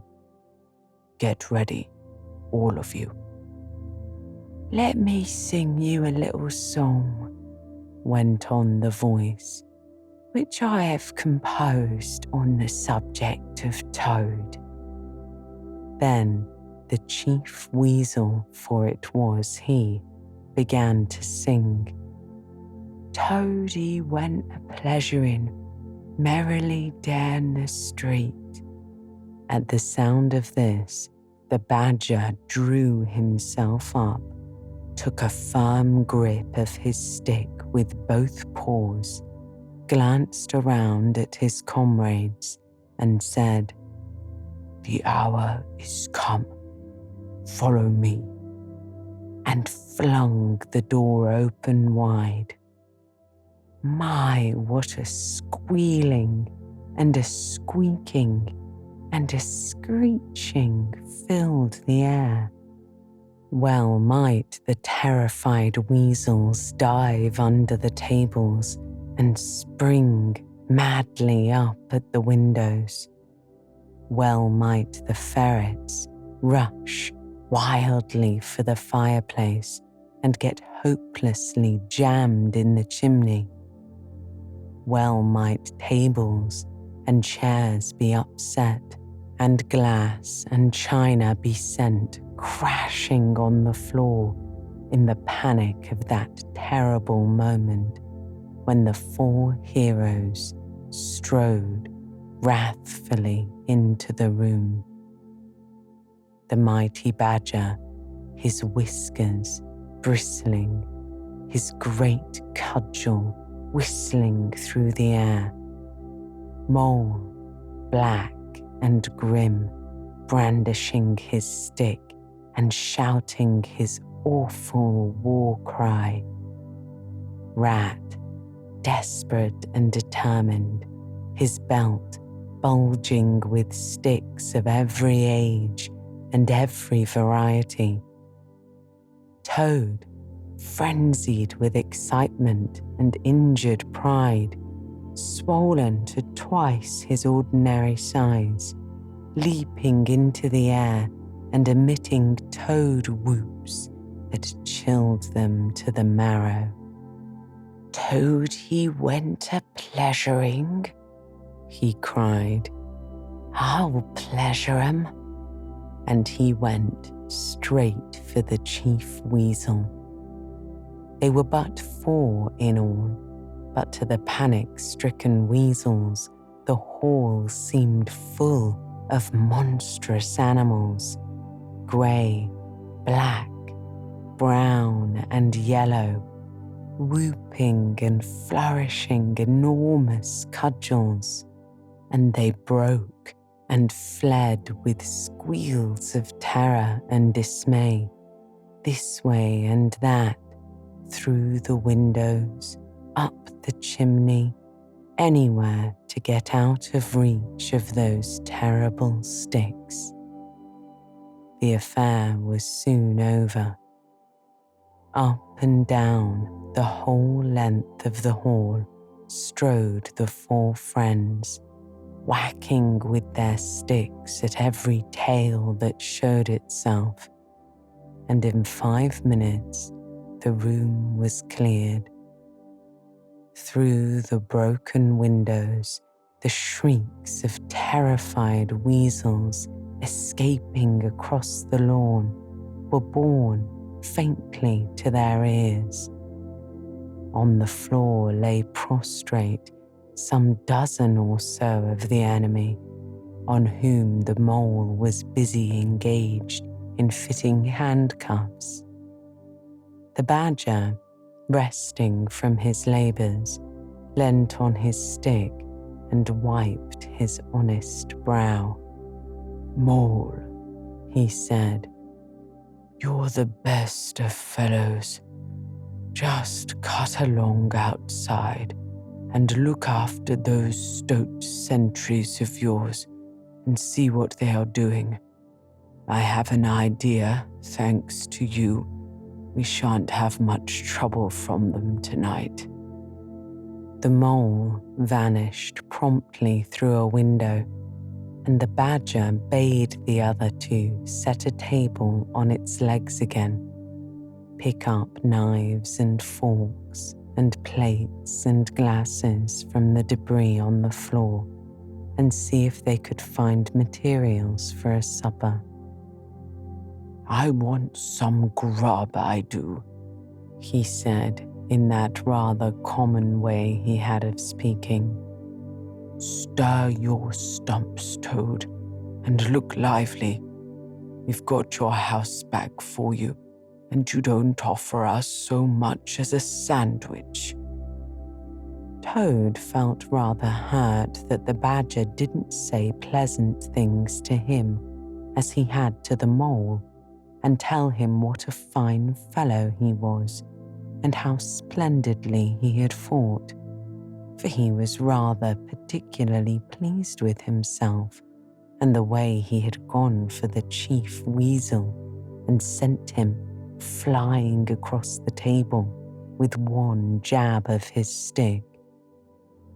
But he bustled about, and so did the rat, and soon they found some guava jelly in a glass dish, and a cold chicken, a cut of ham that had hardly been touched, some trifle, and quite a lot of lobster salad.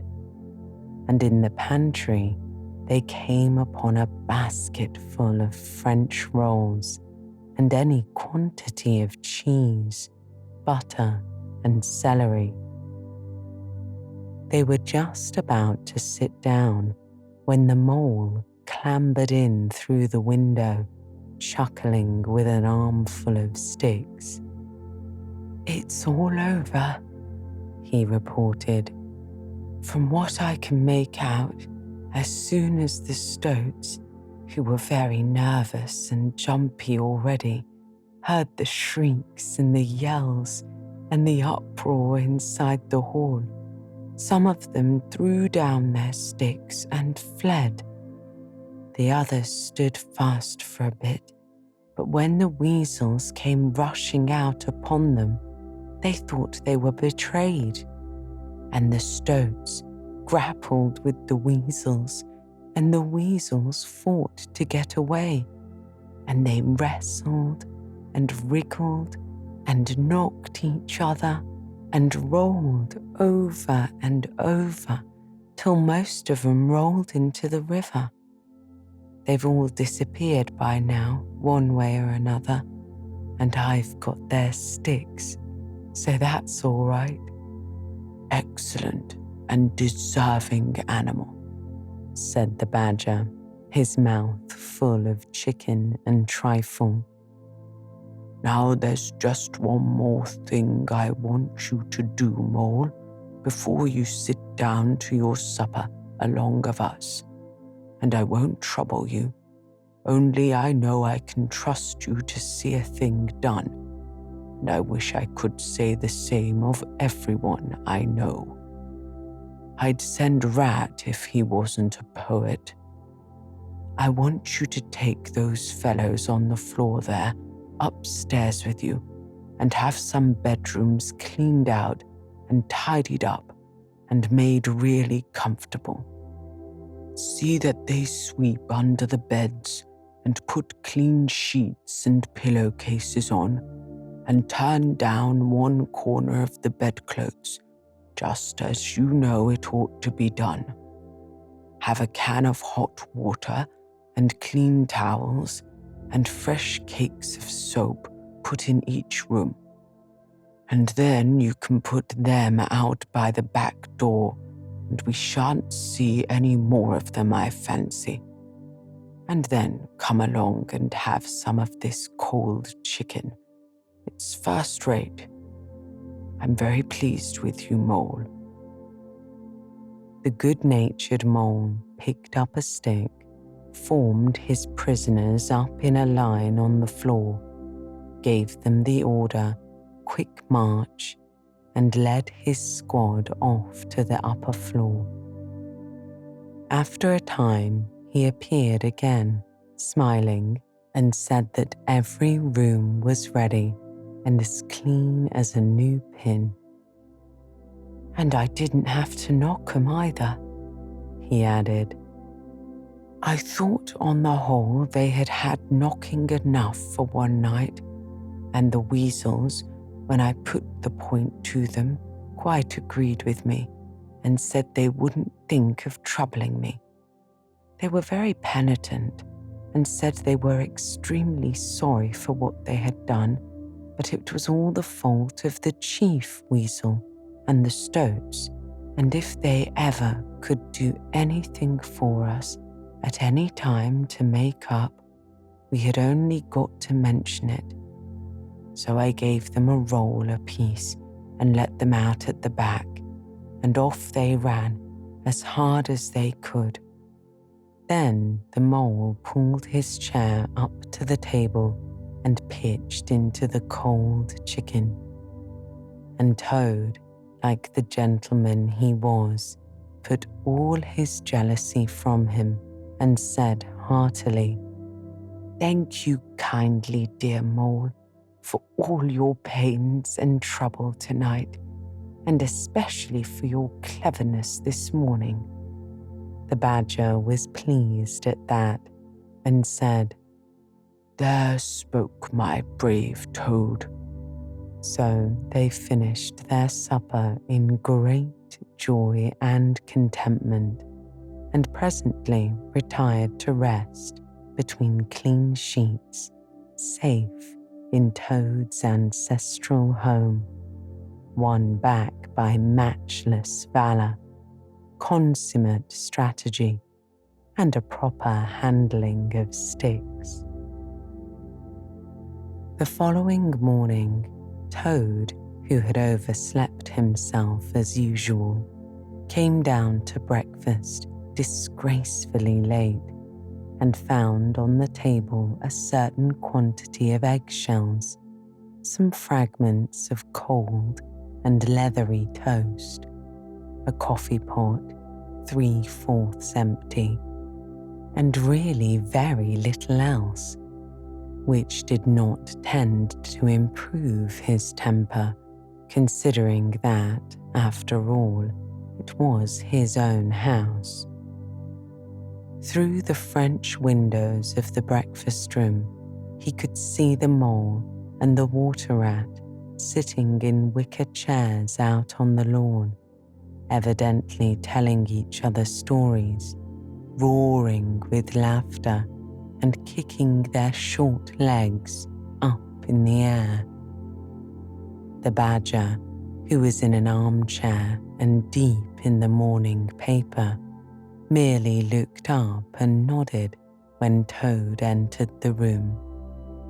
But Toad knew his man, so he sat down and made the best breakfast he could, merely observing to himself that he would get square with the others sooner or later. When he had nearly finished, the Badger looked up and remarked rather shortly, "I'm sorry, Toad, but I'm afraid there's a heavy morning's work in front of you. You see, we really ought to have a banquet at once to celebrate this affair. It's expected of you. In fact, it's the rule." "Oh, all right," said the Toad readily. "Anything to oblige? Though why on earth should you wait to have a banquet in the morning, I cannot understand. But you know I do not live to please myself, but merely to find out what my friends want, and then try to arrange it for 'em, you dear old Badger." "Don't pretend to be more unaware than you really are," replied the Badger crossly. "And don't chuckle and splutter in your coffee while you're talking. It's not manners. What I mean is, the banquet will be at night, of course, but the invitations will have to be written and got off at once, and you've got to write 'em. Now, sit down at that table. There's stacks of letter paper on it, with Toad Hall at the top in blue and gold, and write invitations to all our friends. And if you stick to it, we shall get 'em out before luncheon. And I'll bear a hand too and take my share of the burden. I'll order the banquet." "What?" cried Toad, dismayed. "Me stop indoors and write a lot of rotten letters on a jolly morning like this, when I want to go around my property and set everything and everybody to rights and swagger about and enjoy myself? Certainly not. Stop a minute, though. Why, of course, dear Badger, what is my pleasure or convenience compared with that of others? You wish it done, and it shall be done. Go, Badger, order the banquet. Order what you like, then join our young friends outside in their innocent mirth, oblivious of me and my cares and toils. I sacrifice this fair morning on the altar of duty and friendship." The badger looked at him very suspiciously, but Toad's frank, open countenance made it difficult to suggest any unworthy motive in this change of attitude. He left the room accordingly in the direction of the kitchen, and as soon as the door had closed behind him, Toad hurried to the writing table. A fine idea had occurred to him while he was talking. He would write the invitations, and he would care to mention the leading part he had taken in the fight, and how he had laid the chief weasel flat, and he would hint at his adventures and what a career of triumph he had to tell about, and on the flyleaf he would set out a sort of programme of entertainment for the evening, something like this, as he sketched it out in his head. First, a speech by Toad. There will be other speeches by Toad during the evening. Second, an address by Toad. The address will include the following topics: our prison system, the waterways of Old England, horse dealing and how to deal, property, its rights and its duties, back to the land, and a typical English squire. Third, a song by Toad, composed by himself. Other compositions by Toad will be sung in the course of the evening by the composer. The idea pleased him mightily, and he worked very hard and got all the letters finished by noon, at which hour it was reported to him that there was a small and rather bedraggled weasel at the door, inquiring timidly whether he could be of any service to the gentleman. Toad swaggered out and found it was one of the prisoners of the previous evening, very respectful and anxious to please. He patted him on the head, shoved the bundle of invitations into his paw, and told him to cut along quick and deliver them as fast as he could.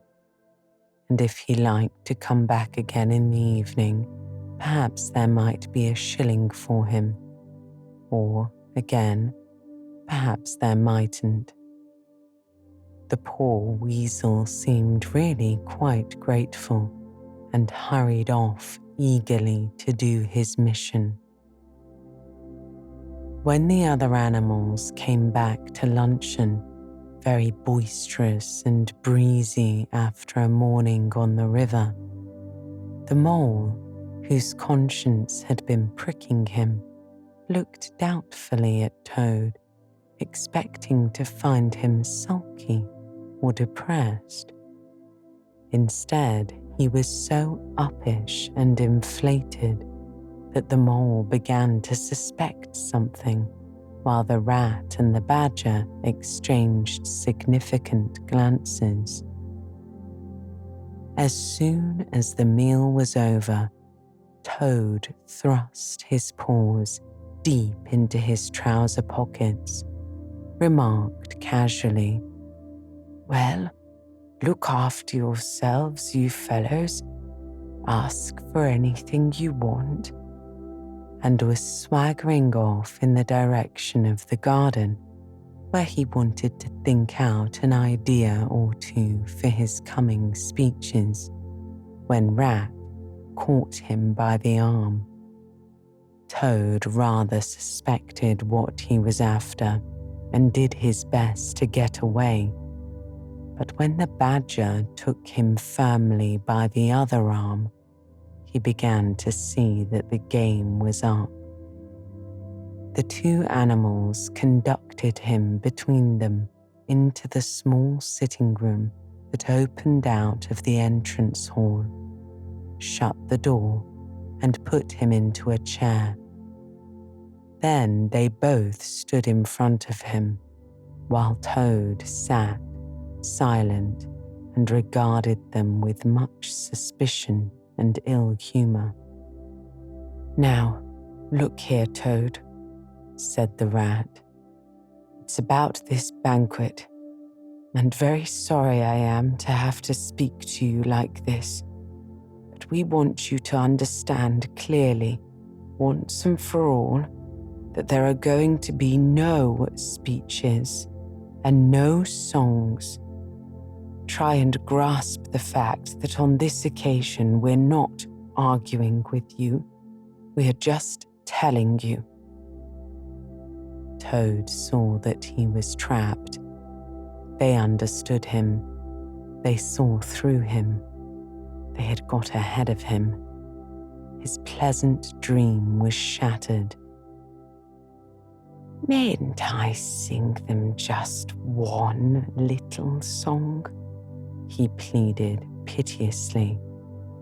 "No, not one little song," replied the rat firmly, though his heart bled as he noticed the trembling lip of the poor, disappointed Toad.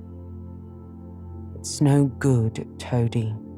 You know well that your songs are all conceit and boasting and vanity, and all your speeches are all self-praise and gross exaggeration." "And gas," put in the badger in his way. "It's for your own good, Toady," went on the rat. "You know you must turn over a new leaf sooner or later. Now seems a splendid time to begin, a sort of turning point in your career. Please don't think that saying all this doesn't hurt me more than it hurts you." Toad remained a long while plunged in thought. At last, he raised his head, and the traces of strong emotion were visible on his features. "You have conquered, my friends," he said. "It was, to be sure, but a small thing that I asked, merely to leave a blossom and expand for yet one more evening, to let myself go and hear the tumultuous applause that always seems to me somehow to bring out my best qualities. However, you are right, I know, and I am wrong. Henceforth, I will be a very different Toad. My friends, you shall never have an occasion to blush for me again. But oh dear, this is a hard world." And pressing his handkerchief to his face, he left the room with faltering footsteps. "Badger," said the rat, "I feel like a brute. I wonder what you feel like." "Oh, I know," said the badger gloomily. "But the thing had to be done. This good fellow has got to live here and hold his own and be respected. Would you have him a common laughing-stock, mocked and jeered at by stoats and weasels?" "Of course not," said the rat. "And talking of weasels, it's lucky we came upon that little weasel just as he was setting out with Toad's invitations. I suspected something from what you told me and had a look at one or two. They were simply disgraceful. I confiscated the lot, and the good mole is now sitting in the blue boudoir, filling up plain and simple invitation cards. At last, the hour for the banquet began to draw near, and Toad, who on leaving the others had retired to his bedroom, was still sitting there, melancholy and thoughtful. His brow resting on his paw, he pondered long and deeply. Gradually his countenance cleared, and he began to smile, long, slow smiles. Then he took to giggling in a shy, self-conscious manner. At last he got up, unlocked the door, drew the curtains across the windows, collected all the chairs in the room and arranged them in a semicircle, and took up his position in front of them, swelling visibly. Then he bowed, coughed twice, and letting himself go with uplifted voice, he sang to the enraptured audience that his imagination so clearly saw, Toad's last little song. The Toad came home. There was panic in the parlours and howling in the halls. There was crying in the cowsheds and shrieking in the stalls when the Toad came home. When the Toad came home, there was smashing in of window and crashing in of door. There was chivying of weasels that fainted on the floor when the Toad came home. Bang! Go to the drums. The trumpeters are tooting, and the soldiers are saluting, and the cannon they are shooting, and the motor cars are hooting as the hero comes. Shout hooray, and let each one of the crowd try and shout it very loud in honor of an animal of whom you're justly proud, for it's Toad's great day. He sang this very loud, with great unction and expression, and when he had done, he sang it all over again. Then he heaved a deep sigh, a long, long, long sigh. Then he dipped his hairbrush in the water jug, parted his hair in the middle, and plastered it down very straight and sleek on each side of his face, and unlocking the door, went quietly down the stairs to greet his guests, who he knew must be assembling in the drawing room. All the animals cheered when he entered and crowded round to congratulate him and say nice things about his courage and his cleverness and his fighting qualities. But Toad only smiled faintly and murmured, "Not at all," or sometimes for a change, "On the contrary." Otter, who was standing on the hearth rug, describing to an admiring circle of friends exactly how he would have managed things had he been there, came forward with a shout, threw his arm round Toad's neck, and tried to take him round the room in triumphal progress. But Toad, in a mild way, was rather snubby to him, remarking gently as he disengaged himself, Badger was the mastermind, and Mole and the water rat bore the brunt of the fighting.